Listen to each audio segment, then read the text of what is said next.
The TireRack.com Champ Car Endurance Series brings real affordable endurance road racing to you on North America's most prestigious road courses.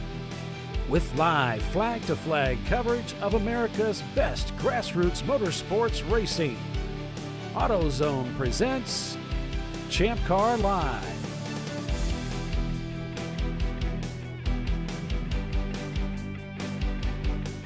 Hello everyone and welcome to ChampCar.Live presented by AutoZone. It's the TireRack.com Champ Car Endurance Series. This weekend's race, it's the RVA Graphics and Wraps Carolina Grand Prix at Carolina Motorsports Park. I'm Paul Veltum, along with Bill Strong and Tiffany Alexander, bringing you full-length race coverage again this weekend. So let's take a look at Carolina Motorsports Park, courtesy of Google Earth, as we head out onto the front straightaway on this clockwise circuit. The pits off to the left there. Down a relatively short straight, down into this 1-2-3 complex. Brings the cars over into turn 4. We'll begin the bend around onto the backstretch. A nice long back straightaway takes them into that fast turn number 8. Around the kink of turns 9 and 10, really keeping the speed up on those cars as they rush down into turn 11. Around that constant radius then into 12 and 13 to slow the cars down. A quick burst of power into 14, and it's back on the front straightaway. 2.27 miles is the distance, 14 turns, and that's what our teams will be enjoying this weekend. And welcome everyone to ChampCar.Live, presented by AutoZone, as we're getting ready to go racing here shortly. And would be remiss if we didn't mention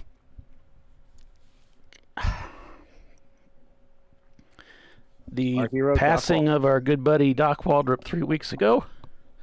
He was in the Air Force. You can see there he's got his camera with him. Hey. He was in the Navy. Come on, Paulie. And, was he? Oh, he was in the Navy. United States Navy, and served on the USS Enterprise. He worked on F-14 right. Tomcats. That was the pride and joy airplane he worked on. Yeah, he loved those F-14s. Of course, he raced motorcycles back in the day, and then he was with Champ Car for a number of years, raced with us, and served in the booth.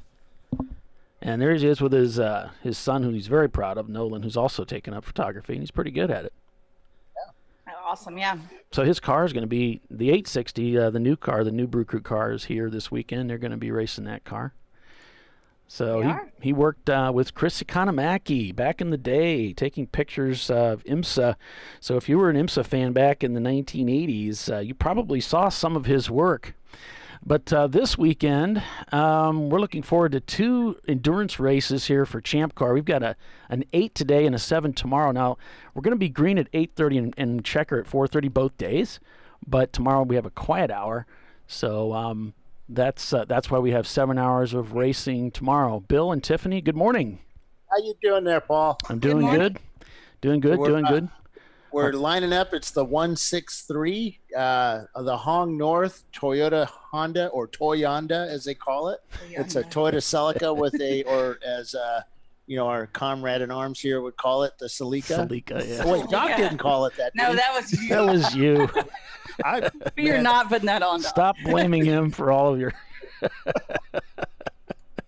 Throw him under the bus. Go right ahead.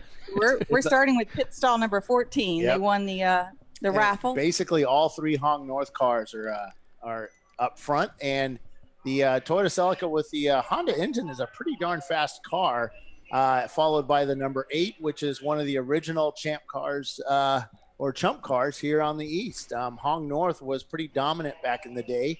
Oh, absolutely. Yeah, all those guys, they work at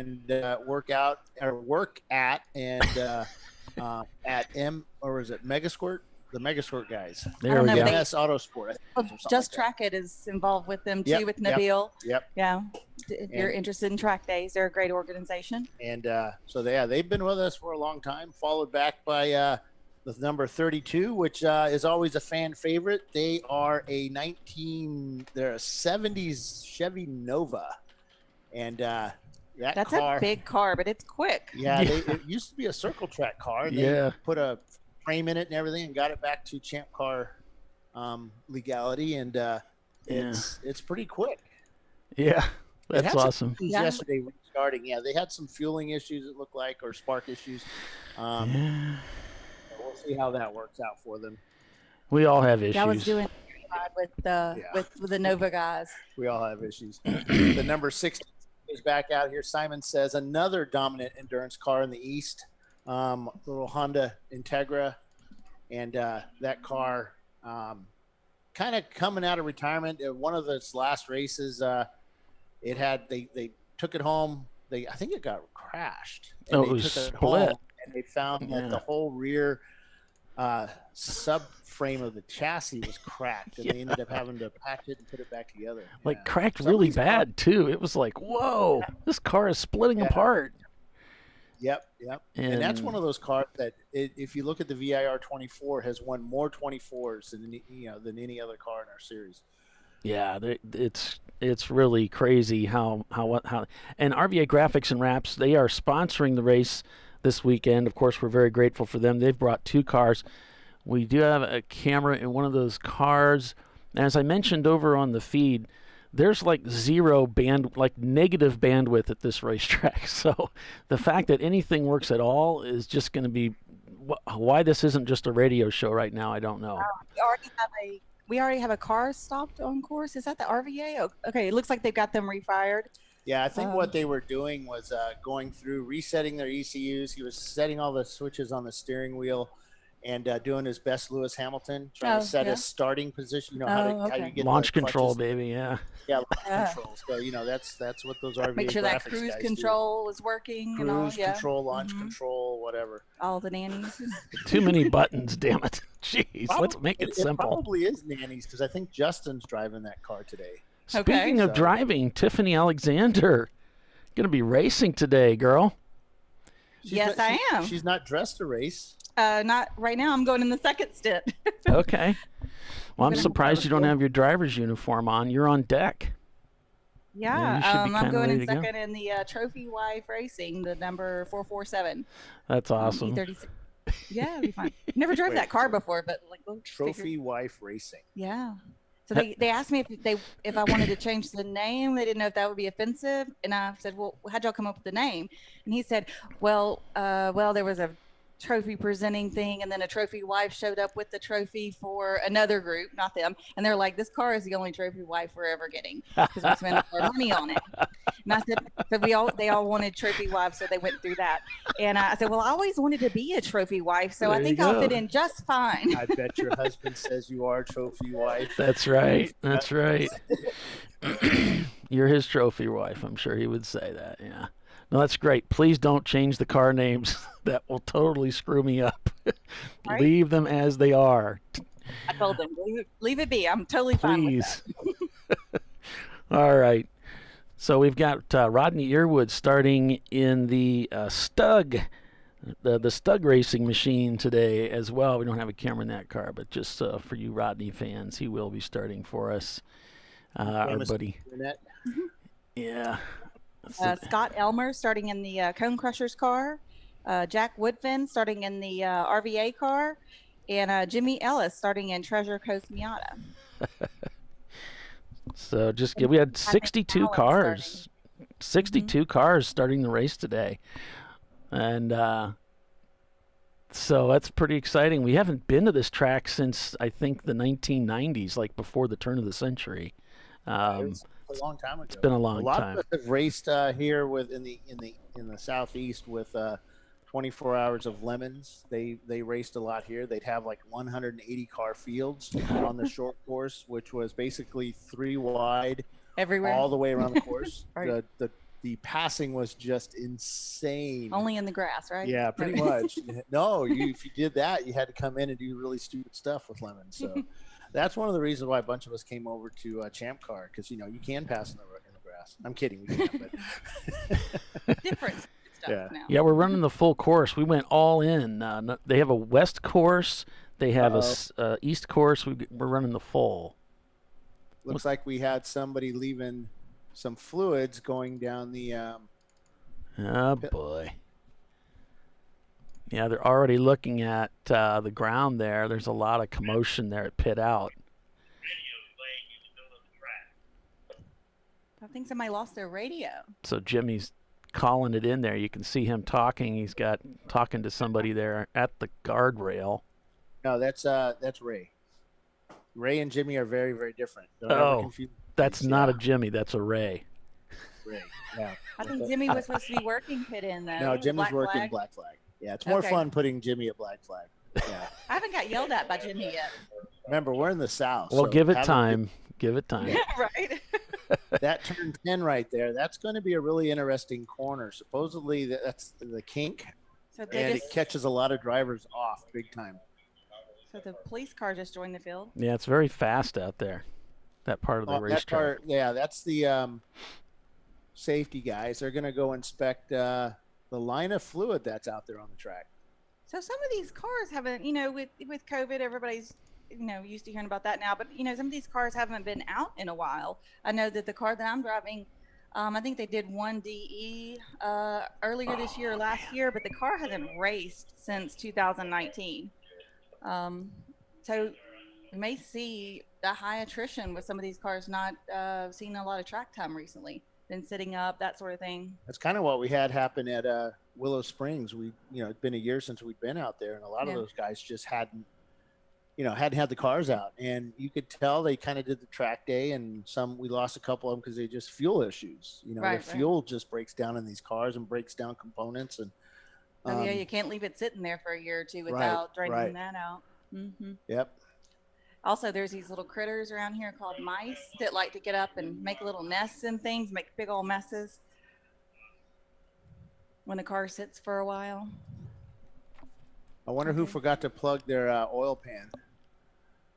Boy, Rob in the RX-7 just hit his brakes pretty hard going into that turn, going into turn 2 there, and almost caught Brew Crew off, and they almost got tail-ended there. Oh, jeez. Oh, man. Yeah, betting in his brakes. Yeah. Yeah, we had that practice day yesterday. Where were they yesterday? They could have gone out there and. Well, I think they went out. They were one of the first cars to break down. Oh. And they got towed back in. I went back finally. I guess a couple hours later, I went back and they said, "Oh yeah, car's fine. No brakes, right?" So today they put the brakes on and they got to vet them in. But everybody says their car's fine. You don't ever say. Well, you don't want to jinx it. Yeah. It's fantastic. Well, that it's wonderful. Go ahead and get your excuses out first. Yeah. Mark. It's not running quite right. So, have something to blame your lap times on other than your talent. So thanks for joining us. If you're just signing on, we're at Carolina Motorsports Park for the RVA Graphics and Wraps Grand Prix. It's Grand Prix. There you go.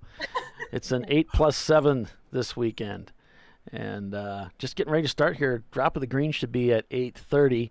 I don't know if it'll be as awesome as what Tiffany did last weekend when we went green with 13 seconds. That was pretty cool. I don't think we're going to do it because they're out right now putting oil dry down by hand. Oh, no. Dana's not going to be happy. Oh, yes, by hand. It's a matter of pride that they get these races started on the button. It'll be pretty close. Thanks for joining us, everyone. Feel free to chime in on the chat here and let us know what's going on in your garage this weekend if you're not racing with us, or what races you're going to be joining us with. We got a lot of racing coming up. Nelson Ledge is an 8+7, I believe it is still, Bill, on the 17th. And then we've got, whoa, what's going on here? Oh, you're changing the camera around. Yeah, I'm changing the camera over so you guys can see the old guys doing the. We got an 8, let's see, we got the VIR 24 on the 7th, Gingerman an 8+7 on the 21st, and Thompson on the 28th, a 12-hour race. So a lot of stuff going on in the Champ Car Endurance Series. Absolutely. This year is just getting cranked up. It's a field day for all those ham radio fans. Hydro Fest, speedboats are on the lake. Hello. Good morning, Clive. The farmers out there on the Gunnersville Lake, I believe, is his location in northern Alabama. Yeah. Clive's probably probably out in the garage. Or no, wait a minute. Are you at the track this weekend, Clive? He's either at the track or he's working on a Datsun. I'm willing to bet. But we're looking at turn 10 here. You go to the turn 1 camera. Can you see those guys working? I just want to see the field of view. We're low on frame rate there in turn 1 for some reason, but we got something going on there. Yeah. Yeah, they're working. They're spreading stuff. Oh, this is a while. That's a really big delay on that camera. Oh. Can you Yeah, it's getting that's caught like up. A lap ago. Yeah, it's getting caught up here. Just so you know, folks, if you're just joining, we've got like -2 on bandwidth. It's really, really awful. So the fact that we have any cameras working at all is a miracle. So we're just going to be thankful for whatever we get, because even these guys that brought their own fancy cameras, they're not working worth a darn either. So We turned on our Snapchat and it just went. Just took the whole building down, yeah. No Snap. Tweet either. He says. So they're working on turn 1 over there. There's a police car over there. Yeah, that must be the one Tiffany was talking about. Yeah, so they found a radio. Somebody found a radio over at the backside of the track, so they're going to go out there and look for it. Somebody lost a radio too. Clive's working on them Z cars. Okay, man. The crew chief is like, "Hey, where's my radio?" Got left in the car.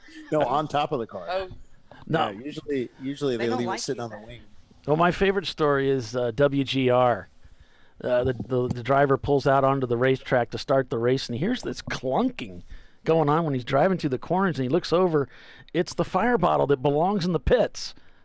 After they load up the car and bring it to pit lane, they still have the 10-pound ABC fire bottle in the race car. He has to pit before the green flag, hands them We the have fire already bottle, and then we've leaves. green already.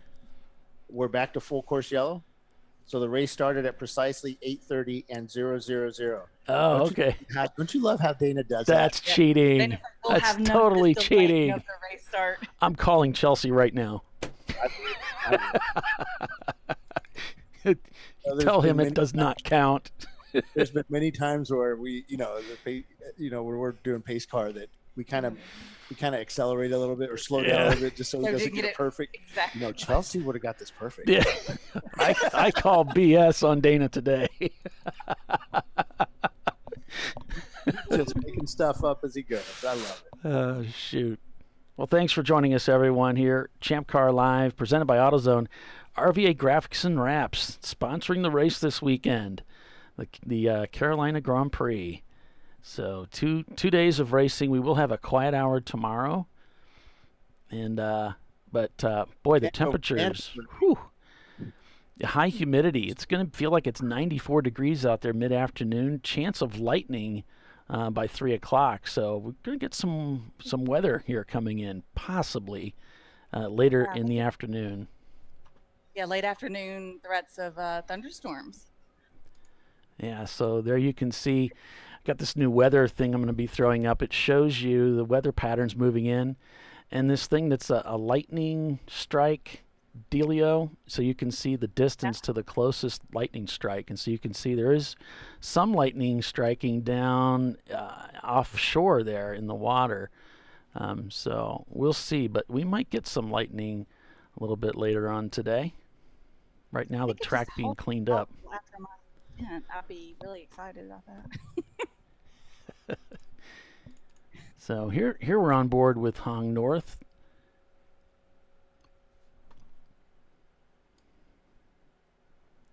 That's the MX3. Yeah, they brought 3 cars here this weekend. We got a lot of cars out here. 62 cars starting the field. Let's see, of course, the crowd favorite Brew Crew Racing is here this weekend. Who else? We got Cone Crushers out here. Danger Racing is here this weekend with their Lexus. We've got Freddie Mercury. They brought their Mercury Capri out here. We've got, of course, the Hong North, the three car entry there for them. We've got the Team Infinity. They're here this weekend. Level 1 Racing, Love Racing, NLS Racing is out here this weekend. We've got a camera. They have their camera in their car, but it's got a bad attitude, so probably won't get to see too much of that. RVA brought 2 cars out here this weekend. Both of them are E30s. So they got the Schultz car, and then they got this 411 car that it's kind of a newer build. Running Bulls is out here this weekend. Let's see, Prefect is here. Who else? Simon Says, as we said earlier, they're here this weekend. Team Infinity, the Stug, which is Rodney Earwood starting for them today. Trophy Wife, that's the team that Tiffany's going to be driving for this weekend. And Turbo Tater, along with Treasure Coast Miata, those guys are quick. There's a lot of fast teams out here this weekend. Yeah, and the lady, I'm not sure if it's the car owner's wife or someone affiliated with Treasure Coast, said the blessing this morning, and then we went to the national anthem. So she did a wonderful job for everyone. Cool. Things kicked off. So Tiffany, you tried something new this morning for breakfast. I did. So I don't eat a lot of fast food. I don't go to a lot of. Okay, so I live in Alabama, so there is Bojangles in Alabama. I've never actually tried it before. So a breakfast chicken biscuit showed up for me here. And I was like, what is that? It's spicy. And I like spicy, but it's spicy. It's delicious, though. So I have a whole new experience. Yeah, I don't know what that is. So, and I was looking through our cameras today, folks. If anybody's looking for some Z-rated tires, maybe, that have some life still on them, I spotted some over in turn 14 in the bundle. They look like they're pretty good. So you could probably, maybe they'd let you swap them out with something else. Maybe you can head over to 14 and pick up a set.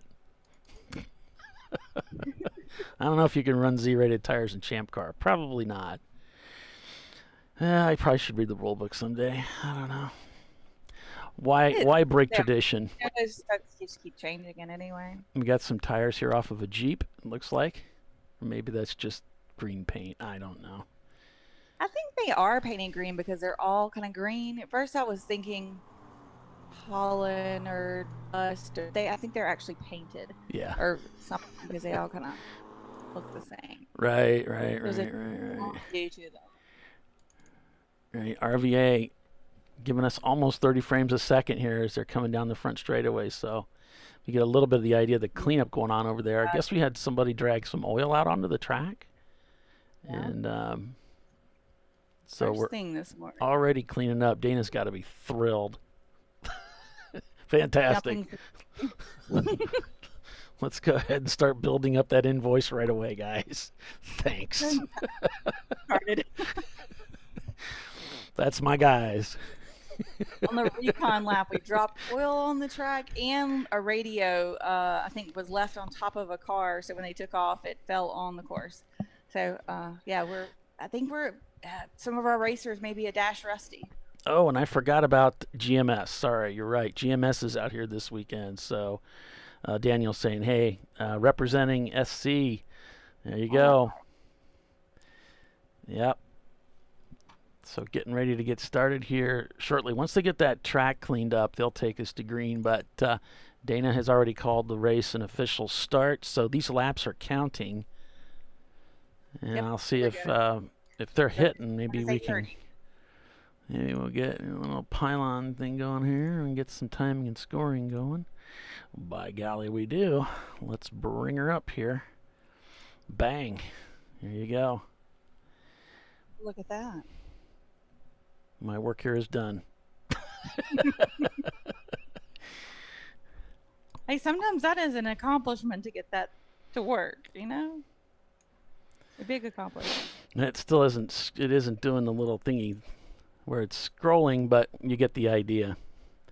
And if you want to follow along with your favorite teams, you can do so over at racehero.io on the web, or you can pick up their app in the App Store.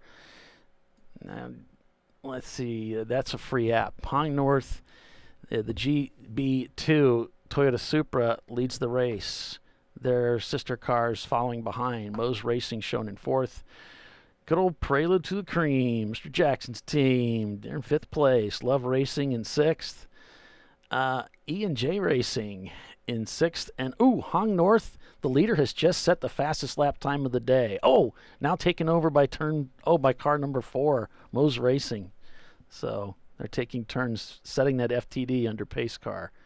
CCR is another one of those teams that brought 2 cars out. Some of these guys are stacked 4 deep in their pit stalls. There's only 22 pit stalls. Right, they're either 3 deep or 4 deep. So pit lane is tight here. And Roger just let me know that we've got Scott Elmer starting in the Cone Crusher Porsche 944 and Jack Woodfin in the number 111, the Schultze car, RVA Graphics and Wraps. Thank God you guys have names I can pronounce. That's a change. That's a change for sure. Let's see where Brew Crew's rocking at. Freddie Mercury's in 16th. Simon Says showing up in 28th spot. Team Achy Breaky down in 31st. Cone Crushers is in 41st place. The number 111 of RVA, I think we're on board with now. Yes, they're in 43rd. Their sister car right behind them in 44th. Running Bulls is in 46th place. The Stug is in 47th with Rodney Earwood at the helm right now. Let's see. Trophy Wife is in 52nd place. Let's see. Love Racing. Because of the pit stall, the pit. We start with pit 14, and they went 15, 16, and we're in like 6. Gotcha. It looks like Virginia Tech may be turning laps, although they're shown in 60th. I'm not sure if they're turning laps or not. They may not be. I'm trying to find crank anchors here in this sea of cars here. Let me go back up. I must have overlooked them. Again, Simon Says in 28th. 7G is in 22nd. There they are. They're in 18th place. So almost towards the front of the field, really. I'm still kind of concerned about who lost all their oil out of their engine and is still circulating. We really haven't had anybody come in yet. yeah, that's a good point, Bill. Hadn't really thought about that. It's like, wait a minute. They're just idling along. There's a lot of oil in the track. We still have all the cars going. Something's wrong. Somebody used Slick 50 in their engine, and they've got the. Gosh, that Celica looks cool out there. Because that looked like some really clean oil on the ground. So. Fresh oil changes. They might want that back. Yeah, that Celica looks cool out there, man. I love that Hong North. Are they rocking that red, orange, and yellow or whatever that paint scheme? Oh, the Toyota. The Toyota colors, yeah. Yes, yeah. That's cool. So the weather report for today, we've got some weather coming in the afternoon, and it should be some rain coming in, about a 45% chance, 42% chance around 2 o'clock. So we'll keep an eye on this, but there is some weather out there near the coast. Watch out.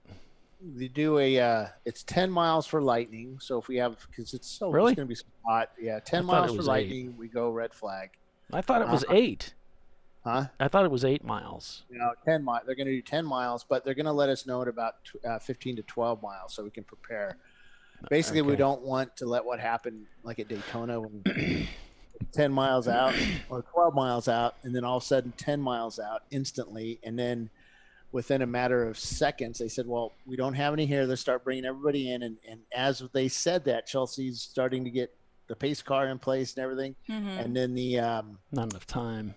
The blue lights went off, and that's when the track has to go through their procedures. And the woman that was running that, she announced, black flag, and bring everybody in, and all starter, all the flaggers need to start coming in and that kind of stuff. Mm-hmm. And of course, we lost total control of the race, and that's why it took so long to get cars back on the track after that. Well, yeah, because they want to do it in an advanced time so they can bring the cars in, so then they can go get the corner workers and bring them in safely, because we don't want them out or in at the least weather. get them in a car or something. Yeah. Not just standing exposed with lightning coming out. Of course, when we all evacuated and got out of the tower and all that stuff, which Bill we went means downstairs. he ran for his I life. ran for my life, screaming like a little girl.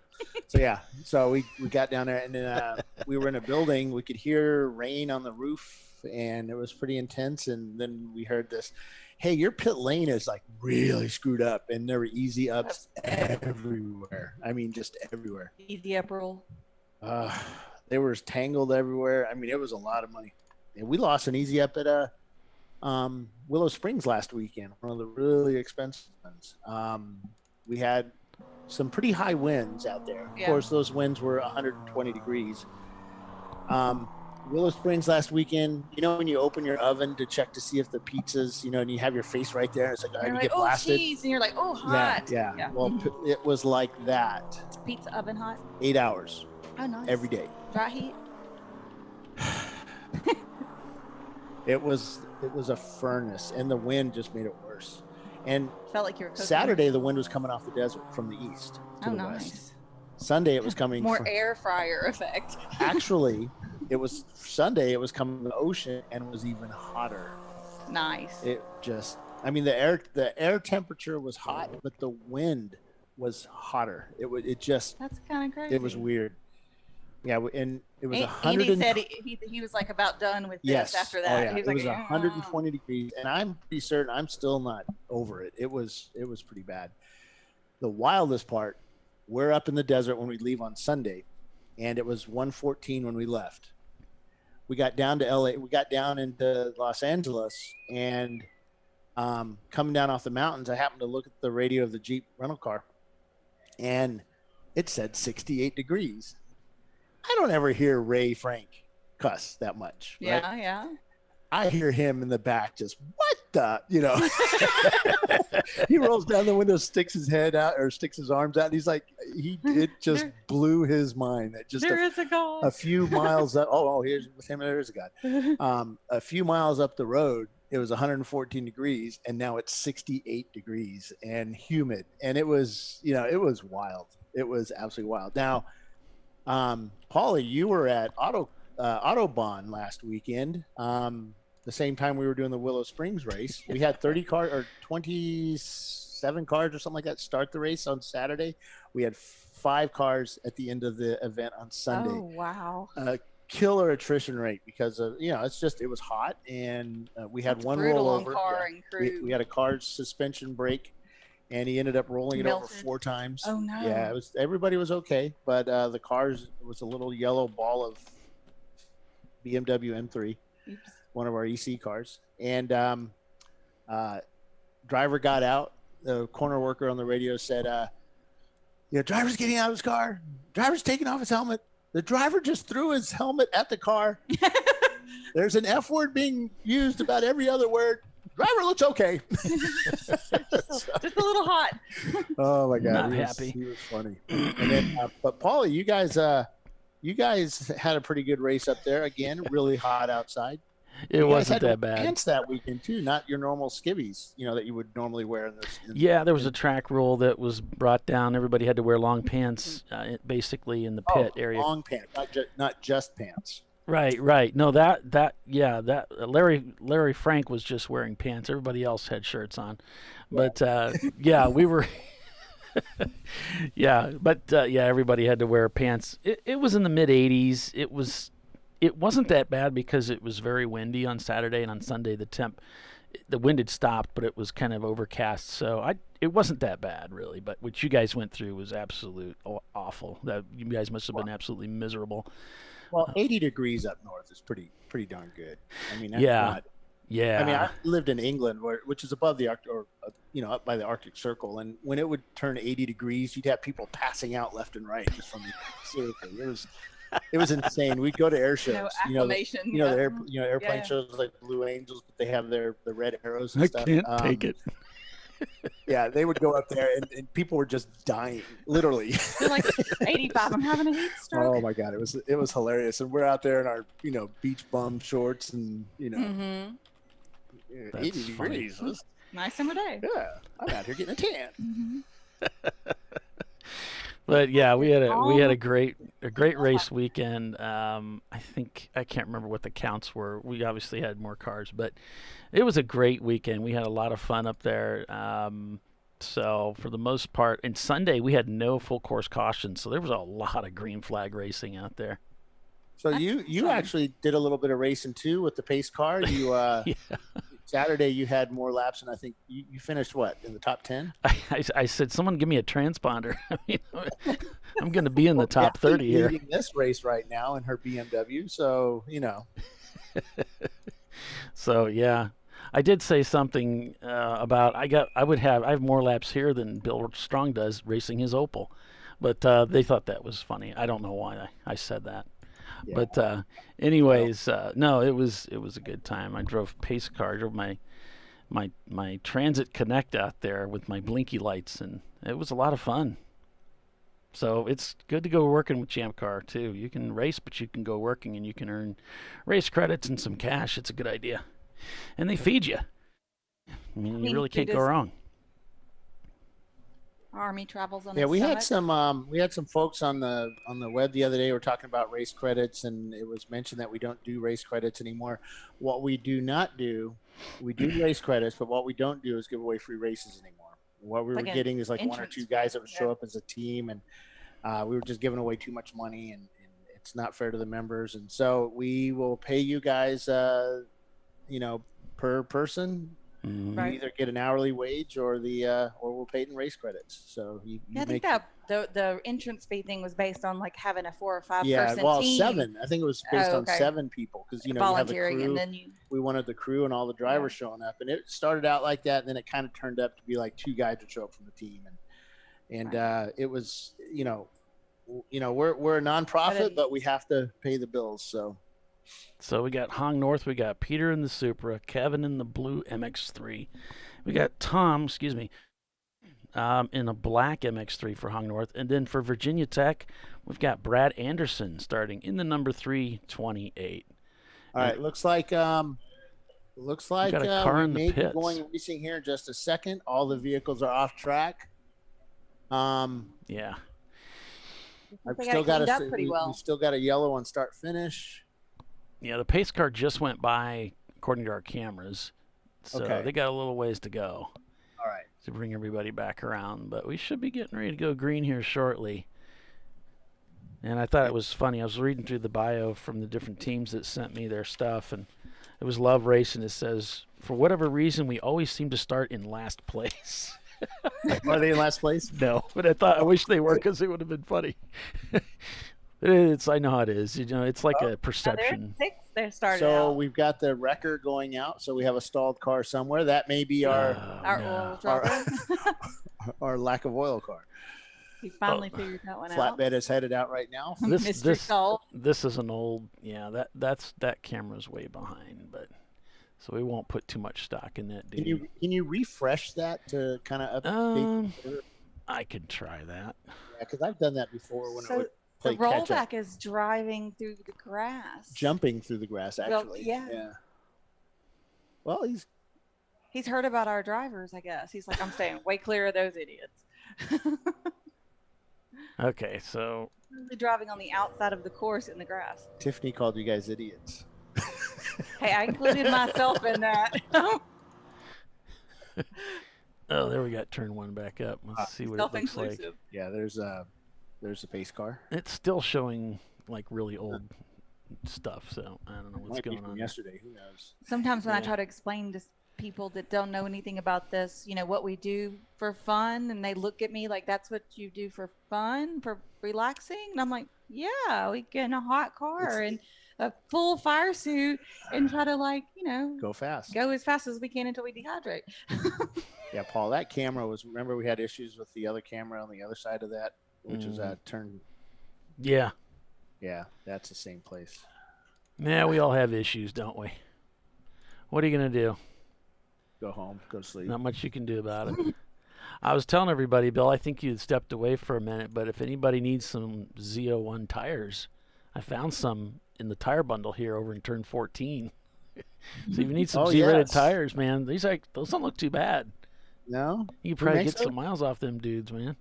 Goodyear or Hankook? I don't know what they are. Maybe I'll try and zoom in later and see if I can get a brand tire size. Yeah, there's the whole huge rows of them, low profile, the whole bit. Yeah, I think they're 17s as well.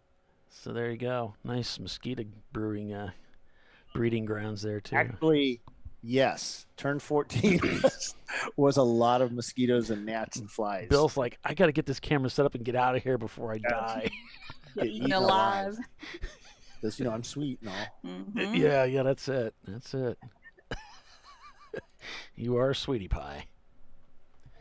That's why I think at Barber they cover all the tires with they have like a fabric covering that goes out and they sew them so it keeps stuff out of them. And Mr. Barber does it like to make it look pretty. Well, it's also the water retention, and it's the mosquitoes and stuff. And you guys have mosquitoes I mean, down it's there. the South. There's bugs, yeah. But that's why he did several things around there, because when they were building the track, lots of people. That used to be a landfill a long time ago. So everybody's like, the bugs are going to run the people out of there. Nobody's going to come, that sort of thing. But he designed the place kind of to be less bug friendly with all the water everywhere. There's fish in those little lakes around there and ponds. So those fish keep, mosquito larvae eaten and all that stuff keeps it a little less funky. Now here's Troy Isidore over on our feed. Dumbest rule ever. He was talking about the pants, I'm sure. I was talking to Troy about that. I was like, hey, man, I'm sorry. You're going to have to put, you guys got to put pants on. He was really happy about that. He was thrilled. He wears shorts everywhere, I think. I don't know. One of those guys who wears He shorts was so glad. He was like, oh, boy, I get to wear long pants. Troy. Is he online watching us now? Yeah, yeah. Troy. Yeah. No, they had a really great weekend. Then I think there's better things in store. I know they wanted to finish even further up, but they were in the impound just both to let days. you know that we know about the issue with the timing and scoring last weekend, and Paulie is now in charge of our championship points, and we discussed it this morning, and we're going to readjust the points for you. Yeah, I don't know if he's looked at Speed Hive yet or not, but don't look at Speed Hive. The official point totals will be what Paulie has. Yeah, so. we'll have that here. So there's an adjustment that needs to be made, buddy. We're going to make it. So if you're just joining us, I don't want to get emails from him because he sends off some pretty mean emails. So.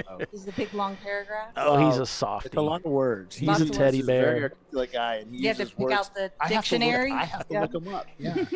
Are you really allowed to use those words like that? We should be getting ready to go green here. There's the we get the rollback out. Yeah, there's the rollback. Marky's like, this is the most exciting 30-mile-per-hour race ever. This is how we keep attrition low. Just gonna get a few practice laps in to start. Is that Brew There's a Crew? wrecker out there. I don't know where Brew Crew is. No, the is that Brew wrecker Crew is on the being back pushed? side of the course. No, the wrecker was empty, wasn't it? Yeah. He's still empty. I think he pushed that car. He's in front of the pace car now. There's a car, I think that it had a shark fin on it or something. I don't think that was Brew Crew, was it? Following one car. No, it wasn't Brew Crew or the Shark car. It's a black car. Shark car had some issues yesterday. They ended up getting it fixed. Oh, the issue was Ed forgot to put gas in the car. That's right. Couldn't figure out why it wouldn't run. Oops. And so excited about getting back to racing is what it was. That's what it was, Mark. The Doc was the glue that held this whole thing together. So we're all a mess now. So this is why we're doing, we worked with Dana. Dana said, okay, we'll do the first hour or so under yellow so you guys can get your act together. Get a little practice. I said, sure, man. He's going to be waiting a long time. He's waiting for us to get our act together? Why would he even think of that? He's just nice. He's a nice guy. That's too generous. You better just get on with the racing. Oh, shoot. I'll look at turn 10 here with the Emmy award-winning Bill Strong and his telephoto lens. There. We've got more. It's just I'm afraid to stick them in. Look at those clouds, Bill. That's why. That is some scary-looking stuff coming overhead. And we are back at Green Flag Racing. We are at Green Flag Racing. Look out, folks. Here we go. And the cars go racing down into turn number 1. As we're green at Carolina Motorsports Park for the first time in ages. And here we are on board with 7G as the Team Infinity goes whistling by on the outside. There as they go down into turn 1. Oh, the 984, the Honda Integra or Acura Integra is using those curbs. The curbs here are pretty big, and Ray Frank and I went out this morning. He said, oh, yeah, this is going to be some suspension damaging curves. Maybe not the first few laps, but later on. If you keep using them and getting on them, wear some things out. Down into this. Empty, so whoever it was must have. He push started it. Okay. Yeah, I think the guy just stalled it out. And that Supra is hauling the groceries as he comes down into turn 11 or turn 10. The blue one's pretty quick too behind him. Yeah. The Hong North. That's an MX3 with a 2.5 liter swap in it now. I think they had a 1.8 in them before. I think, or maybe a 2 liter in the MX3. That's the number 8 MX3. That one has been racing with us for a very long time. That's actually I think that's a rebody of the original car, because the other one got pretty much totaled at, I think, Road Atlanta. MX3, that's a very fresh looking car on the outside, except for the rear bumper. Nice little wrap on it. Mm-hmm. Yeah, the only thing that was original to the car was the rear bumper and the hatch. So now we're down to the hatch. Yeah, the hatch and the rear bumper. So one of the things that we're seeing, which a lot of the guys yesterday were complaining about, were guys going through the kink here, which is turn 10, they would hit their brakes and kind of come to a stop, and it would really mess up the faster cars. But, that's what Champ Car racing is about. Not only do you have to the 920 locks up the left front tire as he goes into turn 1, and Brew Crew passes 3 cars as he goes through turn 1, and he may have done 2 wheels in the grass to do that pass. But some of these guys are just sticking around the curbing as they go through there, and there's a hole there, and they're making some air from that, or getting some air from those left front tires as they go through there.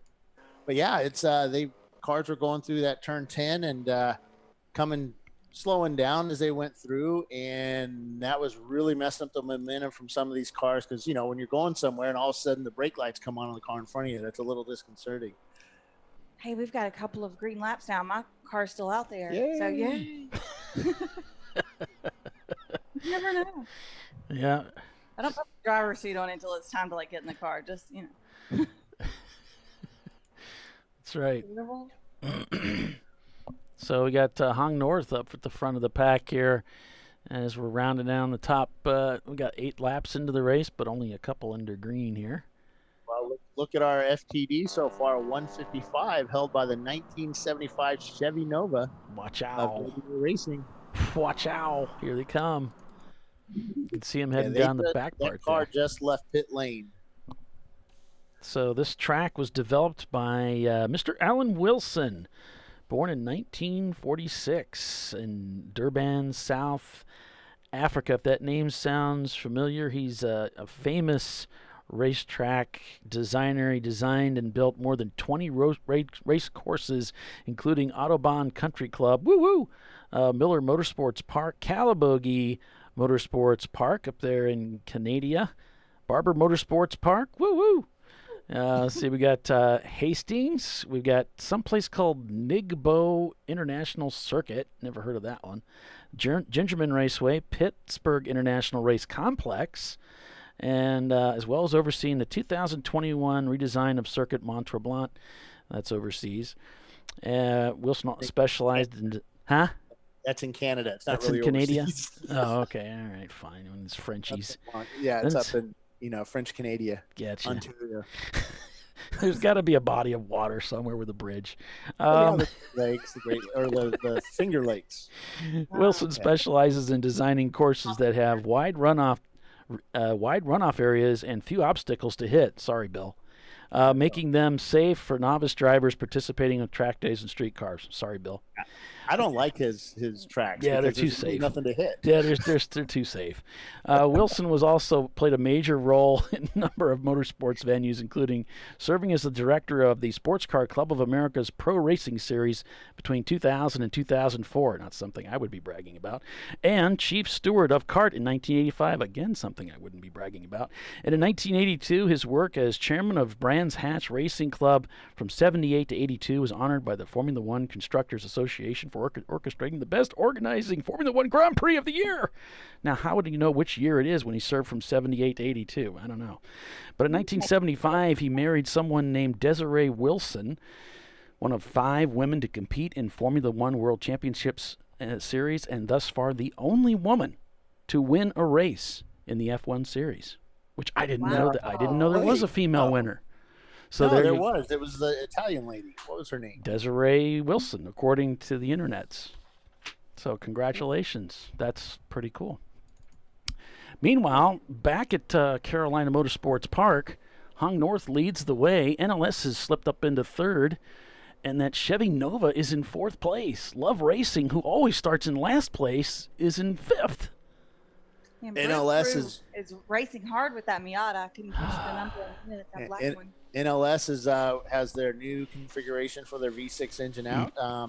They worked on that hard over the break and got that in there, so they should have a little bit more oomph to that engine. That little Nissan engine. RVA Graphics and Wraps. Maybe they're looking to defend that, maybe become a 3-time championship team. I don't know. They've already run 2. Maybe they're going for 3. NLS gave us some good schooling yesterday on the Nissan V6s. They had some spare engines out, so we were going over those with a fine-tooth comb, and he was explaining to us the differences so that when we inspect other Nissan V6s, we know what we're looking at, per se. Which ones are the cheaty bits. Yep, lots of pictures, and then we're going to verify with our folks at Nissan to see what's what, just to verify, because I would do that. I'd say, this is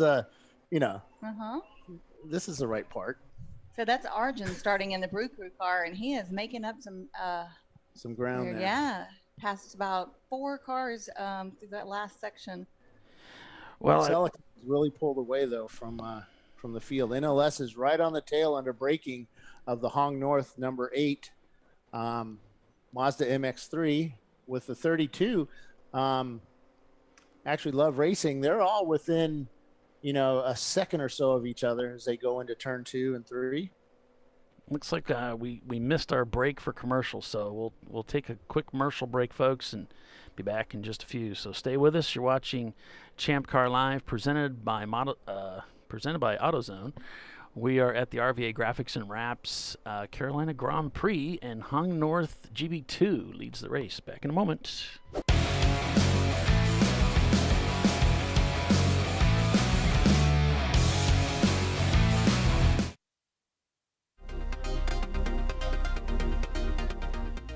Welcome to TireRack.com, revolutionizing tire buying since 1979. With our unmatched selection of branded products, finding what fits your vehicle and is right for you and how and where you drive has never been easier. Through helpful online shopping tools that include our professional hands-on reviews done at the introduction of a tire and consumer reviews that give real-world feedback over the life of the tire, you can make the right tire choice and find exactly what you need. And if you prefer to talk to someone, our tire testers, our sales team, are available on the phone. And that's how we get you the right tire for you and your vehicle for where and how you drive.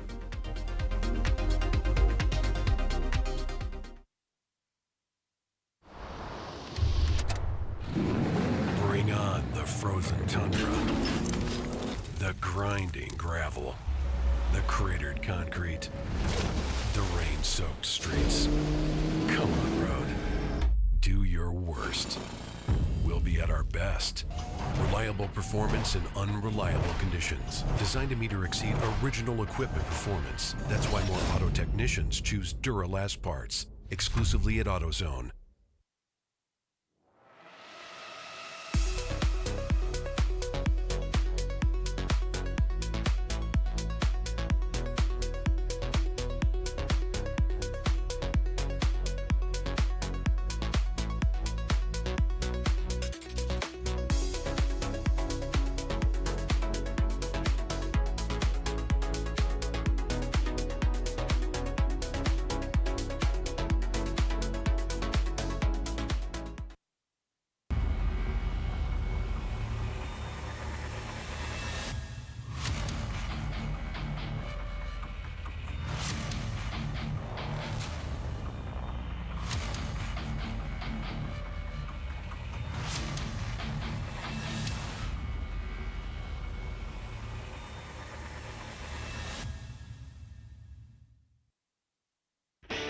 Located in Northeast Ohio with 40 years of combined experience, Money Shift Racing knows how to deliver performance and safety, offering everything you need to get your vehicle and drivers ready for race day. From safety equipment to full engine assembly and repair, in-house fabrication, 3D design, and rapid prototyping. Money Shift Racing. Performance done right. Discovery Parts is a veteran-owned racing and safety equipment company. While we're located inside Atlanta Motorsports Park in Dawsonville, Georgia, Discovery Parts can also be found at the tracks, supporting a number of Champ Car Series events. We take pride in being a reseller of the best of the industry to Champ Car teams and drivers. We know racing, love racing, and look forward to tomorrow to even more racing. Visit us at discoveryparts.com.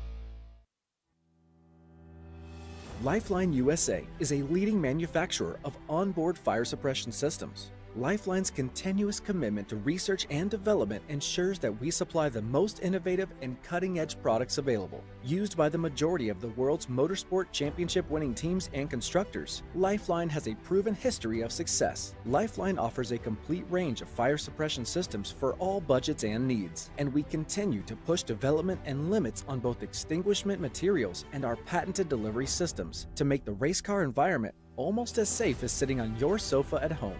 Every kit has been designed for a professional and simple installation. For more information and to purchase your Champ Car fire suppression system, go to www.lifeline-fire.com.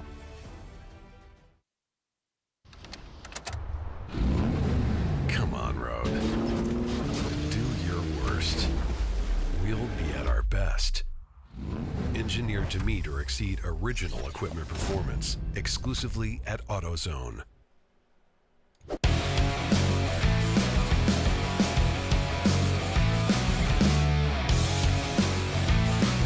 All right. Welcome back, everyone, to ChampCar.Live, presented by AutoZone at the RVA Graphics and Wraps Carolina Grand Prix. And it's the Hong North guys, their GB2 car still leading this race. This Trans Am 2 car shown in third place right now. But welcome back, everyone. I'm Paul Veltum, along with Tiffany Alexander, who's going to be in the car here for the second stint. And Bill Strong. We got a wrecker heading out. Another wrecker heading out, flatbed. Oh, he's crossing over the grass. That might be a faux pas. They might black flag him for that, cutting the course. But, yeah, we'll keep an eye on that, see if we can look through the track camera and see if we can find what's going on here. We're still it's showing. In turn 2. Oh, okay. I don't me? have a camera over there. Yes, Yeah, Tiffany. The 7G Motorsports Mercedes, they came through turn 1, had smoke showing behind the car, and then pulled off right there, kind of at the entrance of 2. No. The corner worker was saying there was a lot of fluid coming out of the car. I suspect it smelled like gas. So, ooh, that's scary. They have side draft carburetors on that car, so hopefully it's just a fuel line that came off or something. So, but yeah, there was a lot of white smoke coming out from it. Now, the 352 Miata just dropped something on the track, and it broke the window in the car behind it. I didn't get the car number of the car behind it. Oh, boy. So 352 is... Oh, I have the numbers right here. Flat out Nemesis. Ah. Now, this is what the race directors ask you to do. If you think you're dropping fuel, get off the racetrack safely. So you don't puddle that on the track any more than necessary. Here comes the wrecker. Oh yeah, we have cars that leaving pit lane and they're not really paying attention to that blend line. That'll get you a really bad long black flag if you cross over that blend line. Blend line is the yellow line as you leave pit lane. And it exits you right into the apex of turn 1. Yep. And so you really have to watch traffic, and traffic needs to watch the cars that are entering the course. Car that the broken windshield is asking if they can run without a windshield, because I guess that's impairing their vision. Yeah, you can run without a windshield, or you can run without a hood, but not both, without both. So they can go back and kick that out. And what we don't want is, and people ask why, and what we don't want is a fire happening in your engine bay and all that fluid just coming back and sticking to your face, because that's what happens. Yeah. I've seen the cartoons. You've seen the cartoons. And I think how Roadrunner goes at the end, yeah. Yeah, we've seen cartoons. We know exactly what happens. I know Ray is not thrilled with people running without windshields, but right now the rules state that you can. Have you ever run without a windshield? Well, I used to race an open wheel, so yeah, I guess you could say. Yeah, and my Roadster didn't have a windshield, so yeah. Yeah, everything on the track is picked up and tossed into the air. And usually it's hey, there's a driver, I'm going to go over there. Bam, that kind of stuff. It's actually not too bad in a tin, with a car, but in an open wheel car, when you turn the corners, it actually everything comes up off the track and spits up on you. That's that's the tires are facing your own car. So that's fun. Yeah, it's just different. Helped by track bits. Unlike what you see our guys typically in the cars, they have their visors cracked. You don't really do that in an open wheel car because you're going to get a face full Not of it. for long. Yeah, looks like they are pulling the 7G off the track here with a rope. So we found out whose radio that was that fell off. Castrol Prefect. Oh no. Yeah. That's is it Prefect Racing? Because I didn't see Castrol Prefect listed. Prefect Racing. Yeah. It looks. You know what? I'm looking at his helmet, Bill. Yeah. Is that like an Ayrton Senna tribute type deal? With the so yellow we have and the the black radio and the now green. for Castrol Prefect or Prefect Racing. So we will end up talking to them under yellow, see how they are. But yeah, I think that's what that is. I think that's a tribute helmet set up there. Oh, that's the one? Yeah. It's kind of cool. Yeah, so they have two drivers that are from Australia and one that's some Yankee guy. But they all talk funny in that pit lane, in that paddock. They all talk funny. They probably think you talk funny. Right? What's with these Americans? I said, did you guys bring your Barbie? And then you punched him, right? Yes, that's right. Don't you pull out your big knife? No, Bill was dodging punches, I think. Yeah, I dodge punches. I'm too old to get in a fight. I pull something. Break a hip. Yeah. Yeah. So Freddie Mercury has overtaken the lead of the race over Hong North GB2. Flat Out Nemesis in third, GMS in fourth, Hong North Trans Am 2 in fifth, and it's Dirty Air in the Chevy Nova. NLS Racing is in seventh. Love Racing is down to eighth. Audio Technics is in ninth. Did I get that right? Yeah. Moe's Racing is in 10th. And our little scroller thing he's working. So if you want to follow your favorite teams, you can do so over at racehero.io on the web, or you can pick up their app in the App Store. I like our scroller. It's funny because it's like it works or it doesn't, or just all of a sudden it starts working. That's kind of like us on the show, though, too, really. Everything fits together nicely. You just never know. For a while, then it can get out of sync. Yeah, you just never know. This is pretty cool. I kind of like this track. We're running the full course. We went all in this year. We're not doing any of that east course, west course stuff. We're doing the whole enchilada here. 2.27 miles is the distance. Looks like a fun track. I don't know. I would have preferred the short course with all the cars we have. Was it 0.5 miles or something like that with 62 cars? Yeah, that would have been awesome. Yeah, I'm sure you would have liked that, Bill. I think you. Lots of car-to-car contact. Bill also works for Jerry Sprunger on the during the weekday. Yep. And right. Here's turn 14, the final turn heading out onto that front straightaway. You can see how slow that is. So the Infiniti number 19 is back out on track. Oh, Oh. there was a lockup as a car came through the kink. We have a car off somewhere. They're calling a yellow. She got a waving yellow. Let's see, I don't see it. Yeah, so a car locked. I guess he went through the kink just a wee bit too fast and started to get a little out of control and slammed his brakes on, got that Miata straightened back up, but it left a big puff of smoke there. Yeah, we caught a little bit of it in the camera. I'm looking at 11 now, trying to get ahead of it, but I don't see anything here. Whoever it is seemed to have gotten it gathered up, and so good job. Good for them. Yeah, I think it was a 494. Okay. And it's a very fast car. Just makes a big pass on a Camaro, and he's got the cone crushers right on his tail. He just made a pass on the cone crushers too. So that's a really fast car. The 494 is Auto Technics Lackluster Racing. I don't know. They look pretty not lackluster out there. Not at all. They're kicking some tail. Virginia Tech Engineering has their car out here this weekend. Rodney's moved up into 34th spot with the Stug. RVA Graphics and wraps the 111 car in 26th, it looks like. So they would like to get that car further up the field, and he's passing cars as best as he can.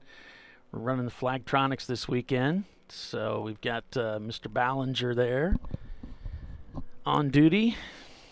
So any of you folks out there that watch Kevin Smith, KSR Racing's YouTube channel, who he works with, what's his name? Out in Florida. I got to remember the guy's name. Cletus McFarland. He's Cletus McFarland's tuner, Kevin Smith. Kevin also is one of the builders of Flat Out Nemesis, our leader today. Okay. Kevin's signature: cut everything off the car that's not needed to make it go fast and within the rules. That car's big lockup in board dead broke motorsports, but just going down the inside. Yeah, they made a pass on the Freddie Mercury, and Freddie Mercury going around traffic and through traffic as they're going through 1, 2, and 3 combination there, and the Freddie Mercury totally out of control. That whole suspension, left, right, just a lot of body roll. Yeah, a lot of body roll in the car compared to Flat Out, which is basically just never moves. It's just flat as he goes through the corners there. Drop Flat Out. Remember that meme or the pre-memes back in the day, the flat? I just want to drive Flat Out. Put me in the advanced class. Yes. You remember that one? Yes. Oh, we got a car running slow. Looks like that is out of turn 10. 434. And they pulled out a yellow flag. They've got a standing yellow, and there's smoke coming out of the back of that BMW, guys. Yeah, they had just so we think that may have been the car. Oh, they're missing a back bumper on that car too. That may have been the car that lost the oil, because they said they lost oil pressure, or somebody said they lost oil pressure, and during the out laps, that could be it. You know, when you lose all the oil. So where is that car back in? The Let's see if he makes it to turn 11. He's on the back straight right now. So the flatbed just went back out. And they may have another car off somewhere. All right, so today we're doing hot pulls instead of full courses. Yesterday a car stalled or something like that on track. They'd go black flag, red flag, and keep everybody out and collect the car, and then let everybody go back. And yeah. So some guys were a little bit upset, but that's the way that their track day was run. That's how they control everybody. Brew Crew still in 18th place. They haven't moved position. Simon Says is in 14th. They've jumped 14 spots. GMS, they're moving up as well with their GM powered or V6 GM powered Mazda RX-7. Trophy Wife has moved 26 positions up to 27th right now. Woo. So your team is moving forward there, Tiffany. Yeah. Cone Crushers has jumped 32 spots to get to 9th. And Flat Out Nemesis leading the race. They've jumped 37 to get to the lead. Those guys are on the move. That car is moving. They're also holding the FTD at 146.4. That's a pretty stout lap time by a long shot. So Freddie Mercury slips to second place. Hong North is in third in the Toyota Supra. That's the GB2 car, number 163. And GMS shown in fourth with Dirty Air in fifth, still in that Chevy Nova. And times in the 140s, that's going to be a lot of fuel usage. So the number 600 car, that's Stimulus Racing. They are pushing that car. They pushed it off the pit lane, and they're back toward pushing it into the paddock. RVA got a little bit off the track there, and he's kind of angry with himself for doing that, but fortunately didn't get too far off. But I think it slowed his exit coming off of turn 14. You know, those guys pride themselves in how good those cars look, and he's probably upset because he got a little bit of dust on that car. Oh, yeah. That's what it is. You know, of course, and the funny part is all their team is either in the pit lane or up on the hill right there, right where he went off. So the orange car heading behind the wall there at pit in. So you can see their tent right behind the our tent there in that scene. That's the RVA graphics guys on the hill there. So you don't ever really want to go off right in front of your boss or your teammates. Yeah, you may never live that down. 7G. Sorry guys, as Bill was talking about that, I tried to get the camera changed quicker, but that's okay. That's usually what I do. As soon as you start talking about it, I change it. I was a little late to get it changed. Like, look at that. It just went away. So we got Flat Out leading the race right now. You can see how the cars get a little squirrely there going around turn 10. I mean, basically, it's a flat-out corner. GMS moving up big time. They're now in fourth position. The Looks top like 32 Bliss just came back out of the pits. The top 15 cars are all still on the same lap, with Simon Says in 15th. So cars continuing to move up through the field. We got a couple more cars coming into the pits. I noticed we got RVA pointing people by. So not sure what's going on there, but RVA looks like he's pointing. Flat Out over on, Flat Out making a pass there. Yeah. Right there. There's Flat Out. So RVA conceding some positions out there. Well, some of the faster folks going around him too. And plus, he may have tried to push it and got a little sideways there as we saw the last lap. And that's when you kind of reassess what you're doing. You tend to need to get your confidence back. I don't want to face Justin with why I did what I did. Yeah. And somebody on the radio may be saying, dude, what the heck are you doing? Stop being an on the idiot. end line, we just saw the 762 Prancing Donkey Racing just come out, and a huge gaggle of cars was coming into turn one, and that kind of upset the pack as they came in. Yeah, definitely. Everybody was kind of looking for a place to go. So the wrecker that went out there is a car up on that wrecker.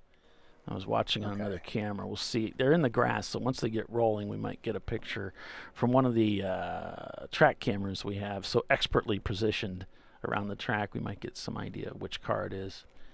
Maybe if I look down through the standings here.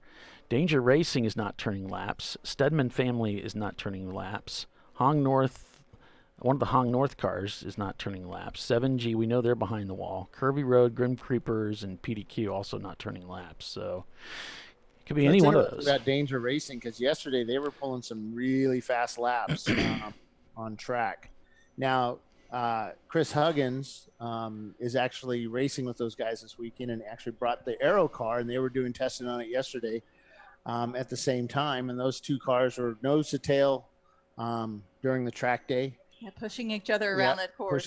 Pushing each other around the track. And Hurley and Huggins would change spots into the other cars. There's Danger. Danger's headed back out. Okay, so John Hurley was in the car first, so he's probably still in there. He has a white suit, so that's him. Heading back out. So he something minor. Mm-hmm. Yeah, so Chris Huggins actually is keeping that car now and actually doing all the work on it at his shop. All the work? So we see RVA there. Oh. Yeah, Chris is probably putting air conditioning in it and ABS No, brakes. Those Could guys be are all putting weight helicopter. in the Those button. guys are all helicopter pilots. They don't need all that sissy stuff. Oh, okay. But they need Oh, lots of buttons. Oh, the Roll Hong back. North. The second Hong North MX3 is on the flatbed. Oh, that's a shame. Oof, I can't see the number. I can give you the number. North, It's going to be yeah, 384. 163 yeah, 384. 384, I'll bet. or 384. Yeah, because that's the one that's not turning laps. That's Hong North. 84, yeah. That's too bad. Well, that's why you bring 3 cars, I guess. Or maybe one of them finishes. Yep, there it went. Just went by. Although I told Mark Dubois that last weekend, he didn't think that was funny. So that's why you bring 2 cars, right? Yeah. Did you follow that up with a smile and a laugh? Because, that can not help sometimes, too.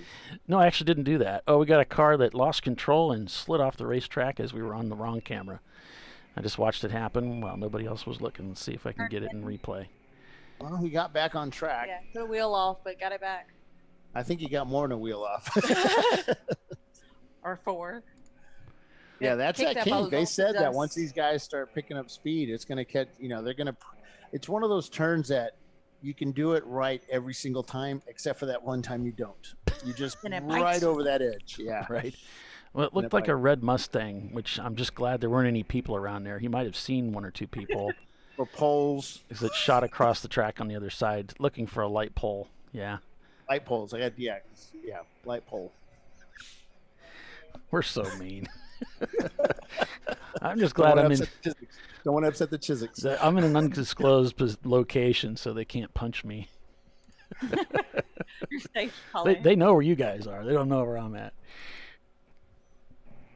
All right. One of the best sounding cars out here this weekend, just across the start finish line, the number 32, 1970 something, 75 Dirty Air Racing's Chevy Nova. Oh, yeah. Big 8 in that car. I think it's one of those 454s or something. Oh wow. I don't know. Quick I used to car. race. I used to race a '73 when I was in my You drag know it. racing days. Spent a lot of time working on that Nova. All right. Yeah, it's I never liked those body styles, that cookie cutter setup, the mid 70s Chevys and the 80s. I never liked them now. There's a lot of folks Yeah. that love them. The '73 hatchback is the one that I had. It was an SS. That I liked that body style. I didn't care too much for the other ones. All right, so we're gonna take another commercial break here, folks. Stay with us. Bottom of the hour. Be back in a few. ChampCar.Live, presented by AutoZone. Flat Out Nemesis is your leader. We'll be right back.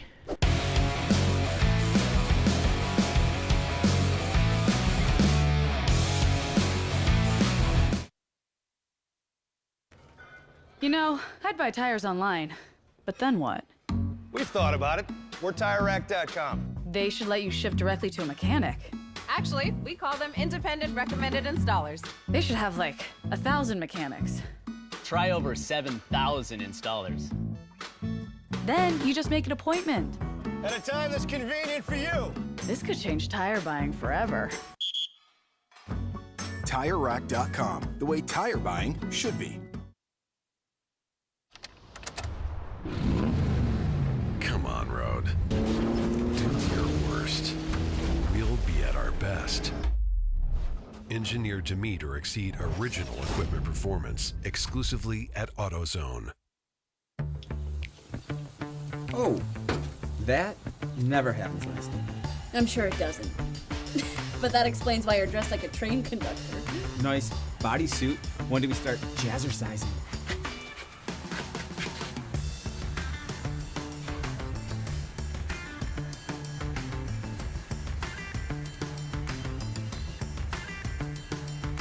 For the times when taste beats style. Hot dogs are ready! Make it worth it. Lifeline USA is a leading manufacturer of onboard fire suppression systems. Lifeline's continuous commitment to research and development ensures that we supply the most innovative and cutting-edge products available. Used by the majority of the world's motorsport championship-winning teams and constructors, Lifeline has a proven history of success. Lifeline offers a complete range of fire suppression systems for all budgets and needs, and we continue to push development and limits on both extinguishment materials and our patented delivery systems to make the race car environment almost as safe as sitting on your sofa at home. Every kit has been designed for a professional and simple installation. For more information and to purchase your ChampCar fire suppression system, go to www.lifeline-fire.com.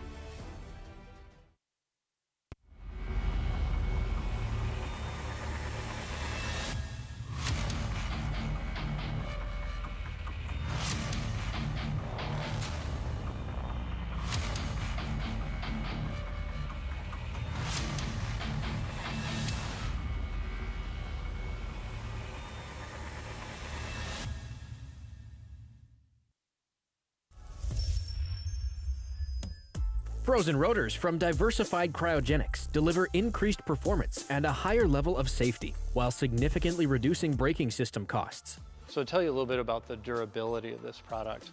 So we have seen an incredible extension of the life of our brake rotors using frozen rotors. We've gone from brake rotors every other weekend to 6 weekends on one set of brake rotors, and I think they can go farther. The durability has been amazing. And it's been a fantastic season, and man, a lot of that is due to the way our car can brake on those frozen rotors. For more information, go to frozenrotors.com.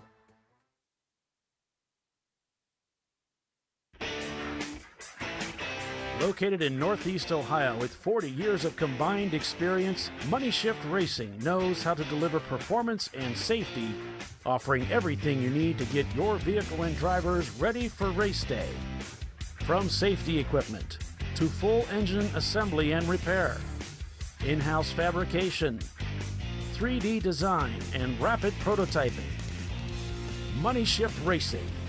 Performance done right.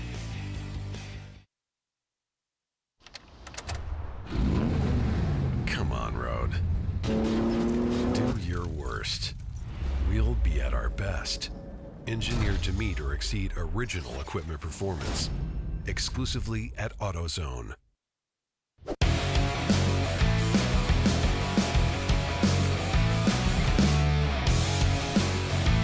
All right, welcome back, everyone, to ChampCar.Live, presented by AutoZone. It is the RVA Graphics and Wraps Carolina Grand Prix at Carolina Motorsports Park in Kershaw, South Carolina. Did you folks know that there are 2 Kershaws, one in North Carolina, one in South Carolina? I did not know that, but I do know it now, and we're in South Carolina this weekend at this 2.27-mile road circuit here for 2 races this weekend. We've got a 8-hour race today and a 7-hour race tomorrow. Now, we're going green both days and checkering both days at the same time, 8:30 to 4:30, but tomorrow we have a quiet hour in the middle of the day. And so that's why, technically, we only have 7 hours of racing tomorrow. Now, we're on board with RVA Graphics and Wraps in the 111 car. Again, RVA Graphics and Wraps sponsoring the race this weekend, and we sure appreciate them for that. However, their sister car, the 411 car, is actually doing a little bit better in the standings right now. But that might change because both of these cars are doing really well. And the 111 is on the charge. So your fastest lap time of the day so far, 144.8. Actually clicked off on that last lap number 28, by Flat Out Nemesis, your leader in that 2009 Mazda Miata B-Class car.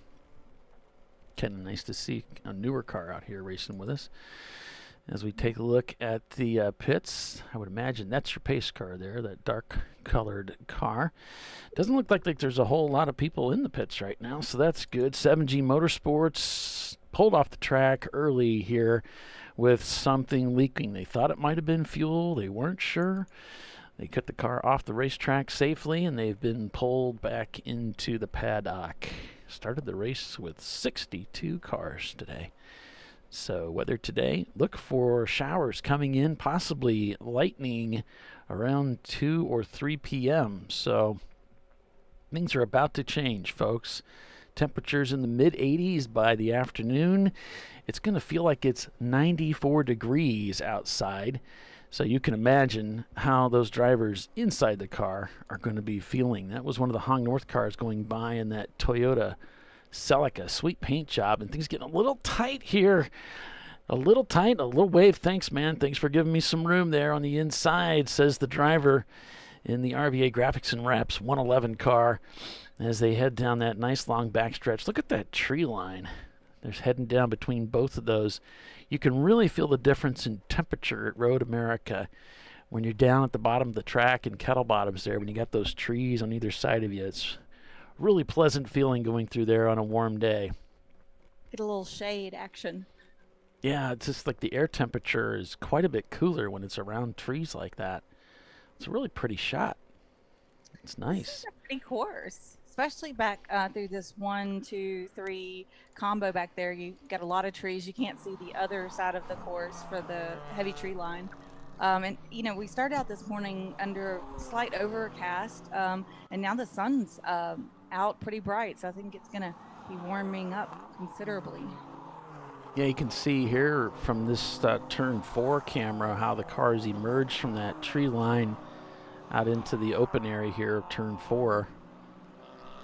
That's kind of cool. I like this place. I'd like to go race here someday. It looks like it'd be fun. Sky's You never beginning been to... before? Yeah. No. Okay. This is a little far from home for you. Yeah, it really is. Yeah, I'm more of a Midwest for me. guy. Yeah, basically within 5 hours, I'm hitting a lot of really great racetracks. So that's kind of my circle. Yeah.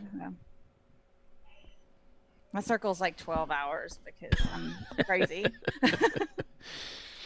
Yeah. I can get to I can get to a lot of places within 10. I can get up to Mid-Ohio with 10, 11, and I can get down to we're off 3. track. Oh, the 111. He's off track. You got it gathered up again. That's the second time. But he's eating a lot of dust there. So maybe the driver's still trying to learn this track a little bit, Tiffany. You know, we haven't been here. We haven't been here as Champ Car in ever. You know, some Chump came way back in the day, right? Yeah, Chump Car was here back in the day. But you know, a lot of these drivers haven't seen this course before. We have a lot of people who are new to this course. Some people did the practice day, track day yesterday, but you know, I saw a lot of cars still in the paddock. They were just getting ready for today and anticipating just figuring it out. You might want to start heading out. Me? It's 9:41. They told me to be down there by 10:30, so I thought I'd go to the 10 o'clock break and go change. Is that pushing it? I don't know. She'll be more comfortable the longer she stays in there. That's your SWAT. That's when you should be in the car, right? Yeah. Can they go 2 hours on fuel?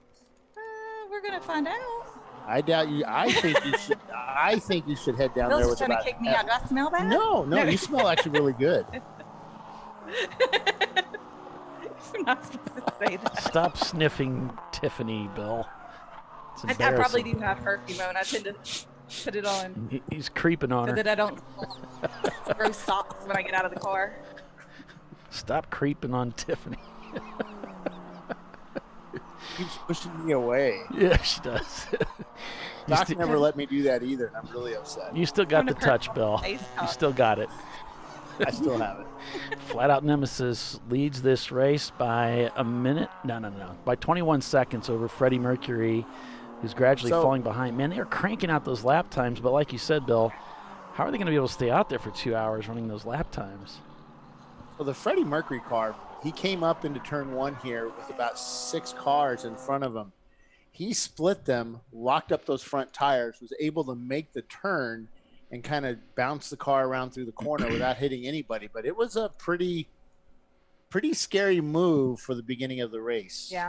Well, I've seen a lot of cars get really loose in turn 1. I wonder if there's still not a little bit of oil down there, you know, just left the dash in a slick spot. So the guys were telling me this track is deceivingly fast and slow. You can get in over too your head. fast and went over your head at some spots that you think you can take it faster. And there's that fine line where it's like, boom, that was too can't much. do it. Was that a Mustang guy telling you that? Because I totally could understand them telling you that. Yeah, me too. And there he goes. He's the Freddie Mercury. What's a Mercury? It's kind of like a Mustang. It's a Mercury Capri. So the Hong North GB2 and the Love Racing guys just set their fastest lap times, and they're running in 4th and 7th respectively. So those two guys holding on strong up there. I'm a little bit upset. I asked which car is going to be faster in the 111 car, or the 411, and everybody pointed at the 111, and I'm like, 411's kicking butt out there. Yeah, the 111's down in the 20th spot. Of course, he might try driving on the racetrack more. That might be a quicker way around here. I don't know. Now, we're seeing some of the D-class cars up front. We have, Freddie Mercury in a D-class car. Those usually indicative of a big bore engine, and also the Dirty Air Chevrolet Nova is a D-class car. But as we start doing fuel stops, you're going to see those cars dropping a little further back because they have to stop more often. I think the sweet spot is C-class, even though the Miatas with the Ecotec engines are in B-class. Yeah. And even the 1.8s, they're starting to become a sweet spot as well for. I'm seeing the wrecker looking to go out. Oh boy. Okay, go ahead and mute me. I'm gonna go get dressed. Okay. You're muted. See you later. See ya. Go have fun, girl. Gonna have some fun out there. Oh, there's Simon Says going by in our tower cam. And a little tire lockup from RVA Graphics and Wraps as they break for a corner around some traffic. So the 111 car definitely pushing that car, trying to get up to the front of the pack. He heard us talking about him. He's waving somebody off. They got a corner that's under caution there.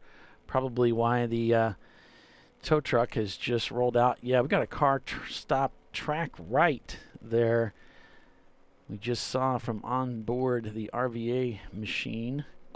Oh, it's our it's the Nova. Oh no. What a I wonder if he's out of fuel. We're what, an hour and 15 minutes? Yeah. There's the wave, and you look track right as we go by here on the replay. It's just like we go by something really quick, so it must be the Nova. Yeah. That didn't look like a Nova. Go here. Okay. He's about 20 yards past the flagging. Oh, now the flatbed might be going out, so maybe we have two cars on the racetrack. Oh. That might be why. Because over at turn, where is that? It's turn 12 is where the Nova is, just past the flagger station. That's too bad. Driver's right. And things were going so well, too. Oh, wow. Well, like we talked about, it's been, we haven't had too many races out here in the South where we had all these cars, and the heat could be a contributing factor. And we have another slow car going into turn 10 right now. It's a BMW. Oh, shoot. I missed it. It's gray. Who's my guy? I can just tell it. The color commentator. Yeah, where is my color commentator? It's on your sheet. I think there's some colors. Well, maybe not. Sad. I missed it. They have been a Honda too. Honda, BMWs, they all look alike. Here comes the wrecker around the bend, turn 10. Oh, he missed the apex there. But they are holding the white and yellow flag out there so that he can come. Oh, here's some tire lock up there from the camera. Careful there, boys. Here comes the wrecker's going off camera to the left there at turn 11, so there must be a car parked over there. Yep, that's the Nova that's parked over there. Oh, boy. What a shame. What a shame. Well, they'll have to get him going again there. 285, the Toyota MR2, making some really late braking passes on the field here. They've really cut a lot of weight out of that Toyota, highly modified Toyota V6 MR2. Oh, no. Yeah, it's a Mark 1. Here we go. Which is an 80s car that has a 3-liter V6 from the early 90s. It doesn't have all the VVTi stuff. And 187 horsepower, I think those had. And they've done some massive modifications to the suspensions to really, to keep the long travel shocks. That's the problem with the MR2 is you have short travel shocks on them. Yes. So they've extended the strut towers way up into the air, and it's above the hood line. It's above the hoods, right. That's the way to do it. And, yep. Also and that known as a allows them frunk. to not break hubs like our cars are famous for. They are cars, the MR2s. Yes, we gathered. Yes. You know, because they're really cool cars. Yeah, right. I'm not going to talk about them too much. Yeah, no. Wouldn't expect that of you. Yeah, the Freddie Mercury doing some really good racing with a Simon Says car right now, under braking as they go into one. And it seemed like Simon Says had just a lot more momentum going around that turn than Freddie Mercury did. Yeah, the Stug with Rodney Earwood at the helm really has brought that car up of like almost dead last up to 25th. He's passed 23 cars to get into the top 25. And actually, if you pull those EC cars out, that would put him in 23rd. Let's see. I know that Brew Crew was hanging out in here somewhere in 18th. There they are. So they're in 16th right now. They're in 16th. There, they moved up. Okay. So they're trying to get up into that top 15. We'll go back to our cameras here. I got to admit, I'm a little surprised these cameras are working as well as they are now, because yesterday it was like, are you kidding me? And we thought Bill said it. So how do you feel about doing a radio show? It was that bad. And I'm doing it talking to you on the phone about it, and the phone just kept going out. It's like, yeah, we couldn't even carry on a phone conversation. It was so bad. 248 leaving pit lane right now at the Mazda RX-8. Oh, and Heiler saying, next we'll hear about the Opel. Please don't encourage him. Please don't. I have Oh, here we go again. 32 pages of Opel facts that we're going to talk about later. Isn't there like an Opel magazine now that you're a part of? You got this subscription to Opel Classic or whatever it is. I'm a Opel Club member now. Oh, jeez. Yeah, I thought it fair to, I was getting a lot of help from those guys, and I thought it fair to join the club, pay my $70 some odd, and I didn't realize that when you join, man, you got this like really nice magazine. I mean, it's like, it's a lot better than what, it's SCCA magazine quality stuff. It's just really good stuff. Yeah. Sports car. And, yeah. And you got a patch and stuff. And so you got to have a patch. Yeah. Looking to see what we could do with our club here. So there's a few things that we're going to do. And why not? Unfortunately, I'd actually talked with Doc at Watkins Glen about possibly doing a magazine. And Doc was a pretty darn good writer, and he thought it was a pretty good idea. And we'll do something. We'll do something. We'll do something. Self-publish something. It'll probably be a PDF type magazine, because right now we just can't really afford to do a color print job. They're pretty pricey. Yeah. Yeah, like most of you don't read anyway. they're more into the videos thing. Well, the wrecker's, let's see, the wrecker's pulling one of the cars. Was it 256? Is that what it said? 250. It's a Nissan Altima. That's Salty Crackers. Yeah. It's a Nissan Altima. So, which, by the way, folks, we do have there's a Nissan contingency program that we're a part of. You can find out a little more information about that on the website, but they're paying out some big bucks for top finishes for each race. So it's a pretty awesome program. So make sure you check that out. You just got to register, put the stickers in the right spot, and I think you got to put like a patch on your uniform or something. I don't know. But that's on the Champ Car website. So check that out. Nissan contingency program. If you got a Nissan car and you got a Nissan power plant or a Datsun with a Datsun power plant, you're good to go. I'm going to try and find more information about that. We also have a Mazda contingency program going on as well. We're a part of that. And again, there's information about that on the website. A little bit more involved to be a part of the Mazda contingency, but checking his watch here. See what time it is. Tea time's coming up. RVA graphics and wraps in the 111 car.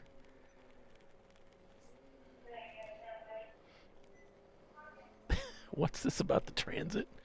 Discovery Parts is on site this weekend with their Ford Transit, or it's either a Ford Transit or the Mercedes / Dodge. Yeah. And one of those truck things. Yeah, they all look alike to me. Yeah. Just like BMWs. I think we should get a Ford Transit. That should be to replace that Ford thing that the Excursion that poor Chelsea had to drive from Indiana. She needs to be in a Transit. They're pretty cool. They got a tiny Transit? Huh? A little tiny Transit? There's a whole bunch of different ones you can buy. I know that we're actually we've talked about it. We kind of have a line on a couple of actually the big Transits. Yeah, they have the 350, a 250, a 150. I have a Transit Connect long wheelbase passenger wagon, which is a fancy word for minivan. Let's face it, that's what it is. But they don't want to call it that. It's a passenger wagon. Thank you. So that's what I've got. I think they'd be great for us. They're pretty cool. Yeah, I've got the VW that we've got a plan. We had a meeting with our VW rep last weekend at Willow Springs, and we were able to figure out a plan to get our VW either fixed or replaced. So cool. Yeah. So it's that's in the works. I also had a really good meeting with our Maxxis representatives. They came out to the race at Willow Springs, and they hadn't been out to one of our races yet, and they were pleasantly surprised at how organized we were and how our racers were really happy with the series. And they were one of those vendors that came out and didn't say, "Hey, we want you to run our tires a spec" or something like that. They came out there just gathering information from teams, and how do you like that tire? Why did you choose that tire type stuff? And it was pretty cool. We even had some guys running Maxxis tires, and they gave some good feedback to them. And they're really good. They had a team there that was running some experimental trailer tires on their big. They had one of those what do they call those motorhomes with the car trailer in the back of it, where you can pull your car into it. Right. I forget car hauler called, but I don't know. Yeah, one of those things. And toy haulers. That's it. And it was huge. Big old, yeah, he had 8 lug wheels on this thing, and they had some experimental tires on it. And he said they were so tough that they actually had to de-tough them a bit to bring down cost and all that other stuff. But Maxxis is really doing a lot of development work on new tires for all kinds of vehicles. Talking to some guys this weekend. There's they have some fast tires that they use for their 4-wheelers, and they do go-kart. They're famous for kart wheels as well, kart racing wheels. And of course they're off-road truck tires too. So, and I run on our Opel GT. We have the Maxxis tires. Don't know what they're like yet. I haven't raced yet. Haven't started it yet. So, yeah. But you're gonna find out eventually. One day. We got some cars moving up. There's always hope. Hope springs eternal. There's always hope. Brew Crew's up to 15th place. Cars are on the move here. We've got cars coming in the pits now. And the Audio Technics guys tumbling through the standings. Down to 25th is apparently they are not turning laps. So they are, that was one of the, that's the they're in 26th now. Dead Broke also not showing turning laps, but that's because they are in the pits. Looks like left side of the car is jacked up in the air. Yeah, 432 is on pit lane right now. They're D-Class Camaro.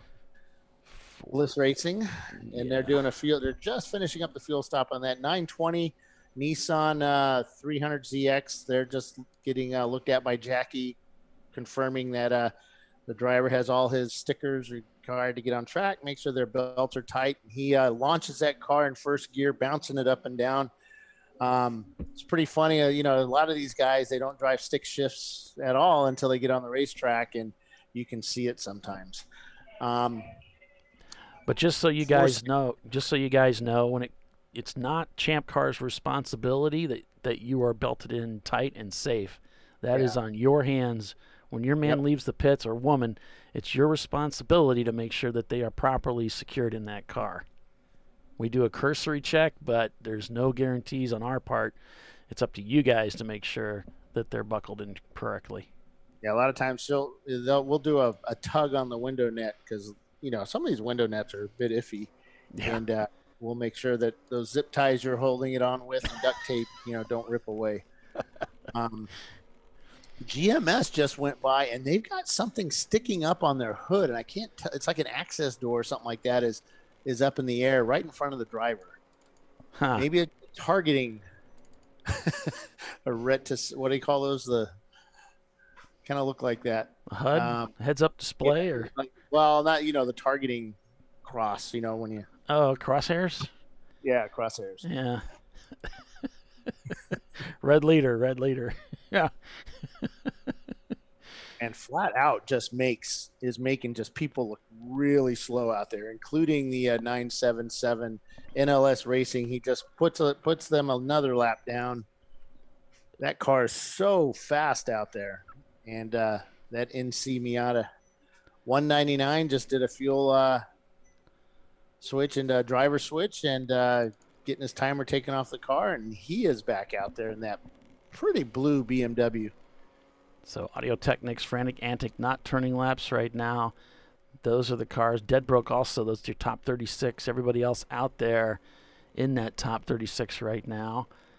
Overrated, not turning laps, along with Clear Motorworks, Dirty Air, and the Nova Cone Crushers is not turning laps, folks. We don't know why. They're in 48th place. Bliss Racing, Salty Crackers, not turning laps. So's the Hong North car, number 384, that was brought in. They are not turning laps in that car. The 7G car still behind the wall. So Freddie Mercury going into turn one, a little more control this time, not necessarily locking up those front wheels as he goes into braking. The back end of that car just jacks up about a foot or so as he under braking as he goes out there. Another Nissan 491. Was it 491 or 941? 491 leaving pit lane. Nissan 240 SX jumps in between the Hong North car, but Hong North goes right around him as they approach turn two. And they're not really nose to tail now. We've got groups of 7 or 8 cars together pretty much all around track. The 352 trying to hunt down the 111 car from RVA Graphics. Out really brakes late in that car. It's so light. And he's right on the tail of the 111 car as they go into turn 2 and 3.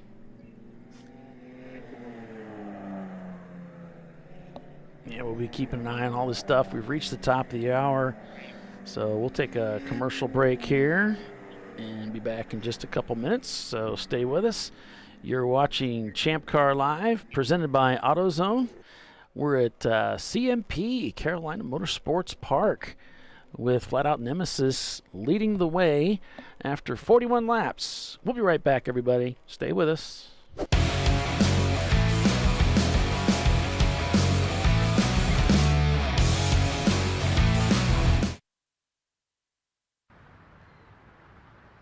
I probably need new tires.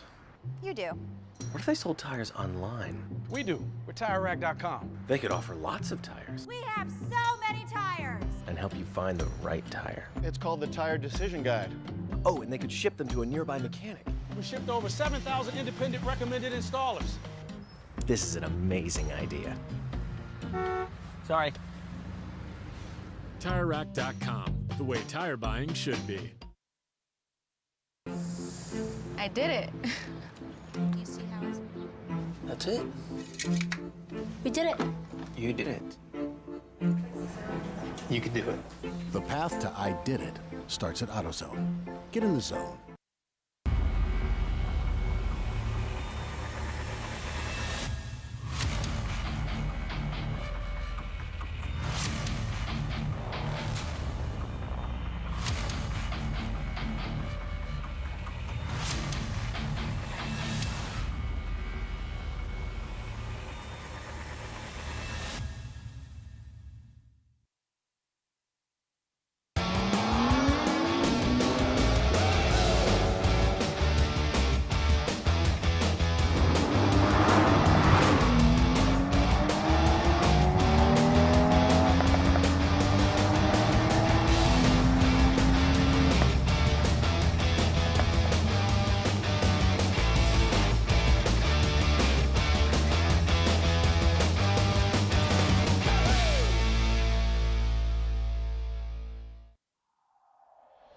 Discovery Parts is a veteran-owned racing and safety equipment company.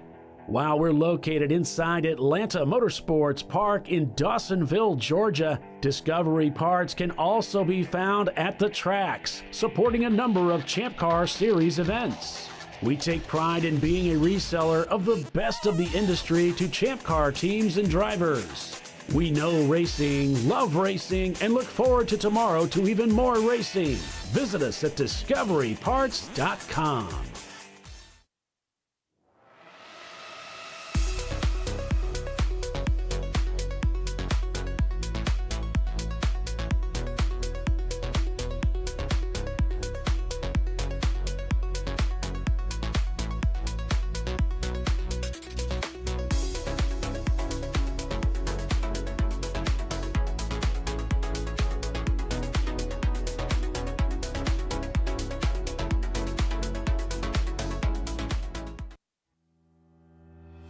Lifeline USA is a leading manufacturer of onboard fire suppression systems. Lifeline's continuous commitment to research and development ensures that we supply the most innovative and cutting-edge products available. Used by the majority of the world's motorsport championship-winning teams and constructors, Lifeline has a proven history of success. Lifeline offers a complete range of fire suppression systems for all budgets and needs, and we continue to push development and limits on both extinguishment materials and our patented delivery systems to make the race car environment almost as safe as sitting on your sofa at home.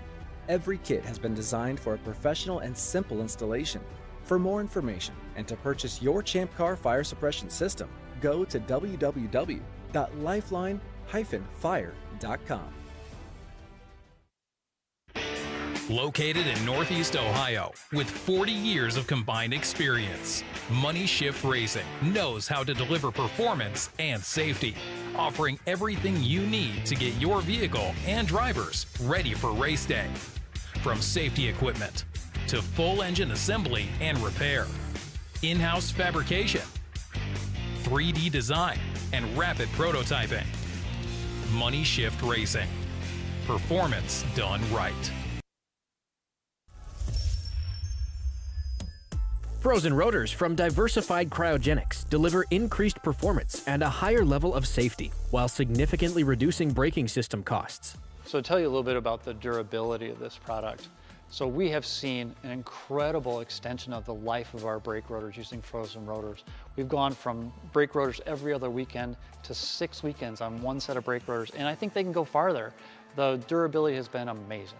And it's been a fantastic season, and man, a lot of that is due to the way our car can brake on those frozen rotors. For more information, go to frozenrotors.com. Come on, Road. Do your worst. We'll be at our best. Stress tested to meet or exceed original equipment performance. Exclusively at AutoZone.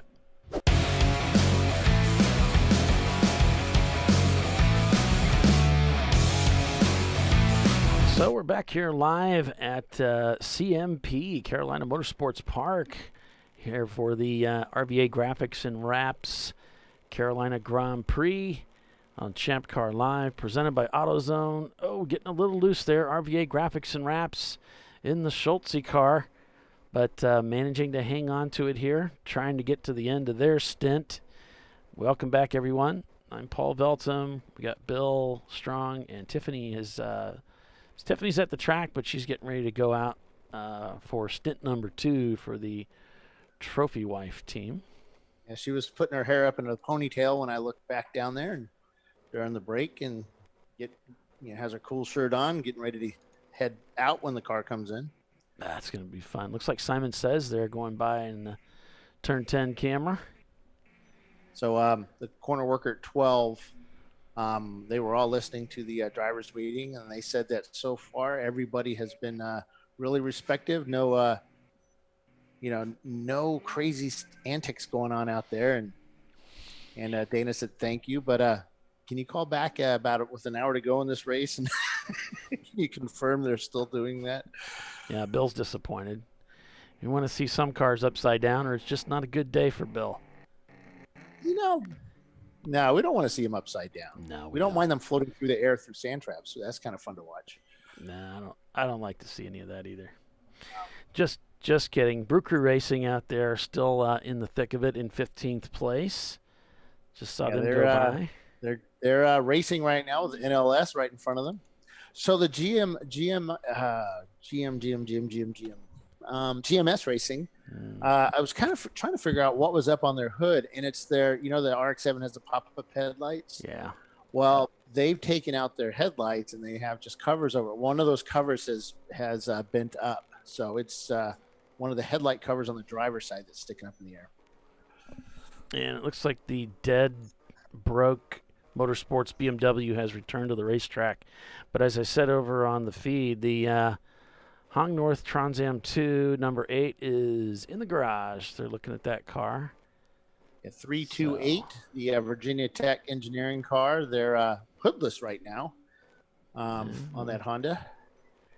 So Flat Out Nemesis leads about 1 minute and 16 seconds over Freddie Mercury. Still putting down some scorching lap times, like 4 to 5 seconds a lap faster than the field over Freddie Mercury in second. Then it's GMS Racing in third. Hong North GB2 in fourth. They just set their FTD with a 150.0 in fourth place. Then it's NLS Racing back about a lap from the leaders in fifth. Then Love Racing, Simon Says, Moe's Racing, and a Miata. Another Miata in ninth, Level 1 Racing, and Bradley Racing in another MX-5 in 10th. But that's an EC car, so RVA technically now up to 10th place in that BMW. So we got a B-Class, D-Class, C-Class car, your top three. Who knew that BMWs were so fast? I don't know. A-Class being led by Love Racing, so looking good for those if they're signed up for the contingency program. They're leading the way. NLS got around Brew Crew that lap. Yeah, NLS, such a fast race car. They did really well. I think it was at COTA they did really won a race. I can't remember for sure. I have to go back and get all my stats. Want to remind everybody on pit lane that open-toed shoes are not allowed. You have to wear, closed-toed shoes. Shorts are optional. You can wear shorts at our races, except for one. Yeah. Yeah. Yeah, last week we had an issue where the track came out 5 minutes before the start of the race or something, so everybody had to have pants on. Yeah, I think Troy Isidore, it was Troy's idea that everybody wear long pants and everybody had to fall in line. So we're all grateful for Troy bringing that. 3 wide into one with GMS on the inside, and he makes it through. There's a gaggle of 2, 4, 6, 8, 10, 12, 14 cars as they went into that corner, and it seemed like everybody was there at the apex all at the same time. I want to say 14 wide, but not. It's the popular hangout, turn one. It was looks like a really tight, pretty turn. Intense corner there. I mean, you're going down in there. You can see it sort of in the middle of the screen towards the bottom. That's turn one. Doesn't it circle back on itself a little bit too? It curves back on itself. I don't know if it does. It's really wide there. A drawing is different than real life. Yeah, that's true. Because they've widened it there, and you can. Basically, there's a crossover to the other side of the track, so it's really wide, and it's a lot of room to do stuff there until you get through the corner. Then it's not so wide. So I think you can pull 14 cars wide through there, but about 50 yards down, you're not going to have that much room. So it's like Daytona, turn one. Yes, you got a lot of room going in, and then you don't have a lot of room. And it surprises you too. It's like, oh shoot, why am I way out here? It's very single file coming in on me so fast. Like a funnel. Yeah. There's a group of cars heading down 10. That's them. That was all those cars that tried to get into one. It was you guys.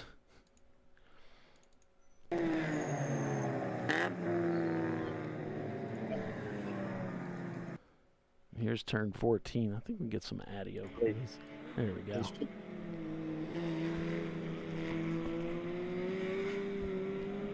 Thanks. We have the Casper Prefect Lexus radio in our hands here, and once we go yellow or something, we'll give them a talk and ask them what's going on out there and how their day's going. But we won't do it under green flag conditions because the boss gets really highly upset with me when I do that. And Bill is all about keeping everybody happy, so he's not going to do that. That's what I do. Oh, and remember, any complaints to info@ChampCar.org. Yeah. Make them often. Mr. Surferger, our Corolla was upside down at CMP and recovered to later win at Sebring. I thought it was going to be really funny if you would have said it recovered later to win the race, like they tipped you back over, off you went, you won the race. That would have been funny. Surferger, he is like one of the worst drivers ever. I think he raced for one of my teammates. Just the worst driver ever. I think his name is Jerry Enger. Board of director, treasurer of Champ Car. No, Jerry's a really good driver. So the one that keeps us paid. Thanks, Bill. Yes, he keeps money in their accounts. Yes. So you probably don't want to insult him. You probably, actually, you're the best driver we've ever seen, Jerry. Waiting for my phone to ring. The very best. No, he won't call you. He'll be calling Dana. Info@ChampCar.org. Please cancel payments to Bill Strong. Oh, shoot. So there's a look at pit lane. It doesn't look very busy. So nope. Just a few during our break, we did have a lot of cars coming down pit lane, which caught me a little off guard because we were only an hour 30 into it. And I'm wondering if these cars are using a little bit more fuel than they thought, or maybe they're just bringing them in early to see where they're at. Yeah. It's easier to recover from a race, to the race when you earlier than it is later on in the race. So looks like a Facebook Live just went live on Facebook Live with NLS Racing doing a driver change. So try and get over Castro the Prefect Racing's Lexus, they were just talking about they're at their point now to where if we go full course yellow, they're going to pit. So guys are starting to use their what do you call that? Their racecraft and planning their pit stops. Their race what? When their racecraft. Oh, craft. It's like okay. Yeah, craft. Like racecraft. Racecraft, and it's kind of when you kind of decide when you want to do stuff. Got it. How are we going to get in this race? Got it. Well, there's the NLS folks getting ready to do their pit stop. Well, there were some people this weekend doing actual crafts, in their pit, sewing up stuff. And there's a lot of dancing going on down there in the NLS pit. They must be having a good time this weekend. Yeah, they brought the whole family down. They're not far from here. Oh, they're doing a live. They do their pit stops live, yeah. I don't know if this is pre-recorded or not. I don't know why it says program. The 256 Nissan, they tried to get back out on track, but they went the wrong direction. Oops. They need to go to the pit in area. Where Black Flag is down there, and then enter the paddock enter the pit lane that way, not through our exit from the track. That kind of put you out on track where you don't really want to be. Here's NLS coming into the pits. So it looks like they're getting ready to do a driver change. They've got someone going over the wall with a fire bottle and a drain pan. As required by Champ Car, it needs to be at least 3 inches deep. And they're going to be doing some fuel. There's the new tag for the next driver going in, looks like. Maximum 5 people over the wall during a fuel service. No work is to be done on the car. Everyone has to be in full gear, fully suited. So driver in, driver out. Getting ready to go out for stint number 2. Which our good friend Tiffany. That incident over at turn 2 and 3 because... Yeah, hold on. I got to come out. I'll be back.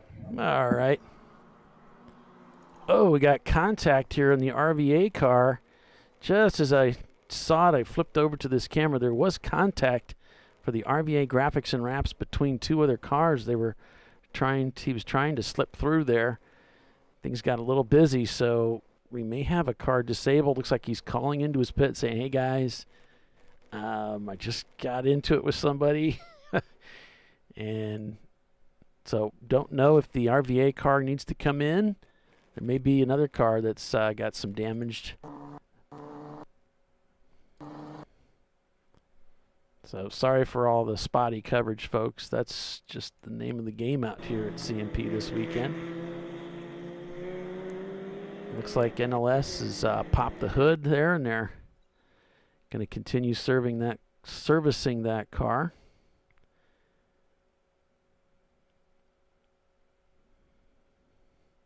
So hopefully they'll be able to get back out there.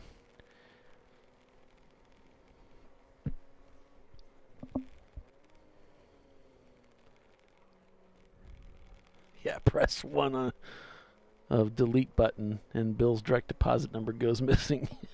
Wait, what? Suddenly Bill's back. Wait, what? What are you talking about? I heard Bill's deposit goes missing. No, car payments due. Now, we had a photographer out there that they suspect was one of our photographers, and we didn't have any photographers apply this weekend. So I said, nope, not our guy. Go arrest him. Jump him. Throw him on the ground a little bit. Dust him up a bit. Dust him up. If they want to do photography, they need to go through the proper channels, right, Bill? They got to go through the website and get a hold of you. Us or me, and we make sure that you're really a photographer. No more of these. Well, I take pictures of my kids and stuff like that. Gotcha. You can do that stuff with your team and your paddock and that, but I can't let people back out on into the photographers' places on tracks, because we've had some folks that said they've done this before and then found out that they really hadn't, or they're not professionals per se, and they put themselves into a little scary position. So we had to tighten up the rules on that. They get yelled at. We get yelled at. The whole deal. Yeah. I just don't want anybody getting hurt. And we don't want anybody getting hurt. Yeah. It's a very dangerous place, a racetrack. Yeah, unfortunately, there are bad stories that come about now and then. So we don't want you to be one of them.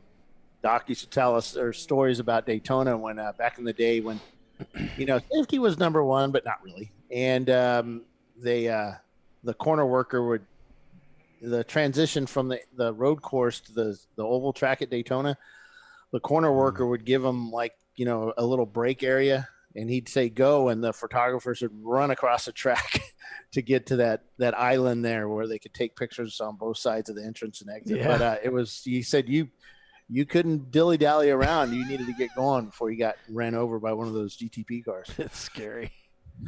Yeah. So this doesn't look like a normal pit stop. They're pouring lots of fluid in the front of this engine somewhere.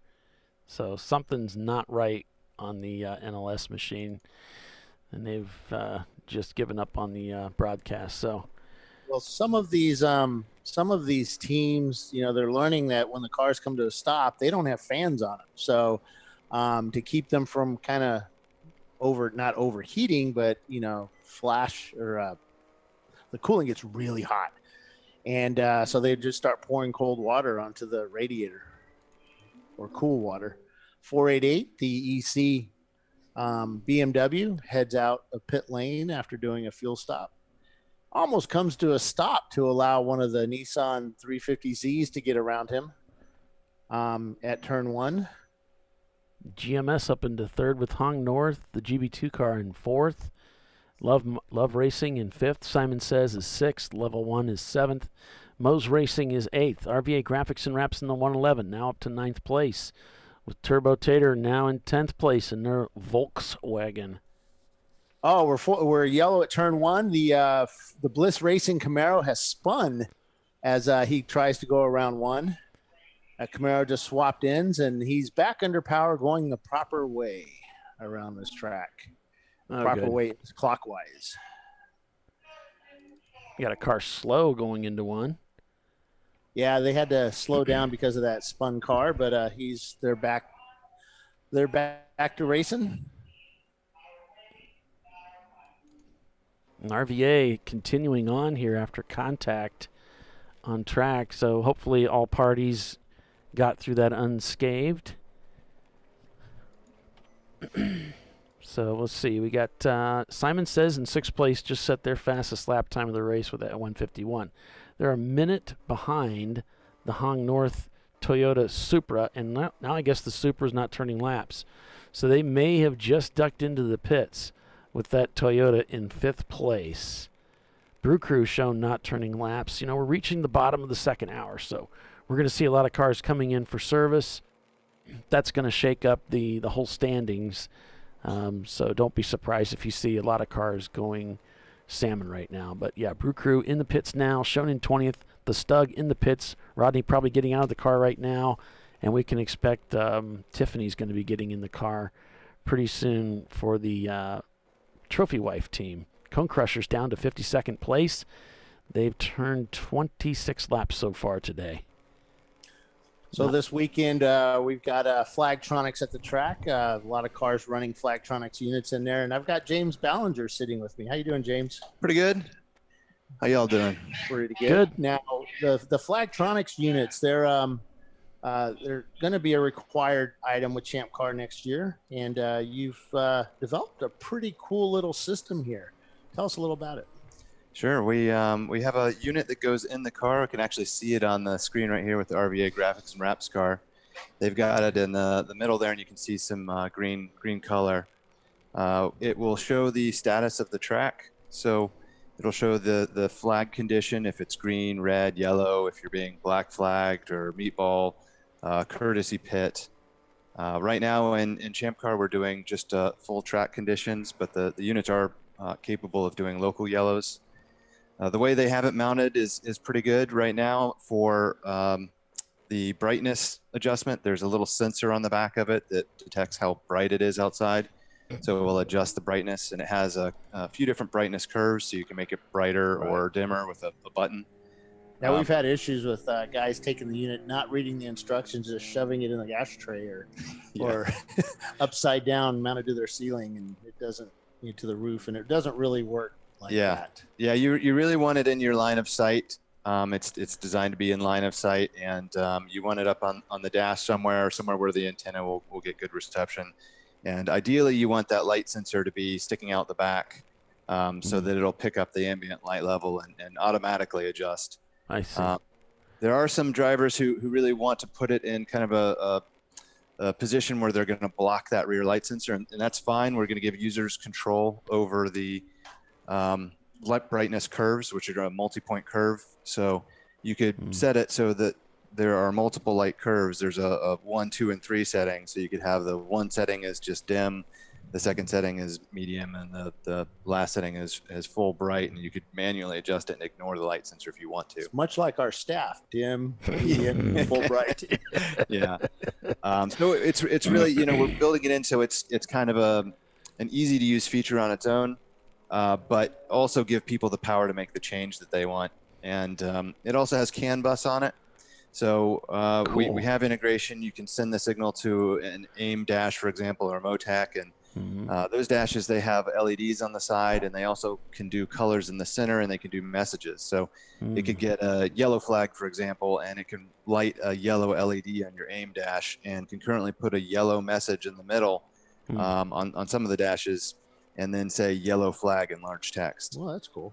So you can really get a lot of capability out of it if you wanted to put it somewhere where the antenna was still good, but it wasn't in immediate line of sight, but your dash was. And it looks like RVA Graphics and Wraps, they have a dash there, maybe an MXL2, an AIM MXL2, and that's an example where you can send that message over and you can display the flag messages on it.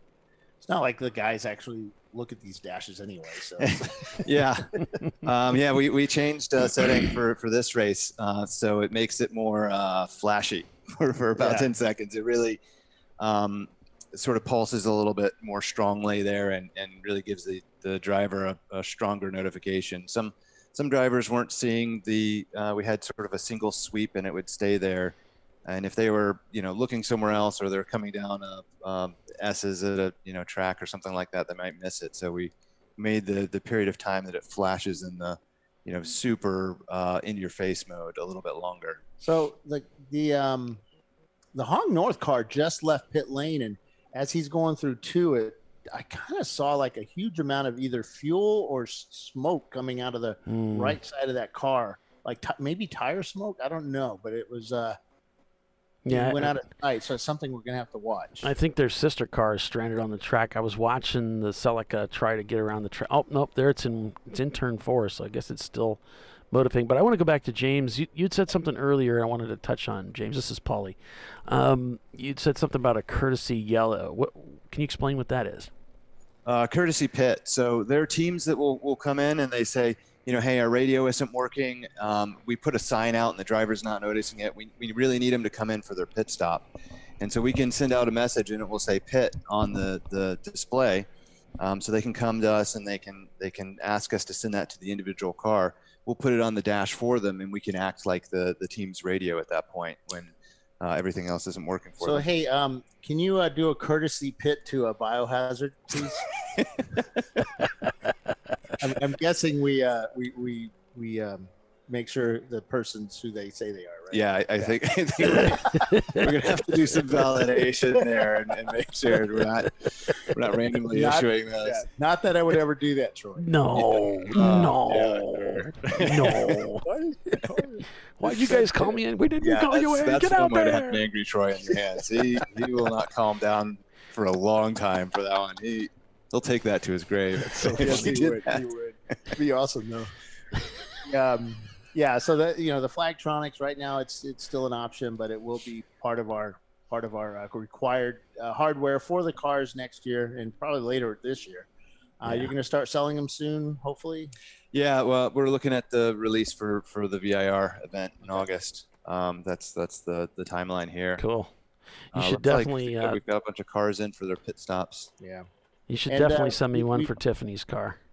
Yeah, we've already seen a pretty cool part of the Flagtronics unit. We had a car go off earlier, and you were able to see where it was and get information to the safety guys before the flagger was able to actually do it. Yeah, absolutely. So we can see the positions and we can see the speed. So we can see when a car goes off track and their speed is very low or zero. So we saw a car go off, and then the wrecker comes out, picks them up, and we can see them being towed into the pits and the speed of the wrecker and everything, and see the exact spot they are. So if you see the speed of an Opel that's just too slow in general, do you tell them to get off the track? We're going to go to commercial now, folks. So that happened earlier. The 434 had a wreck, and then they were coming up slow behind the trees over here, and coming out of 6, and we could see very quickly that they were running in the 20-30 mile per hour range. And so we were commenting and saying in the race control booth before the flag stand called in the same thing. The flag stand called in, hey, we got a slow roller, and we were saying it just about 5-10 seconds before. Hey, we got a car on track going really slow. Right. They went to 0 mile per hour. It looks like they had a wreck, and then they're coming up slow after that. And it's good to have really good corner workers here who are reporting that information very well. But that doesn't always happen. So sometimes we're not the only, the stand won't report it, and we'll be the only resource there to actually show, hey, there was a car that wrecked and something went wrong, and hey, they're at the back of the track going slow. You also have the fact that we do night racing, so maybe the corner worker may not see the incident, or they may be in between corners, and we can actually help get help out to those guys a lot quicker than. Yeah, absolutely. That actually, we got a car off.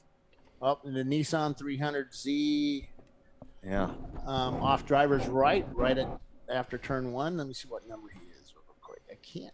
He's in a position where I can't see it, but it's one of the newer 350Zs. And I'm not sure what happened there. It looks like he's not able to get going again. Smoke coming out of that car too, but yeah, he may have gone off intentionally. I'm not sure. It looks like he's going to need a tow. Yeah, that's turn 2. But yeah, like right now, that car would show at 0 miles per hour. Yeah, exactly. And talking about your point earlier, that did happen at VIR. It wasn't at night, but a car, it was at VIR South, and it blew through turn 1 and went all the way towards the north track. and they lost sight of the car from the stand. But we were reporting with the VIR staff right there and saying, okay, we know exactly where this car is. Here's the car. And we could tell them, the speed, everything that was going on with the car. And we were actually coordinating with them to get the truck out there and get them pulled. Yeah, that works pretty cool. Now, ultimately, we kind of have the idea of this system replacing our transponders in that. And one day we'll have that facility to do that, right? Yeah. So they have the GPS on them, and that's for the moment we have sort of a secondary system. It's a backup system, but we are able to do position information, and that's working reasonably well at the moment. And there's always work to do on that sort of thing. The flagging right now is absolutely the priority, but we'll be able to do timing information. And we talked to some folks and over the last few races about it, and they're like, well, we really didn't want the added cost of this until we found out that it could replace multiple things. And it's like, oh, okay, this ultimately is something that'll help save racers some money.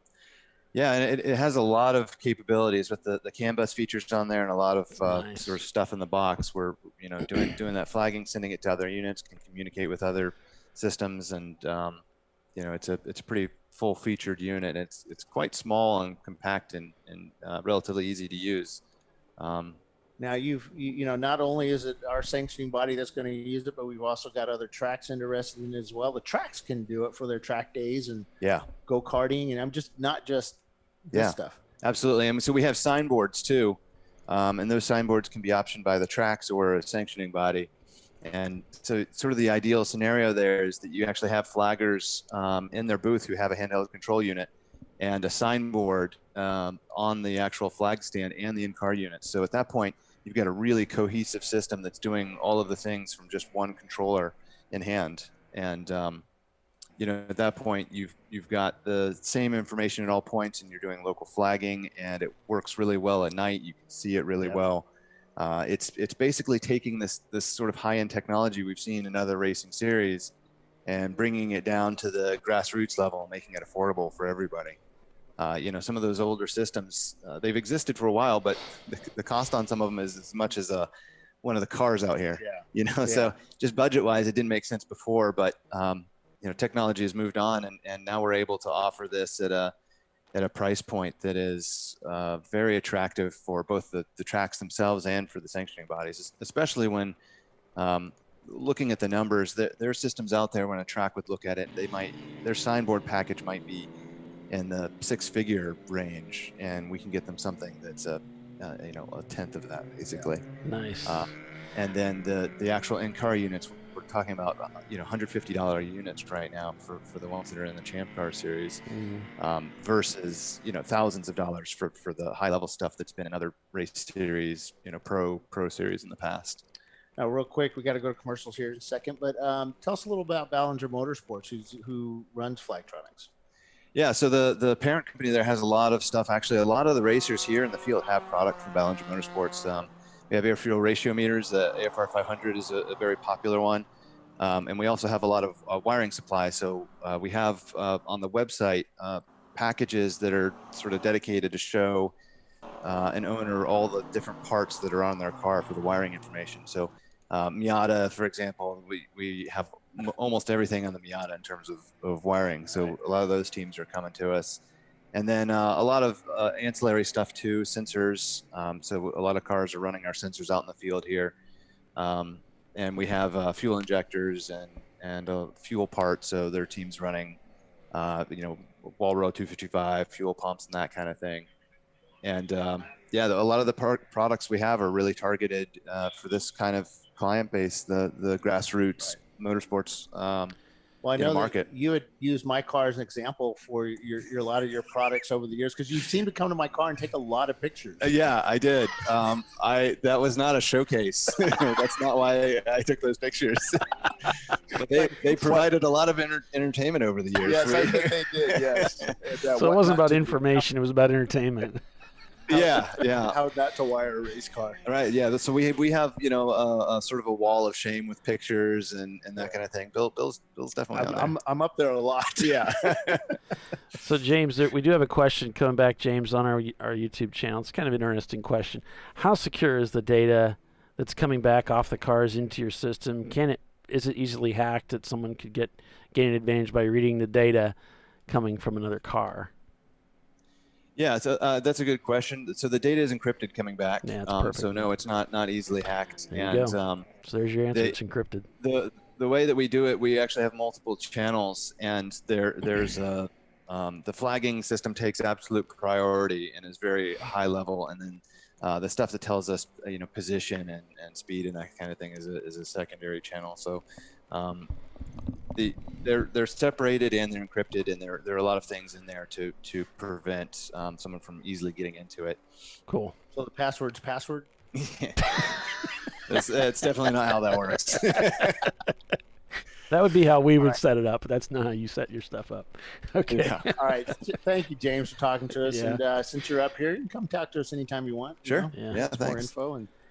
We're not doing anything. You might as well. Nah. All right. Back to you, Paulie. All right. We're going to roll over to commercial, guys. Stay with us. ChampCar.Live, presented by AutoZone. Hey, we're at the RVA Graphics and Wraps Carolina Grand Prix at Carolina Motorsports Park. And we've got Flat Out Nemesis still leading over GMS with Hong North in third. Stay with us. We'll be right back. Oh, yeah.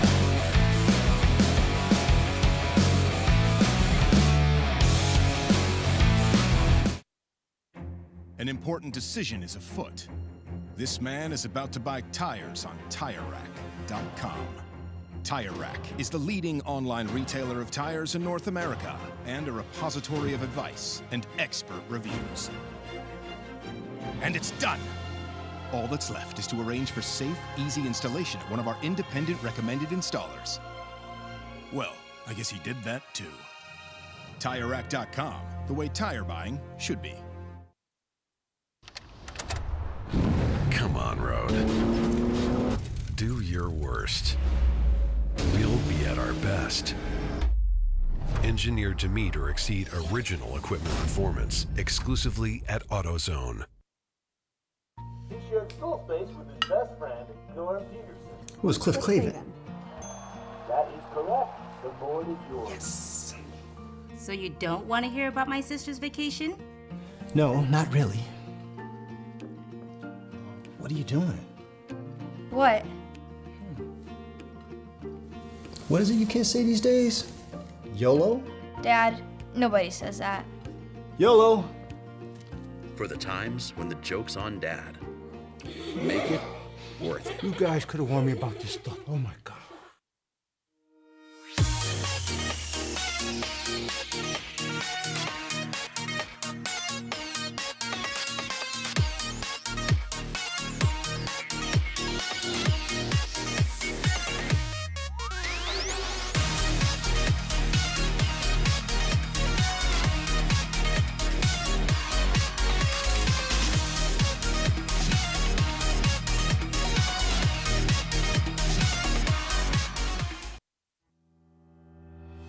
Lifeline USA is a leading manufacturer of onboard fire suppression systems. Lifeline's continuous commitment to research and development ensures that we supply the most innovative and cutting-edge products available. Used by the majority of the world's motorsport championship-winning teams and constructors, Lifeline has a proven history of success. Lifeline offers a complete range of fire suppression systems for all budgets and needs, and we continue to push development and limits on both extinguishment materials and our patented delivery systems to make the race car environment almost as safe as sitting on your sofa at home. Every kit has been designed for a professional and simple installation. For more information and to purchase your ChampCar fire suppression system, go to www.lifeline-fire.com.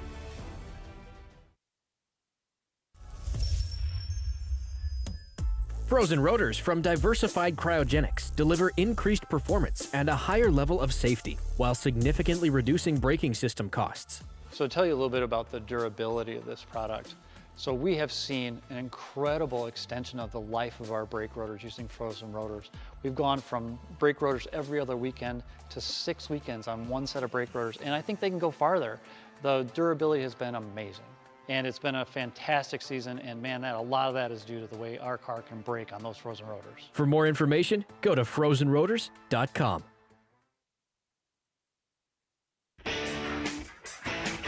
Located in Northeast Ohio with 40 years of combined experience, Money Shift Racing knows how to deliver performance and safety, offering everything you need to get your vehicle and drivers ready for race day.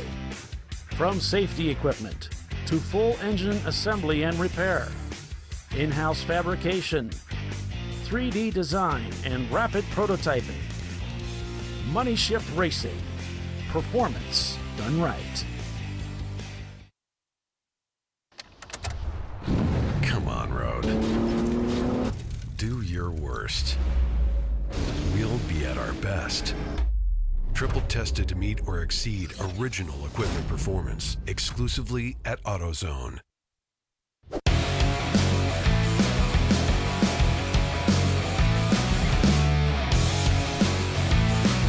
All right, welcome back, everyone, to ChampCar.Live, presented by AutoZone. Looks like we got a wrecker going back out. Man, those guys just cut right across the grass. He just cut right across the grass there. They really should work on paving that, because it's just going to turn into a dirt road there pretty soon. It looks like they're heading a wrecker going back out on track.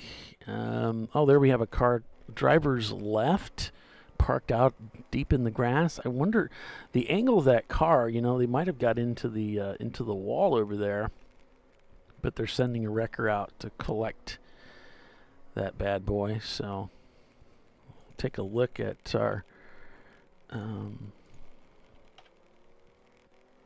race hero, and NLS Racing is not turning laps. They're in 7th place, not turning laps. So it could be NLS Racing. I thought it was green though, so I'm not sure about that. It looks like they may have had some overheating issues on an earlier pit stop. Here we have a car coming out of the pits right now, a gray BMW, but I can't make out the number. They're supposed to have a number on the hood or on the roof of the car. That's the shark car there, 19. Oh, okay. It doesn't have a sticker on the the top. Does. It's on the other side of the shark fin. You probably couldn't see it from that one. It's there though. Sure. So anyway, flat out Nemesis leading the race over GMS in second, back about a lap now. Hung North in third. Love Racing is fourth. Simon Says is fifth. In that Acura Integra, looks like they're getting back to racing form in that Acura very quickly. Level 1 Racing is sixth. Prefect Racing in their Lexus is seventh. RVA Graphics and Wraps up in 8th in the 111 car. Tau Racing is 9th. Bailey Racing is 10th. NLS tumbles to 11th. Running Bulls in 12th. Freddie Mercury now in 13th. And Brew Crew, the crowd favorite, up in 14th place right now. They just turned to 157 on their last lap. They need to get those lap times down into the low 150s. Not sure they got the muscle to do that, but slow and steady wins the race. That's the saying anyway. I don't know if it's true. Trophy Wife. Simon said a lot of these races. Oh, right. Trophy Wife in 18th place with Tiffany. I think that's her name. Yeah, Tiffany's at the wheel there. So I got the feeling she's been here before. Like she knows the track. She didn't say something like, this is my first time or anything. I don't know. I don't think it might be her first time here. She said it was the first time with the car. Yeah, James and I, Ballinger, we got up here in the tower with us right now on mic, but we were talking about G-forces. You know, those the Flagtronics unit being able to record G-forces in an accident. And one of the benefits of that, James, is that let's say you do get into an accident. You said it records the max G-force in a range. So that's something that we can get out to the ambulance and medical crews when they come to respond. At least they'll be prepared for what they need to do for medical care. Yeah, absolutely. So we have a crash sensor on board. So it's a very high G sensor. And its primary purpose is to be able to detect the severity of accidents. So what we can do is shorten the standard loop to get medical care and the appropriate medical care to drivers. So if somebody has just a wild hit, a 100G hit, for example, information can go back to race control, and they can report that it's a 100G hit, but also it can be reported back to the ambulance and the safety crew themselves.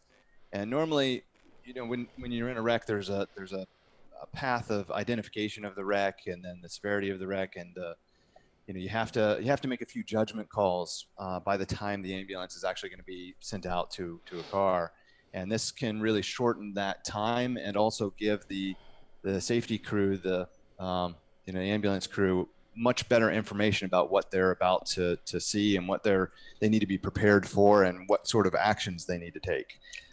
So the hope there is that we can provide both better information, faster information, and improve the ability of the safety crews to help drivers who've been in a severe accident.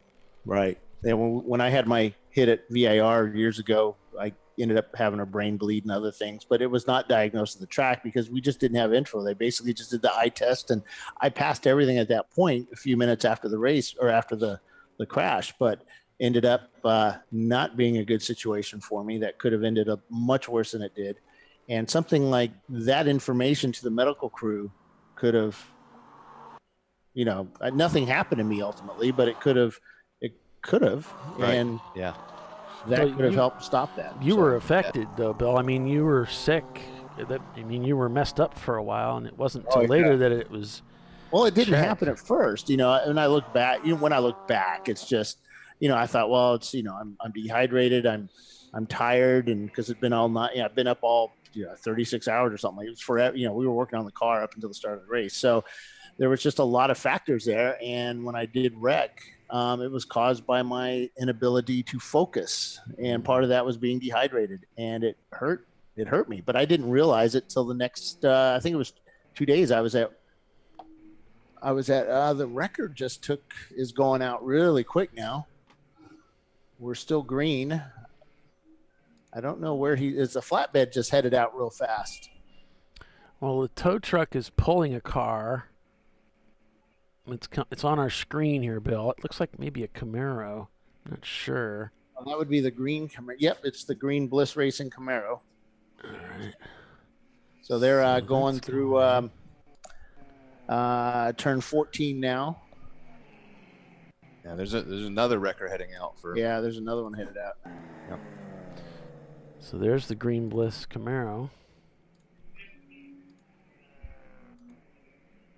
But yeah, the hit I had at VIR was into a fence, and after I spun, I thought I could re-enter the track safely, and I was going a lot faster than I thought I was, and there was rain, and it was a bad situation. I made a lot of mistakes leading up to and after that incident, and a lot of it was just like I said, it goes back to the point of it was a really hot weekend.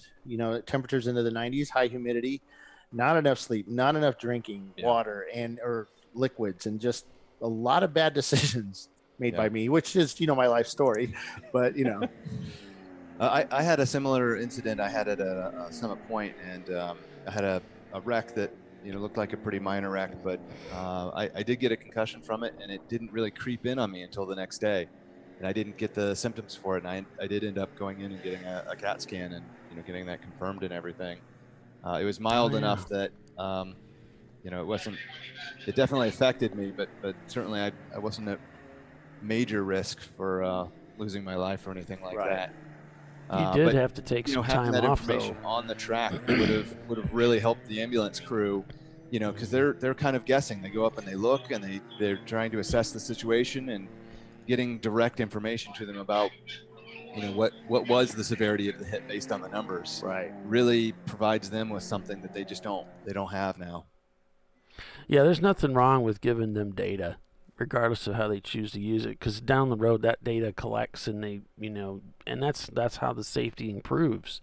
Yeah. Sometimes they say, oh well, we don't have to worry about an 80G, an 80G hit, and then down the road you're like, no, actually, we've seen some occurrences after the fact where that 80G hit's a problem, we're going to knock those numbers back to 80 or to 70 or to 60 or 50, and we're going to survey those people. We're going to tell them they can't get back in the car or whatever. And I know, and James, you were not racing for some time after that because of that concussion, weren't you? Is my memory right about that?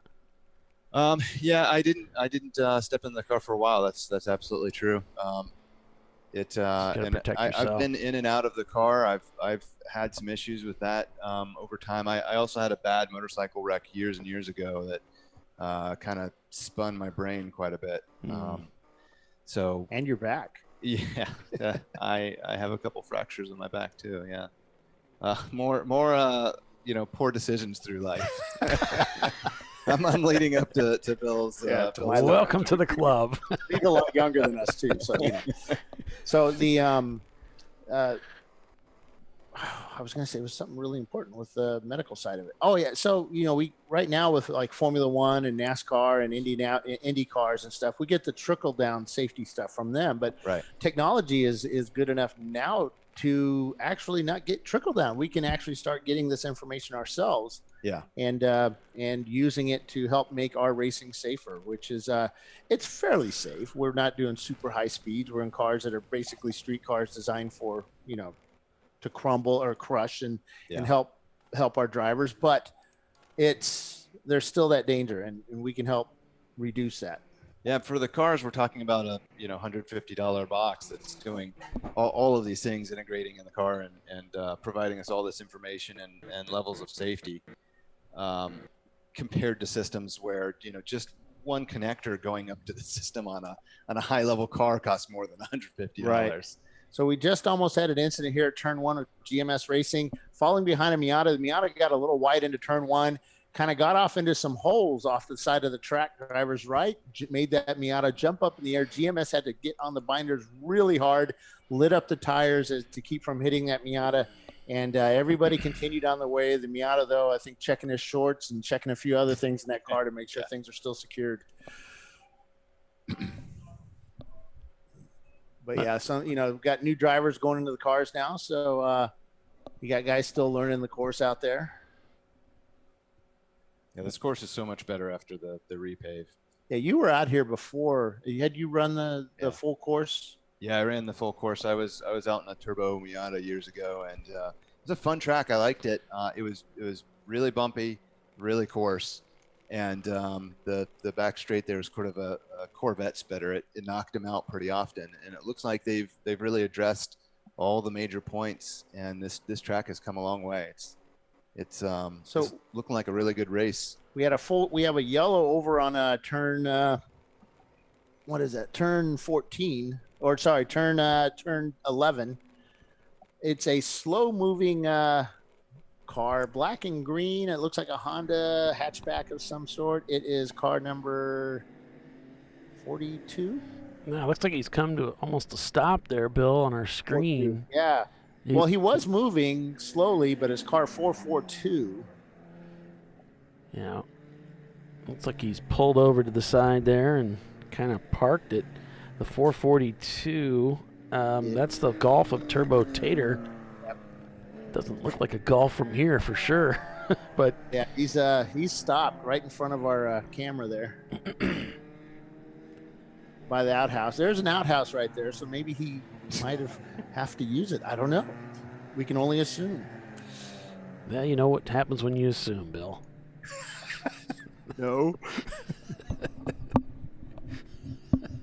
So James, when are you guys going to bring out your 240SX with the mad power plant in it?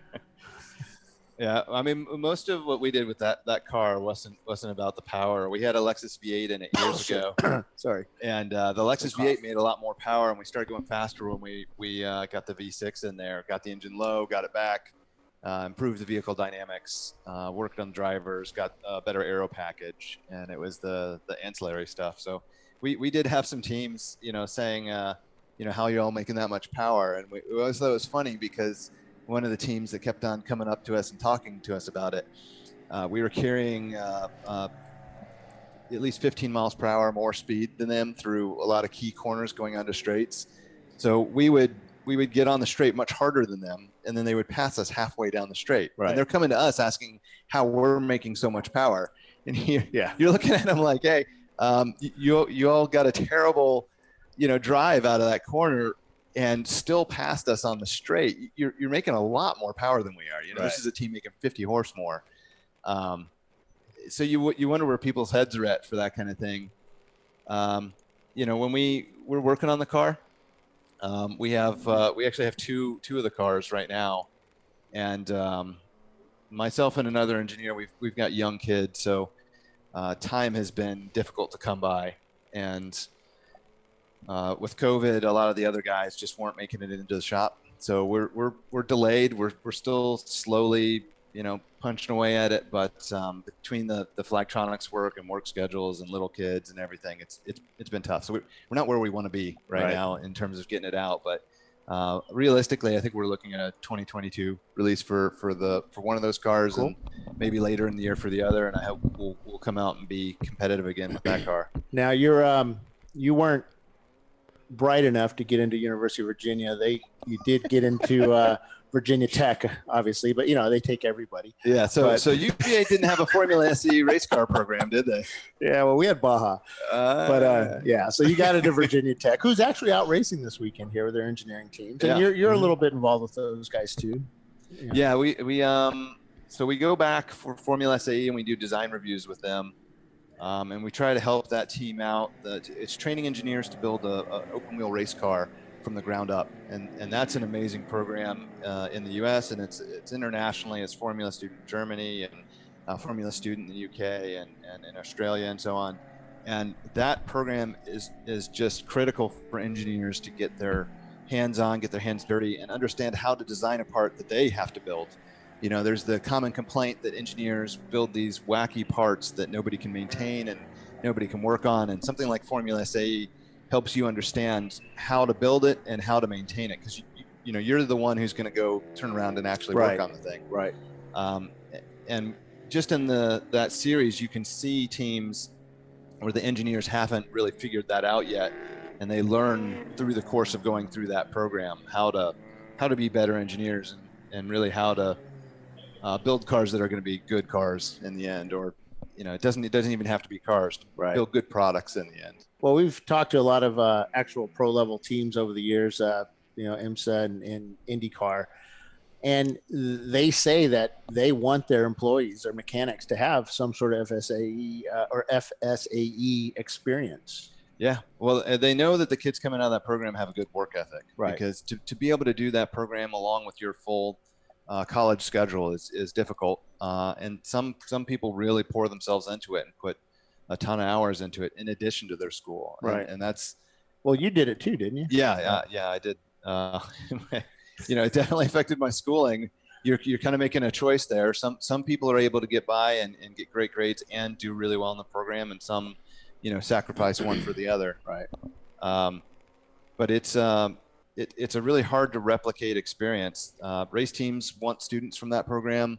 A lot of employers want students from that program. It's a great place to be. And I know here in the paddock, you can go out and talk to people about Formula SAE, and we have a lot of people in this race series who went through that. And some of the more creative engineering comes from people who did go through that program. Yep, that's right. No balls of wire in those cars. Yeah, usually not. Yeah. Is that bad? Yeah, well, it worked for like 3 years, and then it didn't.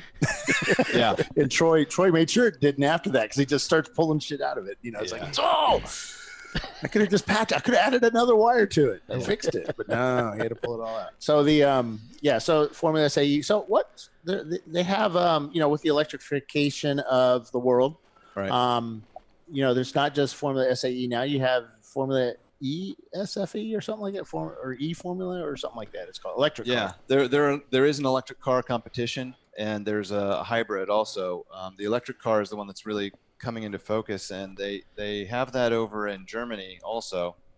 The FSE in Germany has been a really strong program for a lot of years, and they've built some amazing cars, and some of them are coming over here, and students are getting more and more into FSE over here. So those cars can actually have a little bit more energy delivery than the combustion cars can, because the combustion cars are restricted.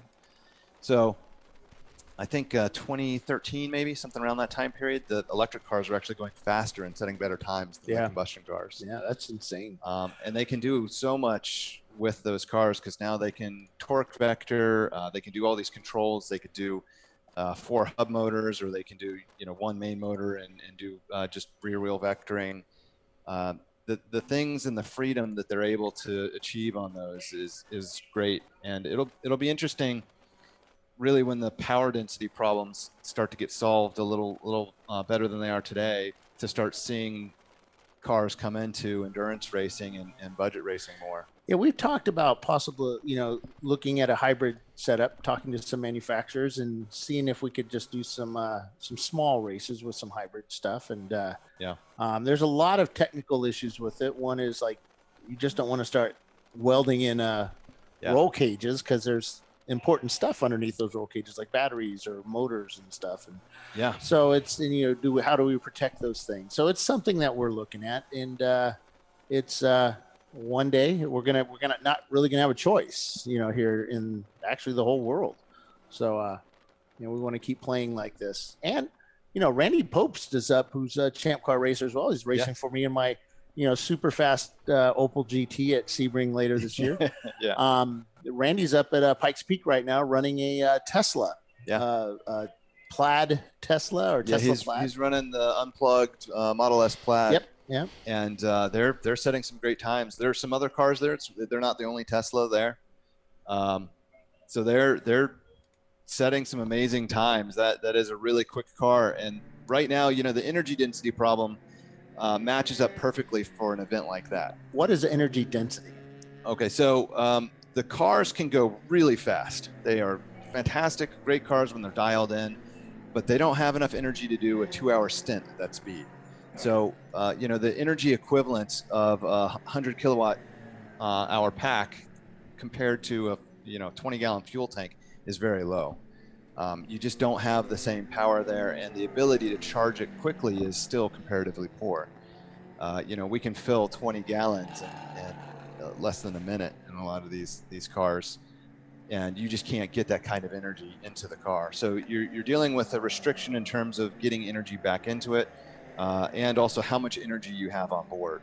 So they're great for time attack events, and they're great for hill climb events and short stints, basically. Right. Maybe you can do 20 minutes, but when we're talking about endurance racing, where you're going to be doing an 8-hour race, driver after driver, you short of having battery packs that you could swap out, you don't really have a solution, because you do not have the energy in there to be able to go that long, and you can't get it in fast enough to be relevant on the racetrack at this level.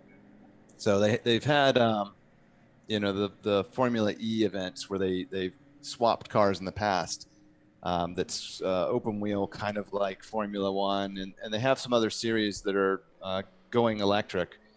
But budget endurance racing is probably the last place we're going to see the cars, because really you're expecting at that point powertrains to trickle down in terms of the technology to be able to drop in. So there might be a day where we see an old Tesla powertrain being like an LS swap. There might be a time when that happens, and we're definitely going to have more kits that we can swap into vehicles. But having the battery packs and all of the stuff that you need for endurance racing right now is extremely expensive. Now you have a Tesla, right? Yeah, I do. I had a CTSV before. Unfortunately, got stolen in Atlanta, and ended up with a Model S, the P90D, and actually went down to Atlanta last weekend for Doc's funeral, and there were a lot of problems. There were a lot of glitches. For me, it was an 8.5-hour drive, and it turned into an 11+ hour drive. Did you have to stop a lot to charge, or? Well, so the range is an issue, but comparing it to the CTSV, Mr. Tesla might be listening, so make it. You don't want him pissing you off and turning your car off. The CTSV has a short range. It has a small tank, and you don't get that much because it's 550 horsepower V8. So, when you're comparing range, it's not a lot different than the Model S P90D. The real difference is where can you stop? How do you plan for the trip?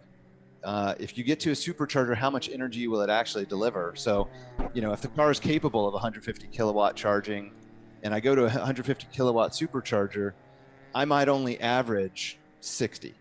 It might start at 135 and then it droops to 30 by the end of the charge. Somebody turn on a hair dryer somewhere in the building. Well, it's not necessarily that. The battery can only take so much. They have their own temperature sensors and some other things that they're basing the charge rate on. So you start off at a higher charge rate and you drop down.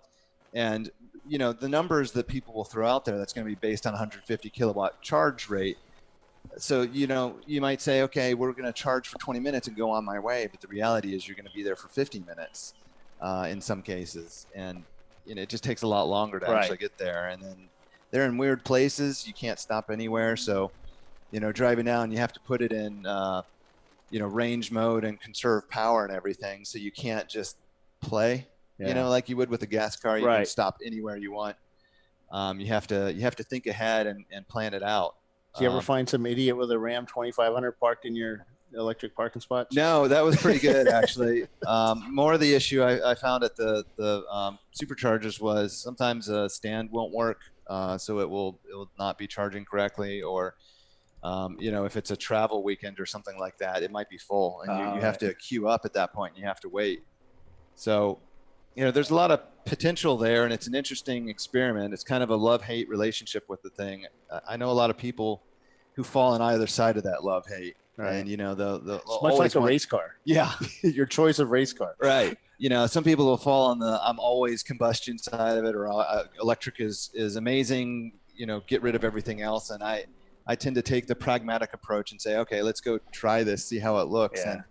And, for me, I to make it a replacement for one of my ICE cars is a genuine, drive anywhere kind of vehicle. It needs about double the charge rate and double the energy capacity. Well, you don't live all that far away from your place of work either. So. Yeah, my drive cycle daily is fine. That's why I was able to get that car. I'm only a mile and a half from work. I probably should be biking more and walking more over there, but for my drive cycle in town and the trips that I do, it's perfect. Right. So we're really only talking about these long trips that are an 8-hour trip. That's a problem.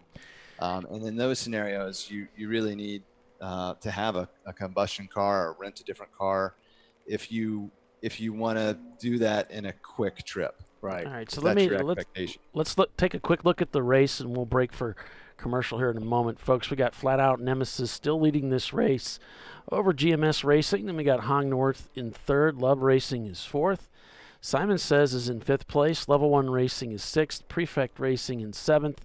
RVA Graphics and Wraps up to eighth in the 111 car. Then it's Freddie Mercury, and Running Bulls now has moved up into 10th place. So we've got 75 laps completed out here. I don't think we've had any full course cautions since we started the race. So stay with us, everyone. We'll take a quick break, and we'll be right back. You're watching Champ Car Live, presented by AutoZone. Back in a moment.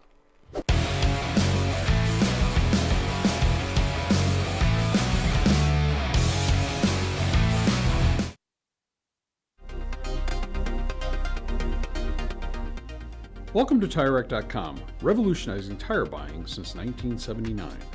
With our unmatched selection of branded products, finding what fits your vehicle and is right for you and how and where you drive has never been easier. Through helpful online shopping tools that include our professional hands-on reviews done at the introduction of a tire and consumer reviews that give real-world feedback over the life of the tire, you can make the right tire choice and find exactly what you need. And if you prefer to talk to someone, our tire testers, our sales team, are available on the phone. And that's how we get you the right tire for you and your vehicle for where and how you drive.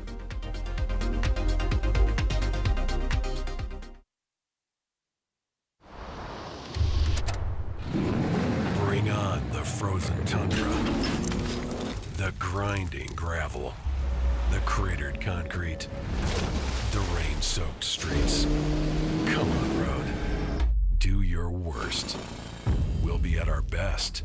Reliable performance in unreliable conditions. Designed to meet or exceed original equipment performance. That's why more auto technicians choose Duralast parts. Exclusively at AutoZone.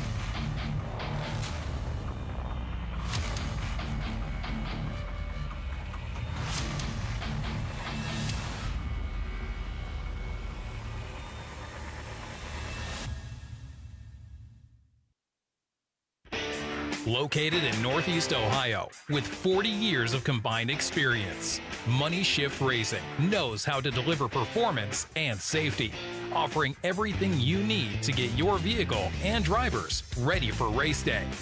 From safety equipment to full engine assembly and repair, in-house fabrication, 3D design, and rapid prototyping.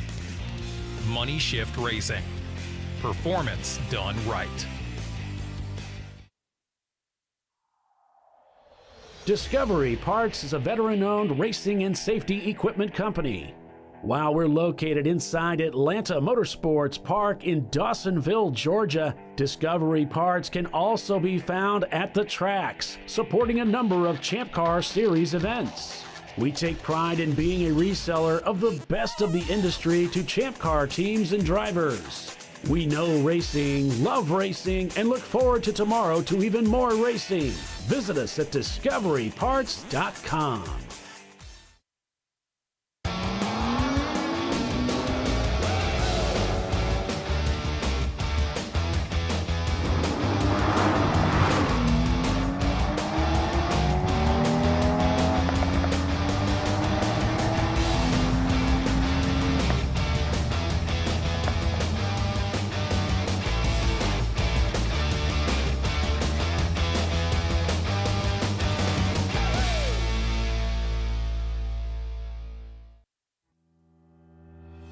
Lifeline USA is a leading manufacturer of onboard fire suppression systems. Lifeline's continuous commitment to research and development ensures that we supply the most innovative and cutting-edge products available. Used by the majority of the world's motorsport championship-winning teams and constructors, Lifeline has a proven history of success. Lifeline offers a complete range of fire suppression systems for all budgets and needs, and we continue to push development and limits on both extinguishment materials and our patented delivery systems to make the race car environment almost as safe as sitting on your sofa at home.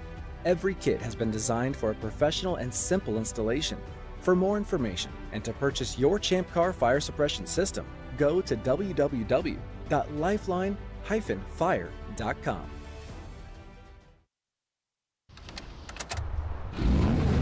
Come on, Road. Do your worst. We'll be at our best. Engineered to meet or exceed original equipment performance, exclusively at AutoZone.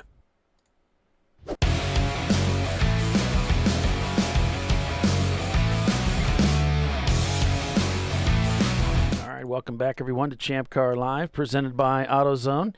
Taking a look at the race, 78 laps completed. Flat Out Nemesis leads about a lap over GMS Racing, turning those 150s. So Flat Out, I wonder if they've slowed down. Now they've just turned in 156. Well, they have a new driver in the car. They stopped for fuel just a little bit ago, and right there. I think they put a new driver in, not a fuel stop. Something happened to where they had to come in. But, that guy just went out, so new driver in that car. And we got GMS Hong North in the GB2 car, shown in third place in the B-Class car. So we actually have two B-Class cars in the top three. Then Love Racing still holding on to the A-Class lead position in fourth place there. We've got Simon Says in fifth, and then we've got Prefect Racing in the Lexus in sixth. RVA Graphics and Wraps now up to 7th. Freddie Mercury in 8th. Running Bulls is 9th. Looks like Level 1 Racing has gone into the pits. And Trophy Wife with Tiffany at the wheel, she just cranked out a 156 in that BMW in 13th place right now. I was just looking at her lap times. They're definitely coming down and getting in line with some of the other lap times that the other guys were driving in their own cars. So good job out there, Tiffany. The 352 Flat Out Nemesis. His rear bumper is just barely hanging on the bumper cover, so that's going to slow down his top speed. But it was flapping in the wind there, and if it gets too loose, they're going to make him come in and either remove it or fix it. Yeah, they'll give him that meatball flag, and then you have to come in. Brew Crew's in 12th place right now. They did a pit stop around lap 49. We're at lap 79 now, so looks like their pit stops are going just fine. Their positions are pretty good. So they must be having a pretty decent race. Things must be going fairly smooth for the Brew Crew team. Barely Racing just set their fastest lap time of the day in 14th with the 156.6. Looks like Prancing Burrow Racing and their Toyota has come into the pits. Dead broke. Although they were in the pits for a little while with the car jacked up on the side, they've gone back out and they've been racing for a little while. The Stug, Rodney Earwood's probably out of the car by now. Yeah, they would have pitted right there around lap 50 as well and made a driver change, put fuel in the car. That's how we do it in Champ Car. 2 hours is the maximum that a driver can be in the car for a stint, and then they have to take at least a 1 hour break before they can get back in. And we got Prelude to the Cream in 29th. Let's see, Team Phillips, Team Icky Breaky in 32nd. Overrated Motorsports and their Maz. There's a lot of Miatas out here this weekend, Bill. There is, yep. NLS and Turbo Tater not turning laps, so both those cars having some trouble. We saw Turbo Tater kind of parked out there for a while waiting for a wrecker to get to him. They broke down just at a bad time. There were several cars being picked up at the same time, and they were kind of at the back of the roster to be picked up, but they did get picked up. So it kind of goes back to the whole thing of having some things in the car, something to drink, having a drink bottle. You might think, well, I'm not really going to need that, but sometimes you take that stuff. It's a good idea to have it just in case you get stranded somewhere for a little while. There's not much you can do. It also helps lower your core temperature when you're working. Yeah. In these race cars. Yeah, if it's going to be a warm day, I take it with me. And now, with the helmets we have these days, like the helmet that I have, the plumbing is all right there. But, the Bell helmets, you can certainly check out those for options. We've got Bell helmet is the official helmet of Champ Car. So there's some options there for you. What else we got further down the line here? Let's see. The Dirty Air Chevy Nova in 43rd, not turning laps. Audio Technics not turning laps. And the RVA 411 car is now not turning laps. And that's weird because they were doing so well with that car. So something dramatic must have happened down there in 48th place.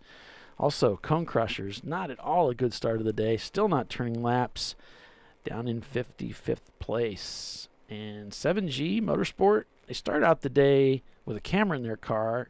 They turned about 13 laps and then had to bring it in after they were leaking something. And they haven't gone back out. So I think they might be done for the day, that they took the camera out. I think the magic smoke disappeared from that car. It's too bad. Oh, well. Live to fight another day. At least they brought the car back. And the MR2 smoking just is off of turn one, way off. He's pulled off into the sand trap there at turn one. Let me pull the camera around to see it. Okay.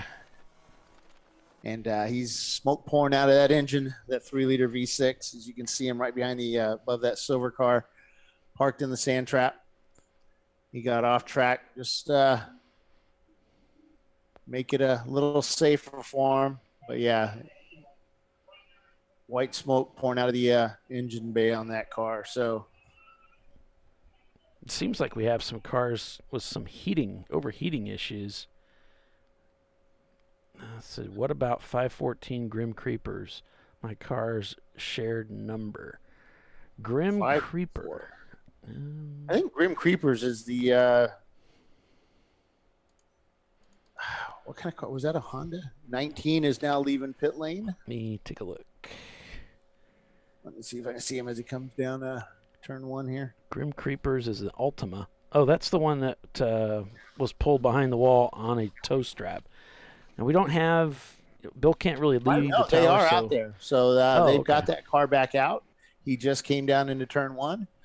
Has a Miata right behind him. Actually, the Miata behind him is the one that won at Palm Beach earlier last year or late last year.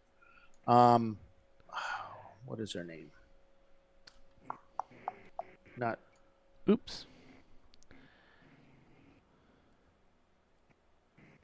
Got a great picture of him. He got out, arms up in the air. I cannot think of the name. We'll figure it out later. We might. Is it nap time yet? It's getting there, isn't it? we are the over 50 crowd. This morning to get ready for this show. Times. You get up early, you're all energized, you go in there to get ready, and then you're like, man, I'm tired. No, I'm beat. So the worst part is when your coworkers start showing up for work and you've already done an hour and a half, and it's like, jerk. Huh. Well, you were up before me, man. Yeah, I don't know we what were up my at the same problem time, was. but it was. But yeah, I saw you some notifications on our systems, and it's like, Paulie's working already. So tomorrow, Paulie, I'm getting up at 3. I'm not getting up at 3 a.m., Bill. I am but a delicate flower. Yes, you are. Yes, you are. Got to root for them. Yeah, go ahead and root for those guys. We'll look through the standings and just see how some of these other teams are doing here. Let me get that up on screen. Here we go. Grim Creepers. A lot of these cars, some of them haven't raced in quite a while, and we have a big puff of smoke over at a turn, a little after turn. I think it's turn 2, is it? But no car there. Just a big white puff of smoke. Don't know what happened there. Yeah, Grim Creepers. I'm sorry. No, it's all right. They just passed Prancing Donkey right. They're in 51st. They are turning laps. They've turned 37 laps today. They just turned a 209. So let's see. They've done like 5 of those in a row. So consistent lap times. It looks like they've kind of found this driver's kind of found his medium as to what speed that he wants to drive at. And looks like Hong North has come into the pit, so Grim Creepers could, in their Ultima, move up into 50th spot overall. And so it's a B-class car. All of the cars on track, everybody ahead of Goodhart, all of the top 21 cars are all on track right now. That's Soggy Bottom Boys in 21st. Goodhart now not turning laps in that M3, but that's an EC car, so really everyone from 26th up in place is on the racetrack right now. Lap times, the quick lap time of the day is the 144 out of Flat Out Nemesis in their Mazda. So I got Chris Huggins, Porter Director, and racing for Danger Motorsports. Or Danger Racing. He just came in. So how's that car doing out there, man? Wait, do I have you on there? Can you hear him? No. How about now? Hey. There you go. I can hear myself now. There you go. That's even worse. So you get used to that. Howdy, folks. Hot day down here. Not as hot as California, I've been told. Is it pretty bad out there? I haven't been outside because it's air conditioned. In your closet here? Yeah. Closet with a view. Yep. That's not bad. It's overcast, so not so much sun on your shoulders. So in the car itself, what's this track like? I've driven around it, really haven't raced that part of it, and but it looked pretty fun. I haven't been here in 10 years. Yeah. This is pretty meaningful coming back here. This is where I started with Lemons back in 2008, 2009. I love this track. It's great. It's fast. It's busy. Sections where you got to have guts to stay pinned through the kink, and then other sections that are real technical through the first part of the track. Some of them are deceiving. They kind of catch you off guard. Yeah. Decreasing radius. The curbs are really big in places, and other places they look big, but you can hit them because the car is unloaded, and you need to hit them to take the fast lap. Yeah. And it's busy out there. 67 cars started, and it's full. So it's part of the race. It's fun. It's challenging. You got to play the traffic right. The guys that are out front are fast, but they're also smart and choosing their passes wisely, staying out of trouble. No contact, no flags. We got a car, E30, completely sideways as it comes through 1-2, and gets that car under control and doesn't lose a place. I couldn't see the number on it. It was a black E30. The surface here is really good now. Very predictable. And the sight lines are pretty good when you. Yeah, you can see 90% of the track from your closet here. Well, not but too bad. for you, as a driver, the sight lines driving pretty good, or. Yeah, the only deceptive turn is turn 8, where you're kind of coming through a gap in the woods at high speed into a braking zone that's really bumpy. And then if you miss the bumps, you end up in the sand trap. So you don't want to do that. And then once you come through the turn, you're full back on the throttle heading towards the kink, but you can't see through the turn as you're taking it. So that's the only bad place. But everywhere else is wide open, pretty flat. I had a nice sail through the kink earlier. I might have gone backwards for a little while. I might have gone sideways for a little while. Oh, that was you. Okay. That was you that did that. Okay. Yeah, that was me. I admit. I'm just kidding. We didn't. There was fuel in the tire. Okay, we just came out of the pits. That's my excuse, and I'm sticking to it. Got it. Fuel's supposed to stay in the tank. Yeah, well, that was our problem this morning. The fuel wouldn't come out of the tank. We were having AFR issues. The car was cutting out, so we had to come in and make some changes. And now Mr. Hurley's out there doing his thing. John's a pretty good driver. He's a helicopter pilot. Has a good reactions. Can think fast. Yeah, he makes smart decisions. Yeah, he's a good driver. He wears a white suit, so you know he's good. He's a social person as well. Yes. Very friendly. Yeah. Everybody's best friend. Yeah, he surprises you too when he comes up and says hi to you. Looks like Dead Broke. Looks like Dead Broke Motorsports getting a talking to. Oh, no, he's a BMW owner. Probably didn't use a signal. They got black flag for pass under yellow. That's what it looks like. A lot of that going on today. A lot of that, and the flaggers here on top of it. We got a lot of cautions here today. A lot of cars that are finding themselves stranded out there on the racetrack. The guys that drive these wreckers have been pretty busy. They're earning their money today, that's for sure. That would be Sanders' wrecker. Those wreckers are earning their pay today. I saw that wrecker coming down the back straight, had to be doing about 100, and he was taking hot. The tires were smoking going through the turns. He was ready to get there. That's awesome because that's at Nelson Ledges back in the old days. Their record driver was pretty much like that, just flat out. You're going flat out on the back straight, and you get passed by the wrecker. That's like, I really suck at this. Yeah, he didn't really have to slow down to pass the wrecker because he was going as fast as I was. That's hilarious. Tire smoke coming inside the cabin of the RVA car. Some wiring flying around above the car. It looks like it's coming out from under the hood. Yeah. Something going on there. What that is? That's it could be a hose, a vacuum hose. It could be. It's like the wiper spray hose or something. Yeah, probably a plug wire. Looks like we got a car that's slow up ahead too. They don't need all those plug wires anyway. They could probably beat us with 2 plug wires tied behind their backs. No, looks like that car's up to speed. That might have been NLS that's out there. Now, I thought NLS wasn't turning laps. NLS is behind the wall. Yeah. They have reported overheating problems due to the outside temperature. They're on parts runs trying to get coolers and make more airflow. Well, he said he removed, in order to get his new intake manifold and a few other things, he had to give up some parts, and one of them was the oil cooler. So they really hadn't done any testing in this type of heat, so he was a little bit afraid of that. Yeah. Yeah. It's so the oil cooler, he kind of needed it. All right, so we've reached the bottom of the hour. We're going to take a quick break. So stick with us, everybody. We'll be back in just a few minutes. Flat Out Nemesis is your leader at 86 laps. You're watching Champ Car Live, presented by AutoZone.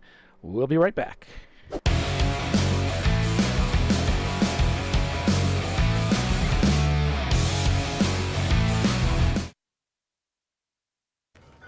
You know, I'd buy tires online, but then what?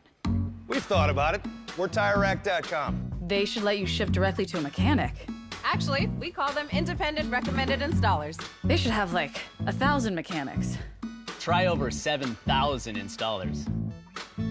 Then you just make an appointment. At a time that's convenient for you.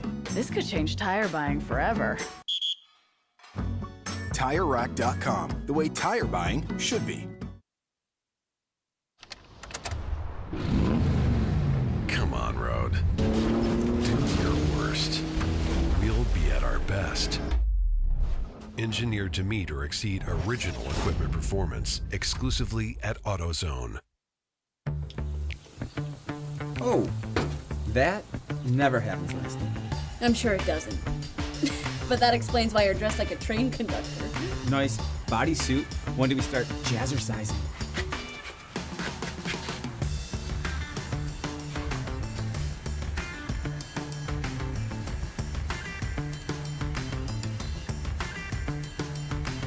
the times when taste beats style. Hot dogs are ready! Make it worth it.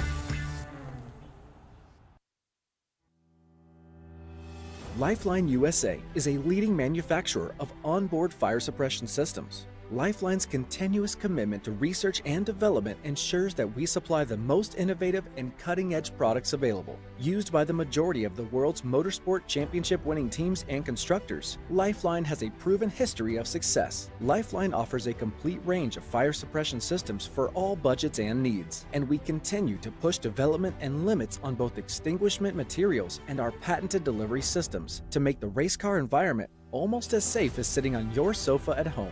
Every kit has been designed for a professional and simple installation. For more information and to purchase your ChampCar fire suppression system, go to www.lifeline-fire.com.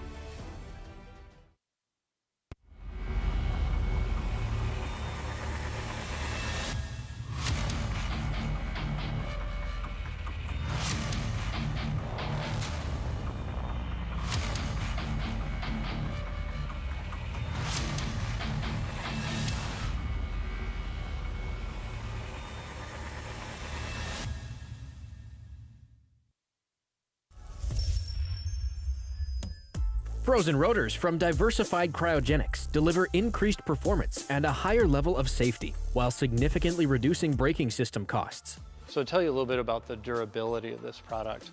So we have seen an incredible extension of the life of our brake rotors using frozen rotors. We've gone from brake rotors every other weekend to 6 weekends on one set of brake rotors, and I think they can go farther. The durability has been amazing. And it's been a fantastic season, and man, a lot of that is due to the way our car can brake on those frozen rotors. For more information, go to frozenrotors.com.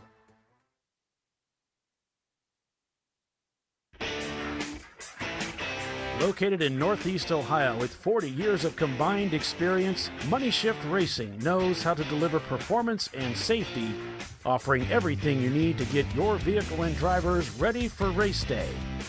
From safety equipment to full engine assembly and repair, in-house fabrication, 3D design, and rapid prototyping.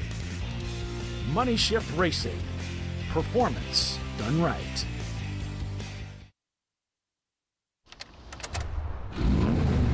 Come on, Road. Do your worst. We'll be at our best. Engineered to meet or exceed original equipment performance. Exclusively at AutoZone. All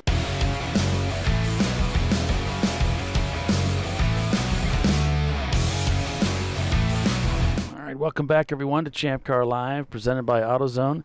Brew Crew Racing still working their way up through the standings. The crowd favorite here at CMP, up in 11th place right now. Just turned a 157 on that last lap, and Tiffany Alexander now really getting those lap times down. A 157 on that last lap for her, in 14th place with that trophy wife 1995 BMW 325. Welcome back, everyone, to ChampCar.Live. Here we're at Carolina Motorsports Park for the RVA Graphics and Wraps Carolina Grand Prix this weekend. We've got an 8-hour race today, 7 hours of endurance racing tomorrow, but there's a 1-hour break in the 8-hour span that will be clocked on that race. So it's only 7 hours actually of racing tomorrow. So if you're interested in getting involved in Champ Car, be it volunteering, which really isn't volunteering because you get paid, you can check out the Champ Car website and get signed up there. Or if you want to come racing with us, there's certainly a lot of information on the Champ Car website. It's ChampCar.org, and you can come out and go racing with us. Yeah, I like your comment there, Timothy. It's another G meter we got up on the windshield of the RVA car, number 111. So Flat Out Nemesis, rather, in their Miata, still leading this race.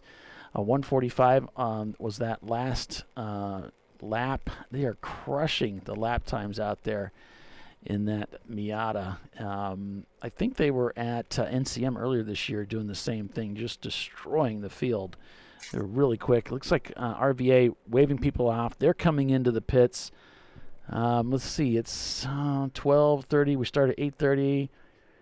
So Yeah. not sure why they're coming in right now. Well, they had an incident a little earlier where they spun and another car collected them, or maybe it was the other way around, and maybe they're coming in to take a look at that. All Something right. happened before around the turn 11 area. We'll see what he says to the crew here as to turn up the mic. Not looking to get out of the car, so like Bill said, looks like they're taking a look at the car and looking at that hose.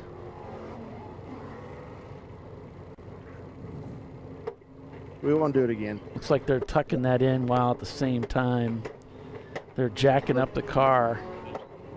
So the Mercedes guys just came in, and they said the engine blew. That's too bad. Yeah. Bummer. So that was the 7G Motorsports team.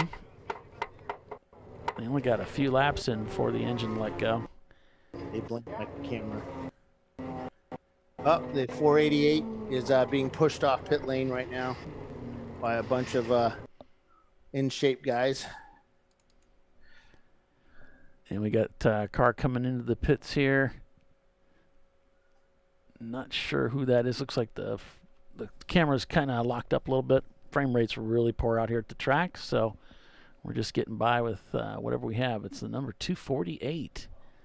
And the 248 on my sheet is the Atlas Welding team in an RX-8. So RVA team in the pits. This might be extended. They're working on that maybe that hose or something, and I know they're looking at, they got the car jacked up. That's Justin right there. They're He's on every corner. Yeah, that's Justin on the right, and he's doing some repair work there with some duct tape, because Justin's really good with duct tape. Yeah, these RVA guys, they know tape. They know their tape. Yep, they're all, they do all kinds of stuff, the HVAC and fuel and all kinds of stuff. So GMS Racing in second place, then just set their fastest lap time of the day at 1:48. Wow, that's really turn good. one. Yeah, he just came across the start-finish line and was a little late in his braking and turn-in for at turn one. He was way out there in Never Land. Slowed him down a bit for turn two, but he got it under control and back there. But he never lit up the tires. He kept it under control. It's like you get faster and faster and faster, and then you screw up a corner and like, okay, I need to back this whole thing down a little bit. Suddenly he's going 3 seconds a lap slower. I found the limit. It's his heart's boom, boom, boom, boom, boom, boom. Okay, maybe I overdid it a little. Hong North has slipped into third place behind them. So love racing up to fourth. When you have sand surfing over the top of your window, it's time to pull it back a bit. Simon Says in the Acura Integra in fifth. It's a crazy funny story about Simon Says on the paint scheme of that car. Do you think it's true? Because it is painted up like the Simon Says game. Back in the early days of Lemons and ChampCar in the East here, they decided to paint it different colors, 4 different colors, so that when the corner worker saw it, he was describing a different color, yellow or blue, such and such, and another flagger would see it on the other side of the car and not see that color. He'd only see a different color. So that was their thinking about that. Did it work? I think corner workers are a lot smarter than that for the most part. Freddie Mercury is your lead D-Class car in 7th place overall. And he was doing like 140 miles an hour down that back straightaway just a minute ago. I mean, it was an insane amount of speed. He's got that car. It's like the rear end of that car is just along for the ride, even though it's driving that car. He is just flying. It's seriously, man. He comes into turn one, and it's like the tires are off the ground. It's only the front wheels attached. That's how much he's slowing. And he gets around that corner, and that rear end is just bouncing everywhere. So RVA has returned to the racetrack. So the top 28 cars are all on the racetrack right now, turning laps at 92 laps into this race. It feels like we're just getting started. There's still almost 5 hours of racing left here at Carolina Motorsports Park. The possibility of weather is on its way around 2 o'clock. it's a very high possibility. We're going to start getting into those 50% chance, not just light rain, but thunder showers. That's right. We could have lightning on the way by the end of the day. Now tomorrow, it's looking like it's just going to be overcast, so no problems or issues or chances of rain tomorrow. But today, it could be a different story for these teams as we look towards the latter part of the day, and it's going to heat up. It's going to feel like it's 92 degrees, 94 degrees out there. It's going to get toasty. Yeah, we've got a lot of guys there on pit lane with their fuel cans not really covered and just open to the elements, and you have a lot of humidity in the air, and a lot of gasolines nowadays are whatever, I don't know. The gasolines now absorb water from the air, and that's not really what you want in your gasoline. Danger Racing not turning laps. They've slipped to 35th place. Turbo Tater is also behind the wall apparently in 38th. NLS still not turning laps, as we were talking a little bit earlier. They're having some overheat issues apparently. Auto Technics also still not turning laps. Grim Creepers now not turning laps in 49th. So they got back on track. They did recover some positions, and now they're not turning laps again in the Nissan Altima. Looks like they pitted back on lap 19 rather, and they've been out since then, but now they're shown not turning laps. Cone Crushers still not turning laps with only 26 laps into the race. The leader now turning lap 95 with, again, about 5 hours left in this race. We've had 0 full course cautions. They're doing hot pulls, as we call them, at the racetrack, which is if a car becomes stranded, they'll send out a wrecker, pick up the car, and pull it back while the race is still going on under green flag conditions by just yellowing the corner or white flagging the corner wherever the safety vehicle is. Corner workers calling in asking what the what the penalty is for passing under yellow, and right now it's at 3 minutes, and if they keep doing it, it's going to keep going up and up and up. Yeah, they'll keep track of it. The tracks keep a logbook of all of the indiscretions. So they remember everybody that's doing. If it gets repetitive, you're gonna pay for it more and more. And we've had been a track recently where the young lady doing the reporting and writing down of all the indiscretions and incidents on track, and she's like, "I'm on page 4, and we're only 3 hours into this. And I didn't get enough paper." These guys are jerks. No, I mean, it's racing, and you're going to have 2 wheels off or 3 wheels off, and that stuff gets reported. Right. And we actually look for trends like that. It's one of those things like, one team was doing good. You put a new driver in, and he's kind of all over. It might be time to bring him in and just talk to him. Just make sure he's okay with this heat right now. It's a good idea to talk to your driver every now and then and see how he's doing, because some guys, they're so focused on this race, and this is not our we're not their full-time job being race car drivers, so they may not be in the best shape in the world, or they didn't really hydrate like they should have, and as you start getting dehydrated or tired in the car from the heat and actually working, because it's a lot of work to drive a race car, that you can start making little mistakes that can end up hurting you. So we keep tabs on that, and if we see something that hey, maybe we might want to bring this guy in, and he's done the same thing the last 4 laps, or 5 out of 7 laps, just bring him in and talk to him, see what he's doing wrong, maybe help him. So yeah, there's a lot of that. This brings up a point. I was talking to one of the other drivers at the I was talking to a driver, unfortunately, that was in a shunt. He was really upset, really disappointed, and we were talking about some things, and I pointed out to him, I said, man, if you would come and volunteer with us for just a weekend and be on the radio, you would hear there's a lot of tracking and calling people in for just what Bill said. That stuff's going on all the time. You just never hear about it. They're watching for guys that look like they're having some problems out there. If they put 4 off, 3 times in 20 minutes, whatever the policy is, it just depends. I don't know what all the policies are, but they'll warn them. They'll say, hey, go down to the pit stall, tell them to tell the driver to cool it, and if they don't, we're going to bring them in, that kind of stuff. And they will bring them in, and they did. I watched that stuff happening. And, in fact, it was kind of funny. They had called to one of the teams to tell them just that. And while the team captain was talking to the driver, he got a little distracted and took the car off into the grass and won. And so they had to flag him in. He said, yeah, I guess I shouldn't have been talking to you while I was going through the corner. I guess I won't do that again. So, well, it's different for these guys too. Some guys can multitask like that. Others have to have 100% focus on what they're doing. So, we had a driver that could tell us foot by foot how to take this track fast or a track fast, and do it the whole time. And geez, you put me on there, you start talking to me, and I'm in the trees because I can't focus like that. I have to be concentrating on the car.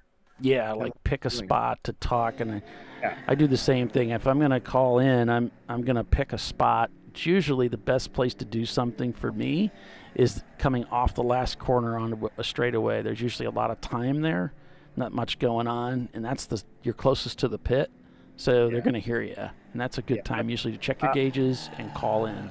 I like to think of myself as that Kimi guy. Kimi Räikkönen? Yeah, leave me alone. I know what I'm doing. Leave me alone. Yeah, I know. Some guys are like that. If you start talking to them, you're distracting them, and then bad things happen. And I think that can happen to about anybody. We are amateur drivers. Most of us don't have big, pro experience, so you got to treat yourself accordingly. And your team. Jackie down there on pit lane. Looks like somebody's dropped a little bit of oil at pit out, and she's doing the hokey pokey. She put down some kitty litter down on the ground and was rubbing it with her foot. Looked like she was doing the hokey pokey. So the 750 just did a driver change in fuel along with the 504. 504 released that Mazda RX-7, second gen. Roof cut off. It looks like a convertible at one point in its life. May very well have been. Very well prepared car. Lots of good what do you call that? Not manufacturing. I can't think of the words. That's okay. That's okay. We'll just go to commercial break. We'll be right back. No, Bill, let's talk about the championships a little bit. Everybody knows we have a national championship, but we also have these smaller championship races within the series too. So we're doing the Northeast Championship, which is last week Autobahn, Mid Ohio, Gingerman, and where else? There's one more track, right? I'll bring up I don't know why I expect you to remember like everything. That's right. Yeah, it's a surprise. What, you don't remember everything, Joe? There's so much at this job. Yeah. Actually, it looks like. Usually, it's quite nice when Dana, hey, I'm calling you about such and such. Give me a call, and I'll have all the stuff ready to talk. Sometimes it's like, hey, call me. It's like, so it's Autobahn, Nelson Ledges, Gingerman, and Mid Ohio. Mid Ohio, yeah. Okay. So we've got that.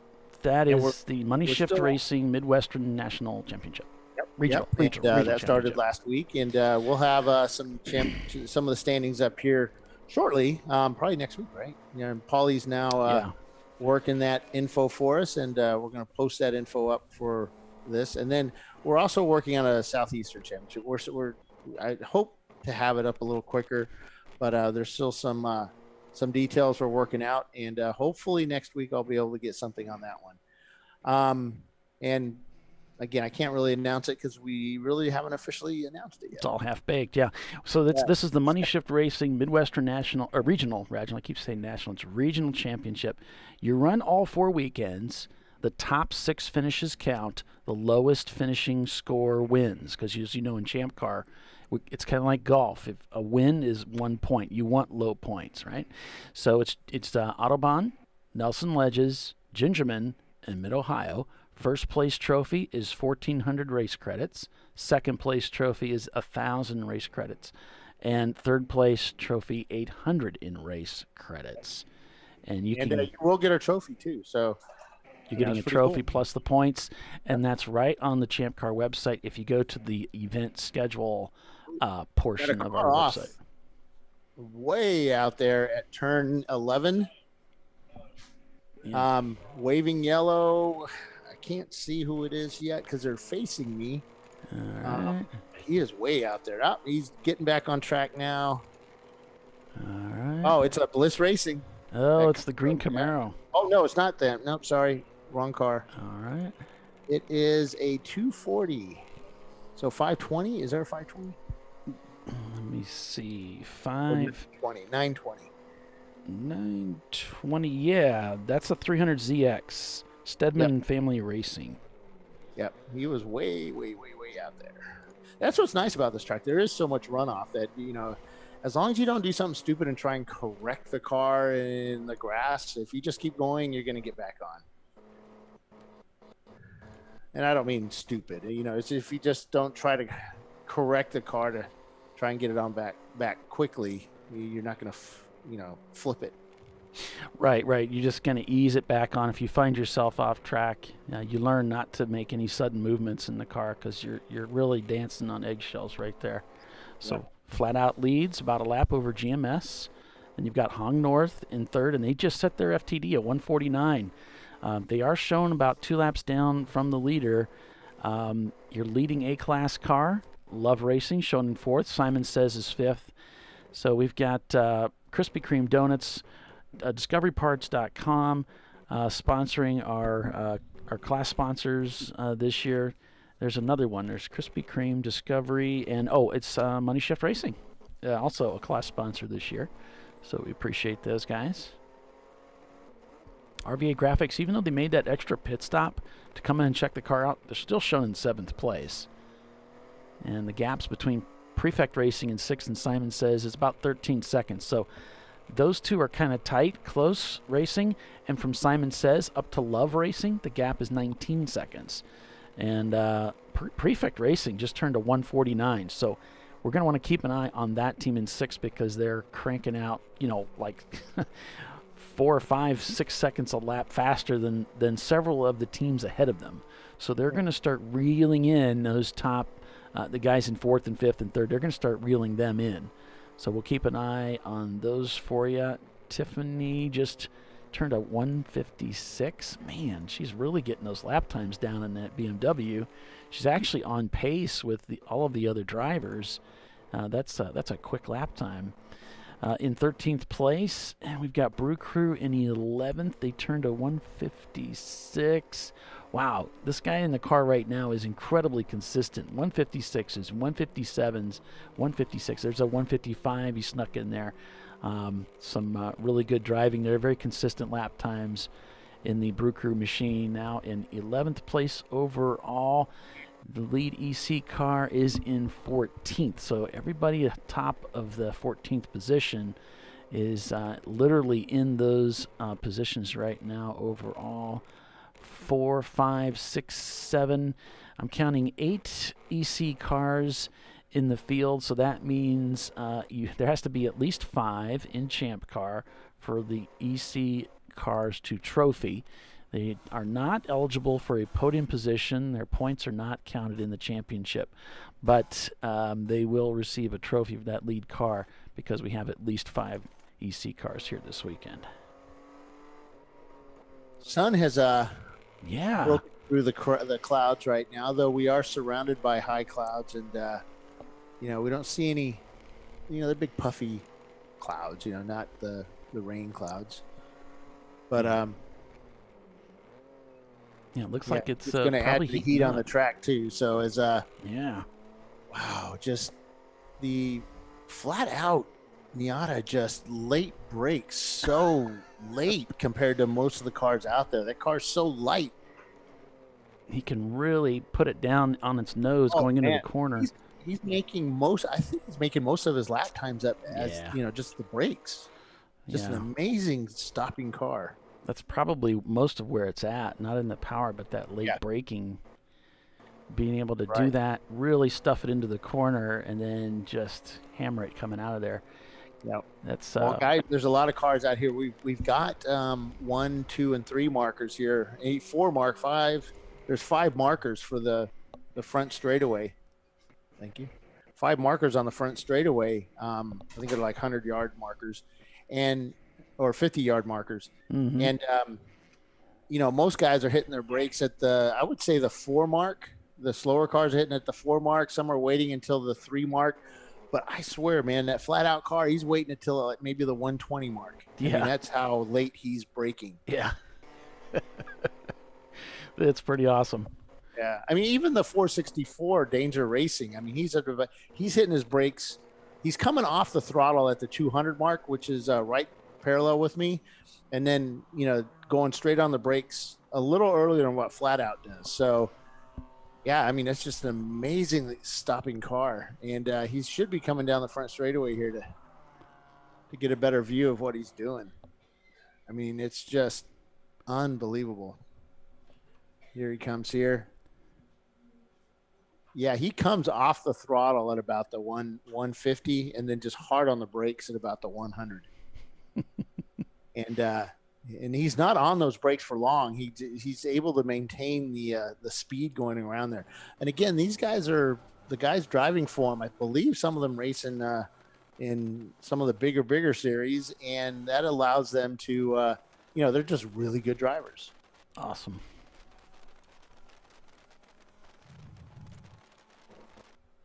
All right, so I guess it's a good time to go ahead and take a quick break here, folks. So you're watching Champ Car Live, presented by AutoZone. Flat Out Nemesis leads this race over GMS, desperately trying to catch. They just set their fastest lap time of the day at 1:48 with that RX-7, trying to gather up that track between themselves and Flat Out. They got a lot of work to do at 102 laps turned out here at CMP.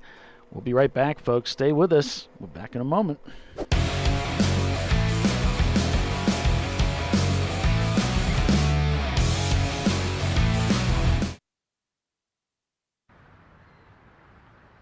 I probably need new tires. You do. What if they sold tires online? We do. We're TireRack.com. They could offer lots of tires We have so many tires. and help you find the right tire. It's called the Tire Decision Guide.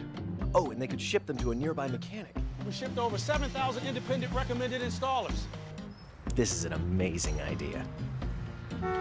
Sorry. TireRack.com, the way tire buying should be. I did it. You see how it's... That's it. We did it. You did it. You can do it. The path to I did it starts at AutoZone. Get in the zone.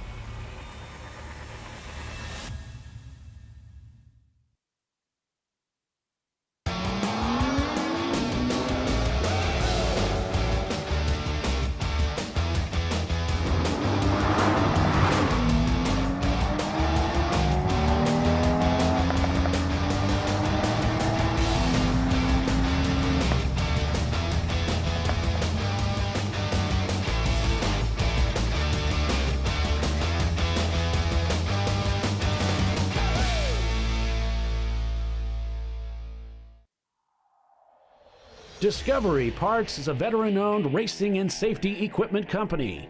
While we're located inside Atlanta Motorsports Park in Dawsonville, Georgia, Discovery Parts can also be found at the tracks, supporting a number of Champ Car Series events.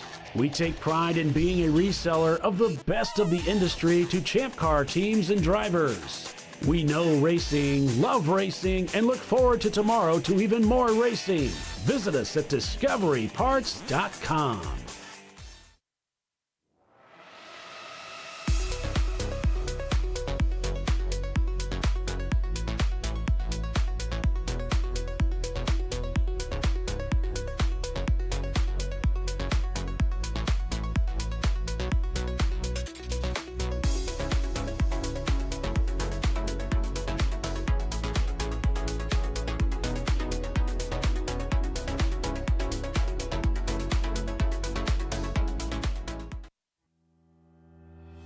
Lifeline USA is a leading manufacturer of onboard fire suppression systems. Lifeline's continuous commitment to research and development ensures that we supply the most innovative and cutting-edge products available. Used by the majority of the world's motorsport championship-winning teams and constructors, Lifeline has a proven history of success. Lifeline offers a complete range of fire suppression systems for all budgets and needs, and we continue to push development and limits on both extinguishment materials and our patented delivery systems to make the race car environment almost as safe as sitting on your sofa at home.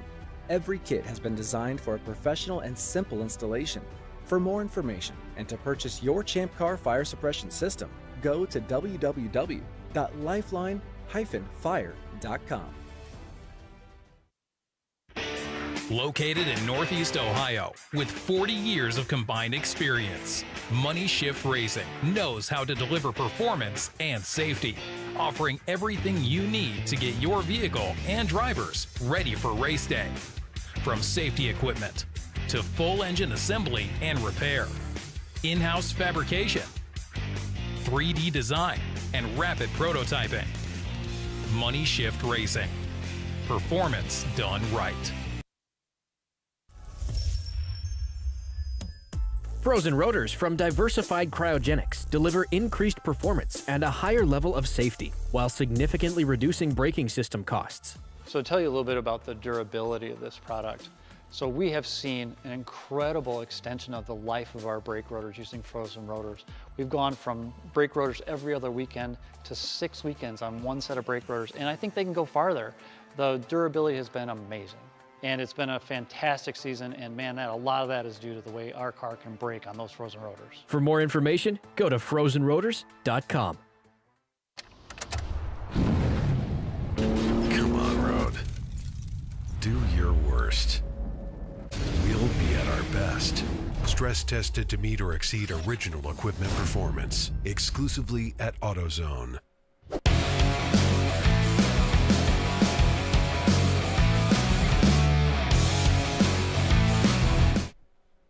The TireRack.com Champ Car Endurance Series is North America's home to real competitive endurance road racing. This is real, wheel-to-wheel endurance road racing on America's bucket list tracks, including Sebring, Watkins Glen, Daytona, Road Atlanta, and WeatherTech Raceway, Laguna Seca, just to name a few. Champ Car is a budget-minded endurance road racing series. Champ Car is for people like you who have always wanted to go road racing without all the hassles, huge rulebook, or obscene expense. All you need is a valid driver's license, some safety gear, and a race car, which you can rent from Arrive and Drive teams or build your own car. Champ Car is the simplest path in North America's largest endurance road racing series. While we often see racers from outside the world of motorsports, our series is a diverse mix of automotive enthusiasts, weekend warriors, and race series veterans. But at the drop of the green flag, they're all racers participating in the challenge and thrill of real wheel-to-wheel endurance road racing. To find out more information, visit the Champ Car website at ChampCar.org. So after 106 laps turned so far out here at CMP, Flat Out Nemesis is your leader over GMS Racing. Then it's Hong North in the GB2 car, number 163. Love Racing is behind them, and their Miata in fourth. These are overall standings, of course. Prefect Racing in fifth. Simon Says is sixth. RVA Graphics and Wraps in the number 111, shown in seventh place. Freddie Mercury now in eighth place in their Mercury Capri. Then it's Level 1 Racing in ninth. Running Bulls Racing is in 10th place. Brew Crew, the crowd favorite, number 86 in 11th place. Then it's Barely Racing in 12th. Then we have Trophy Wife Racing in 13th. They've moved up 40 positions to get to 13th. And they are just 0.4 seconds behind Barely Racing. Frantic Anik in Motorsports in 14th. Bailey Racing is 15th. Tao Racing is 16th. Soggy Bottom Boys in 17th. Red Kites, I believe that is, in 18th. Treasure Coast Miata in 19th. Moe's Racing, looks like they're not turning laps at the moment. They might be in the pits with their Miata in 20th. Then it's 4GIT. Forget, probably, is in 21st. CCR in the number 863 in 22nd. They brought two cars out here this weekend. The Stug, the car that Rodney Earwood started with this morning in 23rd, shown not turning laps. Dingus in 24th. Team Phillips, Clear Motorworks, Deadbrook Motorsports, Prelude to the Cream, and Infinity Loop Racing rounding out the top 29 there in their Ford Overrated Motorsports in 30th. Team Achy Breaky in 31st. Then it's Prancing Burro. Behind them, HJT Motorsports. Danger Racing now back on track in their Lexus in 34th spot. Bliss Racing is 35th. Goodhart Racing has just come into the pits. Dirty Air in 37th, back out on the racetrack in that 1975 Chevy Nova. Then it's Team Infinity in 38th. Tech Motorsports in 39th. And Atlas Welding in their RX-8 is now in 40th. So the 504, which is the RX-7, which I think is shown up on our list as 501, but it's 504, has just pulled off at turn 2 as he just slowed down for one, and it's like he can't get it restarted. So he's driver's right. And then we also have the 514 on the back of the trailer, on the back of the flatbed, and we also have a Miata being towed around. I didn't get the number on that one. He was pulled off driver's right at turn 12. So he's 3 cars on track right now being either pulled around or stalled. So we have some yellows. We have a yellow on the front straightaway into turn 1 because of the stalled RX-7. All right. I want to put this out there. Yep, it's a classic, all right. There's that car stopped over to the left there on your screen. So they'll be sending a wrecker out to pick up that car and pull them back out into the paddock or the pit area, whichever the team would like them to be taken to. 4 hours and 19 minutes unofficially remain in the race today. We'll be back at it again tomorrow. Green flag at 8:30 again tomorrow morning. Again, checker at 4:30 for 7 hours of racing. There will be a quiet hour smack dab in the middle. I think it's around noon. It is, yeah. So we'll be ready for that. There goes the emergency vehicle out to pick up that vehicle. There's racing and Champ Car all over the United States, and we even had some racing scheduled up into Canada.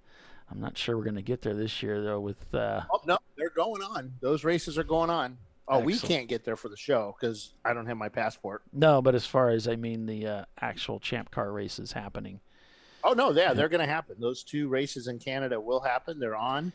I get emails probably every other day or so about, hey, is this? I heard somebody said on the show that it's not happening, but it is happening. Gotcha. They are going on. I think I saw like 15 one's signed up for. One come up as a Calaboogie, and then we have another one at Canadian Tire Motorsport Park. Yeah. CTMP. Excellent. So they're all over the United States. If you want to come out and race with us, you should be able to feel like you can get there and come race with us. And remember, Canada is not in the United States, despite what Paulie just said. We're all over North America. Is that better? Whatever. I don't know. I don't even know what I said. Canadian saying, well, Paul said all over the United States, and you're talking about the Canadian one. And up into Canada. We haven't taken them over yet. Give us time. We haven't taken them over yet. All over the place, all over the United States and up into Canada. That's what I try to say. It doesn't mean that's what comes out. Yeah, that's true. That's good. You're doing good, Paulie. Just have another beer. Speaking of you Doc, can find out what's wrong with your car using the AutoZone troubleshooting guide. All you need to know is what the problem feels like, looks like, smells like, or sounds like. Go to AutoZone.com and choose the troubleshooting sections on the main web page. Changing out your headlights is easy as well. It's never been easier to learn how to switch out your bulbs. Check out the AutoZone video step-by-step instructions at AutoZone.com. I don't know. Have you ever tried to change out the headlights on some of these new cars? Yeah, you might need a guide to get you through it. Yeah, sometimes it's easier and faster just to take it back to the dealership. But AutoZone is there to help you out, and a lot of times they'll come out and change it for you. Yeah, it was something interesting I came across the other day was Tire Rack, our series sponsor. They do tire work at your home too. And I imagine it's in certain locations, but it's really affordable. They'll send a truck out and do whatever magic they do to put tires on wheels. All the tires, they'll balance them for you. They'll do all the cool stuff. Pretty cool. Yeah, do it in your home or your parking lot where you work at. Your apartment, really tick off your Get it down to landlord. where they can do it driving along with you on the freeway. That would be awesome too. Yeah. Flat out coming into turn one. Nemesis, our leader, still that rear bumper. Just it's hanging on for dear life, but the left side of it is sitting out there in the airflow. It's not a danger yet, and it's just plastic. So Started the race with 62 cars today. We had a couple that didn't take laps yet, so 833 Mazda Miata, the A-Class car. He's coming into pit out. Just did a fuel stop and a driver change. Going back to Nelson Ledges next month. The 38 car being pushed down pit lane. Looks like they're going behind the wall. Oh, boy. Number 38, let's see, that's a Miata of Moe's Racing. And they haven't been turning laps for a little while now, so looks like they've said, okay, let's take it behind the wall. In Champ Car, we ask 30 minutes is maximum you can have on pit lane. If it's going to be something serious, take it back behind the wall. They're really serious about that this weekend because we have some of the stalls have 4 and 5 cars wide into them, so there's not a lot of room. Absolutely. And that may be why some of these teams are coming in a bit early for their fuel to get off cycle so that they're not stuck in those 3 and 4 wide fuel windows. Yeah, it doesn't look like it's too bad from here, but I'm not there, so.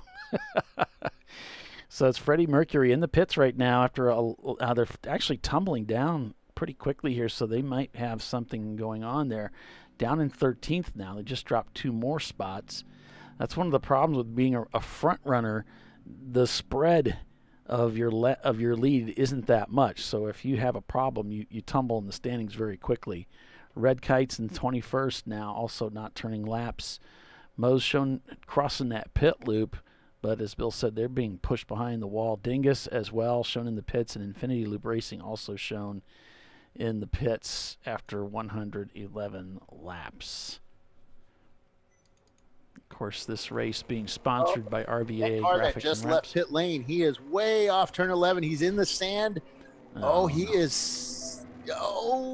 Did not make it. He is way out there in the sand pit. Oh, boy. Trying to save it. Still facing the correct way as the 460 comes across the pit loop into pit out. Gets the cursory check over before they let him out. Yellow flag at the turn 10 apex as you come through the flaggers mark there to let people know drivers left. There's a car way out there. Yeah, if you're looking at the screen there, he's almost camouflaged. But if you look to the right, towards the top in the sand, we had a little poof of dust. I see a car. Looks like it's actually facing the wrong direction. I'm not sure where it's at. Another car off.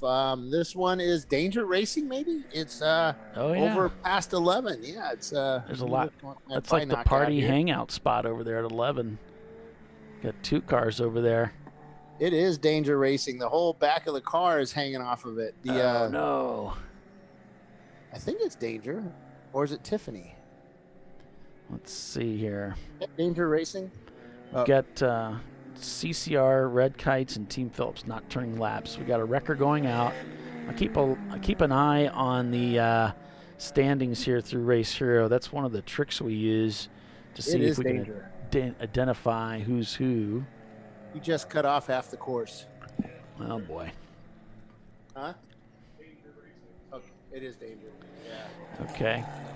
The Took a shortcut across. The whole back of the car is hanging off of it. The bumper covers and all that. So he's going real slow down into what corner's that?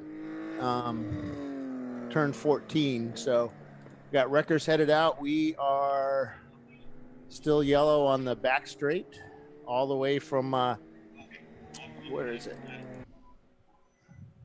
So they're in between turn 9 and turn 10. There's a flagging station, and he's displaying a yellow. And then, of course, the yellow. What's a yellow with a red stripe? That's a debris flag. Excuse me. So debris flag is being displayed for the that turn 10. Yeah. So there must be something on the racetrack too that they're concerned wonder about. If Danger and that Miata got together somewhere out there. Yeah, you have to wonder since they both kind of pulled off in the same area. And a whole back bumper of the of Danger Racing was hanging off the cars. They were trying to get. Basically, he just cut off. He cut off that whole back section of the track through the grass. You see a lot of dust still kind of hanging in the air over here. You can see how the cars just fly around that turn 10. That's pretty awesome. Yeah, the 808 Ford is headed back out.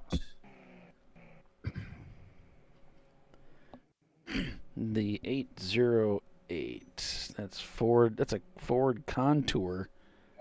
Infinity Loop Racing. If I get that right. 750 Miata is that's a pretty car. The 750 is Overrated Motorsports. White on the front, kind of burgundy in back with a blue stripe right in the middle separating the two colors. It looks really good. Nice job, guys. Love Racing shown not turning laps at the moment. Don't know if they're in the pits. We've got an orange BMW leaving the pits. Got several cars in there. Let's see. So we're getting up on that 4th hour, so we can expect to see some of these teams pitting as they get closer and closer to their pit window. And this is a big deal for Love Racing. They are the lead A-class car. They're 6th overall. And they kind of jumped up a couple spots right at the beginning of the race and then fell back into the spot where they began the race in 6th. Your leader is in the pits, Flat Out Racing, Flat Out Nemesis in their 2009 Mazda Miata in the pits. Trophy Wife has just pitted, or at least they're shown not turning laps. Yeah, they're in the pit lane right now. It looks like they're doing their fuel stop. So Tiffany's getting out, and she'll hand things over. It's pretty tight down there, so I think there might be 2 cars in that spot because one car is kind of way out there. They might be side to side. And she just turned a 156 on her last lap. She had turned several of those while she was out there. That's a pretty stout lap time for that car. So good job, Tiffany. Flat Out now falls into 2nd place. Now we're going to see a lot of shuffling there as we get closer and closer to the bottom of the hour as teams come in and make changes. But that's going to put GMS Racing in the lead of the race for the first time in their RX-7. So 641 is in pit lane. Their driver looks like the guy going in was just running from the paddock, and he's back there right now. Looks like they're putting fuel in and a driver. That's the as they're Ford trying Jet to load up that Miata stuck out in the middle of nowhere. They have the flatbed positioned to where he can do it. He's pulling out the hook, hooking it up to the Miata. And, of course, we always wait in anticipation to see if this guy has properly built his hook. Yeah. Everybody has their binoculars pointed over there, which is, like I said, is always a fun thing to watch. And he's getting ready to pull it, and it starts moving forward. Of course, as a tow operator, you need to kind of be mindful of that thing snapping and where that hook is going to go. Yeah, we saw RVA just whistling by the Brew Crew machine. They must be slowing down to head into the pits. Yep. Or who is this coming down pit lane? It's a Integra. It's the white and the white Integra, not it's the other Integra, not it's not Simon Says. Let's see. Oh, Tau Racing maybe. Yes. TAU, however you pronounce that. They just came into pit. They're popping up the hatch so they can open up the fuel on it. Got a car leaving pit lane, which is a 647.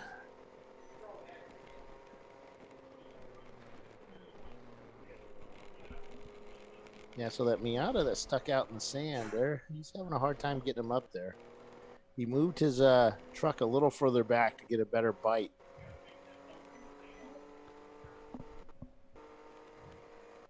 And RVA is out there putting some laps in. Let's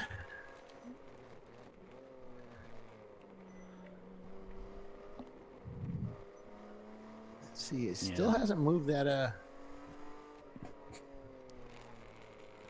Now, Love Racing. Love Racing's just crossed the pit loop, so they're heading out. So this would have been a standard pit stop for them. I think it's a tad early, but that it might still work out for them. Yeah, so that Miata, man, they're having a hard time getting him out of the sand. I think he has a splitter on the front. Just by the way that he hit that sand and the way it kind of went over the car. Kind of dug in. Yeah, it might be a little buried. He's got the anchors out. So of course, you don't want to mess up the guy's splitter by lifting it with the rollback. But looks like Bliss Racing is headed behind the wall. The number 432, 352, which is our leader, is showing off his arm restraints because he doesn't have a net on the roof or roof on the car, and he is heading back out after putting fuel and a new driver in. Pretty impressive acceleration from that little tiny car.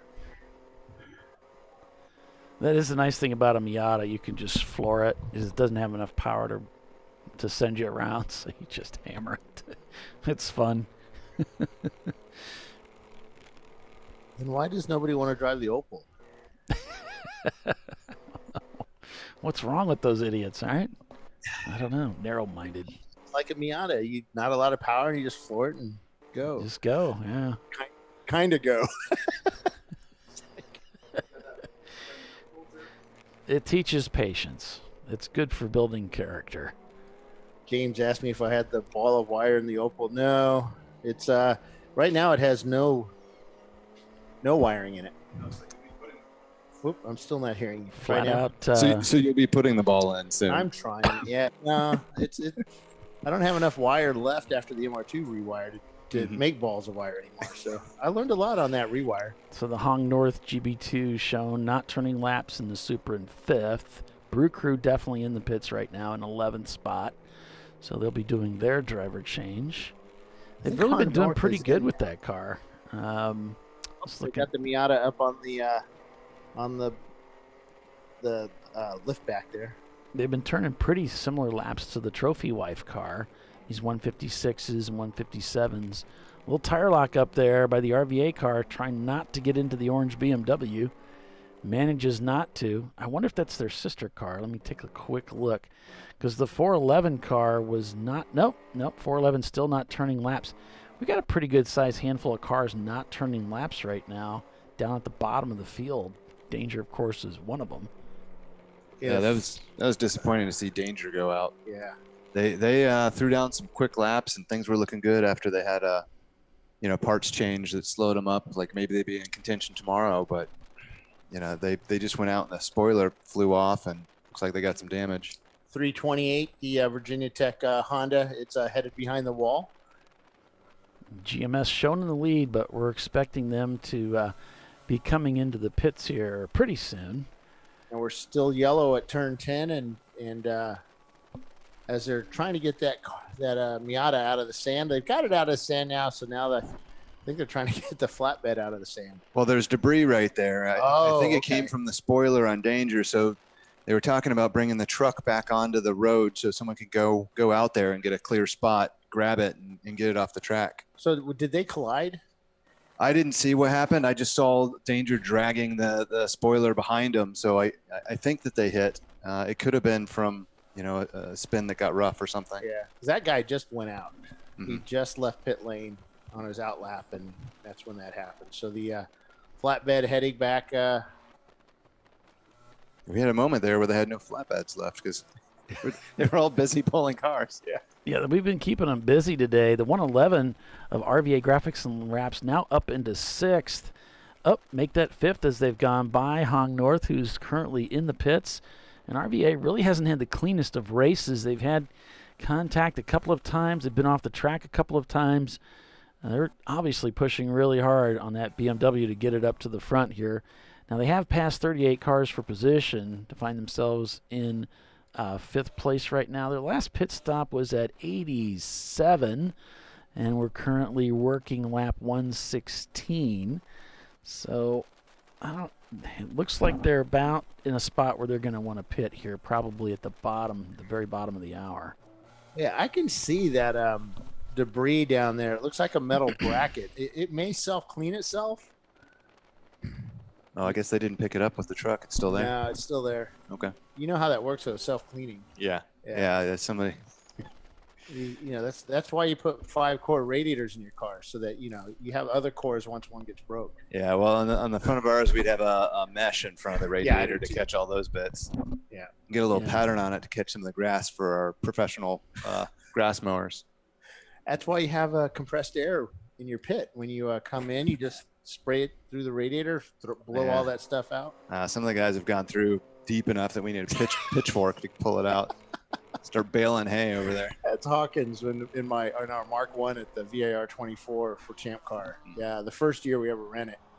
Yeah, there was a hay bale. He hit a hay bale, and it wasn't anywhere on the track because it was all in the front of the car. Yeah, that sucked. Yeah, we had a practice session at one VIR event early on with our 240, and the driver out didn't say anything. Came in after his session, 20-minute session. Said everything was good on the car. We start looking over the car and start seeing grass in all these places. That was Morgan. He starts saying, "Hey, Morgan, why is there grass? There wasn't grass before you went out. Where did all this grass come from?" It was picked up on the track from somebody else that brought it onto the racetrack. So you review the video. Yeah. Well, he was straightforward. He said, "Well, I went off a little bit." He's straightforward after you ask him. Yeah, after. Yeah. I think 124. I was driving Troy's cars, and I think that's the one we all went to sleep at overnight. Oh yeah. And we got up the next morning and just had fun. But early, it was like 5 o'clock in the morning. Sun was just coming up. I'm out, and I went out and completely forgot that I needed to make a right-hand turn instead of going straight on the. We were doing Grand. Yeah. And I almost didn't make the turn. I ended up tapping the wall. And Troy did ask me, he said, "Did you go off?" And I said, "Well, I might have just a little bit." And of course, a week later, he's reviewing the video. It's, dude, yeah, you went so far off. Yeah, I kind of did. It depends. Well, the worst for me was always looking at the data afterwards, looking from the aim logger. And I'd ask him, okay, what happened? Did anybody, have any money shifts or anything like that? And fess up now. Yeah, well, nobody said anything, or maybe a couple guys said something like I did it once or something like that. Go back and look at the logs, and I see, something like 11 money shifts through the course of the race. So stay with us, everybody. We'll be right back here to Champ Car Live in just a few. Let's see, we've got GMS Racing leading this race. We'll be right back.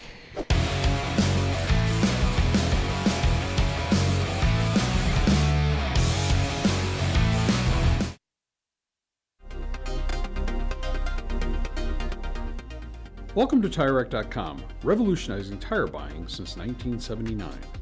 With our unmatched selection of branded products, finding what fits your vehicle and is right for you and how and where you drive has never been easier. Through helpful online shopping tools that include our professional hands-on reviews done at the introduction of a tire and consumer reviews that give real-world feedback over the life of the tire, you can make the right tire choice and find exactly what you need.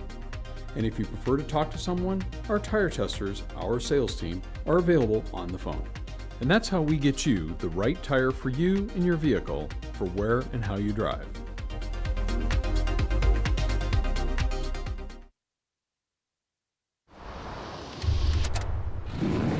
Bring on the frozen tundra, the grinding gravel, the cratered concrete, the rain-soaked streets. Come on, road. Do your worst. We'll be at our best. Reliable performance in unreliable conditions. Designed to meet or exceed original equipment performance. That's why more auto technicians choose Duralast parts. Exclusively at AutoZone.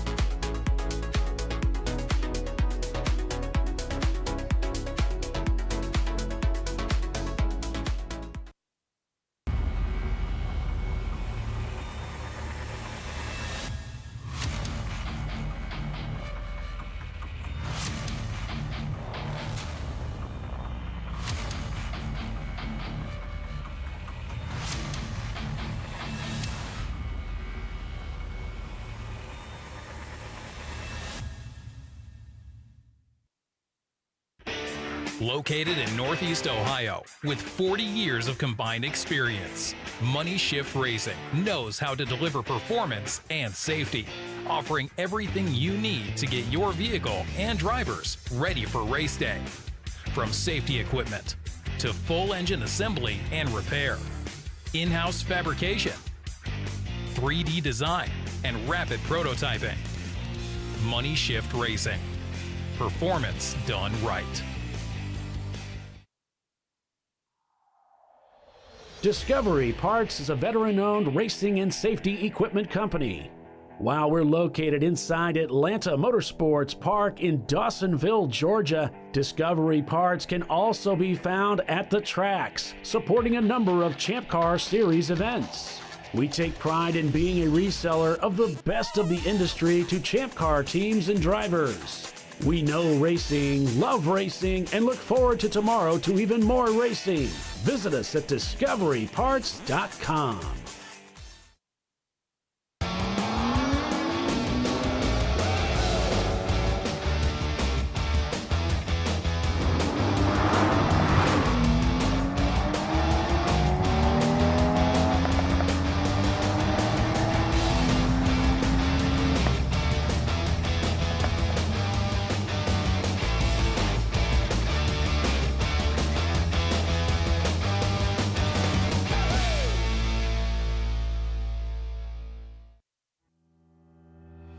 Lifeline USA is a leading manufacturer of onboard fire suppression systems. Lifeline's continuous commitment to research and development ensures that we supply the most innovative and cutting-edge products available. Used by the majority of the world's motorsport championship-winning teams and constructors, Lifeline has a proven history of success. Lifeline offers a complete range of fire suppression systems for all budgets and needs, and we continue to push development and limits on both extinguishment materials and our patented delivery systems to make the race car environment almost as safe as sitting on your sofa at home. Every kit has been designed for a professional and simple installation. For more information and to purchase your Champ Car fire suppression system, go to www.lifeline-fire.com.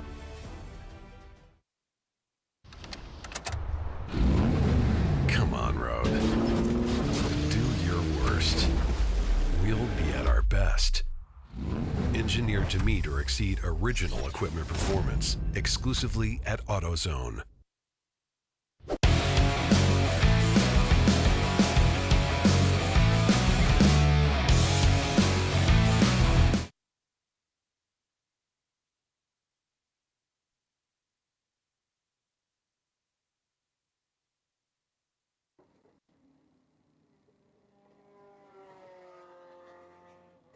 All right, sorry guys. Welcome back to Champ Car Live, presented by AutoZone. It is the TireRack.com Champ Car Endurance Series, and looks like we're on board with RVA Graphics and Wraps. They've come in for their pit stop. As I said, before we left for the break, this is that bottom of the hour, the fourth hour. So we're going to see, because it's the second round of pit stops, we're going to see a lot of teams coming in, making those pit stops. There's going to be a big shakeup in the standings, showing flat-out Nemesis now back in control of the race, leading again as GMS has pitted. Prefect Racing is now shown in third. Simon Says shown in 4th, but they're also in the pits. It looks like RVA, of course, we just saw them in level 1 racing, barely racing. I think Tiffany's out of the car completely, and Brew Crew has rejoined the race as well. So, yep, Trophy Wife shown turning laps in 17th there. So some conversation here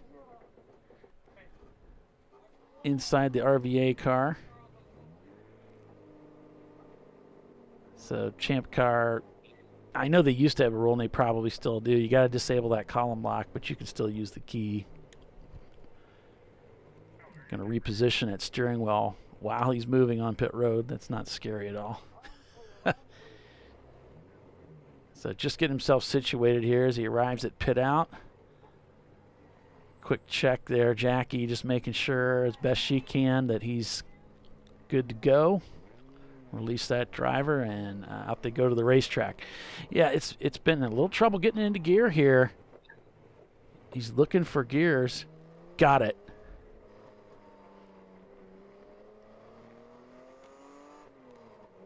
Got 3rd gear just fine. So looks like he's back on his way, and everything should be all right there for the RVA Graphics and Wraps team.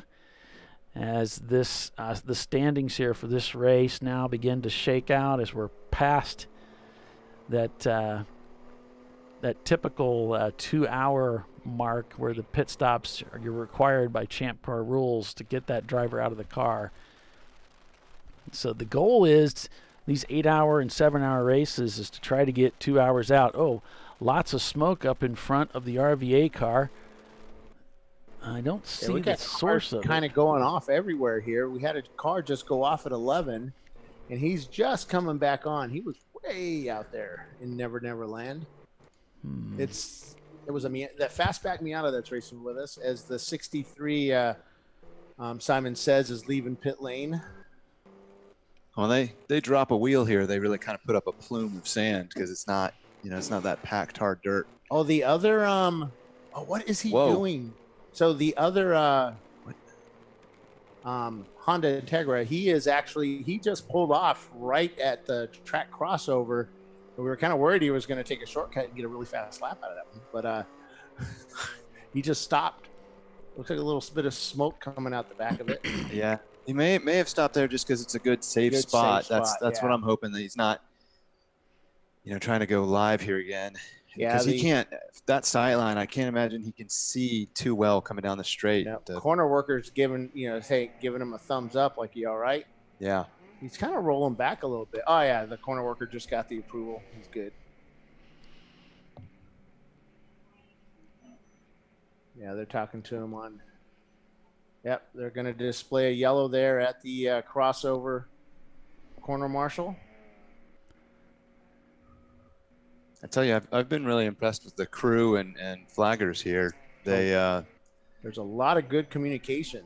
Yeah, they've managed not to need a whole lot of track flags. They've managed each situation locally, and their pulls have been quick. I don't know. I want to talk to the Prefect Racing guys, but I can't do it during a green flag. These they had for that pull in the sand, that Miata on the straight. Yeah.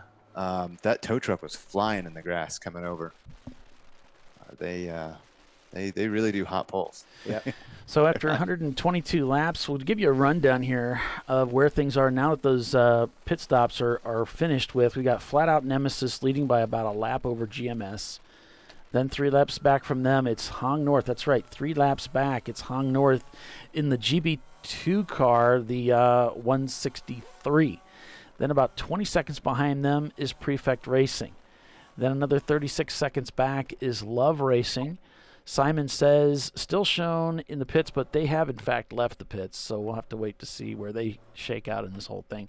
RVA Graphics and Wraps then shown in 7th. Level 1 Racing back another lap in 8th. And then we've got Freddie Mercury behind them. Then it's Running Bulls Racing in 10th place, back about 1 minute and 20 seconds. Excuse me, another 2 laps back. Barely Racing, Frantic Antic in 12th.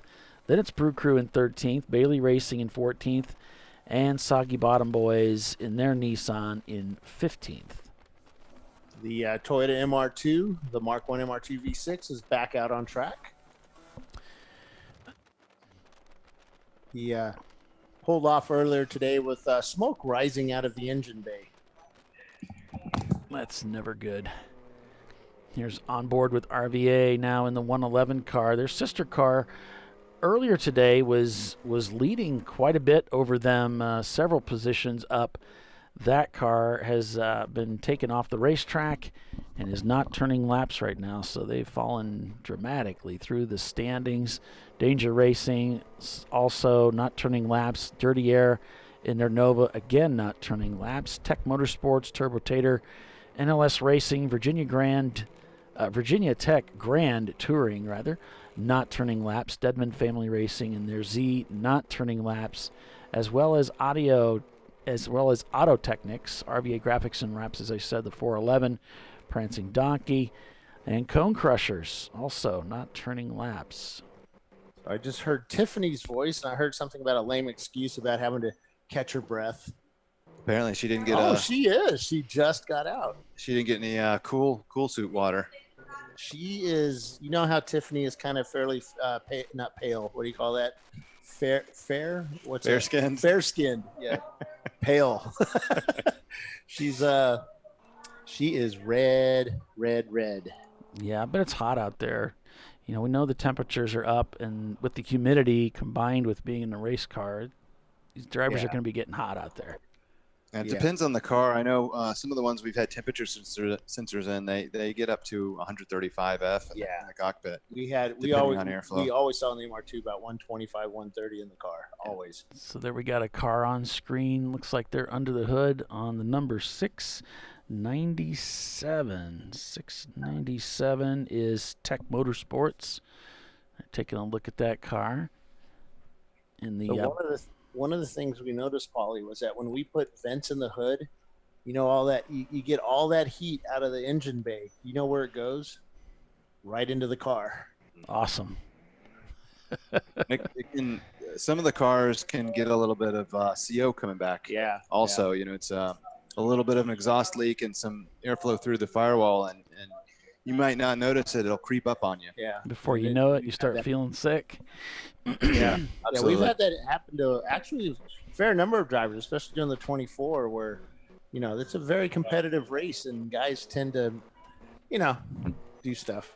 Well, they did a really good hot pull here with that. I guess that Acura that was sitting between the two sides of the track. They did safely sit there and wait. They lost him off the hook. Uh-oh. Yeah, he got over in the grass, and hopefully he didn't pull the nose off. Well, you got to ride the brakes a little bit to keep that rope taut. If it gets sloppy and loose, it could come right back off of there, depending on how they have you hooked up. You know, you can also break a tow rope by running over it. They pulled that Acura, and you know, they were cutting across the track just as Flat Out was coming into turn one there, and the timing was pretty close. They got it, you know, just right to not slow them down a whole lot. And they got the hook hooked back up to that Acura, so it just missed to come off the car itself, not pulled the nose off or the tow hook out. The 46 is back out, putting down laps. Haven't talked about them that much. It's good. And Hong North Supra still holding on to third spot there, back about 3 laps from the leader, but looking pretty strong out there is the Hong North GB2 car in their Toyota. Prefect Racing now down to 4th place. Love Racing in 5th, leading A class. So it's a B class, a C class, a B class, a C class, and an A class car. Flat Out really has some good drive coming out of the corner on this straight here on turn one. It just plants and it's gone. We were looking at that car earlier. Between him and other cars, just getting out of that corner is substantial. Tiffany Alexander back in the control booth here. Hey, Tiffany, what was that like out there when he would go around you? Who would go around me? The Flat Out Miata with the roof cut off. Well, he went around me one time in the grass. Well, I was going to turn in and he was flying through the grass to the right. And then I waited for him to pass me and keep going in the grass, and I turned in and make this last turn coming onto the front straightaway. So you figured that's you an just aggressive line. you figured you'd race on the racetrack. Or four wheels in the I think grass? it was about 4 by then, at least. Maybe Wait, was that's he why actually he's so fast. Maybe you should try driving his line next time. No. I passed him on the inside after he went past me. Oh, okay, I got you. Going straight. It's hard to brake for the turn when you're in the grass. Yeah. So how was the stint from your perspective? First time you've driven the car, lap times definitely came way down there as you went, progressively through the stint. With your lap times gauging between what the other driver did and what Brew Crew did, you were right on time with everybody. I'm guessing you were having a good time out there then. I was, I've never driven that car. I'm not used to a car that has that much body roll. So that was a little getting used to. I've only drove Elon's BMW before, and maybe a E36 one time. So I'm used to different cars. So it took me a minute to get a feel for the car. And I didn't remember the course. I haven't been here since like 14. But I felt like I was starting to pull it in. It's a really fun course. Good. Yeah, this course was... You got to pass a lot of people and moved up some places. Yeah. So that looked like a really good stint for you, Tiffany, and for the team. So it looks like you really helped them out in the trophy wife car. So well done. Thank you. Now they have to remember to put ice in the cool suit next time before they put me in. There's only hot water? Yeah. They put all the ice in for the first driver, and they ran out of ice, so they didn't have any ice to put in for me.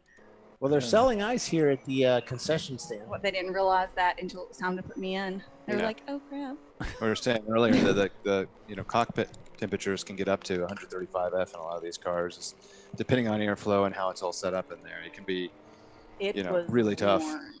Yeah, especially towards the end of the stand, I was really getting hot. You're like, "Let me out of here, huh?" Well, you made it through. Well done in your endurance racing stint, Tiffany. Well done indeed. And that's a problem when you get up that hot, that it can actually affect your ability to make good decisions and corner properly. I don't make good decisions when I'm comfortable. So I was uncomfortable, right? But I've driven uncomfortable before. But when I came in and I'm coming down the pit lane, there's less airflow, so I got hotter and hotter, and then I couldn't find the team, and then when we stopped, I missed my pit stall. So they had to push me back a spot, right? Because it's really packed down there. And it started getting real hot then. And so when I went to go belt the other driver in, I started like hyperventilating inside, my helmet. I was like trying to get my headstock off my mouth. Yeah. Got real hot real quick because you have to put the visors down, right? And it's like, I can't breathe. That's how I got sick at Daytona. It wasn't the driving. It was when I stopped, got out, and tried to help the other guy get in. Your hands are cramping up, and it's like, I need to go lay down. I couldn't get them loosened. So we saw RVA go by Brew Crew again. So hopefully they can get up to speed, not fall too far behind as this new stint has just kicked in. And by now the driver's getting comfortable with the car. And that's part of endurance racing, is that you may have a driver that you just raced with that can handle that car at the maximum, knows how to drive it, knows every idiosyncrasy of that car, and can get the most out of it. Then you change drivers. That driver may not be as skilled or may drive it totally different. So you have to recognize that stuff. Absolutely. He may be going into a corner a lot differently, and you have to kind of spot it. Or let's say the last few laps, the driver's been doing awesome, and you don't know, he may be having a cool shirt issue as well, and or a mechanical, and then backed off the pace. He goes into a turn, and where you could get door to door with the guy, you may not want to be there this next. I might have run out of talent like I did one time out there. Did a nice little tank slapper and then swapped it all the way around. Oh wow! I was like, "Oops!" We saw that. Did you get to see that? We saw the dust. I was like, almost, nope. Yeah. Dang. And talking about that, Bill, getting used to the other cars there, it's a little bit of an unconscious thing. You're not necessarily aware of it as it's happening. You get used to the behavior of the other cars, and then a new driver pops in or something changes, and it can really take you by surprise if you're not spending some extra mental effort there to pay attention. Yeah, because they're so used to that, staying with that bumper or doing Right. certain thing. Or Like knowing what they're going to do. Like, and then they break way more coming in the turn and you're like, whoa. Yeah. Yeah, exactly. You get used to that brake line they're coming in with. They go outside, they hit their apex here, and maybe you think you can do a pass this way or that way or something like that, and it's completely different with that new driver, and you could end up in a bad situation quickly. Yeah, it happened with your car and my car one time. So do Freddie you want to talk about the Bill bar? Freddie Mercury trying to close the gap here to level 1 racing. They've got about 11-second gap right now. That's from 9th to 8th. And that's really the closest battle that I'm seeing on the track right now by the front runners. About the race. Yeah.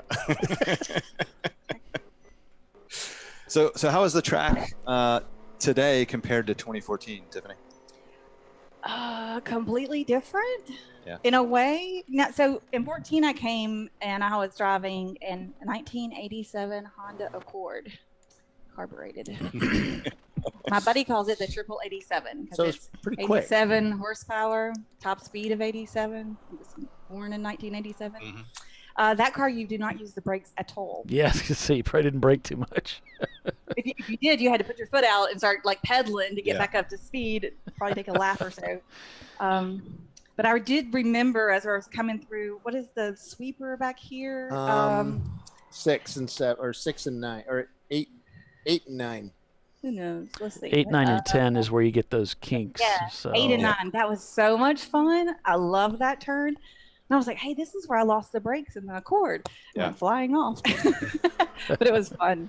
I love that turn. Most drivers like those fast sweeping corners, and that's one of the reasons I think people like Nelson Ledges so much. You've got a lot of sweeping corners. I remember how bumpy it was. I drove around the same time period. It was a lot smoother out there today. Yeah, it didn't seem bumpy at all. It's been repaved since then, right? Okay. Right. That's what it felt like. It's a big change for the track. Made wider too, wasn't it? Wasn't the track made wider? I'm not sure if it is. It's not by a whole lot. I think in a couple of spots, like maybe the kink or maybe down there at that sweeper, they said that they extended it out a little bit. Yeah. Because I think people were already at some tracks. People make their own line through the, so they end up.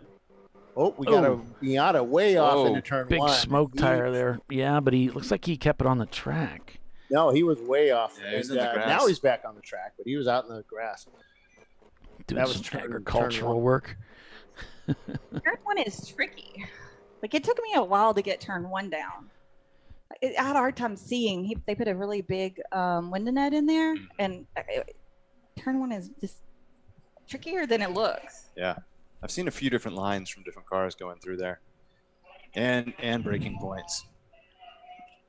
Yeah, But this whole section afterwards is really fun. Yeah. Good. Yeah, I remember this being a great track in my little turbo Miata. It was a lot of fun. The biggest problem I had was just the track wasn't on a lot of schedules, and it was pretty bumpy and tore the tires up quite a bit. But it looks like they've gotten through that, and the corner workers here are doing great, and the safety crew is doing great. It looks like everything's going really well today. Yeah, I was out there, and being an instructor for so long and everything, I always harp on know where your corner stations are. Well, I haven't been here in a long time, so I didn't remember where they were, but I made sure to notate those. But the corner workers were really paying attention. They had those flags out quick. I saw them pulling out for me as the rear end started coming around. They were really good. They followed the safety around with the the yellows and the whites. I mean, they did a great That's job. a pretty awesome spin when you watch the corner workers flagging your own car. I'm like, oh no, I was gonna prove I got it, but I didn't get it. No, I ran out of talent. Did not stall it though. So. Yeah, we had a red car in one of the earlier stints that spun and then recovered the spin and just kept going straight, and we were kind of cheering over here. Was it you? Yeah, but that was in the red. I started back in first and took off after it went all the way around. I was like, I'm putting back in the right If way that was now. you, then we were cheering for you earlier. We had up in the booth, like gesturing, go kind of thing. Tiffany, nobody likes a show off. I wasn't trying to mess anything up. It's the first time they let me drive their car. I don't know. You're saying you didn't have a good recovery. It looked like a great recovery from here. It was exciting. It was exciting. Yeah, the two cars split me as I was going around. But then I got pointed back in the right direction and just dropped it back in first. Yeah. I let on the clutch. I was like, please don't be reversed. Number 130 laps turned so far, 3 hours and 32 minutes unofficially remain in the race. Some teams that are not turning laps right now, the Red Kit 7s, the Danger Racing Team, Turbo Tater, NLS, Virginia Tech Grand Touring. I keep getting that messed up. Stedman Family Auto Technics, and the RVA Graphics and Wraps number 411 cars not turning laps right now. Excuse me. All right, so we're on board with RVA. We're trying to figure out, a car's getting black flag for their exhaust hanging down. We're trying to figure out what car number it is. It looks like Dead Broke coming into the pits right now. And we'll see if we can find this car that's may have a mechanical issue. And Dana was giving me hand signals, and it wasn't really the numbers. It's not a number 1. Trying to figure it out. Yeah, it was a number 1 finger. Oh, we got a lot of dust kicked up over there in 14. Looks like a car rejoining the track there on camera, and they're gone. So 898, the HJT Racing car, or HJT Motorsports. Oh, unbutton you. Thank you. I thought I'd get a giggle out of that. He just does this on purpose. I do. I'll admit that. Several teams came out here this weekend with there, man. They're kicking butt this weekend. This is a pretty solid field. Yeah. Yeah, there were some good drivers out there. I mean, we did a lot of like wheel to wheel through turns, like hanging with each other. Like it was fun. Yeah, I expected to see a lot of argy-bargy up at the front. We got Simon Says out here this weekend. They're always tough. Expected to see more out of Cone Crushers. They haven't been able to get that car on the track very much. Freddie Mercury's right up there in the standings. Running Bulls always solid. They're in 10th place right now. Looking Brew Crew's down in 13th. They slipped a little bit on that pit stop. And their lap times, though, looks like they got that back under control. So we'll see what they can do right now. Let's see. Flat Out has passed 37 cars for their lead. I'm just going to see. Okay, Team Phillips has passed 39 to get into 22nd. And HJT has passed 32. So I got, oh, wait a minute, there's 38. Oh, that's a drop of 38. Yeah, we don't like that. Oh, Miata doing a tank slapper going into 11. Got off left tires into the dirt. The dirt? Got it under control as he went around. A little dirt here. It's like dirt and sand combo. Mostly sand. Yeah, it is sand. Yeah, if you drop a wheel off, you get a big plume and, launch all that sand. As we were coming through the forest, coming to this town, there's a national park called the Sand Hills or Sand something, and it's just all pine trees and this like sand. It's like this. How close to the coast are we? I think it has to go back to the dinosaurs and when the dinosaurs and the cavemen were around. Come from? I think there's a fair amount of South Carolina that's like this. Yeah, I forget what they call it, the lowlands or something like that. Oh, learn something new every day. You got about a 5 second gap from Freddie Mercury up to level 1. That's a fight for 8th place. And a 2 second gap for Barely Racing up to Brew Crew. That's a fight for 12th place, but Brew Crew's turning the better lap times. Simon just got 2 wheels off at 11 too, so yeah, we might see a change of position between Freddie Mercury and level 1 for 8th. Those lap times, the way they're working out, I think Freddie Mercury is going to catch them. And that's 7 second. That was a 2 second gap from Barely to Brew Crew, but again, Barely's a little bit slower. And CCR with that 7 second gap to the Stug, with those lap times, they may be able to catch and pass them for position. The Stug currently holding down 18th place. And as we told you at the beginning of the show, we've got like -2 bars of bandwidth at this racetrack, so that's why you're seeing that choppy video. We're really lucky to have any video whatsoever. When we started the show, Bill said, "So how do you feel about doing a radio show?" Because it was really bad. So I'm kind of surprised we still have any cameras working right now. It's a 2.27 mile road course. What's How that? do you do a radio show versus a camera show? A lot of talking. More descriptive, yeah. You just can't say, well, he's off. Well, what do you mean? Where's he off? It might not change at all because most of what we say are letters, numbers, colors. Colors. We do a lot of color. We're good at our colors. We're good at our colors. Oh, no. Oh, yeah? We practiced our colors. Yeah, no. I saw flat out execute a pass at turn 1 here, and it just looked like they could take any line they wanted. They took the shallow apex, came on the inside, drove out, passed them easily, and they just didn't drop a whole lot of speed to execute that way. Although I just saw them go by, and they didn't pass someone, and they're taking a pretty shallow line there, which is... Well, he did. He outbraked the 32 car. Yeah. Yeah, but he was well clear by the time he was in. Yeah. And he could have taken a different corner exit. And there's the 163, the Hong North Toyota Celica with the Honda engine in it. I just think that's just wrong. Like putting a Chevy in a Ford, you just don't do things in life. Okay, Brew Crew is back in the pits. That doesn't look good for Brew Crew. We don't expect them to be in right now. They just went out not too long ago, so more disappointment here for the Brew Crew team as we head off to a commercial break. So stay with us, everyone. You're watching Champ Car Live, presented by AutoZone. Flat Out Nemesis is your leader at 134 laps. We'll be right back.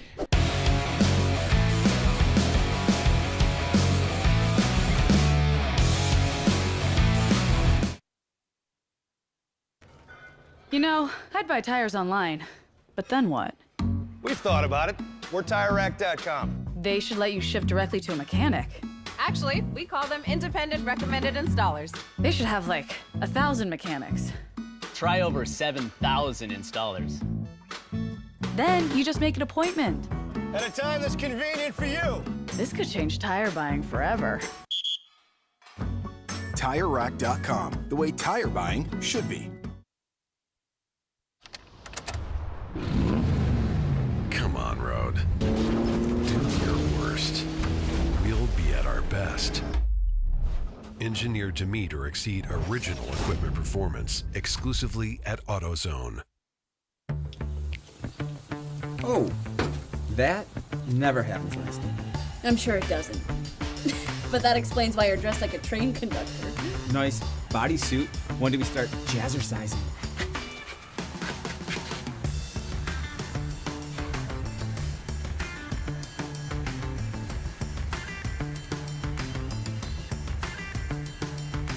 For the times when taste beats style. Hot dogs are ready! Make it worth it.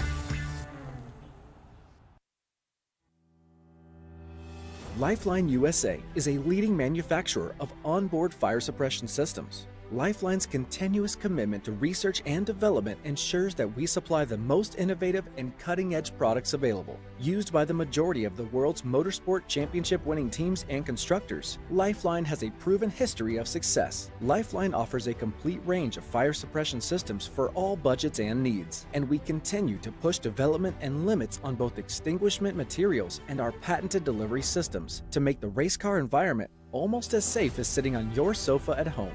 Every kit has been designed for a professional and simple installation. For more information and to purchase your Champ Car fire suppression system, go to www.lifeline-fire.com.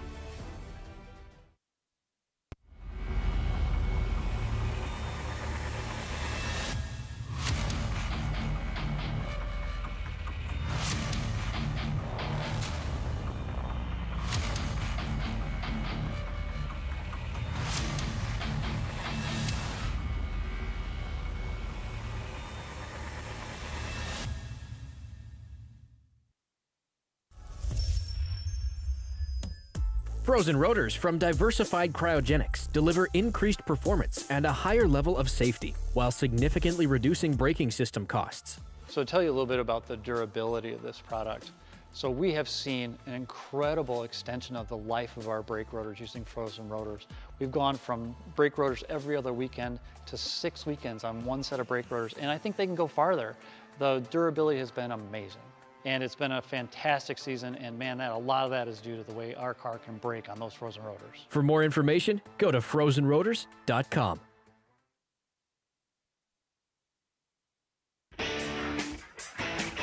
Located in Northeast Ohio with 40 years of combined experience, Money Shift Racing knows how to deliver performance and safety, offering everything you need to get your vehicle and drivers ready for race day.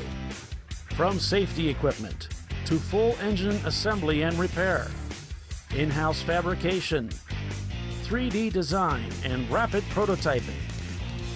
Money Shift Racing. Performance done right.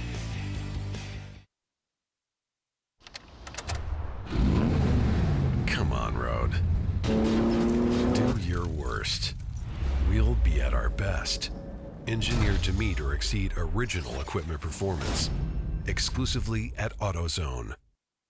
And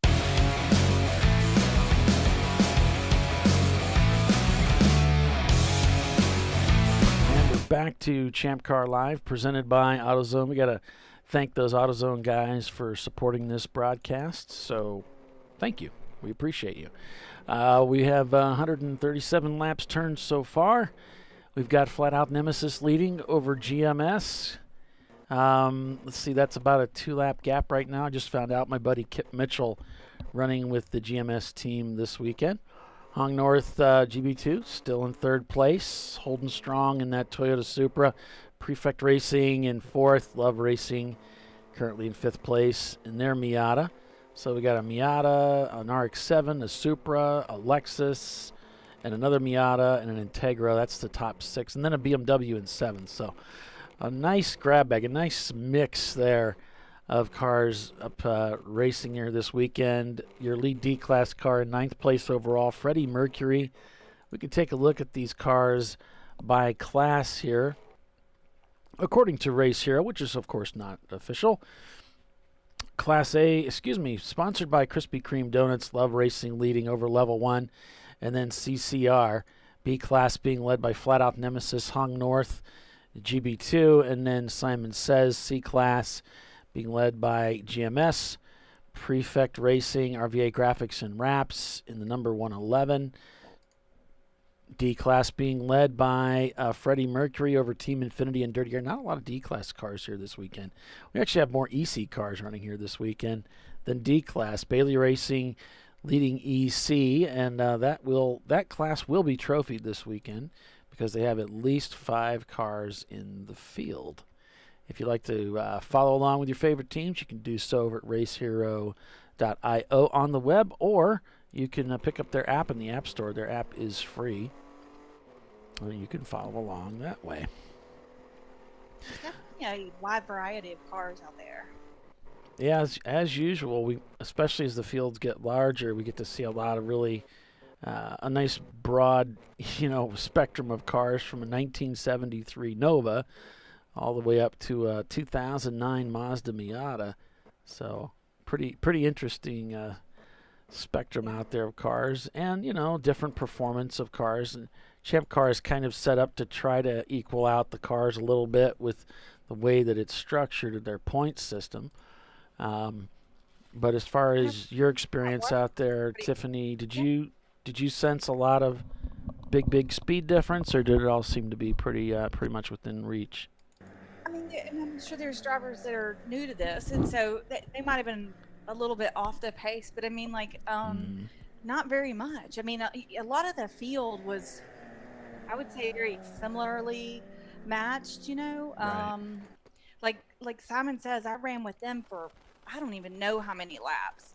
A lot of the you had to really wait for somebody to screw up to miss a shift or something, and then you're like and take advantage of it, to get around them, because there wasn't these huge speed differentials, and even the cars that were faster, they didn't handle as well, or you gave up one thing for the other. The little Miata, maybe you get to pass it down the straightaway, and then it catches you in some of these tight little turns areas. So I'd say this is a driver's course in a lot of ways, because it has so many tight places, and there's some real technical pieces. Right. It was fun though. That the little little kink in the back on the back straightaway. That is intense. I had to kind of work up to that to go through that without like lifting. Yeah, you're probably either talking about 9 or 10 there. A 10 looks on this map to be a little bit more straightened out, where you might be able to go through there flat. You're going to be really moving pretty good by the time you get there. Yes, 10. That's it. That's the first couple of times I tapped the brakes as I came through there. I was like, oh, that looks a lot more of an angle than it looked like on the map. Then I followed a few people through there, and I was like, oh, okay, I lift a little bit, Mm-hmm. I was trying to work it down. But then, of course, the next problem is now you're carrying so much speed into that last turn. What is that, 11? Right. It's tight. It's really tight. Yeah, so you got to really get the car slowed down. Yeah. Now you're arriving at that corner at a higher rate of speed than you ever have before. So now you're working the brakes differently at that corner. Maybe it's a different braking point. You're braking harder to get the car slowed down for it. So, there's nothing wrong with a confidence brake, a little lift or a confidence lift. Sometimes you could say, well, this just makes sure I get that nose set. So as I do angle, there's not going to be a big hesitation for it to dig in. I'm going to get that spot that I want it to turn in. I'm going to make sure that happens. And of course, we're just having fun. So, but it sure is fun though, isn't it? Once you get that working through a kink like that, where you can stay with it, it's so much fun. Oh, wow. In the mail. Ah. And then it pushes you out so hard. The next turn is left, so you got to get the car gathered back up and slowed down, back over to the right side of the track, and then slowed down. You're like, oh no, that turn's coming much faster. Got to really hustle it back over there to line up. Yeah. So thanks for joining us, everyone, here on ChampCar.Live, presented by AutoZone. It's the RVA Graphics and Wraps Carolina Grand Prix. I'm with Tiffany Alexander here, who just got out of the race car from a big 2-hour stint in the heat out here at CMP on a relatively fresh repave. The track conditions have changed a lot since the last time that she was here, as it's much, much smoother and, of course, faster and easier to drive. But wow, it looks like a fun racetrack. As I said at the beginning of the show, the same guy that designed Barber and Autobahn also designed this racetrack, and he had done some work with CART. He had done some work with the SCCA, and even Formula One recognized him for putting on a really great race. One of the years that he was in charge of Mont Tremblant up there in Canada. So pretty cool credentials, and it seems like whenever you get they bring somebody in to design a racetrack, they pick somebody like that, somebody that's got a lot of background. They know they're going to put a really good, nicely flowing, enjoyable racetrack together for the drivers, and this is what you get. You get a course that can be split in half. They have an east course, a west course. Now they have a go-kart track that they built in 2010 is when it came out. And so this track was built in 99 and debuted in the year 2000. And so here we are. It's Kershaw, South Carolina. So there's a Kershaw, North Carolina, and South Carolina. This is Kershaw, South Carolina. There's a lot of good, safe runoff in a lot of places. So that if you did get mixed up, you could, visit the sand and blast that on your favorite person behind you, and then gather it back up and get back on the course without, hitting anything, which is nice. I mean, you're not supposed to be out there, but sometimes you have to.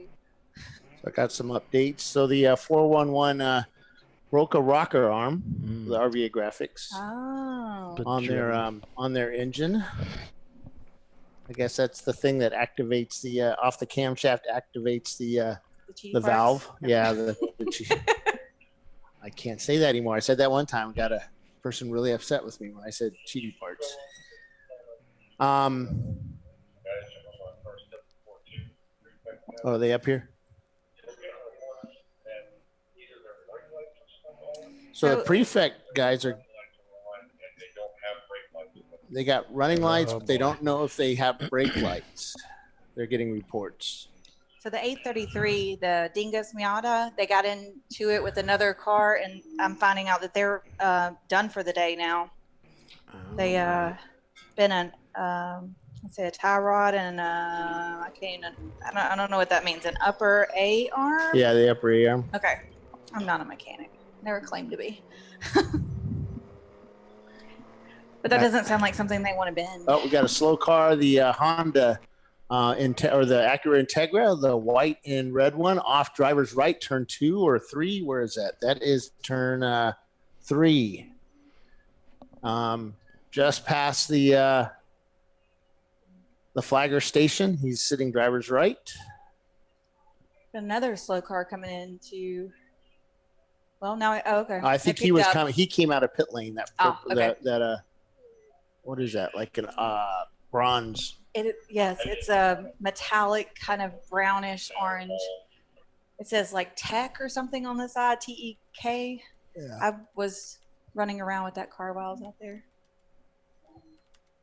We went side by side through turn 8. Yeah, so I was standing down there with Ray Frank at Pit Out, and we're talking about the different cars, and that the about our leader right now, and talking about how late he was braking, that ABS is just working so well going into that corner, and how fast that car is because of all the weight they reduced. Which car? The flat out Nemesis. Okay. Yeah. ABS, that sounds like such a nice piece of technology to put on a car. Yep. And that Honda's still sitting down there. It looks like they may be getting the tow guys ready to head out down there. There was a lot of attrition. When I was out there, I got very few laps that didn't have a yellow at some point in time on a corner, but everybody was, handling it really good. Oh, we got a spinner on the back straight. What is that? Oh, that's the MR2. Yeah. Yeah, we've got Trophy Wife. That never happens. Yeah. We've got Trophy Wife shown not turning laps, so the Trophy Wife car must be off the track or off the track. Or driving very, very slowly. Yeah, we do have some slow cars out there right now, but Running Bulls is out. Michael Bulls in the car. Jackie's husband will be getting into that car a little later.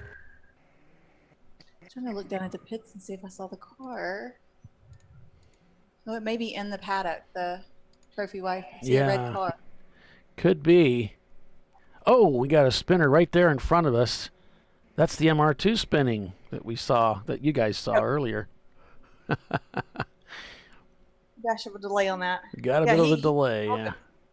That's what happens when you don't get that really fast little kink right. Run out of track. Well, and also the MR2, you don't want to lift. Yeah, you drive it like a Boxster or mid-engine car. Yeah. You lift, it's going to throttle steer and go around on you, and boom. Yep. Or if he saw it pushing throttle out. Throttle lift oversteer. Is that what that's called? Yep. I call it oopsie. Trailing throttle oversteer. That's it. Trailing throttle oversteer. Yeah. Nice replay. Good save too. Yeah, I mean, just basically spun in a straight line till it came to a stop. Probably, the tires probably aren't too happy with him for doing that, but you can't have everything. Where would you put it? You only worry about that when you have these super duper sticky 200 tread wear tires and that flat spot pretty quick. With some of these harder compound tires, you make simple mistakes like that, it's not going to really hurt the tire that bad. Right. Well, he must be right back up to pace. So on board with Dead Broke Motorsports. Haven't talked about them a whole lot today. Trophy Wife still shown in the pits. Dead Broke in 23rd spot right now. The 22nd, you pull the EC car out of Bailey Racing that's leading EC right now. So Freddie Mercury, your lead D-Class car. They were up pretty high in the standings earlier, in 8th place overall. So it's flat out. Looking at the gaps, Love Racing at half a second behind Prefect and turning almost identical lap times on that last lap. So those two guys are gunning for that 4th spot. 42 seconds the gap from Simon Says to Love Racing in 5th, so that's a bit of a stretch. 51 seconds the gap from Brew Crew to Bailey. The Brew Crews rejoined the race. It looks like they just dropped one spot with that additional stop in the pits just moments ago. 3 seconds the gap from Forget to Trophy Wife. Trophy Wife crossing the pit loop, so they must be heading back out right now. But they might get themselves passed by Forget. Their Trophy Wife shown in 19th. And that's pretty well. There's a 16 gap from Overrated Motorsports to Team Achy Breaky down there and going for 28th spot there. And those two guys, a couple seconds difference in lap times. Overrated might be gunning for that 28th with better lap times. 144 laps completed so far and coming up on that 3-hour mark here. So NLS Racing went out and got some oil cooler, and they're going to have an oil cooler on for tomorrow. They're going to remove some part off the car to make up for that. So they'll stay at the same point value. I did Of course, see they'll have to check again just to get everything sorted out on the tech sheets. But right. How that simple. works? Yep, simple. Are they having temperature issues? Yeah, they today? took off in order to make up. They were basically needed to add an intake manifold because the stock one, it would have to cut away too much of the body, the window where the window sits. So they ended up getting an aftermarket intake manifold since they have to do it anyway. But that took extra points, and they added some other stuff. So they took away the oil cooler, and they weren't quite certain if it would how it would work without that oil cooler. Gotcha. Well, they found out oil temps skyrocketed. So And it's a warm day out Yeah. there. Yeah. so Sunny. they've got spare parts and stuff, put it back together with a proper oil cooler, and they'll take off I think it was a splitter or something like that they're going to take off. RVA, seems like things have started to come around for them a little bit. A rough start at the morning here, but in 7th place right now. Just turned a 157 on that last lap. These are, as Tiffany said, a lot of these guys, if you look at Race Hero here, look at these lap times. 58, 58, 59, 58, 57, 56. This is exactly what Tiffany was talking about. So many of these teams are running really in the same lap time. So when you do catch somebody, it's gradual, and then you just kind of wait there for them to maybe bobble so that you can get by. Except for that flat out, man, 50s. Oh, yeah, he's just crushing it out there. You think they'll raise the VPI for the NC? No. I don't know. I mean, that's how we work. I mean, that's the equalizer. Yeah. I guess you fast could. cars. It's a 2009. It's a pretty new car for our series, really. But Well, the thing is, the problem with that is I don't think they have actually added any performance parts to it. yeah, I don't know we know they're just doing a really good job of driving on top of it. I mean, there's always going to be that 2% top of the field. Most teams will never get there. If they do, it takes years. I mean, it's not right. That's not if that's your focus. I mean, I don't know. I think your focus should be to go out there and just have a good time. Before, and they did well, but not like that. Yeah. Oh. Well, I was talking to Dana, I don't know, a week or so ago. We were talking about, basically when you start racing, you shouldn't be thinking about being up at the tippy top front and for 3 years. You just go out and race and have fun, get some experience, enjoy yourself. If the only way you can have fun is to be up at the very front, I mean, I don't think you're going to have a whole lot of fun racing. You're just going to be always chasing that. And that's really difficult, and it's expensive, and just going to be frustrating for you. You'll have a lot more fun if you just go out there and just enjoy the ride. Don't worry too much about the very front. Good at it, I you actually really have to do it long enough so it's muscle memory, so you're not thinking through what you do, and that just takes some time to have the right reactions most of the time. When the car starts to go, and that just takes a while. Well, to me, it's not just the driving side of it; it's the car building and the prep and all that stuff. Yeah, and I love that. That was the I fun. Enjoyed that much more than the driving part of it, and preparing See, I do a that car. with like vacation planning. Like I almost enjoy the planning of the vacation as much, sometimes more than the actual vacation. But and it's just one of those things. Like I want to be up front. I want to have what I built up there. It's just You know, it's just what I do. I mean, this series caters to that. To people You know, who that's wanna why build I'm a car. building. That's why I'm building the car I am now. I want to be up front. Sure, that's what it is. I mean, it's a competition of No, I driving need to skill, prove but that- also a competition of building skills too. I want to prove that I can build a car and no matter what it is, and actually be able to compete. And even if it's the one of the slowest cars ever in the series, The Opel GT. why do you make a face like that when you say that?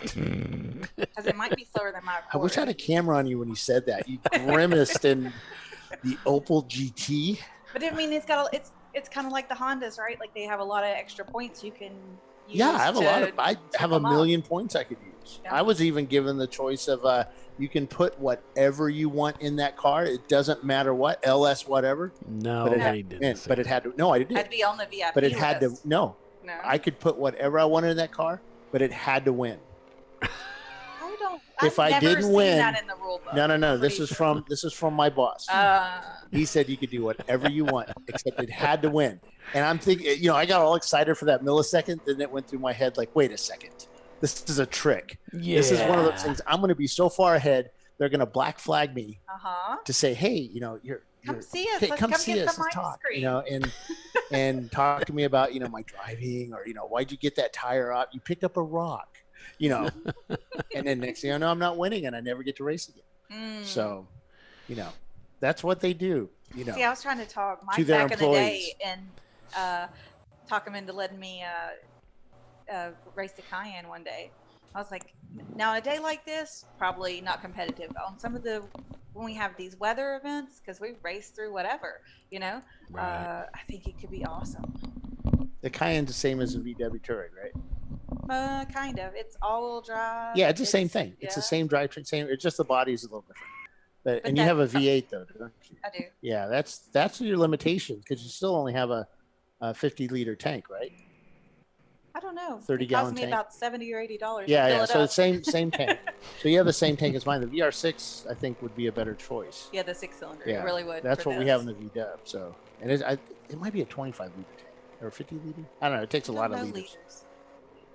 Just America. And it's 2 gallons.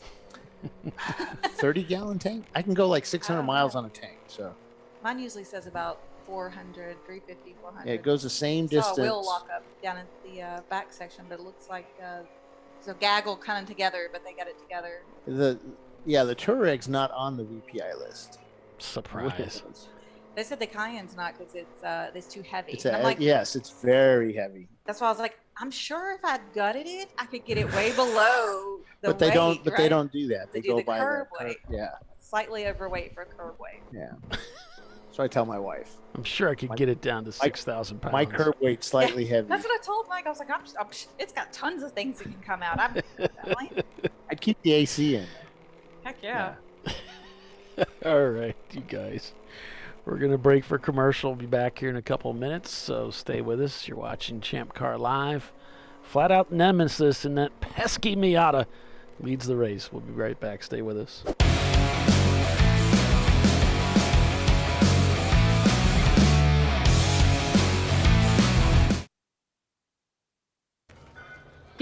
I'd buy tires online, but then what?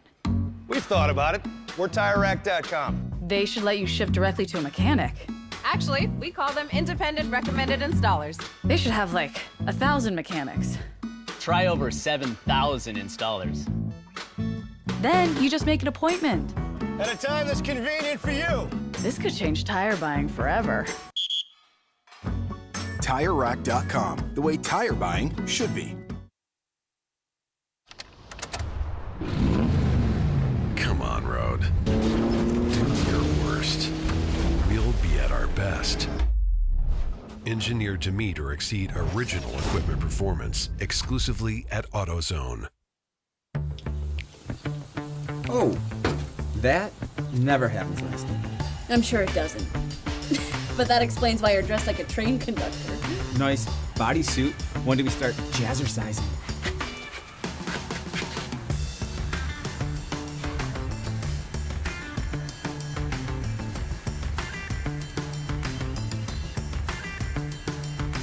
For the times when taste beats style.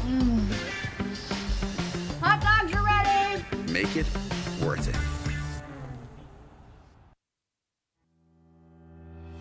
Lifeline USA is a leading manufacturer of onboard fire suppression systems. Lifeline's continuous commitment to research and development ensures that we supply the most innovative and cutting-edge products available. Used by the majority of the world's motorsport championship-winning teams and constructors, Lifeline has a proven history of success. Lifeline offers a complete range of fire suppression systems for all budgets and needs, and we continue to push development and limits on both extinguishment materials and our patented delivery systems to make the race car environment almost as safe as sitting on your sofa at home. Every kit has been designed for a professional and simple installation. For more information and to purchase your ChampCar fire suppression system, go to www.lifeline-fire.com.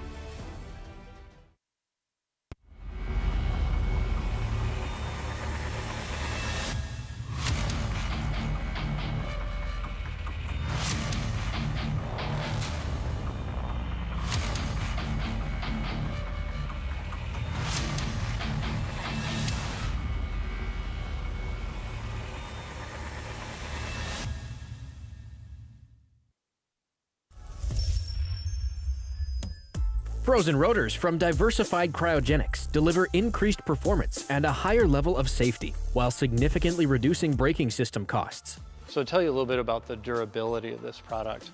So we have seen an incredible extension of the life of our brake rotors using frozen rotors. We've gone from brake rotors every other weekend to 6 weekends on one set of brake rotors, and I think they can go farther. The durability has been amazing. And it's been a fantastic season, and man, a lot of that is due to the way our car can brake on those frozen rotors. For more information, go to frozenrotors.com.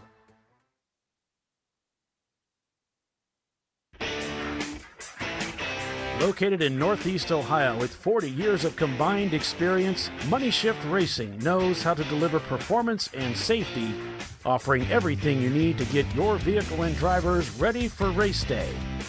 From safety equipment to full engine assembly and repair, in-house fabrication, 3D design, and rapid prototyping. Money Shift Racing. Performance done right.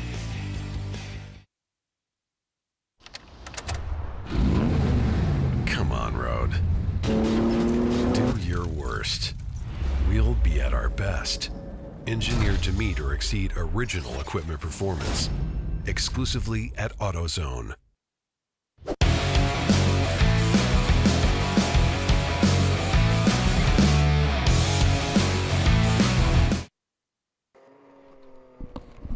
Welcome back, everyone, to ChampCar.Live, presented by AutoZone. It is the RVA Graphics and Wraps Carolina Grand Prix at CMP this weekend. It is the TireRack.com Champ Car Endurance Series. I'm Paul Veltum. Everyone just calls me Paulie.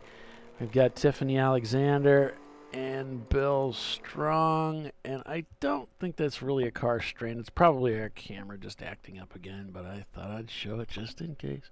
Oh, yes, yeah. Yes, Mr. Velton, that car has moved. It's the camera. Yeah.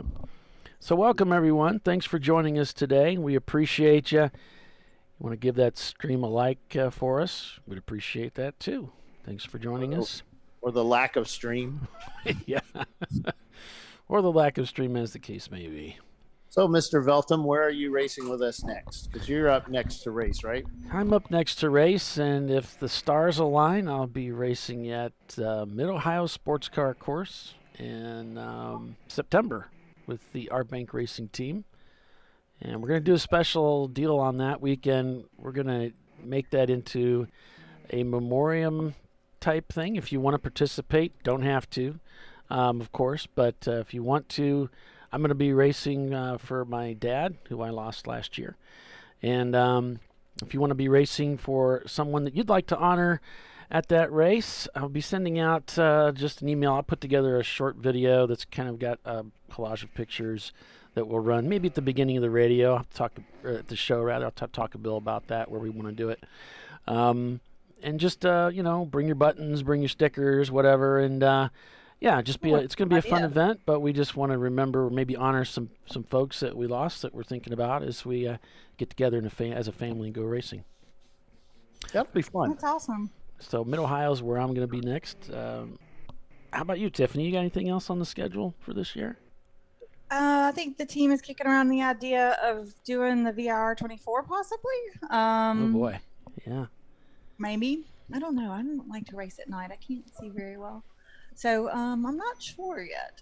Okay. Bill, what about you? You got anything? I was thinking about doing the 24, but with the absence of Doc, I pretty much can't do that. So gotcha. I know for certain I'm going to do Sebring. Nice. We can swap off though. Yeah. Well, it's a lot of work. And Yeah. It's and then Sebring, we normally broadcast that one. We still probably will. But I'm going to race that one. I don't know what we'll figure it out once we get closer. Plus, I have to get my car done. Yeah. Well, who knows there's if that. it'll even start. Well, there's that. Get it done and then shake it down. It ran and started before I tore it down and rebuilt it again. So, because you always want to make sure you have a running car when you fix it. Yeah, that it runs. Yes. I'm still the guy preparing the car on our way to Florida. So, Well, this is fantastic over in our YouTube feed. This is great. So Louise chimes in. You see this? Car number 600 is being towed across the track right now, the Toyota Celica. Again. They've been pushing that car in like 2 or 3 times. So that's car number 600. That's Toyota Celica Stimulus Racing. Yeah, so Louise says, I'm one of the flat-out driver's girlfriends here. I promise they've done a lot to the NC. That's why I never see my BF anymore. They're working on it all the time. They're constantly working on that stupid car. They said they never do any work on that car. They just sit around drinking beer all night. Having coffee with the boys. How to get guys in trouble. How to get people in trouble, yeah. I'm having coffee with the boys. They do work on that car a lot, so. But yeah, it's not just the parts. It's just preparation and getting all the bits and bobs working together properly. I have a saying that nobody likes, and that's 90% of the race takes place in the garage. It's in the preparation. But it's not a problem if you're like Bill and you like working on the cars. I kind of like it too. I'm really weird. I like the electrical stuff. I don't really like doing it now. I mean, I do, but it's just, when I was a lot younger too when I built the MR2. Yeah, it's different. 10 years as is you a get long older. time. Yeah, because I'll be 60 next year, and there's a big difference between 50 and 60. I remember when I used to love to paint. Yeah, there's like 10 in the house, and now I'm like, and 20 pounds. I got that problem too, Bill. I'm with you on that. I got Paulie the still COVID-20. his felt thing is felt self. The spelt. Well, he's shaped like he's got a V upper body, goes down to a really thin waist, and you still wear a 27-inch waist, don't you, Paul? Yeah, I'm made like a cartoon character, but I am a delicate flower. Yes, you are. So it's yeah, yes, the delicate flower. I do. Of the group. That's right. Of the group. Yeah. I do have to be careful in the heat. Wouldn't want to perspire. Then I begin to lilt. Is that the word? Yeah. Or wilt. Is it wilt or lilt? I don't know. Wilt if you're a flower. Flowers wilt. They wilt, so it'd be wilting. Yeah. Got it. You get too warm. I just have too many shops with too many projects and too many. Well, that's the problem. Half-done projects. Yeah, you I'm have to scattered. cut your projects down and then focus on one. Like, you did pick which one you want to do, and don't put any money, time, or energy towards the other Well, one. the idea was to put the. Then your wife probably wants to choke you, right? Because the other ones are some of her ideas, probably, huh? That's a lot of stuff. She keeps sending me messages like. Me and my husband have different ideas of which projects. Such and such sells or rents out a dumpster because she wants me to put a lot of my stuff in a dumpster. So she sends me these dumpster phone numbers. We'll take trash away and used cars away for $50. I hate that. It's like, stop sending me these things. I don't need them. I'm just trying to remind you. Hey, How many of you out there have better halves that don't like your hobby, or would rather you spend more time? Well, my husband is in the hobby, right? Yeah. But he doesn't like my hobby because it gets in the way of his hobby. Because I'm not a mechanic. I can kind of help, most of the time, but I really need him to oversee. I don't know if I trust the brakes and the wheels and the tires if I put them on. So I'm gonna make sure they're done properly. That was my issue. I had a MR2 guy come out and help me with the car that had been, and quote, I'm putting my fingers up, quote, expert on building cars. And he came out and helped. I mean, we did a ton of stuff. We got a lot of stuff built on the car. And then I went to do post inspection and found out he put everything on backwards, all the struts on the wrong sides and stuff. So it's like, Oh, the heck? no. I had to go redo everything again, get all the casters right and the toes right. It almost makes you not want the help, right? It kind of said that. It's like, if I have to do this stuff twice, why am I? That's the kind of help you need. My car on the trailer, I'm like that. I'm like, just don't help me. Just let me just get it on here right. I mean, my competitors probably liked it, but well, that's Robin Bank. He won't let you load the trailer. He won't let you put anything back, anything away. He won't let you load the pits. Does everything himself because he knows where it's going to be. I mean, that makes sense. It's interesting. Well, like with the trailer, I have a way I load it. I do one thing at a time. I know exactly what order, and if I do it in that order, I get it right every time, right? I don't forget something. I don't leave the key to the car sitting on the fender or something, which I have done once. I love my guys. They were awesome guys, but there were times, and I'm in the car, and they're saying, "Okay, we're going to start putting stuff away." So You're like, no. yeah, no, it's great, And I'd go to roll the car up in the trailer, and you just look, and it's like, wow, we have a lot of work to do when we get home. But, it is what it is, and you just deal Probably with better it. than the guys that don't help at all. Oh, yeah. Stuff's everywhere, and you're like, really? I got to do it all? Yeah, Thanks, everybody's dude. left the track, and you're still out there putting your trailer back in. Yeah, I've been there. We were always, we were always first to the track, last to leave, it seemed like, so. I mean, when you get a good team together and everybody starts knowing where things go and can really be useful. Yeah. When you're new to a team, it's hard to be useful. So Trophy Wife has cleared the pit loop, but I got a feeling they've taken it behind the wall. I'm just confused. No, I think what's they're out happening. there. I don't think they're out They there. came in and then they went back out, and then I got a message from Todd that the brake pads are gone. Oh, okay. I suppose they're going to blame you for that. They probably are. Riding that brake. They probably will. Waiting to brake to like the one, but so I had to brake really hard. Well, okay, that's an issue as a car owner. Everybody drives differently, so I would we'd have a guy that would brake at the 400 mark and he would trail brake in there, and then you have the guys that would just Troy that would just brake at the very last second as hard as he could and then turn the car, and so one of those would wear the brakes so much more, and I think it was You think so? I think I always heard that puts more heat in them when you're riding them for a longer period of time, softer, and that makes them wear out more. I don't know. That's what I always heard. I don't know if that means true. But I trail brake. Yeah, that's why I brake at the one. I brake Yeah. hard and then trail brake in. But also, if I'm like, if I see a yellow coming out, I'm not passing that car. I'm coming up on a car. I'll go ahead and lift off the throttle and just let the car start slowing itself down and save that brake because I don't. Well, not just the brakes, the fuel too. So Yeah.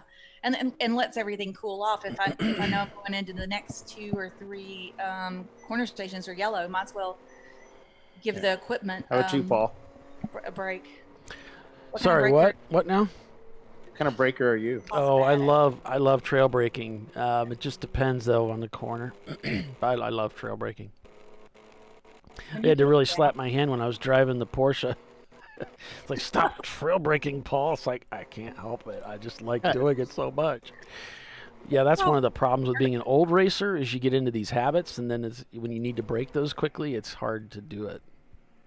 Well, I think that's why Troy didn't like my brake pads because they weren't conducive to his type of braking. He wanted that instant bite and ones with a lot of bite. And my brakes did not have that, and he was expecting it to be there, and it wasn't. Yep. I mean, still slowing you down, but it didn't have that feel like he wanted. He hated it. Yeah, some of them have more initial bite, and then and some of them don't. Even then, they may slow you down very equally. Yeah, I like the ST46. Who makes those? Ray Bestas pads. ST43s. ST43. That's it. ST43. and Trulio absolutely hated those for the MR2. He liked the because they don't have the bite of yeah. like the Hawks. blues, the Hawks. Yeah, he likes the. I think it was the Hawk. No, the other one.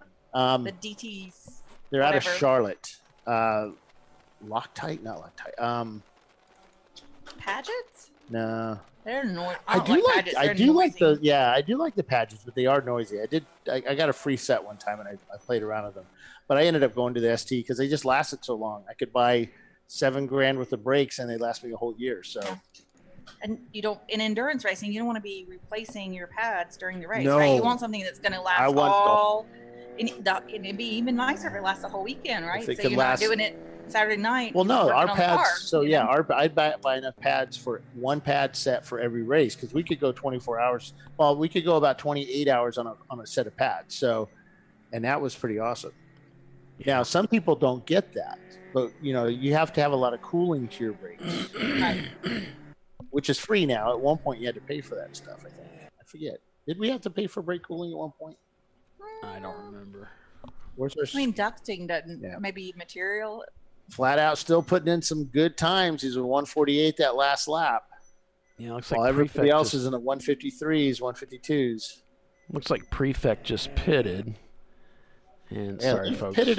they just finished up their pit, or they're back in the pit lane again. They were just there a little bit ago. I would say 10 minutes ago.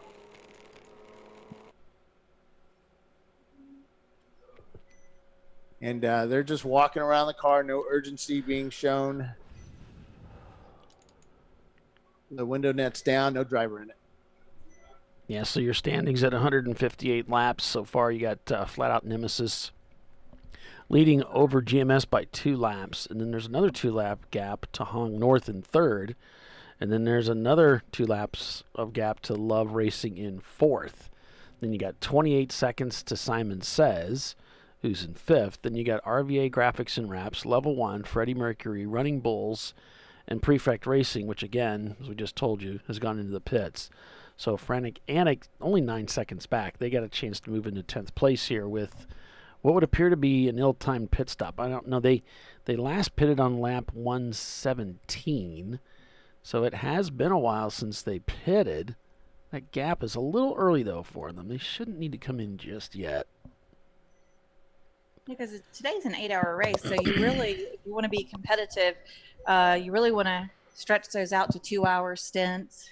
Freddie Mercury also not turning laps just now, so they may have come into the pits with the Mercury Capri. But yeah, you really want to do a three-stop race if at all possible. Right. Today.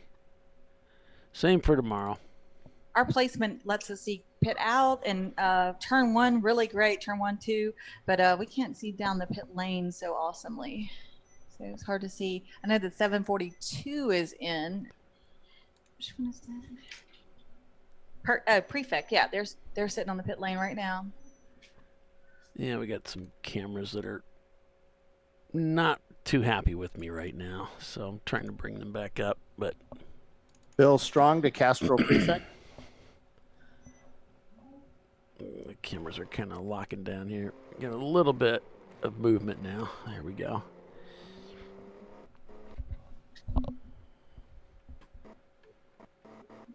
What is it? Was it Prefect? Yeah. Is it?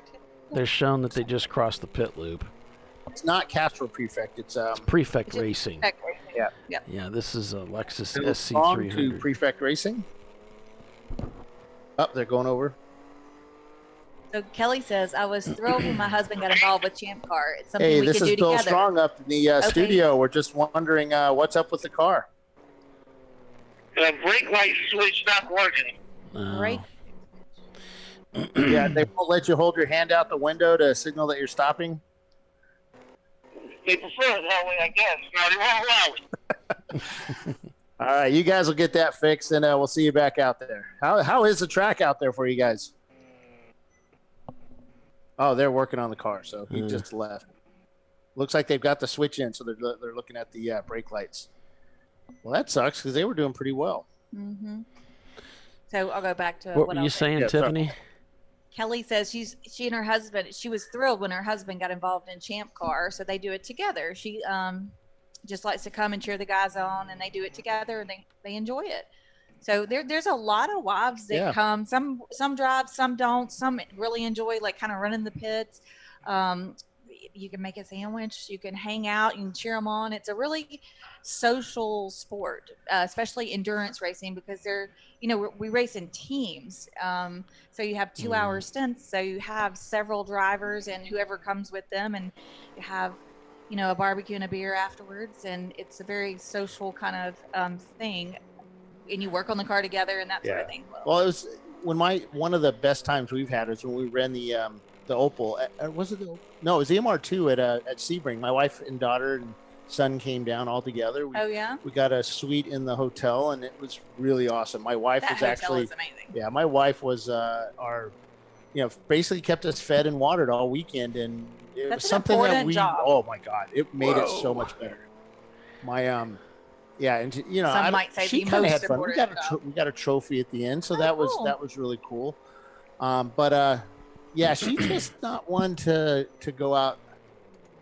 She says I turn into a different person when I turn into race manager, that we're just so focused on the race itself. And so that's how I got into the racing aspect of this. My husband put a team together, and I'm a very competitive human. Yeah. So I wasn't driving with them in the beginning, but I was their pit boss. So I kept up with time, stints, water, whatever it was. Right. I made sure we had the proper amount of fuel was ready in the cans to go in the next stop when it was going to happen. Yep. Who was there? Their gear was there.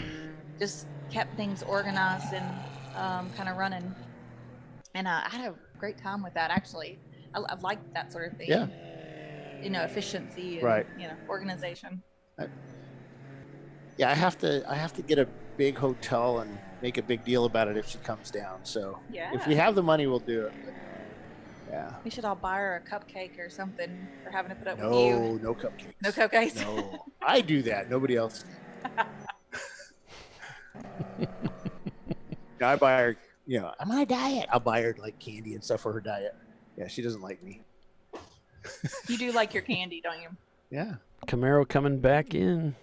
Yep, he just came back in. Or wait, no, which one? No, he just left. One. The green one was on the camera, so yeah, maybe we're a little bit behind on that camera. Freddie Mercury and Prefect Racing showing on the pit loop.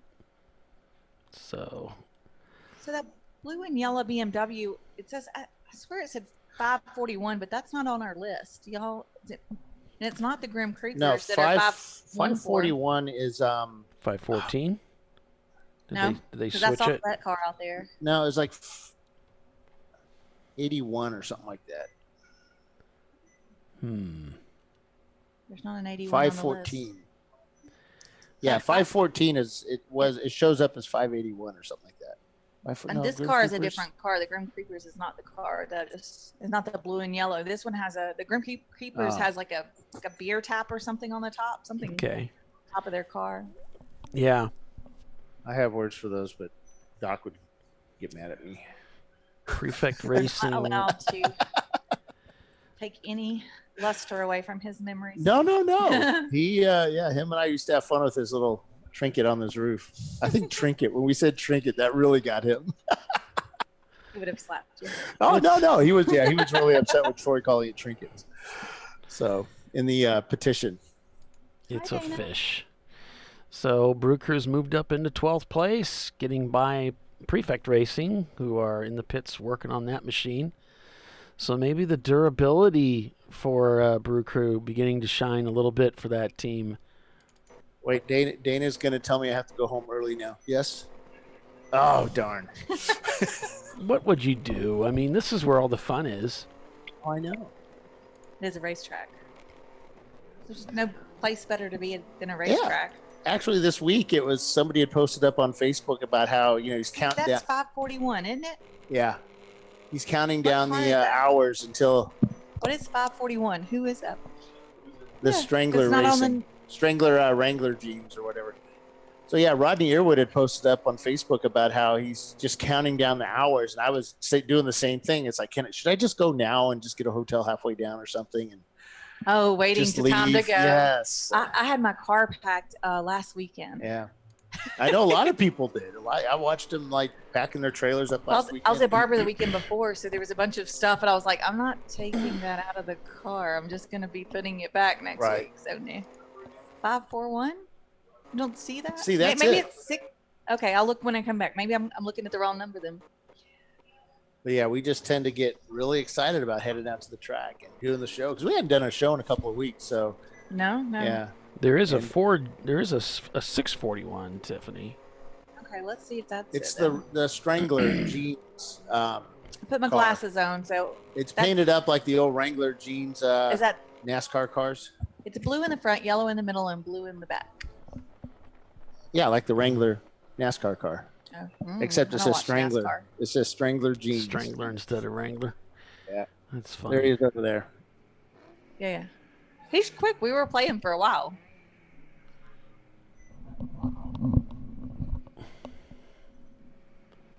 I don't know how their day's going because I didn't know what team it is. The Cone Crushers are out there. I did bring my suit and helmet. Should I go walk up and down pit lane? And beg. Yeah. If I need driver. I mean. Well, you waited till the worst time to go out, man. It's hot. Although you might be able to get some takers. And they're like, the cool suit failed. Yeah, go ahead. Oh, the MR2 lifted as he was going into, where's that, 12, and got it sideways with the RVA right behind him, and it was pretty darn close. But the MR2 gets it back underway, and That's a tricky little he's headed out. spot back there. It's like a decreasing radius turn, isn't it? You know, I kind of was driving it somewhat like the that big sweeper at NCM. You take and it kind of wide. coming in wide and Yeah. then cutting off the end and straightening it, Yep. the end out, and then I could get 'Cause you can I see- was like in fourth gear before I even tracked out at the end. So I give up the beginning a little bit, and You can see how the cars are taking it. They stay wide. Well, the Mhm. MR2 was way on the inside, like he's apexing he's way inside. And I think that's what happened. He just got it. The radius was just too tight for him and ended up sliding it sideways. And of course, with the MR2, you lift and boom, it's going on you. Keep the gas down. It'll push it through. have you driven a Boxster on track? Not yet. No, Polly I've has, driven. so- Yeah, Polly has. I've never driven an MR2 on track, so I just wondered what the feel I did tell difference. David Kykex, he has the RCR. Oh, yeah. R3R Boxer. I did tell him I'd like to drive his car one of these days. And there's another box. Oh, the Boxer team out of Virginia Beach. I did say, hey, I'd like to drive one of your cars. And Blue Bayou has a Boxster. yeah. But I was going to look at driving their car over at the VIR 24, but like I said, we have a lot of work to do. And the show takes priority over Bill having fun. We did to drive last year though. Did one stint all last year. This is my first time in a race car other than one stint since. Yeah, I did 18. one stint last year, but No, I mean 19. I'm going to try and get the Opel at least drivable and to the track for the VIR test day and take it out. Oh, that'd be a good So, idea. yeah. Yeah. And then we're going to rent. There's a racetrack in Virginia that I can rent for like the day and take it down there and do some testing. Well, with the new build, you want to shake it down before you show up for an endurance I race. don't like shaking it down. We'll kick it a few times, but He doesn't Gotta like shake it. he doesn't like doing that because he likes working on it at the track. That's Yes. part of the fun. We're at the top of the hour here. Somebody want to take us out to commercial? You want to do it? Okay. No, He's I'm pointing not, at me. I'm not ready. He has to be ready. Yes, he has to be in the zone. Yeah. Oh. Thanks for watching the RVA Graphics and Wraps Carolina Grand Prix. We are at Carolina Motorsports Park, and this is ChampCar.Live presented by AutoZone. We'll be right back.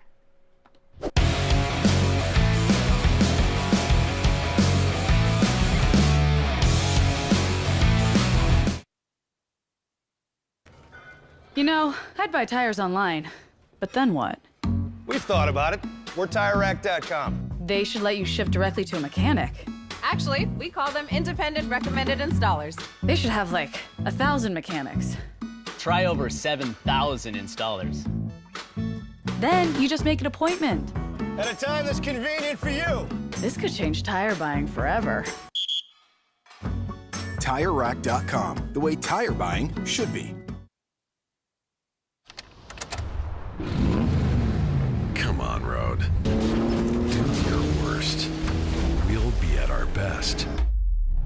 Engineered to meet or exceed original equipment performance exclusively at AutoZone. Oh, that never happens last night. I'm sure it doesn't. But that explains why you're dressed like a train conductor. Nice bodysuit, When do we start jazzercising?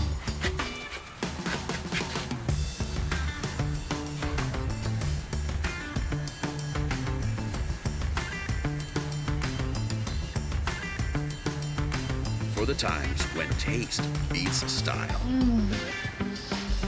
Hot dogs are ready! Make it worth it.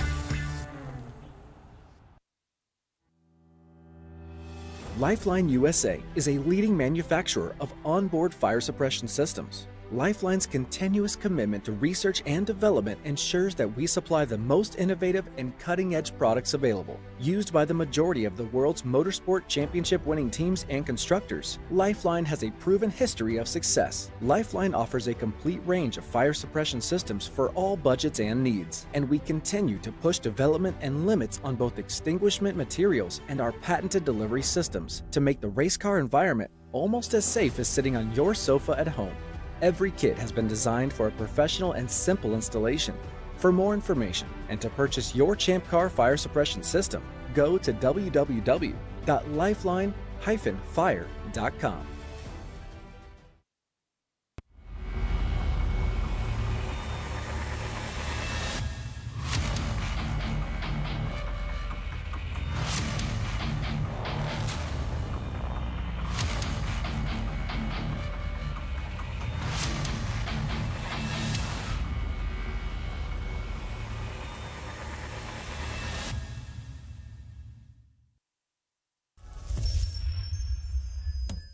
Frozen rotors from Diversified Cryogenics deliver increased performance and a higher level of safety, while significantly reducing braking system costs. So to tell you a little bit about the durability of this product.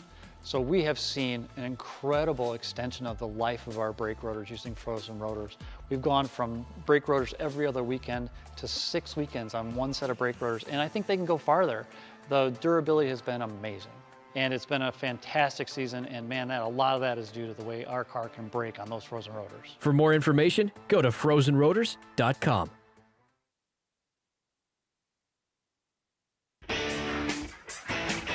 Located in Northeast Ohio with 40 years of combined experience, Money Shift Racing knows how to deliver performance and safety, offering everything you need to get your vehicle and drivers ready for race day.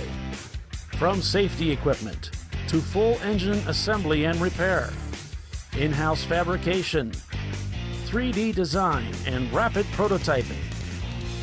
Money Shift Racing. Performance done right.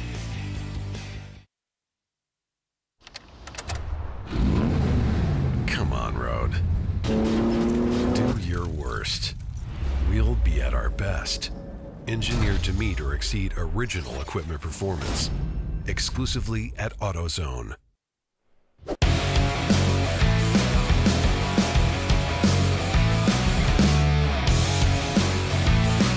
All right, we're back here, folks. ChampCar.Live, presented by AutoZone at CMP for the RVA Graphics and Wraps Carolina Grand Prix. After 167 laps turned, we're still green. We have not had a full course caution at all today since we started the race. I guess we did start under caution, so I guess technically we did. But since then, once we went green, we've stayed green. Flat out Nemesis leading the race by 3 laps roughly over GMS Racing. It's turning pretty good lap times, GMS, really, for the RX-7 at 152 against Flat Out's 150. Love Racing turning a 152 on that last lap, down 4 laps. From GMS, Simon Says right there in the mix of it in 4th place, just 30 seconds the gap. 155 on that last lap. Tough for these guys to really get clean laps in when we've got corners going yellow for cars that are stranded. Hong North shown not turning laps right now. They are in 5th place as we switch over to the Race Hero view. Of course, this is unofficial, folks, just so you know. RVA Graphics and Wraps in the 111 scored in 6th place. We've got Level 1 Racing in 7th. Running Bulls. Looks like Hong North is leaving the pits. Running Bulls, as I said, in 8th place. Freddie Mercury in 9th. Frantic Annick in 10th. Brew Crew Racing, the crowd favorite, up into 11th place now. This might be the highest position they've been all day. Barely Racing in 12th. Bailey Racing in 13th. Soggy Bottom in 14th. And CCR brought 2 cars here this weekend in 15th place. Let's take a look at the standings by class, because this does matter, especially for these Miata guys, Mazda racers going for those contingency awards. Love Racing in the lead of the class, Level 1 in second, CCR in third. Down to B class, it's Flat Out Nemesis, Simon Says, and Hong North in third. C class, it's GMS, RVA Graphics and Wraps, and Running Bulls. D class, Freddie Mercury, Dirty Air, Team Infinity. And then it's the EC class, Bailey Racing, going for that trophy. There will be a trophy awarded for EC today because we have at least 5 cars in the field from EC, for EC. So let's see. Seemed like there was something else I wanted to bring up, but it's slipped my mind. Prefect Racing still still in the pits and continuing to fall. So yeah, Brew Crew up to 11th, and that was with an extra pit stop. It was brief, so they got in and then back out pretty quickly. They might have lost, a couple laps or something like that, but they only lost like 1 position. I think they were in 13th or something, but we've had a little bit of attrition since then, and that's helped them to move up. Hong North and that Supra been so strong today, just so solid for third place. Find themselves in the pits right now. And looking at the standings, let's see. They're in laps 161. They were in at lap 112. And they were in at lap 52. So that's about right. That's about right for them to make that pit stop in that Toyota Supra. So it's showing 2 hours and 20 minutes remaining in the race here today. We're going to be checkering at 4:30, and we're going to have the same green flag times, checkered flag times tomorrow, but there is a 1 hour break in there. So we're going to have actually a 7-hour race on tap for you tomorrow here at Carolina Motorsports Park. I'm Paul Veltum.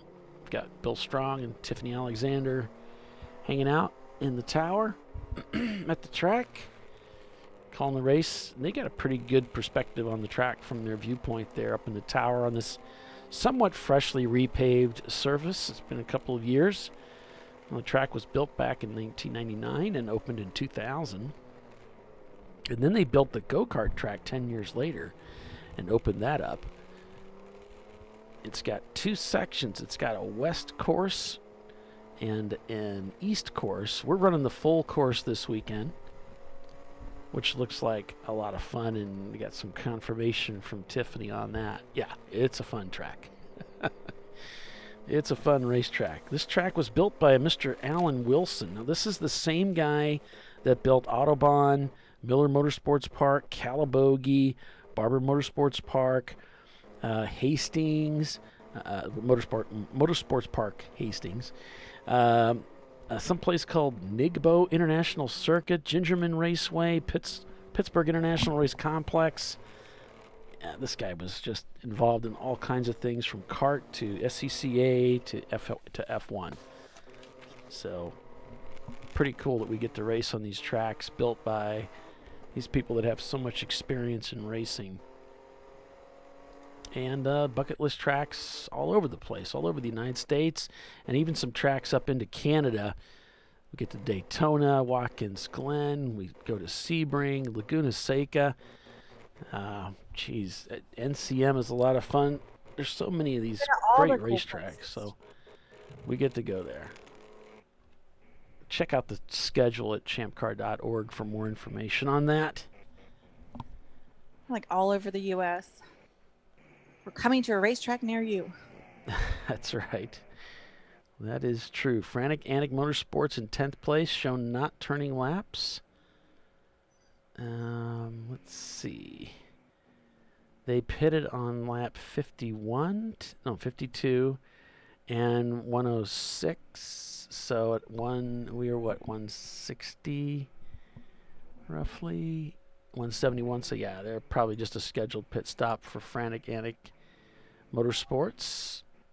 in their C-Class car. Brew Crew also shown not turning laps, so they may have brought that car. Yep, there it is, coming into the pits. I'm glad to see they made it into the pits. Let's see what's going on. They're losing position.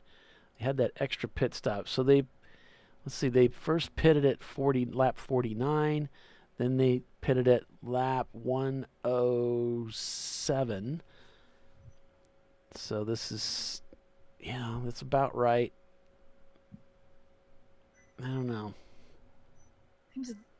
Seems kind of not the bottom of the hour. Yeah, it's just not. It's not really what you would want. They would have wanted to extend it that extra 20 minutes, but maybe they're having some issues with fuel. Could be the driver's just like, okay, I gotta tap out, man. I am not going any further with this. The Brew Crew car is pretty well set up. I mean, really well combed out. I mean, I drove it at VIR. The car feels good. Yeah, I drove it at NCM. I mean, this is the thing.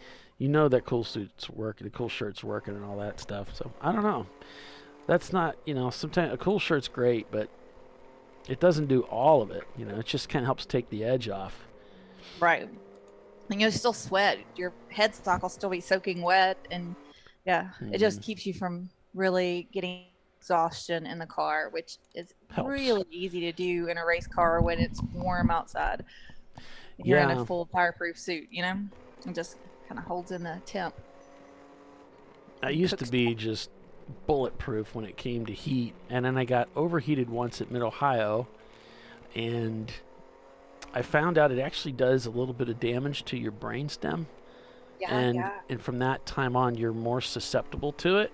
And so now I'm more sensitive to it, to the point where I just avoid hot racing. I just try to stay away from it. I have to carry all this life support equipment into the car with me. Got to have a cool shirt. I've got this thing that Rodney talked about. It sits on your head. Thing for their head? Yeah, it's they call it. Gosh darn it. It's like a balaclava basically for your head. Yeah. Cool collar or something. I don't know, but basically you just put it in the helmet, and I think you stick it on, and then you hook it up in line with your shirt. And it pumps it up through your head, and because your head gets hot inside of that helmet. I have to wear a head sock too anyway because I have long hair, and that's our rule. It gets warm in there. Yeah. Well, I always wear a balaclava no matter what, because of the safety. But if you can't wear enough safety gear to be able to race physically, then you probably shouldn't race. Good point. Just race in the cooler temperatures. That's what I do. Like, here's flammable. Yeah, I'm going to cover it up. Yeah. I mean, these hot races can be pretty stressful on the car and the drivers and the crew. I mean, you're just when you're swapping your drivers out, especially if you're fueling, you got your visor down, and it's hot in there quick. Right. Heat exhaustion is nothing to play with. That's not good for your body. Yeah, I think Bill published something on Facebook about heat exhaustion and heat stroke, two different things. And what the differences are. That was actually really good. So if you don't check that out, that's our Facebook page, ChampCar.org Facebook page. Whoa, a little close there. Everything's good. RVA getting through. They're in 6th place right now, so this is looking good for them. Hong North has rejoined the race in the Super in 5th. Brew Crew still shown not turning laps, so we're waiting for them to do their driver change, take fuel, and get their driver out. Let's see how things develop for them in this race. So, extra pit stop, not what they wanted to see, and they're in earlier than they wanted to, so this is kind of hurting them. They're going to have to make a 4th pit stop to get that driver change done at least. I'm sure they'll put fuel in too. Yeah, might as well. And we haven't seen any full course cautions. When I was out, there was a local almost all the time. I don't know if I ever got a complete lap without a local somewhere. Right. But no full course. So, I mean, we've ran this whole day so far, letting the race cars be at pace, you know? Yeah. Yeah, Everybody that opening. behave. Usually you get more of those yellows at the beginning, that first stint, but it was actually continuing a lot through that second stint. A lot of guys breaking down, and it's like, okay, we got to go get this guy. And it was so crazy at times. You know, they had 2 wreckers, and it was to the point where we had, you know, maybe 3 cars off. The third guy has to wait for the first 2 to get pulled for a wrecker to turn around and get back out there too. And Turbo Tater, I mean, they must have sat for 15 minutes. I'm serious, that guy sat there forever. I'm not exaggerating, and you know, there's nothing you can do. Yeah. You just I gonna saw have to wait. something that looked like a Civic sitting down on, I guess, past 12, between 11 and 12, and they were there for multiple laps. But just like you were saying, they were picking up other people. Yeah. There's not much you can do. And Bill and I got to talking about that, about bringing those, you know, bringing a water bottle into the car with you. You know, I've got that fancy helmet that's all plumbed in because I am but a delicate flower. I got to have stuff like that for these warmer races. But, yeah, it's just because you might get stuck out there for a few minutes. And if you're really baking, I don't know what else you're going to do. I mean, you just got to wait.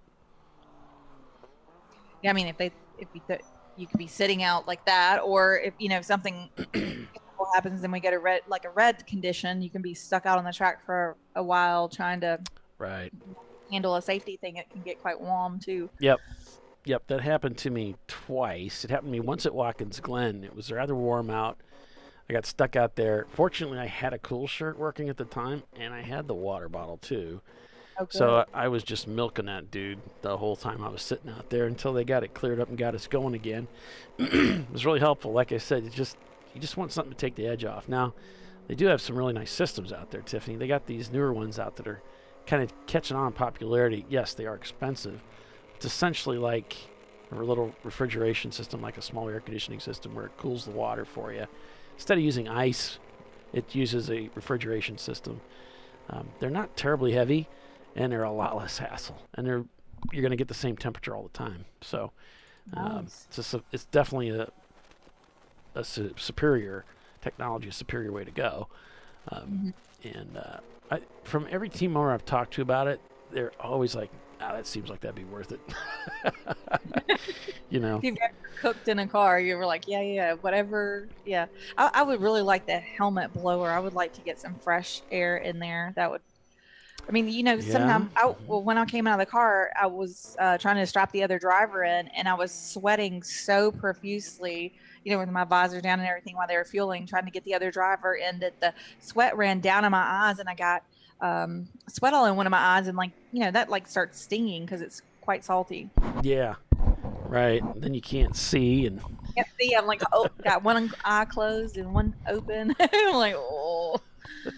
It's like, don't stress me out. All I've had is a biscuit today. Right.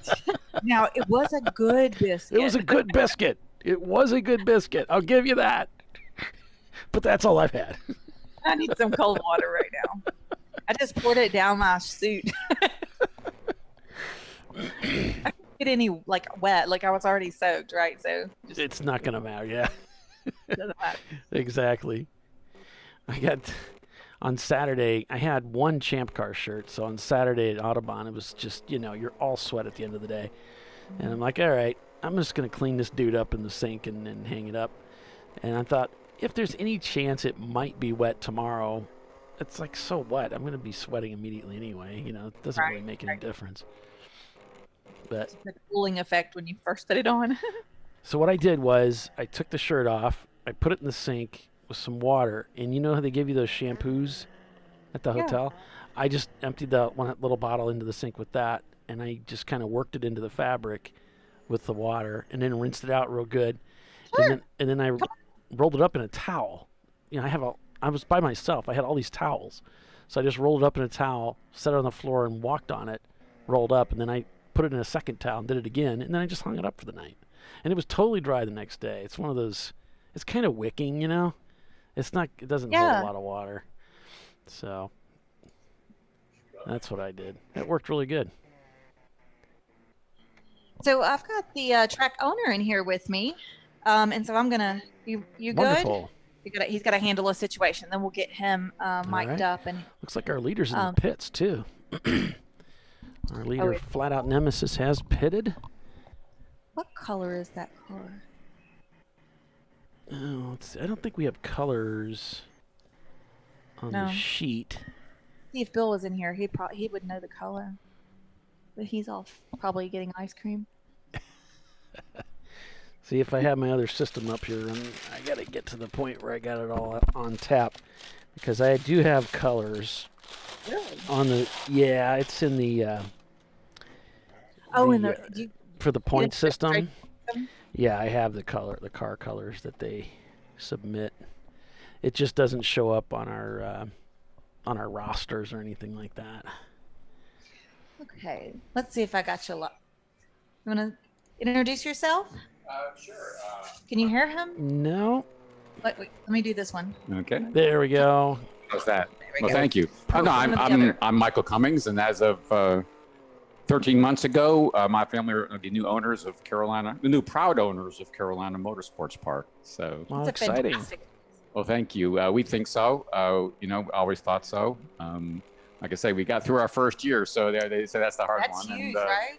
Well, it's huge. It's also huge when you have a COVID pandemic, right? And then so that was quite challenging. But I would say what doesn't kill you makes you stronger, right?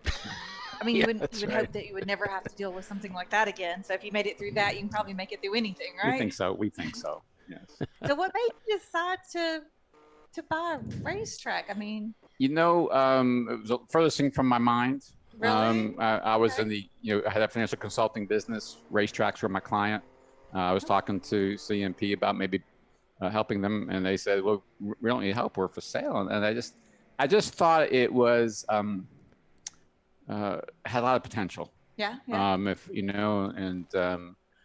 a member of Atlanta Motorsports Park. I'm the fourth member. Spent a lot of time there. I really saw what could be done with these facilities. I thought we could do it here. Yeah. And I went home. I told my wife, I said, "Honey, someone's got to buy CMP and do something with it." And then about 2 minutes later, I said, "Well, maybe it should be us." And did you think you were crazy? A little bit. Yeah, a little bit. At first, it was kind of cute, and then it's sort of like, well, it's. She's like, "Oh no, you're serious." Exactly. Exactly. Yes, but my son and daughter-in-law have moved here to South Carolina and help us run the track. Thank heavens. So it's clearly a family operation. I've got another daughter working on the accounting side. So it's. So did you already live in this area? No, we were from just north of Atlanta. Okay, so you relocated and took on this big project. That's right. Oh, that's great. AMP from the very beginning. I was there for their very first track day they did, and then I've been back since and watched that grow, and the buildings and the garages, and I remember when they just had a trailer to go potty in. That was it. I do. And Jeremy Porter, who's a wonderful friend and been very helpful to me, just done a great job with that facility. And like I say, I probably call him once a week and ask him a question on something. He's been very patient with us. Oh, that's awesome. Yeah. So you're kind of thinking that maybe along some of the same lines? Yes and no. I think we're a little bit different model. I think if you think of Atlanta, they've got Road Atlanta and Atlanta Motorsports Park in the same market. One very private, one very public. I think we're going to be a little bit of both. I think we'll have like Road Atlanta continue to have our race series. And not be quite as private, I think, although we'll have things on the private side too. So I think the important thing in racetracks is knowing your market and having the right business model in the market you're in. You can't always just absolutely copy someone else. Right. You got to do what fits. Exactly. So what do you think about having ChampCar here? I'm thrilled to have ChampCar here. I watched ChampCar several times at Atlanta Motorsports Park. Oh, okay. And the first thing we did after we bought the track was we repaved the track. It needed it desperately. I think much nicer. I do appreciate that. I think the second thing I did was I got on the website. I just found the phone number for someone from ChampCar. I just called up mine. I said I don't know. I'd love to have you here. This, huh? I called you. I said, don't know if there's any history. We'd love to have you here. We paved the track, and that's how it happened. Cool. So we're thrilled to have you here. We've enjoyed having you here. Yeah. Great day. Weather's been great. So I hope this is the start of a long relationship. Yeah, I remember Dana told me that he'd been in contact with you guys, and I'm like, oh, I was there a long time ago. So I started thinking about, well, I need to get a seat in a car and get out here. So, My name is Paulie. I'm the producer for the show, and I'm just wondering, sir, if you could tell us, you've been through so much in the last 12 months, but I'm betting you have some dreams about some development of the track. Is there anything you can tell us right now that you might be on the table for the near future? Sure. We have what we call plans and dreams, right? Plans are things that are nearer term or close on, capital's in place. We can talk in detail, and then we'll get to dreams. If you listen in the pack, there's an area sectioned off with new concrete. We're putting in a brand new pay at the pump, state-of-the-art fuel system.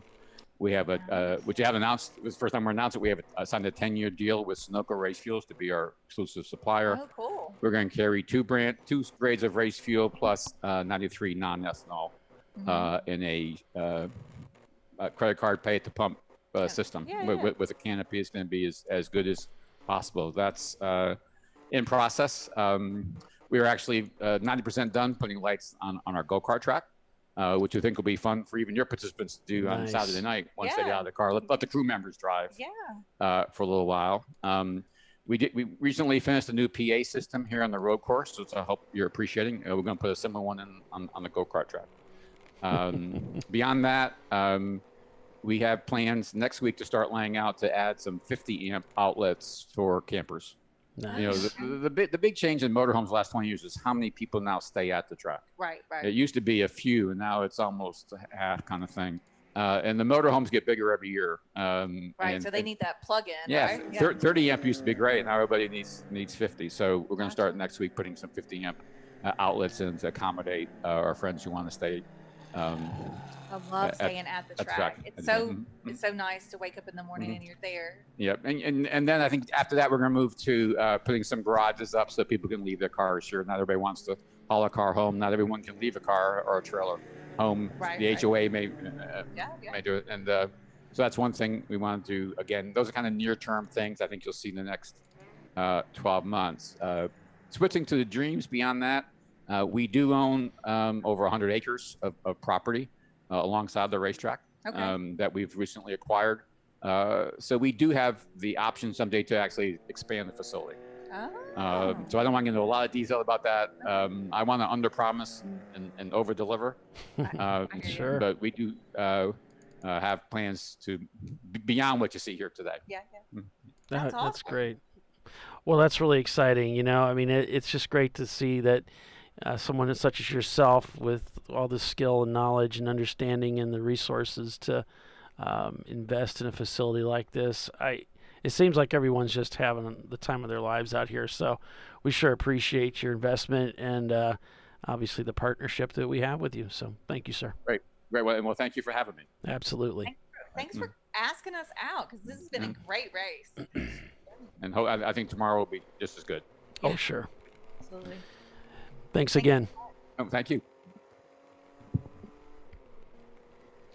So that was the owner of the Carolina Motorsports Park track, taking a few minutes to talk to us about the facility and how he came about owning this really great racetrack situated in, what's the name of the town again? Where we're at right now? Kershaw? Kershaw. In Kershaw, South Carolina. 30 minutes is kind of a little bigger town. There's some hotels, but Kershaw, I do believe. Yeah, and then we got to hear not only future plans but dreams that are out there and could very well come to pass someday. So that was pretty cool. The track surface, now that they've repaved it, is phenomenal compared to where it was, years back when I was here. So, I think tire wear is going to be way better, and just the grip level is better, which just makes the racing better. Absolutely. So it's nice to see somebody invest in this beautiful place. Always nice to see people investing in these racetracks. Keep them going. We want to keep coming back and going racing, and it makes it so much more enjoyable when the facilities are in good place and they're in good hands by the ownership. So that's exciting. We're going to take a quick break here for commercial, folks, and be right back here in just a couple of minutes. So stay with us. Don't go anywhere. After 179 laps, GMS Racing still the leader of this race, and that pesky Miata. We'll be right back. Stay with us.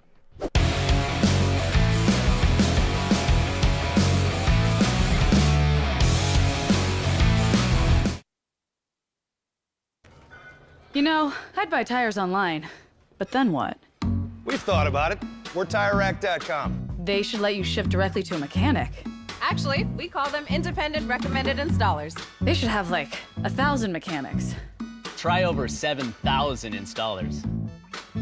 Then you just make an appointment. At a time that's convenient for you. This could change tire buying forever. TireRack.com, the way tire buying should be. Come on, Road. Do your worst. We'll be at our best. Engineered to meet or exceed original equipment performance exclusively at AutoZone. Oh, that never happens last night. I'm sure it doesn't. But that explains why you're dressed like a train conductor. Nice bodysuit. When do we start jazzercising?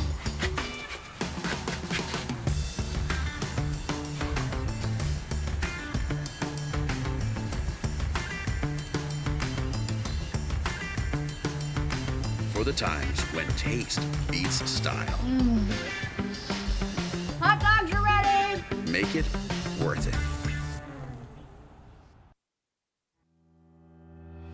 Lifeline USA is a leading manufacturer of onboard fire suppression systems. Lifeline's continuous commitment to research and development ensures that we supply the most innovative and cutting-edge products available. Used by the majority of the world's motorsport championship-winning teams and constructors, Lifeline has a proven history of success. Lifeline offers a complete range of fire suppression systems for all budgets and needs, and we continue to push development and limits on both extinguishment materials and our patented delivery systems to make the race car environment almost as safe as sitting on your sofa at home. Every kit has been designed for a professional and simple installation. For more information and to purchase your ChampCar fire suppression system, go to www.lifeline-fire.com.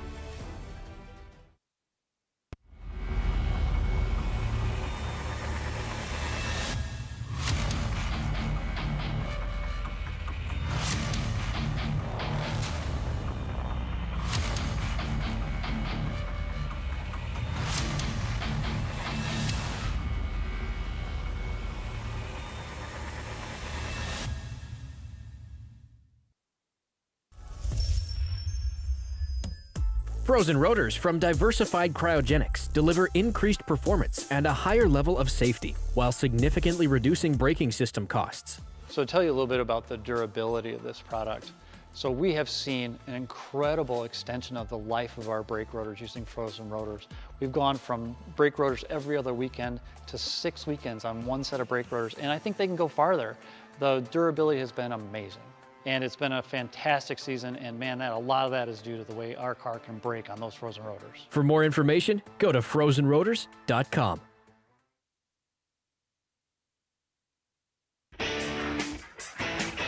Located in Northeast Ohio with 40 years of combined experience, Money Shift Racing knows how to deliver performance and safety, offering everything you need to get your vehicle and drivers ready for race day. From safety equipment to full engine assembly and repair, in-house fabrication, 3D design, and rapid prototyping. Money Shift Racing. Performance done right.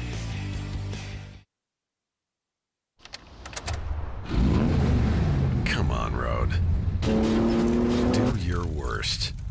We'll be at our best. Engineered to meet or exceed original equipment performance. Exclusively at AutoZone.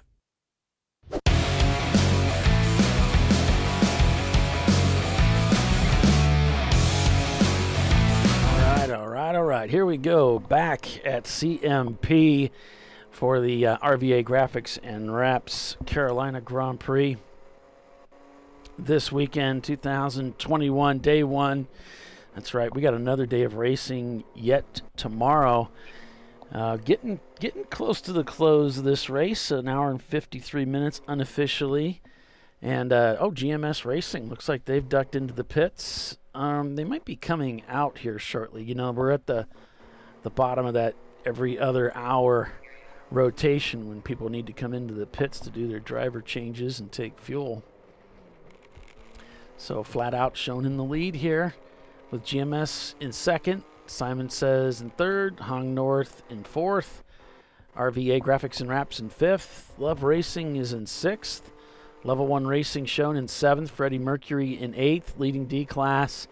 Running Bulls looks like they've pitted in ninth spot. Frantic Anik splitting, barely racing down in 11th. And then we got Bailey Racing, not to be confused with Barely, in 12th. Brew Crew shown in 13th place right now. They've come out of the pits. Treasure Coast, they've just crossed over the pit loop. Looks like they're heading out from 19th spot. What else we got going on here? Let's see. Prefect Racing leaving the pits, maybe. Sitting on the back straight. That, what's that? The Nova, the 32. Oh, no. Really? Yep. Now it's he's got it back going and really slowly. I was going to say, the Nova just came out of the pits. That's the Dirty Air team. Mm-hmm. And that's 75. My brother had a 75. I had a 73 that I used to race. I just talked to Trophy Wife and the rest of my team. Yep. And they had to bring the car in. Apparently the brake pads were gone. Okay. They swapped the pads and the car's back out now. So RVA picking cars up just got faster than can handle that particular setup they had on. So they need a little different compound. Oh, yeah. Yeah, that I could see how that would, I could see how that would all become an issue. RVA obviously coming into the pits now, and we would expect he's gonna knock her down here. There goes the kill switch to kill power to the car, which is required by Champ Car if you're gonna fuel the car. So he's pulled the removable steering wheel off. He's popped the belts. The 5-point harness that secures the driver in there. He's getting a little bit of help with the cool suit hoses to get him out of there. To unclick with the gloves on. Yeah. So the Nova's really slow. And we saw the Simon Says come in on pit lane too. All right. The BMW in the grass. Okay. They went, full four wheels, an orange and silver one. Okay. Like skip turn 2.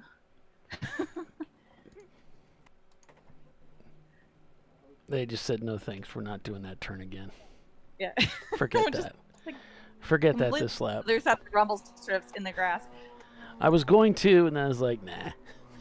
I hit the rumbles coming out of that last turn, come back on the front straightaway, and wow, they're rough. Got the car sideways, and then I just went all in the grass where I could get it straightened back up, and then came back on the course.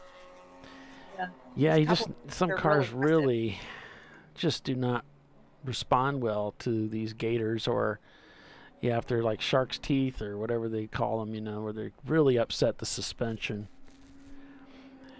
And they're a dash slippery too, so they upset the car, and as far as bumpy, and then some slippery in a few places, and then some are really good. So you just got to figure out which ones you can use and which ones not to touch. Right.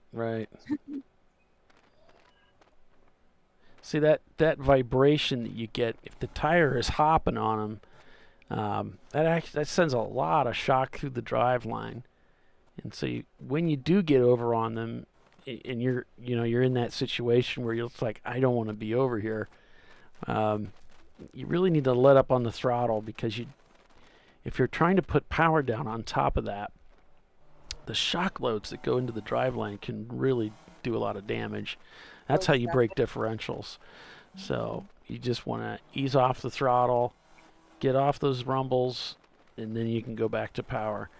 again, it just depends on the car, how it's handling those rumble strips. Some, some curbings are just glass smooth and you can use them.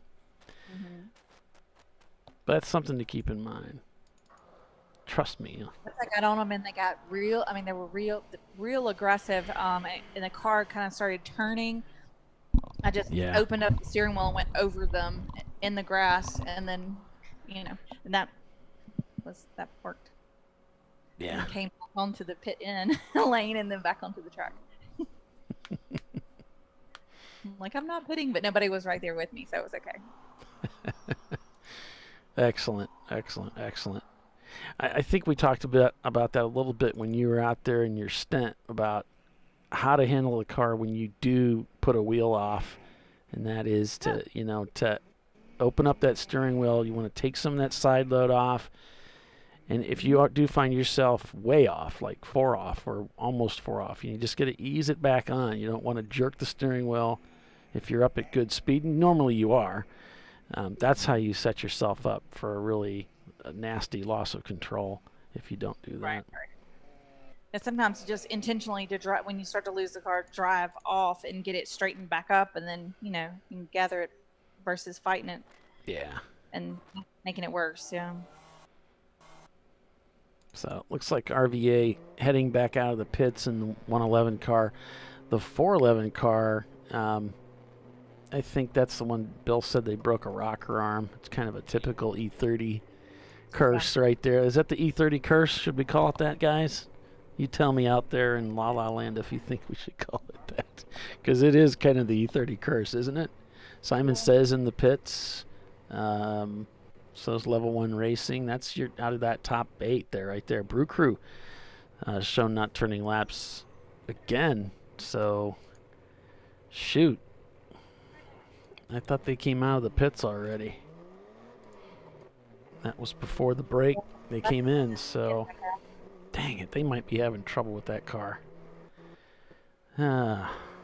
Prancer Burrow Racing in 22nd, and Clear Motorworks also in their Nissan shown in the pits. They're 21st and 22nd.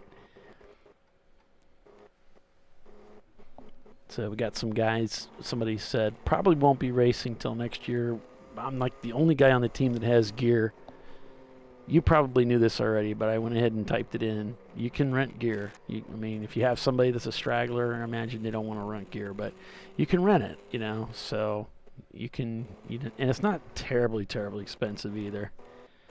Yeah, and Ron at Discovery had a package together of just kind of all the basic safety stuff that you would need, kind of like the cheapest variety, right? Like if you just need to get everything at once and it's, hard on the wallet, which it can be, rent gear, or you can, look at whatever packages he's put together for us. Yeah. And that sort of thing. I think it's a good idea. And you might say, I don't know if I want the cheap stuff. Well, the cheap stuff is safe in the same way. It may not be as breathable or have all the pleating and be all fancy, but it gets you into the car, and then you've got that suit as a backup. So if you're when you're ready to throw down $700 or $900 on a nice suit, that's cool, but you always need a backup suit anyway. Right. And that's what I do. Member use it as to help you fuel, or for the extinguisher. They have to be in a full suit too. So it comes in handy. Or if you got a buddy that's of similar size to y'all want to race together, maybe he uses your old suit and you use your.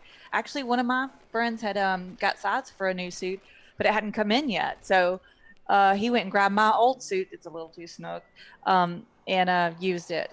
Yeah, yeah. I got a skinny suit and a fat suit. I got those too. And I had my skinny suit, one of the first races I ran, and it was like 30 degrees outside, polar express weather. It was so bad, Road America. It was snowing, it was sleeting, it was awful. And it ended up one of the girls on the team, it was a new team for me at the time, she ended up putting that on. I said, hey, I got this old suit, my backup. You're totally welcome to it. It's like a parka. I mean, I don't know if it's a parka, but it's like a snowsuit. All that Nomex, helps keep you warm. It's about the warmest thing you could possibly own. Yeah, the Nomex ones are. So anyway, the point is you can rent them, and I think it's only like $250. It's not that much, $250 or whatever. You got to put down a big deposit, but you get that money back, But the $250 or something like that, I think is what it is, and you get the helmet and the suit and all that stuff. I think you just got to buy like socks, something like that. Anyway, that's a possibility too. So consider that. Yeah, I don't know if we want to share socks. Yeah, they don't want you doing that. Narrow-minded. All right, so Brew Crew is the only team that hasn't really cleared the pits over the last few minutes now. They're down in 15th. So obviously something's amiss there on the E30 for Brew Crew Racing. Level 1 still shown crossing the pit loop, but not shown that they've cleared it yet, which means they would need to come around and complete another lap for that to happen. All right, so RVA crosses the start-finish line and clicks off of 155 on their 179th lap. We're working lap 188 right now. The leader with the fastest lap time of the day, 144. Wow, that's moving. Yeah, must have had a green lap in there somewhere. He wasn't being held up by all the yellows that we had there. So, yeah, I mean, they were just crushing it. They were destroying everybody by several seconds, Class 41 we were talking about earlier, where I kept thinking it was a 5, it's a 6. 41, the Strangler jeans, they're just coming out of pit out now. Okay, great. Like they're top. Cheap stuff, shoes, gloves, and suit, race equip, helmets. Yeah, there really isn't. I mean, as long as it's not knockoff, if it's legit stuff, and you're gonna get that from RVA or from Discovery Parts. So There can be FIA, SFI, something's rated. They have to have a rating to qualify to be used. Yeah, the Hans device. At some point you're gonna buy that. We've seen guys share them. We don't really recommend that. We've seen guys do a switch in the pits, and switch their Hans device because they're expensive. We don't really recommend that. You're actually supposed to get a Hans device that fits you. There's some measurements you need to take and whatever, but you really don't. And we don't really want you to do that. We'd rather you, when you get your gear teched, you're supposed to have that in there, and it's for each driver kind of thing. So anyway. Yeah, they measured me when I was fitting for the Hans, and tried on different ones and stuff. So yeah, there's a couple of different sizes. Yeah, there's one for the upright seats like we use, and then there's one for the open wheel cars where you're like reclined. It's a different angle. Oh, okay. Yeah. I haven't done much open wheel. Well, it's different. I mean, I started in open wheel, and I thought it was kind of terrifying. I would imagine so. Well, it's just, your butt's like 4 inches off the ground. You're laying down. You're in a reclined position. So what you think is a blind corner in a tin top is incredibly blind when you're on an open wheel car, and you come screaming up over this hill, and it's like, man, that flagger better be watching the other side of the hill, because I can't see anything until I'm over the crest of this hill. And you're moving. Right? You ain't messing around. Ain't messing around. It's like, gosh, man. That sounds pretty intense. It's different. It's fun. I was telling Bill earlier, it's one of the things that's so different is you're so exposed to the atmosphere, to the elements. You're getting hit with rocks and rubber, and some of it's from your own front tires. As you turn into a corner, the tires are angled facing you as they roll over the ground. So some of that is coming up off the track from your own tires.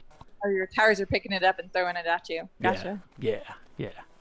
So you're not doing too much open visor stuff. It's pretty much always closed. I would imagine so. Otherwise, you get a face full of something. It's kind of like riding a motorcycle in a way, but picking bugs out of your teeth. You get more garbage on you. Getting pelted. All right, so where are we at? Hour and 38-minute mark right now.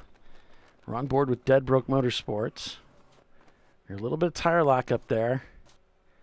You know, this is really the heat of the day down here. You know, this from 1 o'clock up to 3. This is when it's the most intense, and we really do need to keep an eye on the weather as it's supposed to be rolling in. We're getting into that 45 to 50% percentile possibility of rain moving in. So there we're showing no lightning strikes within about 60 miles. So that's good. And there you can see some of the weather developing over the area. So, I don't know. I'm not seeing any, you know, I'm looking at some of these track cams, these clouds. They look pretty good. I don't see the ominous cloud cover that we were seeing even earlier. They're big, puffy clouds. And some of them they're dark at the bottom, right? A little darker. So, you know, it could have a little moisture in them. Yeah. But big old cotton balls up there and just a beautiful blue sky. But it didn't look anything like stormy weather. Not right now. You have a Zamp Hans, which is a bit bulkier than a true Hans. Okay. So here's the thing, Bernie, about the Hans device. Now, I had one. I bought an earlier version of it and used it for several years, and it was time to get it certified. So I'm talking to Ron at Discovery, and he says, look, I can certify this for you. I got to replace the straps. It's fine. I can do it. This device will only be good for like another year or something like that. And I said, I'll tell you what, my main thing is that I still get hung up trying to get out of some of these cars. I'm not a small person, and I tend to end up in these Miatas for some reason. And I get hooked on the door sill with the duckbill of the. He said, I've got the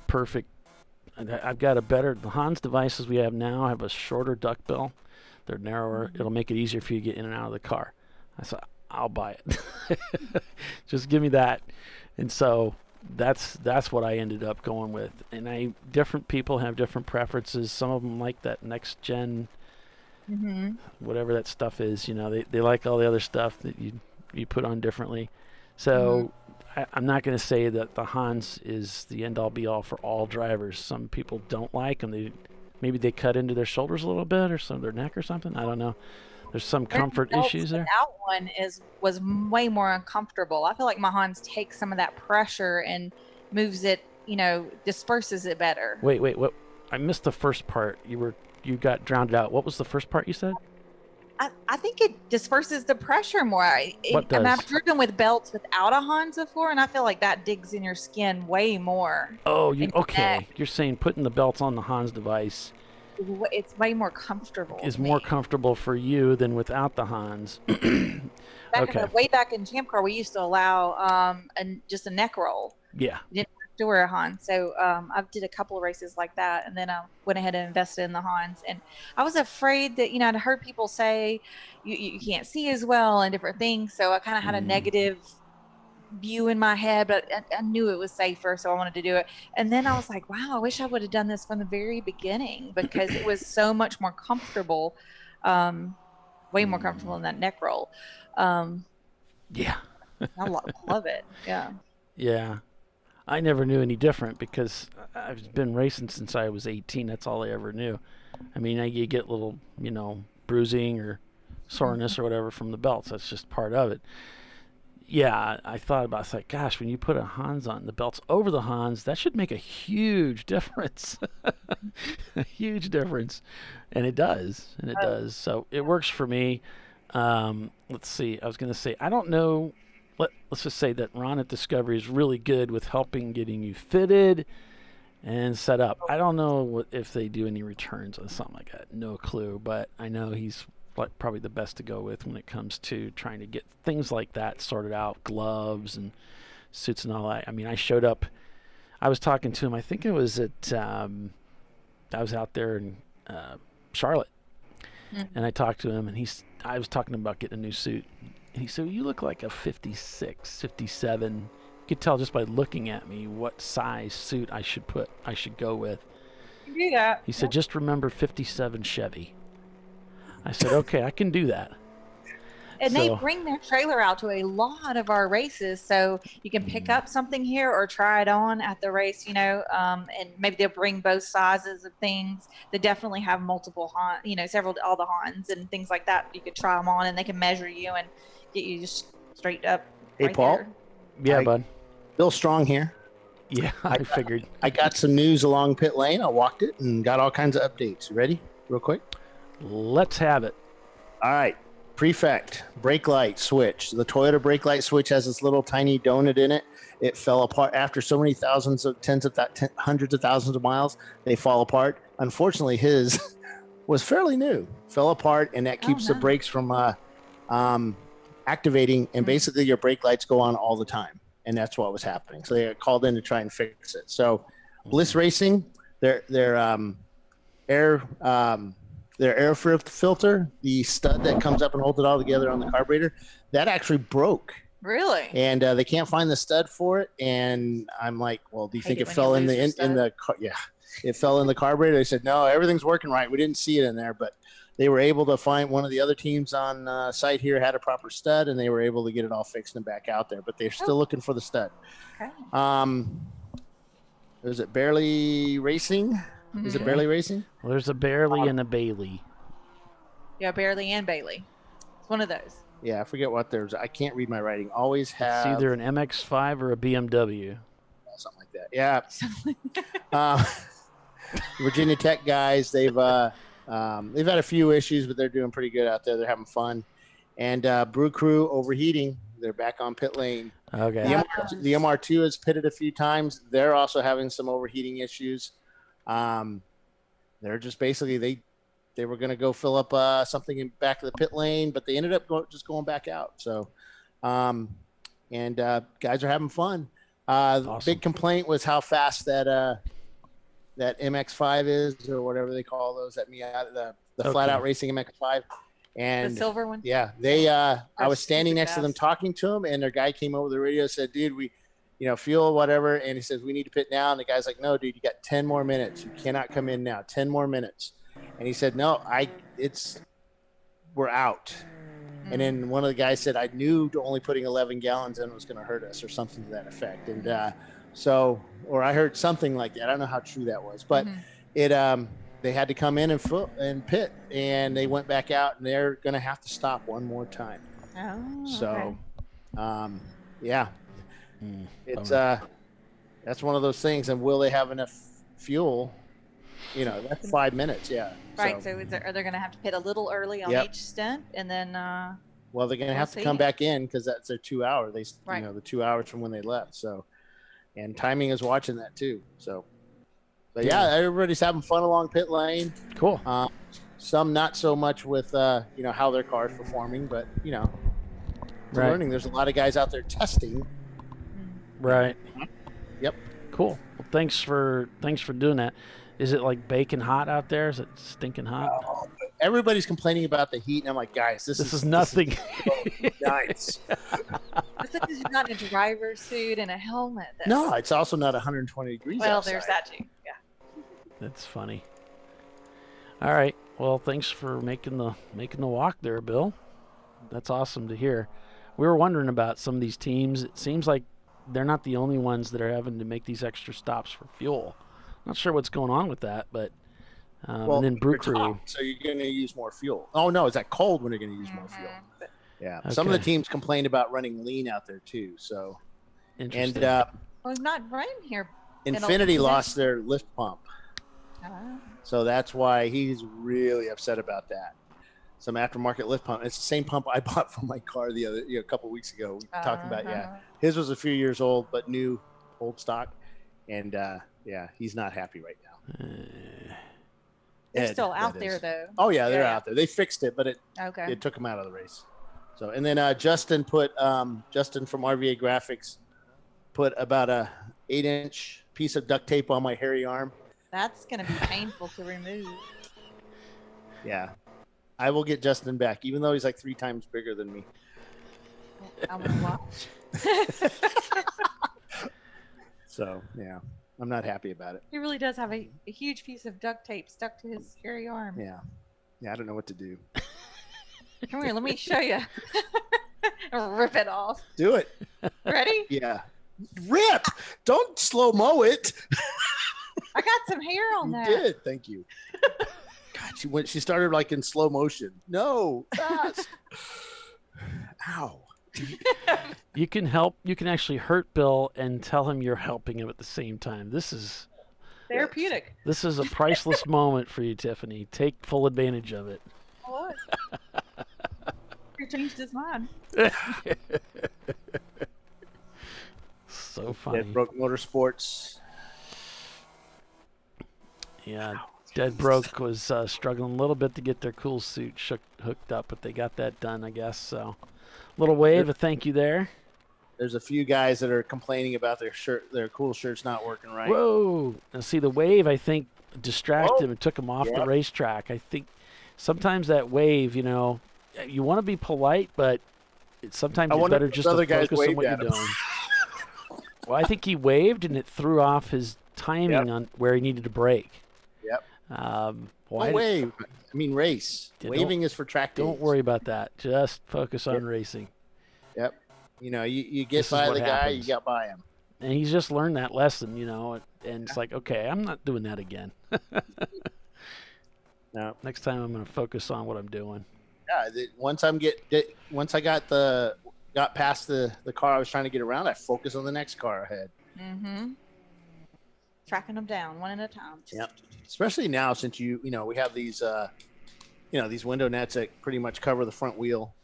You know, it's hard to reach around and wave hi to somebody and thank you or whatever. And it's just too much. Just concentrate on driving. So I would ask Bill, but I know he's not ready. He has to prepare. So Tiffany, would you like to take us out? My name is Bill Strong, and you're listening to the TireRack.com Champ Car Endurance Series, RVA Graphics and Wraps, Carolina Grand Prix, here at Carolina Motorsports Park, Kershaw, South Carolina. And we'll be right back after these messages. Stay tuned. He's reading my notes. Yes, I was.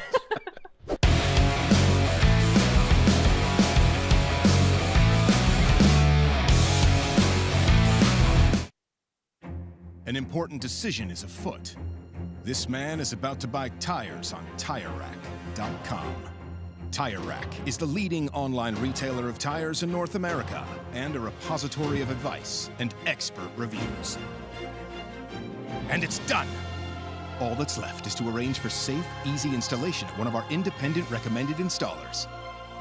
Well, I guess he did that too. TireRack.com, the way tire buying should be. Come on, Road. Do your worst. We'll be at our best.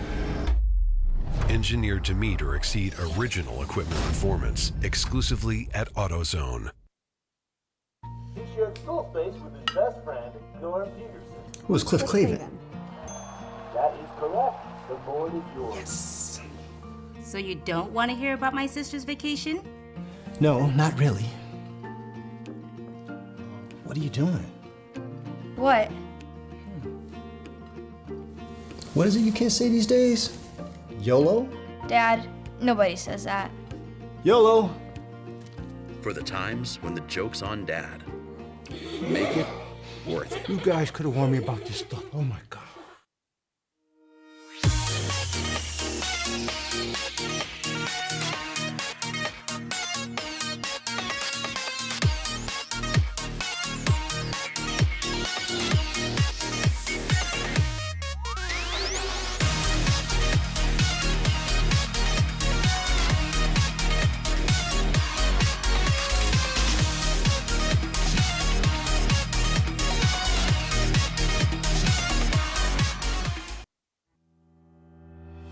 Lifeline USA is a leading manufacturer of onboard fire suppression systems. Lifeline's continuous commitment to research and development ensures that we supply the most innovative and cutting-edge products available. Used by the majority of the world's motorsport championship-winning teams and constructors, Lifeline has a proven history of success. Lifeline offers a complete range of fire suppression systems for all budgets and needs, and we continue to push development and limits on both extinguishment materials and our patented delivery systems to make the race car environment almost as safe as sitting on your sofa at home.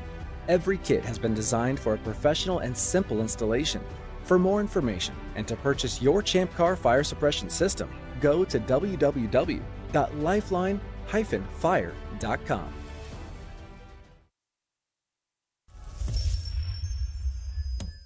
Frozen rotors from Diversified Cryogenics deliver increased performance and a higher level of safety, while significantly reducing braking system costs. So to tell you a little bit about the durability of this product. So we have seen an incredible extension of the life of our brake rotors using frozen rotors. We've gone from brake rotors every other weekend to 6 weekends on one set of brake rotors, and I think they can go farther. The durability has been amazing, and it's been a fantastic season, and man, a lot of that is due to the way our car can brake on those frozen rotors. For more information, go to frozenrotors.com.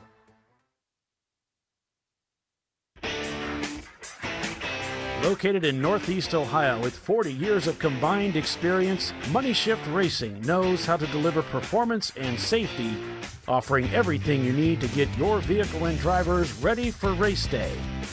From safety equipment to full engine assembly and repair, in-house fabrication, 3D design, and rapid prototyping. Money Shift Racing. Performance done right. Come on, Road. Do your worst. We'll be at our best. Triple tested to meet or exceed original equipment performance exclusively at AutoZone.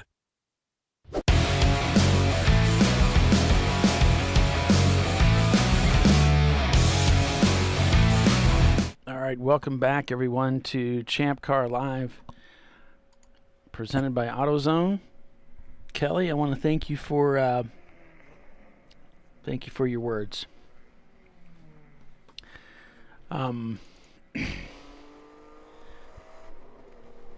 Just a minute.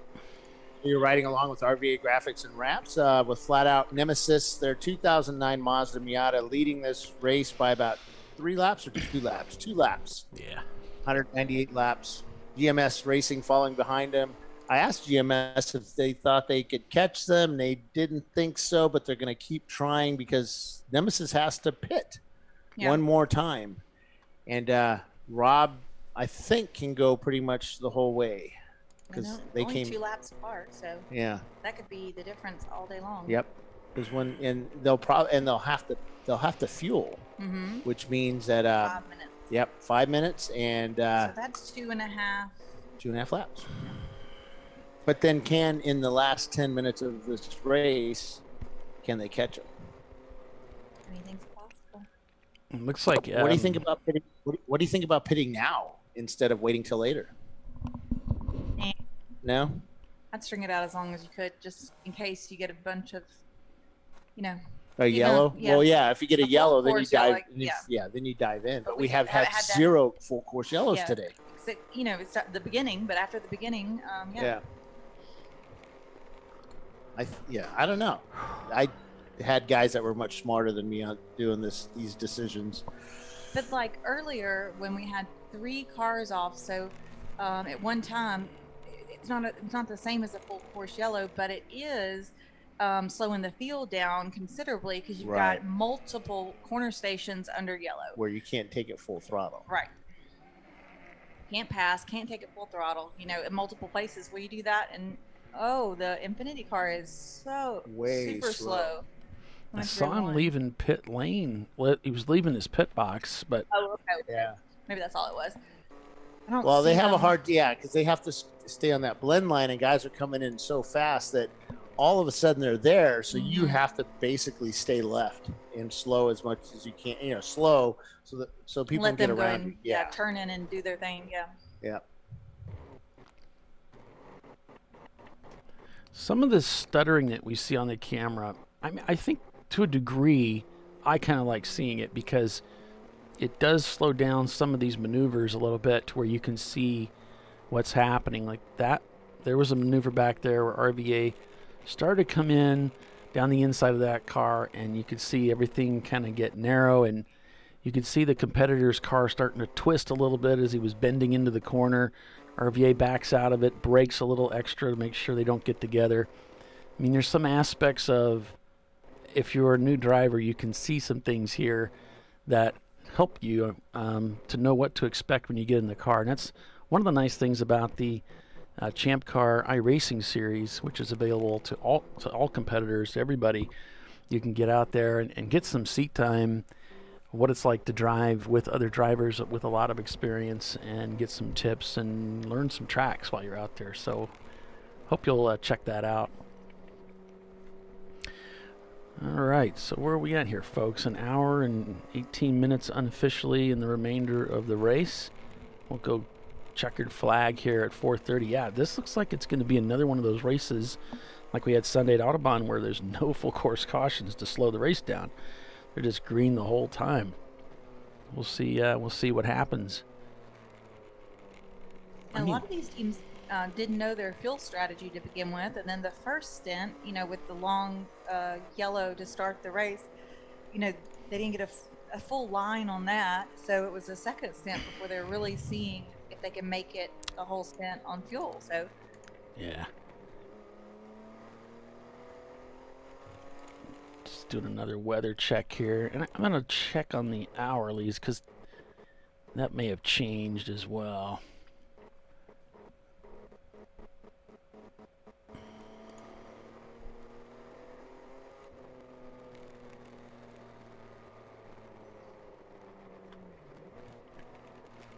It just by looking at the clouds, you can almost tell that things have changed. I mean, it's not as threatening as what we expected.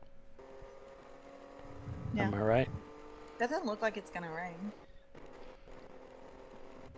The clouds are nice though. They provide a little bit of, protection from the sunshine at times. Well, you know what the problem with the weather is, Tiffany? What's that? Everybody talks about it, but no one does anything about it. Yes. So it says 85 degrees is the high. It feels like 105. Okay, probability of precipitation 30%.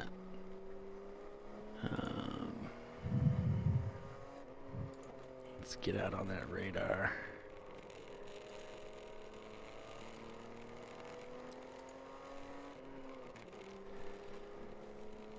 So I'll head over to another website and I'll check out this. According to AccuWeather, see what it says about old Kershaw, South Carolina.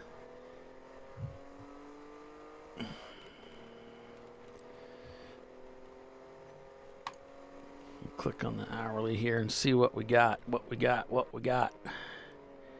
5 p.m. 82 degrees, 22% chance of rain. So 4 p.m. where are we at? We're only at 3:15. Right. So 4 o'clock. It's showing 4 o'clock a 50% chance of showers with thunderstorms, mostly cloudy. So they're thinking you're still going to get hit. There's a pretty good chance you're going to have 50-50 shot you're going to get hit with showers. So now I'll excuse me. I'm excited that other drivers haven't, besides the owner at first, haven't broke my time in the car. No, you turned some good lap times. You really, and it was again and again and again. It wasn't just one. You were right there. So here's a look at the. I've been in that car before, ever. You're jamming, girl. You were jamming out there. I got in it and just made sure all the belts would, had enough pull down for me because I'm smaller, not around the middle, but shorter and all than some of the guys. And I put it in first gear and got to second, just in the paddock, just to feel where where the clutch, the sweet spot was in that, and just make sure I could reach all the pedals good. And yeah. Where are we in that picture? you're just see where the dot is on the right side for the lightning strikes. You see Florence is right there to the you're just to the east and a little bit to the north of Florence. So if you look dead center, you see Florence there. So we're on that Hartsville area, just below Hartsville maybe. So this is current and then future. So they're expecting a 50-50 shot of getting hit with some severe weather within the next 45 minutes. I know it doesn't seem likely, but that's what they're calling for. So we'll see. Any wind? Let's see. 6 miles per hour out of the east.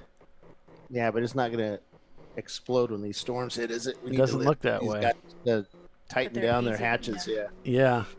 It doesn't look that way, does it? With only 6 mile per hour winds. And puffy clouds above us. And maybe the vortex of speed here is keeping away the vortex of speed. I heard that is a thing. So we got some cars stranded in T12. All right. And Bill, you might have missed it, but Tiffany interviewed the track owner while you were away. Cool. Good. It was great. Yeah, we heard a lot. He just bought the track recently. He explained about his plans for the future and even some of the dreams he has, possibly extending the track. So pretty cool. We had a great talk with him. He's really excited to be in association with Champ Car, and we said, well, shoot, we're really excited to be associated with you guys. So everybody, it's a happy marriage. Hey, the That's the danger car. yeah, the danger car is all bent up and back. Oh, yeah, no. that was from earlier. Their trunk lid's gone and the whole Did rear. they impact with Dingus, the Miata? I think so. Yeah. Oh boy. I saw them all at I don't know my numbers here. Yeah, because yet. they were not in the pad. 11, They weren't yeah. along pit lane when I walked down there. So It's been a rough day for those guys. yep, that's a pretty car normally, but it's a bit beat up right now. Wasn't it okay until Chris Huggins drove it? Dude, I'm not gonna. I have no clue. I'm just teasing. Chris wasn't in it when it happened. I don't know. think. I know. I'm just kidding. While I was out there, so second stint. Yeah. It was right at I'm the end just of kidding. my You're just stint. trying to get me fired, aren't you? No, I can he'd do it myself. He wouldn't get mad at you. He'd get mad at me. But yeah, I guess I was trying to get you. I'm still trying to get you punched out, but I guess it's. I'll fight So- back. I may hurt myself though.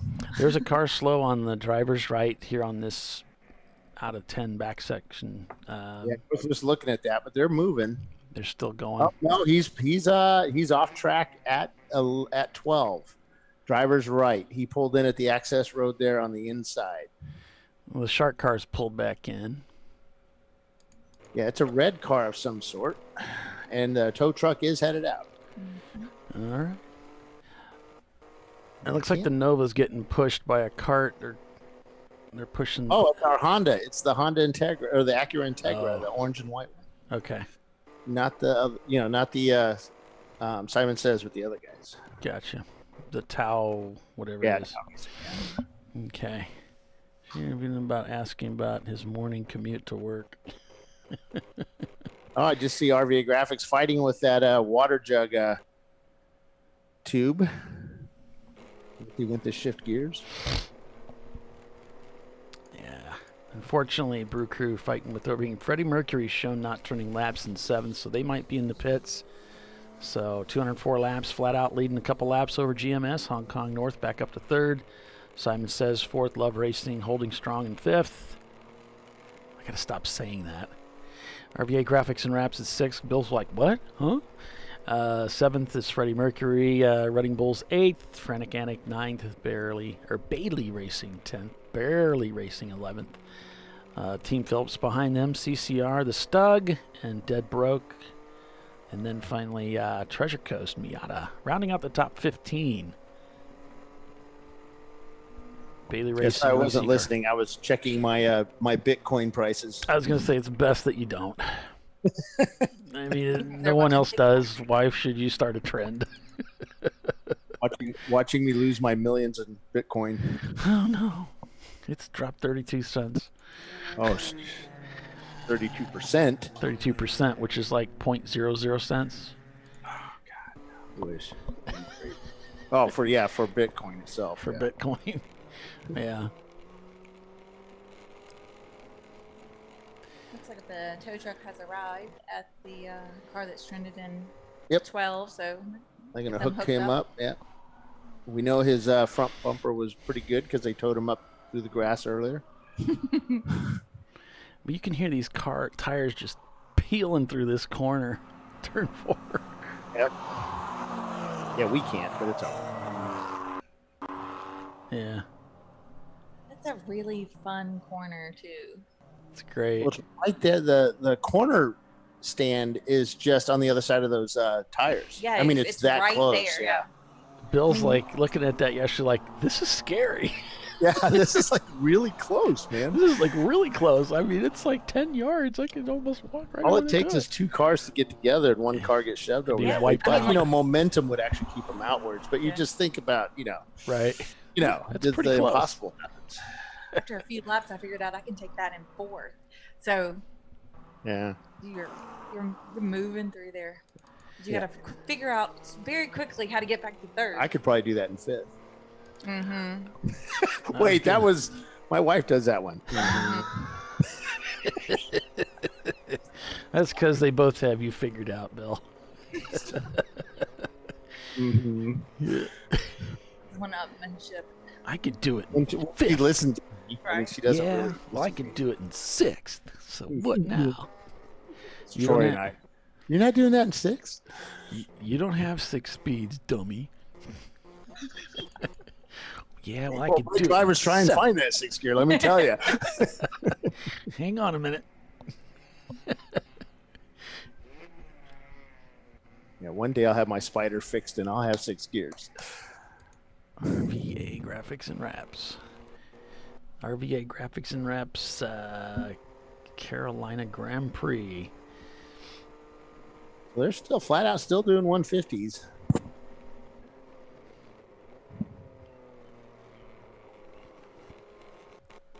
So these guys are getting used to the track now, finding the fast lines.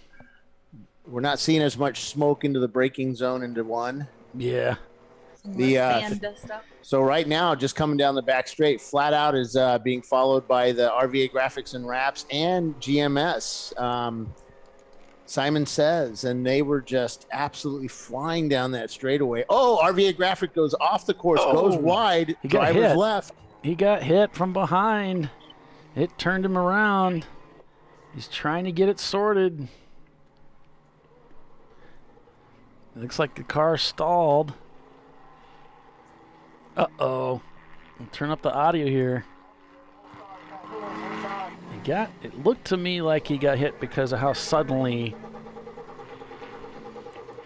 he's having trouble starting the car. Now it's fuel injected. All right. I think that's Jack in the car, I think. There, he's got it. Fired. Looking for a spot to re-enter.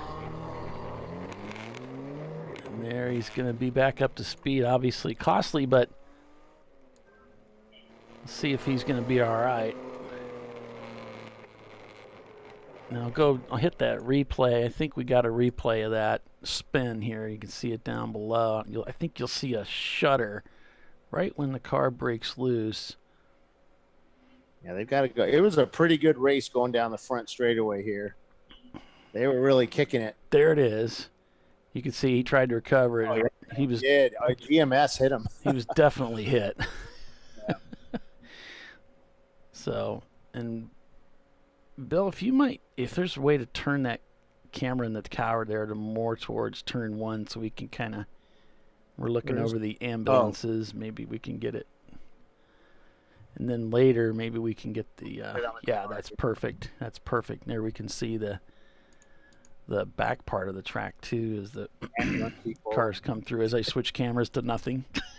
Yeah. And, yeah, so you can see that was a pretty good hit right there, I think. Well, that RVA graphics car can stop pretty darn good. And there it is. And as you know, we don't use our video for race control. So whatever we see, we see. If it's reported by the corner worker, that's who we go by. Absolutely.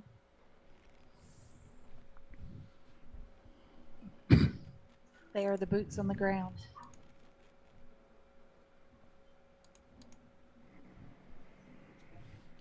All right, so where we're at here, about an hour remains in the race here.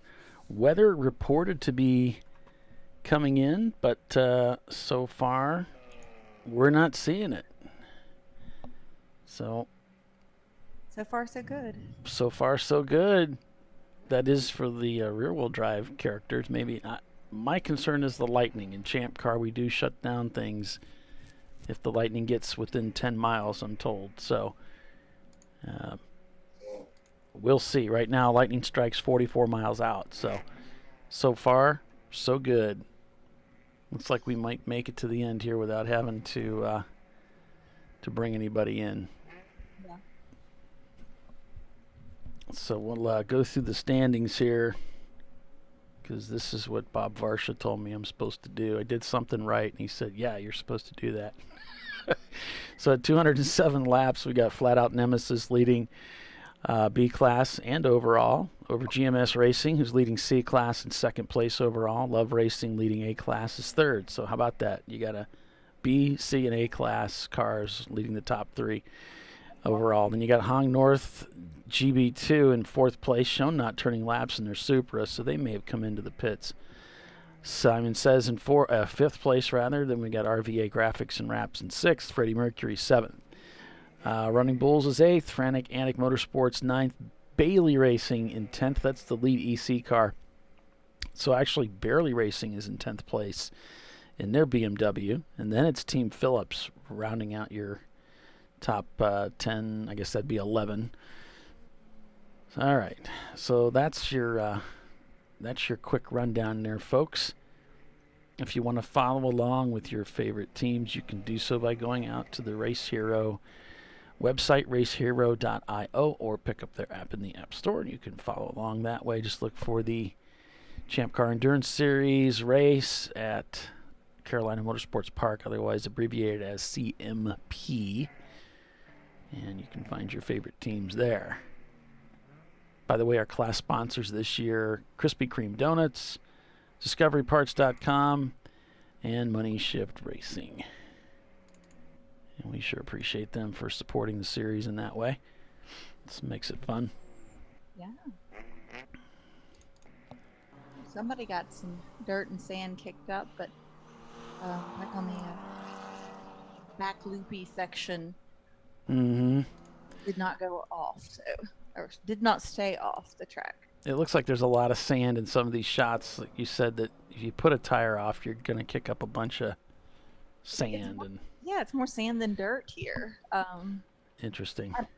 It is. I did not expect that at all, actually. I guess I'd forgotten that. I had like open-toed shoes earlier walking around the paddock, and it was, I got sand on my toes. I was like, ew, I don't like sand.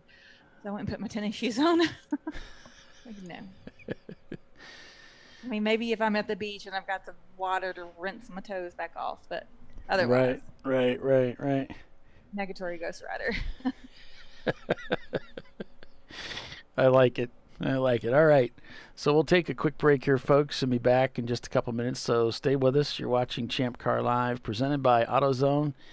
Flat Out Nemesis and one of those pesky Miatas leads the race. We'll be right back.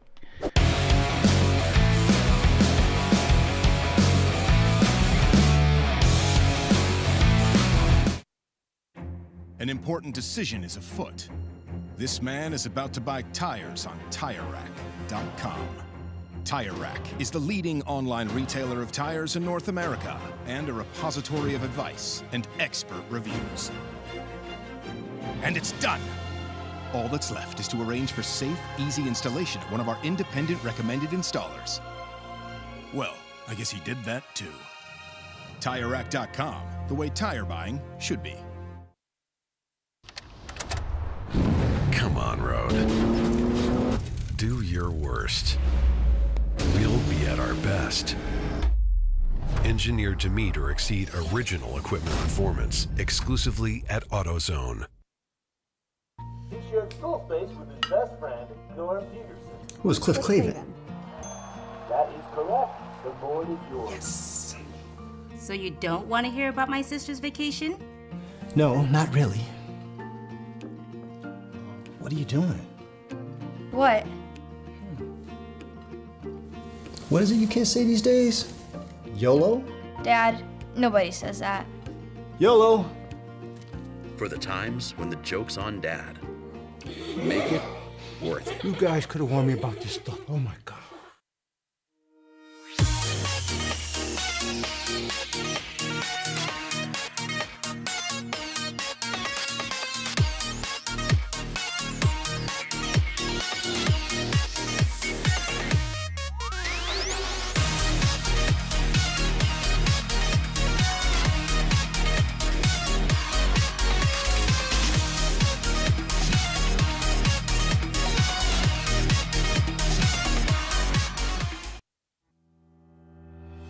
Lifeline USA is a leading manufacturer of onboard fire suppression systems. Lifeline's continuous commitment to research and development ensures that we supply the most innovative and cutting-edge products available. Used by the majority of the world's motorsport championship-winning teams and constructors, Lifeline has a proven history of success. Lifeline offers a complete range of fire suppression systems for all budgets and needs, and we continue to push development and limits on both extinguishment materials and our patented delivery systems to make the race car environment almost as safe as sitting on your sofa at home.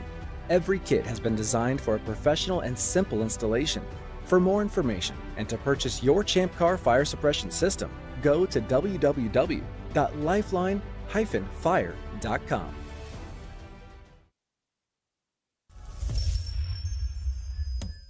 Frozen rotors from Diversified Cryogenics deliver increased performance and a higher level of safety while significantly reducing braking system costs. So to tell you a little bit about the durability of this product.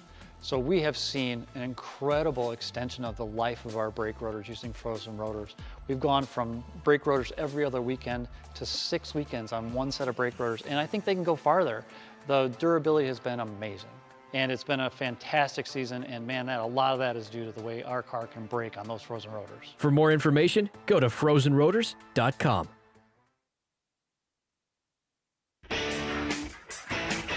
Located in Northeast Ohio with 40 years of combined experience, Money Shift Racing knows how to deliver performance and safety, offering everything you need to get your vehicle and drivers ready for race day.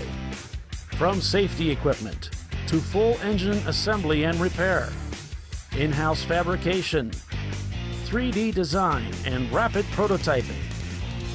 Money Shift Racing. Performance done right. Come on, Road. Do your worst. We'll be at our best. Triple tested to meet or exceed original equipment performance exclusively at AutoZone.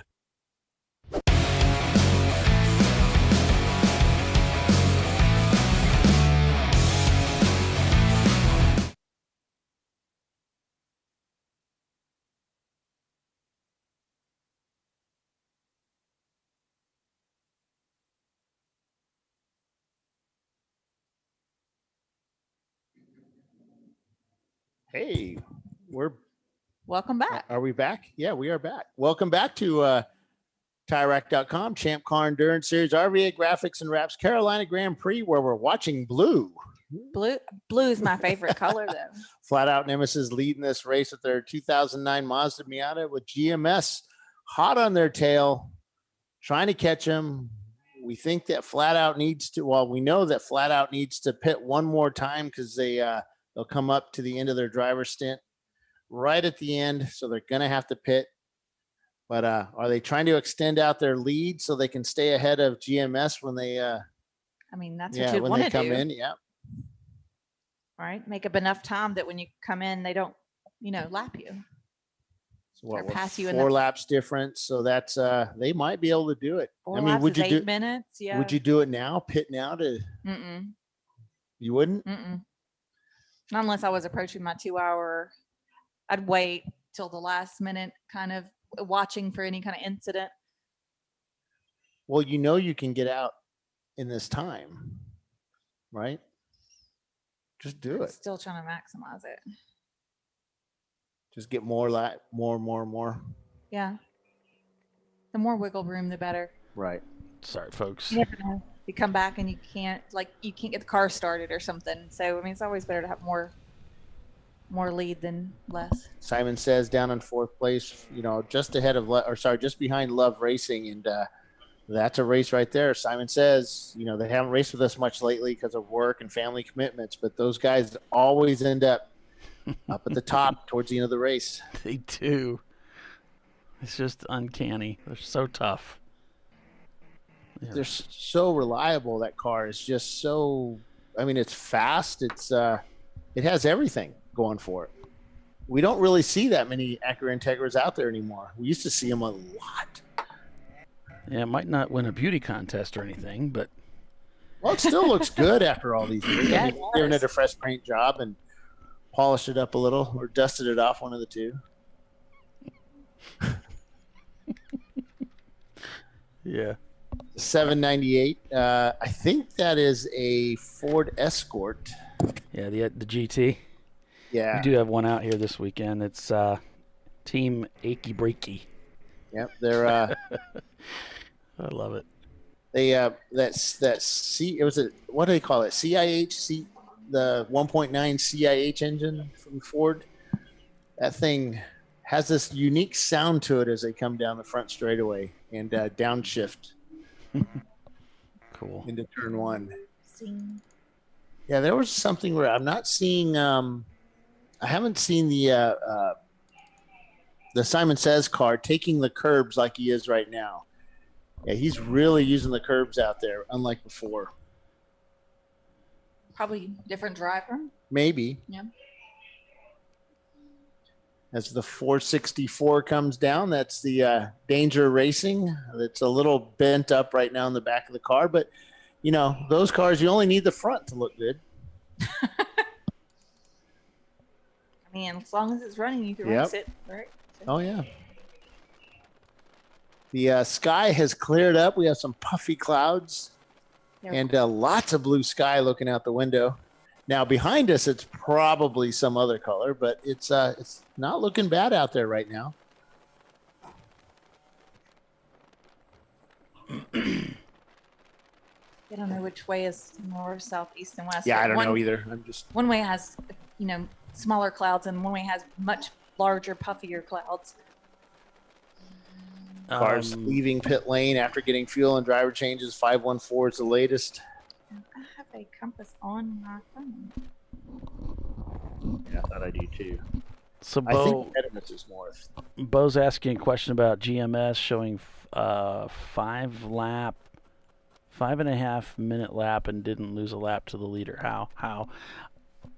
Well, I don't know if you. Here's something that I noticed. When you look at our timing and scoring deal here, it'll say like 1 lap or 2 laps or 3 laps. It's not exact because it can say 1 lap even though they're on the same lap. And if you wait long enough, you'll see it click to where you get an actual time and it's less than a lap. And then it'll flip back to a lap. So keep that in mind. And also if you look at the timing between when GMS stopped and when Flat Out stopped, they both stopped almost at the same time, like that big long lap there. They both had these really long lap times during that time period. So just take it with a grain of salt. This is unofficial that you're looking at. Go ahead, Bill. The Grim Creeper's car is stopped at turn 1. Looks like Flat Out's pitted. Yeah, Grim Creeper stopped at turn 1. We'll get you the camera on that, folks. There it is. It's a little blurry, but you can see it off to the. I think the camera's just a little distracted by the window or something, but you can see the car right there. Yeah. Yeah, I think it was. I don't think he was Flat coming Out out is of the pits and he just pulled up on the grass. Yeah, he just left pit lane. Yeah. Okay. I'm looking for Flat Out. I don't see them on pit lane. Nobody's looking at them, so. Maybe they were in and then they left. I don't know. I was just looking at that mark on Race Hero where it says pit. Well, just that may not be official. We may have some internet issues here right now. Gotcha. So I checked on the compass, and it's to the east where the puffy clouds with a dash of dark on the bottom. And then when you go to the west, that's where it's very much clear blue skies. Mm-hmm. Coordinates with what you're seeing on the radar.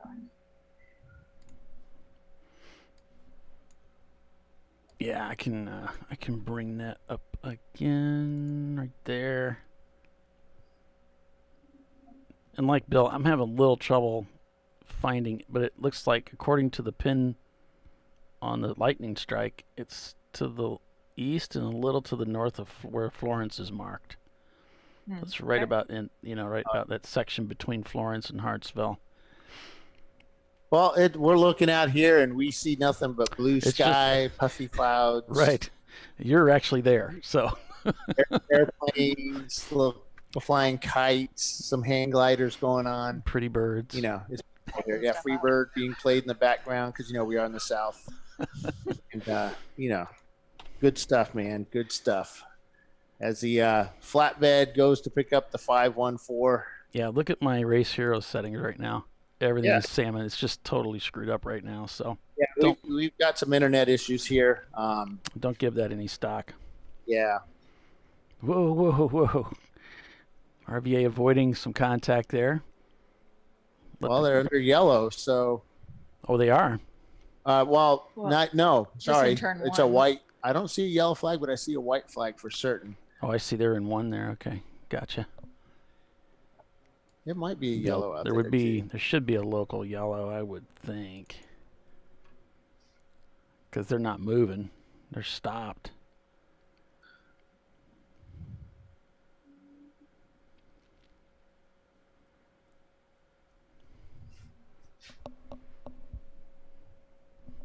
Yeah, they're loading that car on the flatbed now. All right, back on board with RVA.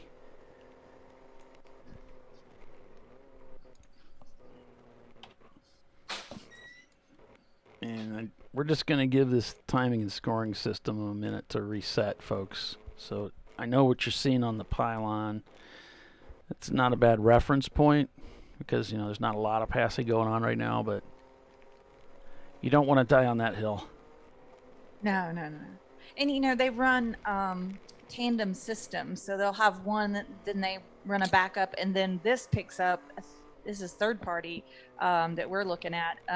So, they know what's going on. Oh, yeah. No, this is... We don't know what's going on. This is just internet-based. Yeah, don't worry about it has nothing to do... Internet has nothing... This is a hardwired system, at the track. It's not internet-based at all. So this has nothing to do with, a problem with the timing and scoring system at the track. Right.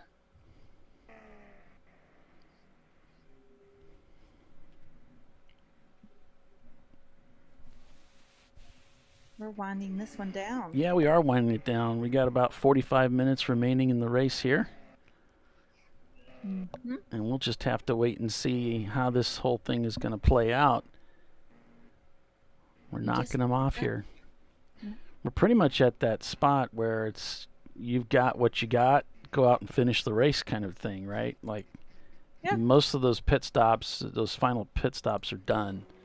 Unless you're having a problem with the car, they're probably done with their pit stops. And it's these guys that are maintaining those 2-hour stops, this is it. This is the last stint, the last driver. And you got to go out there and do your best with what you got and hopefully give us the best finish we can get with it.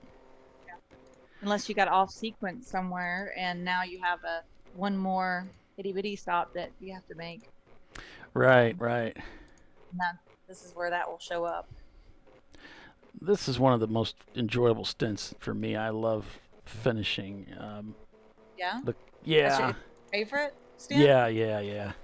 Okay. The car is usually kind of ragged, and there's usually a tire with a flat spot on it. And that's why I don't like to go last. I'm like, oh, y'all already used up the car. the car is kind of used up, but I'm in my zone. I love it. I like a little bit of the pressure, maybe. I like the little added pressure and to finish the responsibility, and then I mean, you can't beat it if it's something you enjoy. Like at NCM, I was driving the 86 car there. I think it was Sunday. I got in the car and we were like in 10th or 13th or something. I don't know. And I went out there and I'm driving. We get down to the last lap and the crew chief calls me. They drop the checker behind me for the leader. And they call me up, say, hey, man, it was a great race. Good job, or whatever.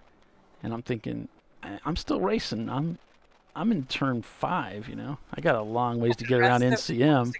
I passed 2 guys for position on the last lap. So we went from 10th to 8th before I got to this. When I got to the front straightaway, I passed GMS on the front straightaway. They ran out of gas. They were running out of gas. I mean, that race ain't over until you cross that line. So, and that was the best finish they'd ever had. That was fun. I mean, I got to be a part of that. I didn't do it all. I just did my part, you know, but that's fun to be a part of and see that happen. All right, so we got a car rolling into the pits here. 575. Who is that? 575. It's that's the Hyundai Triburon. Yeah, that PQ Racing team. Hyundai. Yeah. Cool. RVA's had a pretty good race of it today. I'm going to go over and check race monitor. It's race-monitor.com. I mean, if they have an internet issues getting out, it's not going to make a lick of difference. I'm just going to check it because I don't have direct communication with the timing and scoring official there at the track, and I'm not going to bother him with it. Just curious if maybe, because a big part of what I do is give you guys the standings, and I can't really give you that for sure. So it's kind of, yeah. Let's see. They're showing us. First thing I'm going to check is the lap count, and I'm also seeing cars cross the start-finish line. GMS just crossed the start-finish line. They're showing us on lap 213, which is the same thing they're showing over here on our Race Hero pylon. Yeah, and it's counting the time, so it's showing 7 hours and 19 minutes. Yeah, I just saw Running Bulls cross the start-finish line. So, although we've got, if you're looking at the app, it's showing salmon. Nope, it just cleared. Actually, all that salmon is cleared up except for Hong North down in 8th. That's probably legit because they were up in, I believe, 5th place. So RVA is overtaken 5th according to what I'm seeing here, folks. 214 laps in. Looks like the pylon should be up to date. Yes. So I believe this is current information that you're seeing now. So Flat Out leads 2 laps over GMS. Again, that's like a rough deal. It could be 2. It could actually be 1.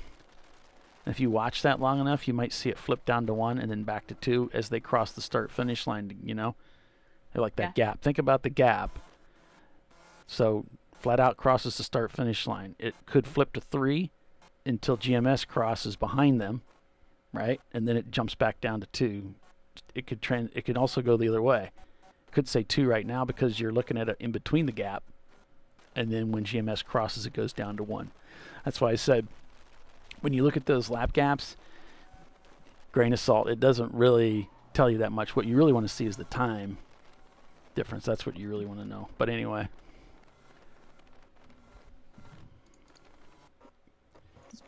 as Chelsea would say, keep that in mind. Lots of things to keep in mind. All right. Here. So we got a report from NLS Racing. This came right from Corey. He's one of the guys on the team. And he said, hey, I just wanted to let you give you an update on NLS. This is NLS Racing, which Bill did report on. He says, we had overheating issues towards the end of our first stint, and 15 to 20 minutes into the second stint, the temps were too high for us to keep running without blowing another engine. Yeah, they've blown engines in the past, and it's not pretty. Our plan is to strip the wing and splitter off the car and put our oil cooler back in, which is exactly what Bill said. Hopefully we can have it installed before the end of the race so we can put in a couple laps to see how our temps look. So They're back out on the track now. They just left the pits. Perfect. So they're just going to get some laps in then. They want to see, they're going to watch those engine temperatures, specifically those oil temperatures. They want to see those maintain an acceptable level, and then they're going to park it and wait for tomorrow. Mm-hmm. And to see how it goes. They won't have quite the aero that they had, but they're going to have to sacrifice that for engine temp, but there's no point in running. Right. If you turn a couple of fast laps and then blow up the engine, it doesn't really do much for your racing. They're going really slow around the course. Mark. No, we're not done yet.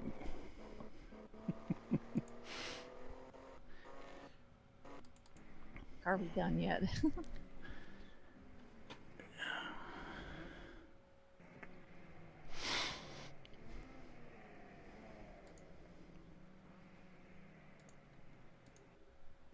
All right. Yeah, so there the gap from flat out the GMS is down to 1 lap. It's just in that spacing. So anyway, you got Simon Says shown in 3rd now. So they continually work their way up the field. It's amazing. Yeah. Love Racing in 4th. Up there at the end, RVA in 5th. Freddie Mercury and now's up to 6th. They did a pretty good jumper at the end. Running Bulls up to 7th. Hung North has tumbled in the Super down to 8th. This is a big part of why we've seen those teams kind of pop up a little bit. Bailey, an EC car, so we take them out, so that gives you Barely Racing and Team Phillips your top 10. We know that Brew Crew is having some overheating issues. They're in 18th turning laps, so they're pressing on here regardless of their overheating problems. Got Soggy Bottom in the pits, Level 1's in the pits, Tau Racing, we reported earlier, they're in the pits. Team Infinity, they're coming in and out of the pits frequently here, so seems to be that overheating is the term of the day. It's warm out there. People are struggling, their cars are struggling with the temps, so we can bet that that's what's going on with the Infinity car. Although actually we did hear that he is having problems with pickup pump, right? It's a fuel pump issue. Something like that. Lift up pump. Reporting on it. Let's see. He's got his little notes here. I can read his writing. Probably not. Okay, there's a car slow, Tiffany, over around turn 11, I believe it is. 10, somewhere back there.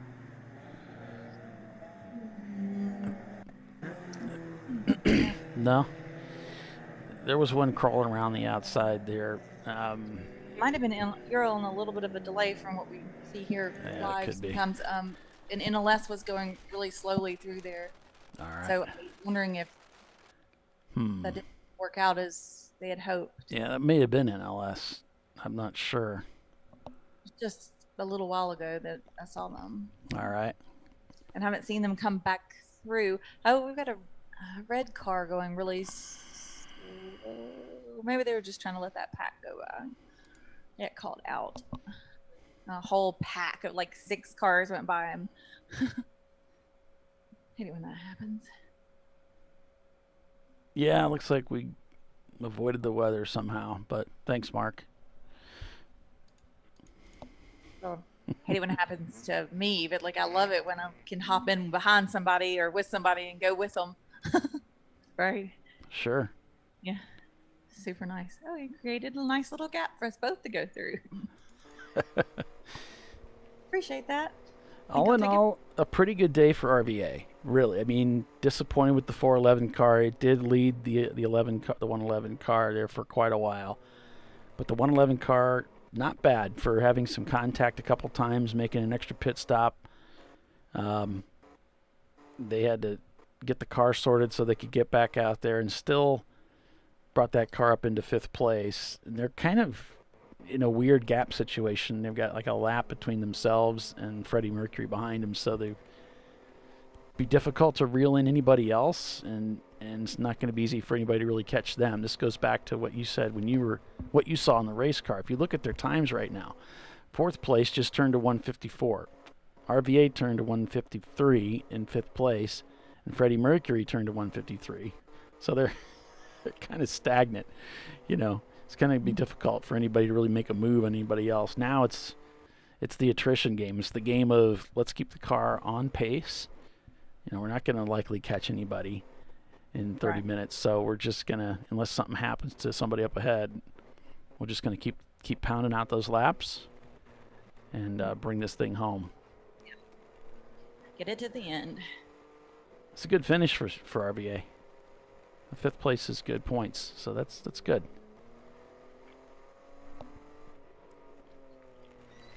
Yeah, I'd love a fifth. That's my best overall finish, I do believe. This fifth. So still looking for one of those trophy things. Oh yeah. Well, I've managed to attain. You mean the special room I built for all my trophies? Mm-hmm. All one. No, I have a lot of trophies. He's got a lot I have of trophies. First place trophy. Yeah.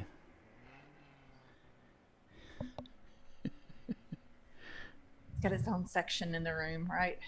Hong North still not turning laps, shown in 8th place, so the Supra might be hurt. Let's see it on track. Oh, NLS is coming back through. They're slow, but they're on track. Okay. They're getting their drivers out. They haven't been out there most of the day, so checking things out.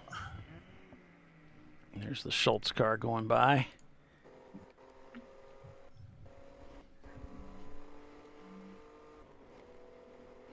We talked about Discovery Parts a little bit and about getting the sizing right, and they're really good for that. We talked about being at the racetracks, bringing supplies with them as they have today. And they also, what we didn't mention was this will call thing that they do. So, for instance, I bought a set of gloves off him. I would have thought that, a triple X would be big enough. It's not. I called him up. I said, hey, these are still tight. He said, I can get you a 4X. Why don't you bring those to the track, and I'll swap them out with you when you get there. And that's exactly what we did, and they're perfect. So that's the kind of service you can get with them. They'll do this will call thing where you can pick it up at the track rather than risk it in the mail. If you're like me, there's always something that last week you need.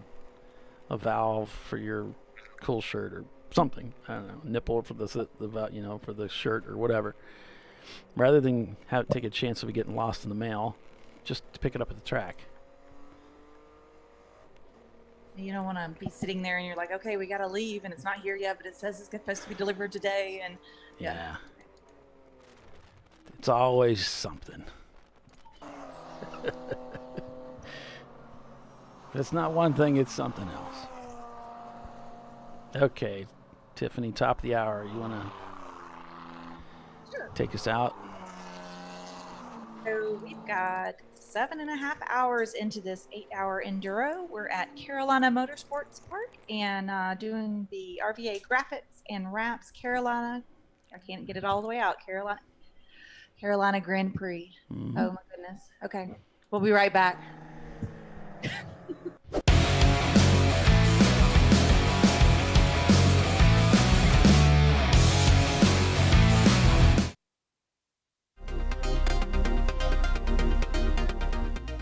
Welcome to TireRack.com, revolutionizing tire buying since 1979. With our unmatched selection of branded products, finding what fits your vehicle and is right for you and how and where you drive has never been easier. Through helpful online shopping tools that include our professional hands-on reviews done at the introduction of a tire and consumer reviews that give real-world feedback over the life of the tire, you can make the right tire choice and find exactly what you need. And if you prefer to talk to someone, our tire testers, our sales team, are available on the phone. And that's how we get you the right tire for you and your vehicle for where and how you drive.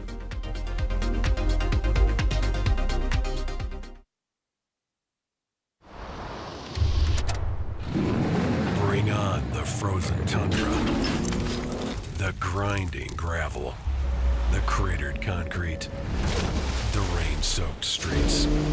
Come on, road. Do your worst. We'll be at our best. Reliable performance in unreliable conditions. Designed to meet or exceed original equipment performance. That's why more auto technicians choose Duralast parts. Exclusively at AutoZone.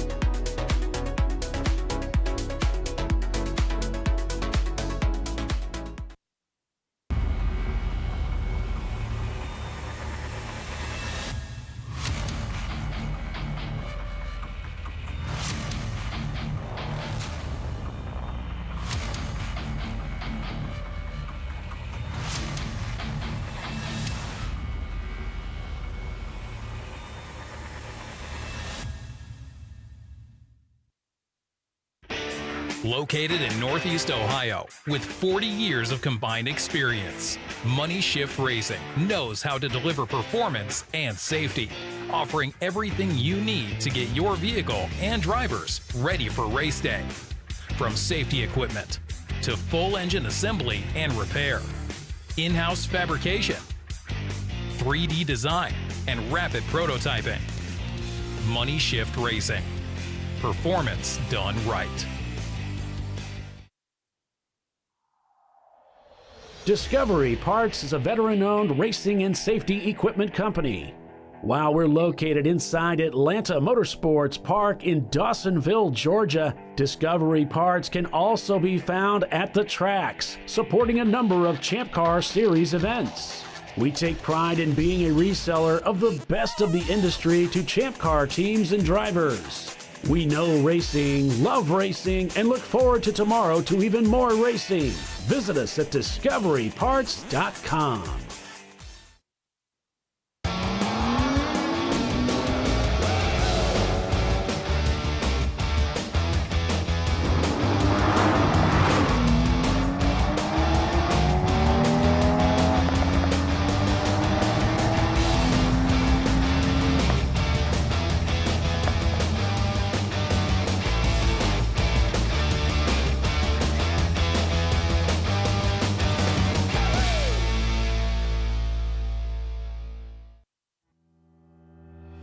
Lifeline USA is a leading manufacturer of onboard fire suppression systems. Lifeline's continuous commitment to research and development ensures that we supply the most innovative and cutting-edge products available. Used by the majority of the world's motorsport championship-winning teams and constructors, Lifeline has a proven history of success. Lifeline offers a complete range of fire suppression systems for all budgets and needs, and we continue to push development and limits on both extinguishment materials and our patented delivery systems to make the race car environment almost as safe as sitting on your sofa at home.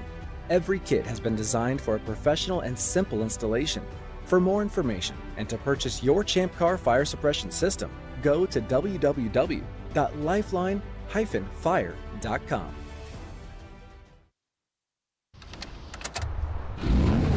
Come on, road. Do your worst. We'll be at our best. Engineered to meet or exceed original equipment performance, exclusively at AutoZone.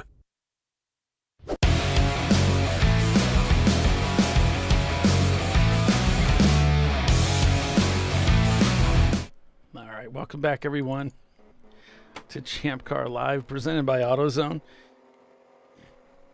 So, I've just been given some interesting information. So this goes back to our timing and scoring feed that we got up here. I guess I'm just going to take it down. The problem is that it's, first of all, you folks know watching this show by now that this is unofficial information. It's messed up. So I don't have information at this time to give you for the standings. Now I'm asking control if there's something that they can give us, but obviously the race takes precedent over the show. So I'm not sure we're going to get that. We'll just wait and see. That's the only thing I can tell you. I wish I had more. Because I really don't know how to call a race without a rundown. It's all about Bill. It's all about Bill. Man, we could just talk about Bill for the next hour. Well, GTs, I'll break out my little book here. Oh my goodness. So did you guys hear about the SFI counterfeit notice of counterfeit SFI labels and driver restraints sold by RAS Tuning Parts through Amazon? No. Yeah, so being a sanctioning body through the SFI, we actually get notifications about counterfeit stuff being sold out there, and so we can actually, when we inspect safety gear, that we can let somebody, we can let somebody know that, hey, their safety gear is not not to legit. We saw what happened 2 years ago with a team that had a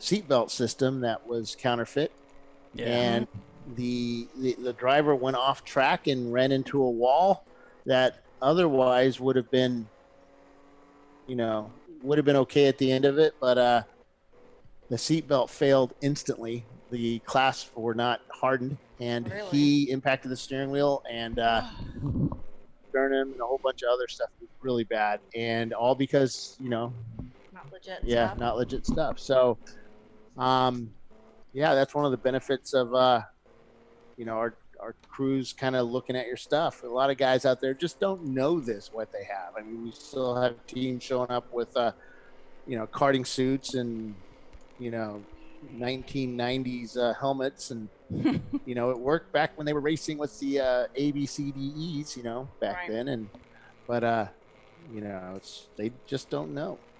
You don't know what you don't know. Yep. So I still have that video up on my personal YouTube channel.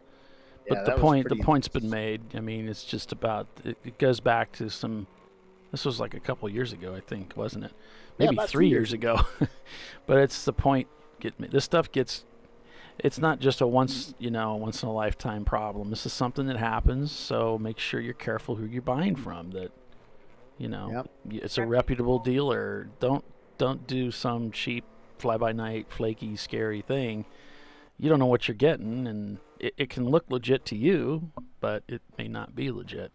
Yeah, there's certain websites that we only buy our safety gear from, and it's always going to be, Discovery Parts, Summit, Jegs, those type places, and there's a reason for it, because I'm renting seats in my car. Right. I don't want to give something happens and my guy gets hurt, and they're going to come after me in my house, things like that. So, you have to. I mean, if somebody's selling something, a little cheaper than everybody else, you may want to, look into it before you take that out on the racetrack. Yeah. And when it says Simpson and not Simpson. Right. Talking about a cartoon, right? And not you just have to be really careful what you're buying too. And I think everybody can go to the SFI website just to verify, what the products are. Yeah. And just look on there. SFIfoundation.org, I think it is. And you can look that up too. FIA also has their own pamphlets, but we're a member of the SFI foundation. So as one of our cars is being pushed behind the wall, that's the 256. They've been pushed back a few times today. Yeah, that's the other Nissan. Is that NLS? No, it's Salty Crackers. They kind of look like them, but they're not. They're gray and orange instead of black and orange, right? Well, it's a round-looking car, so it's like a Maxima or something like that. Well, it says it's an Ultima. I don't know. That's it. Yeah, that's Ultima. But it's an older one. It's a roundy one. It's a roundy one. My dad used to have one of those. true that they fly Tiffany in and make Bill drive? No, I actually drove here today. But we do like that idea. What are you talking about? I flew because I was driving. They fast, made the probably. little helicopter pad for you, cleaned it, they mowed it for you. Yeah, it didn't happen, but we do like the way you think, Mark. I mean, I had to drive my pickup truck. Poor Bill. No air conditioning, uphill both ways. The windows rolled quicker down. Drive than I did, I'm sure. The 260 air. For you too? So, well, a little over 6 hours. Yeah. Okay, I was right at 6 hours. It's a lot of back roads. Shoot. Oh. Yeah, we were driving down one of them, and the road's back here, and it's a kind of a rundown mobile home park, and then there was this double wide. No, there was a double wide with one of those electric cars in it. The what do you call it? The Tesla's in it. I'm thinking, oh, somebody won the lotto. It was so funny. I couldn't get a picture of it. Yeah, it was funny. I mean, it was a fairly new double wide, and a Lexus, or not Lexus, Tesla in front of it. Sitting in there, yeah. Funny as hell. I ain't moving. I'm just going to upgrade. I'm adding me a second level. Yeah. Well, the 390 getting pushed back too. What's the 390? BMW. Oh yeah. Barely Racing. So if you're a Barely Racing team fan, number 390, the black BMW, they were pushing that car behind the pit wall, taking it back to the back. What's up, James? I saw NLS got back out. Yep. They were in for a long time. I understand they might be changing some parts around. Yeah, they're had some I think, temperature issues. Yeah, they were overheating the oil, so they ended up finding some oil coolers somewhere hidden on. I mean, somewhere on the car. No, they found some. They had oil coolers in their trailer.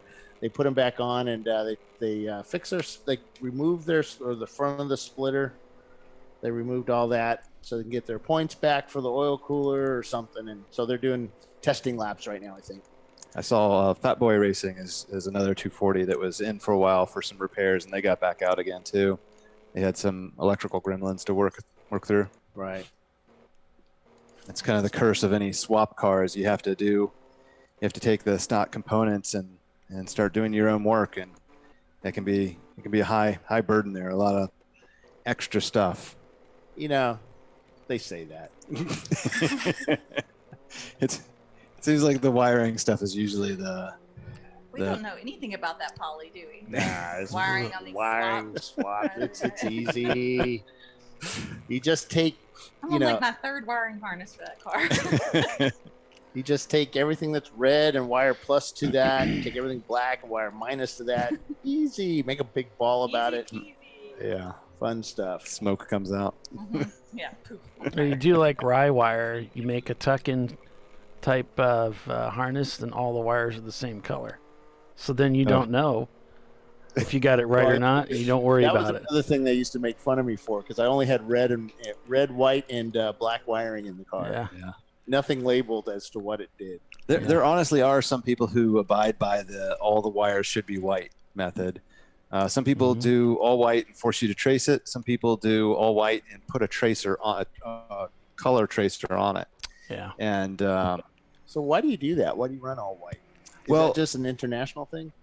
It's an aviation thing first. So they're trying to force you to have some burden to actually trace it through and not make mistakes in the wiring diagram. But mostly for the motorsport side of things, it's because it's a simpler BOM.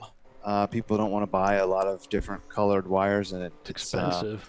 Cutting them all to the right length and getting everything right. They kind of just shove a bunch of white wires in there and cut them to length in the end. What's Troy use? He uses mostly colored wire to length. It's a TXL standard automotive wire, which is what most cars run. I use the. No. That's not the right answer. He says no before he even gets it out. Marine wire. Yeah, yes, the tin marine wire. Yeah, get out of here with the marine and trailer wire. What's wrong with it? I don't use trailer wire. I know about that. Okay. So first of all, temperature ratings. Just use the automotive TXL, SXL, GXL. It's rated to 125C. It's in most modern automobiles. You'll be fine. If you wanted to be really fancy, you can use Tefcel. Some club sport harnesses will use Tefcel, but usually that's on the high end of things. And you're just bringing up the cost of racing. I am. I sell TXL. I offer the inexpensive. Well, I don't sell marine. Yeah. I don't sell the wrong wire. I just figured it was tinned; it wouldn't rust. Oh no, that's not. Don't get a sealed connector at the end and do your crimps properly. That's how it's sealed. You don't. Yeah. We have a car spun right at turn 1. Wow. Slowly came around. Oh, it's that Hyundai. I forget what the it is. Contour, that thing. Tiburon. Contour. Yeah, he almost Tiburon almost got hit by somebody else, but they made it through. Okay. Cute. Yeah, I just hey, it's not a ball of wire anymore. Well, so a decent club sport or sort of this level, you mostly are using Deutsch connectors for your interconnects that aren't OEM, and you're using TXL, and you're using the correct crimp tools. You're not allowed to use those twist-on ones you can buy at Home Depot because those make it wiring so fast. Honestly, and you can buy generic crimp tools. We sell those too. It's the biggest thing is just validating your crimps. We actually started doing some videos, and I'm going to do a bunch more of those, just showing what a good and a bad crimp looks like for the people who don't, they just don't learn by the charts. They want a video walking them through. So we put the video under a microscope, and then we look at the elements of the crimp and say, okay, what's good, what's bad, and it's surprising how many bad crimps you'll get from sometimes good manufacturers. A lot of stuff that's made overseas is really bad. I got something for my truck recently. It was a trailer connector. I opened it up and looked at the crimps on their standard MetroPack 150 terminals, and not a one of them were even close to passing our QC processes. Yeah, it was really bad. I saw your video on that, the one where you put them under the microscope and you showed where they applied too much pressure to try to get that insulation crimp to happen. And so it was a micro crimp, and it actually extends the terminal. It makes it longer, and then it pushed flashing down the sides, and so it makes the whole crimp weaker and the terminal weaker, and it can fall apart. A lot of people like to over crimp to have a little more assurance. Yeah, which is a little bit over crimping is fine. It's much better than under crimping. Like if you have to go in one direction, over crimping is better. But this was egregious, and it was way out of spec. And it's one of those things where someone was doing it, and we caught it in QC, and you have to sit down and show them the process, and that hey, this is a good learning opportunity, not just internal use, but also let's put it out there. And I need to do another one where we do some under crimp versions on. The actual seal and the wire, but I just looking through the paddock, there are places where people aren't crimping at all. They're soldering, or they just have bare wire going into like screw terminals and stuff like that. I like soldering. Yeah, that's so in motorsports we don't solder except on circuit boards. Just general rule. The solder will wick up the wire, and it will wick up in a way that it's not a fixed stress position. It kind of goes in an odd pattern. It might go up one strand more than another strand, and so you can end up with a break inside the insulation at the end of that stress riser zone, and it can be really difficult to trace an intermittent that happens inside the insulation. So you're saying it's best to run a carbureted points type ignition system that just doesn't have all this fancy wiring stuff? No, probably not for your business. No, that's definitely not what I'm saying. It's doing some. We have our own ECU. Like we had ECU Master, EMU Black on our car, and tuning stuff for years. The flexibility you get by tuning ignition and having different fuel maps for a series like this, it was great to have an economy tune. And having the flexibility to see what's going on and logging it, so we could see our NOx sensor and carefully monitor that, air fuel ratio, EGTs, and really know what's going on with the engine, and try to keep things running very well. What you don't know won't hurt you. We got a wrecker moving out on track. Yeah, you guys see car stranded anywhere? No, I don't know where. I was looking. Okay. Kind of listening to James talk, not really, just blah, blah, blah, blah, electronic ignition, blah, blah, blah. So just something that was interesting that happened. I was, I don't know, I found this educational company online. They all they teach is like high performance stuff. So dyno tuning and just all kinds of stuff. And one of the things they have is this nice class on. They have a couple different courses you can take, packages rather. There's several courses within it on just electrical, just racing, how to build your own racing harnesses and the different types and all that. And I bought it because it's one of my pet hobbies. I just love it. I just think it's cool. I learned a lot as an auto mechanic, and I went to school and got an associate's degree. But racing is different. You're not building harnesses in a shop, working on cars. You don't do that. So it's just extending my education. So I'm going through these courses and I'm watching them and I'm enjoying it. And out of the blue, the guy says, by the way, if you want to buy some of these connectors, make sure you check with Ballinger Motorsports, blah, blah, blah, blah, blah. I'm like, what? This is called HP Academy. It's a real thing. You can check them out online.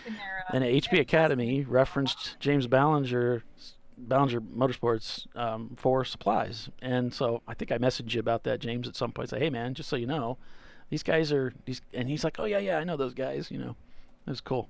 Yeah, they're doing really good work. I really appreciate the work that they're doing because they're trying to raise the bar and give people an education on something that has really scattered material out there. And so you really have to, in the past, have poured yourself into this craft to be able to pick up this knowledge from all these diverse sources. And now they're putting it together in a pretty easy to digest method with a really good walkthrough.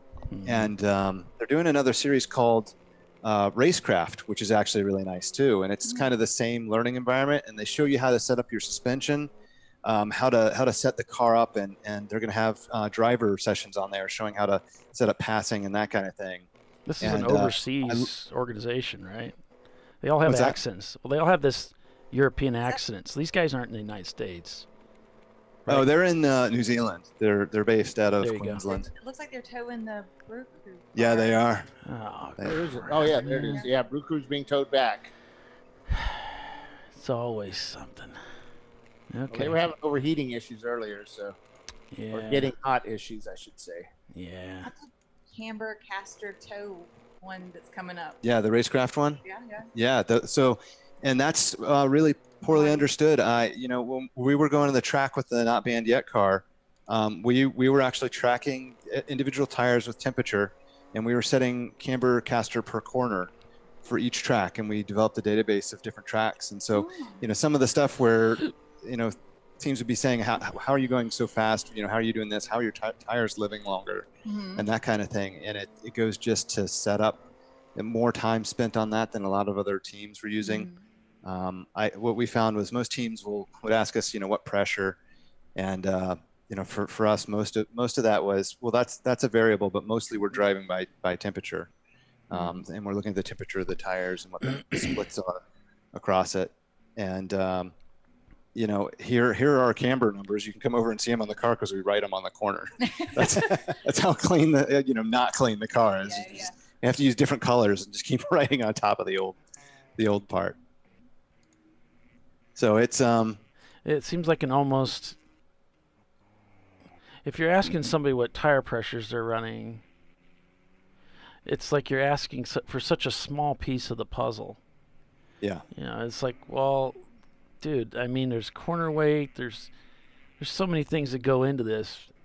I mean, it's you really need to evaluate it for yourself. I don't know. And it's one of those things for us. I would usually say, okay, well, I'll help you out here, and I'll say this is where I'm starting at today at this temperature at this hour. Yeah. And we'll be changing it through the day based on the change in temperature on the track and the conditions on the track. And it gets a little trickier when you have the long races where you go through the hot part of the day, and then you get through the start going in the cold part of the night and everything, because you're releasing pressure for the most part during the day, and then at night, in theory, you're adding pressure. But you also have to balance how much time you're going to take on every pit stop and how much evaluation, how much planning you're going to do. So sometimes we get data from one pit stop and only actually take action 2 pit stops later. Right. You don't want to waste a bunch of time on the pit lane, right? Yeah, exactly. I mean, you still want to get it in, get out of there under your 5-minute mark on that fuel stop. So it definitely has to be a strategic move, and it's part of sort of a big picture there where you're evaluating a lot of things at once. We're just usually in the paddock fixing wheel bearings. Yeah, well, we've had some of that too. We've only got a couple of minutes left to go unofficially. Yeah, it's really getting close here. Getting down to that last half hour here, folks. We're keeping an eye. So Brew Crew, as you saw in the images, unless you weren't watching, you're just listening, Brew Crew's been pulled behind the wall on a hook. The hood was removed. I think the team probably did that. 2 to go, guys. 2 to go. Nemesis is our leader. Oh, yeah, we're way less than half an hour. We're almost done. Can you face the camera towards the start-finish line, Bill? Thanks. And then I'll capture that for everybody so you can see that. I'm sorry, you said Nemesis is the leader? Yeah, okay, Nemesis is our leader. They've driven an amazing race. From what I understand, I've talked to some other drivers who've driven with them. They are just top-notch drivers on top of the car being dialed in and everything. So much so that some of these drivers say, well, we drove with them and they were so fast, I wouldn't even expect to be able to match their times. So once they get done with all this, what the timing and scoring official will upload the results after the race has been called official to speedhive.com. So once all that's done, if you really want to know about finishing and you're concerned about that, we're not going to be able to give you that on the show apparently, but you can look for it online at speedhive.com after the race is called official. It's usually about an hour or so after the finish of the race. You can check guys, it out. I'm trying to get the camera set up here. You're fine, buddy. We're not on that camera. I'll wait for you to get it set up. So you can get the official results at that location. And I'm sorry that my clock is a little bit off. No, it's not. It's only about 2 minutes. There's a car off over there. Okay. That's they great, were Bill. rolled down the back straightaway, and then they finally came to a stop at 11. Yeah, that's them. Then they just went off on the How's grass. that, Paul? That's good, Bill. Thanks. Not great. I think it's okay, I the gotta go Moe's take some Racing. pictures. That's the only Okay, ma'am. Miata I have with Your call, only man. 2 numbers. Yeah, that sucks to go out right now. I don't know what place they were in. So if either of you up there in the tower recognize that we have 1 to go, just let us know. And then once you see the checkered come out, let us know. Will do. Thank you. This is one of the advantages of always having somebody at the track at least. Yeah. So pit So out. given the 1 to go to the lead car, which is the 280. No, is it 285 leaving? No. No, it's the. So we must have already given the 1 to go prior to that. Us seeing that. It's just giving it to everyone. Usually they start with the leader, but maybe I just missed that because I wasn't looking. All right. Looks like they're going to leave that Miata just sitting out there and finish the race like this. Yeah. Yeah, a lot of times you will, and that goes back to that whole thing of having something to drink in the car, because you can get. They don't want to, they're not going to full course caution a race right at the end. They're going to let them run out to the end. So you can get stuck out there for a few minutes. That happened to me once in a car that died about 15 minutes before the finish. They just left me out there. Yeah. So keep that in mind. Sorry, Tiffany, were you going to say something? As long as they came and got you later. One time they left Roger out there and they didn't, I think they forgot him. Oh. I mean, like they got the corner workers in and he stopped there. I'm like, we still have a car on course. And everybody's like packing up. And race control. You just start walking in? That's like the most treacherous insult. Out of the car. I mean, wow. That's just rude. No, right? Just leave you out there. All right, that's a checkered flag. I see a checkered flag in the sky. The number 352. Yep, Nemesis. Okay, so it's Flat Out Racing Nemesis. Is that what it is? That's it. Yes. Takes the win out here on day 1, provisionally at at CMP. That's Carolina Motorsport Park. in Kershaw, South Carolina. Day 1 of the RVA Graphics and Wraps Carolina Grand Prix. Yeah, we're doing 8 hours today, or we just did. And 7 hours tomorrow. Wrapped up 8 hours today, absolutely.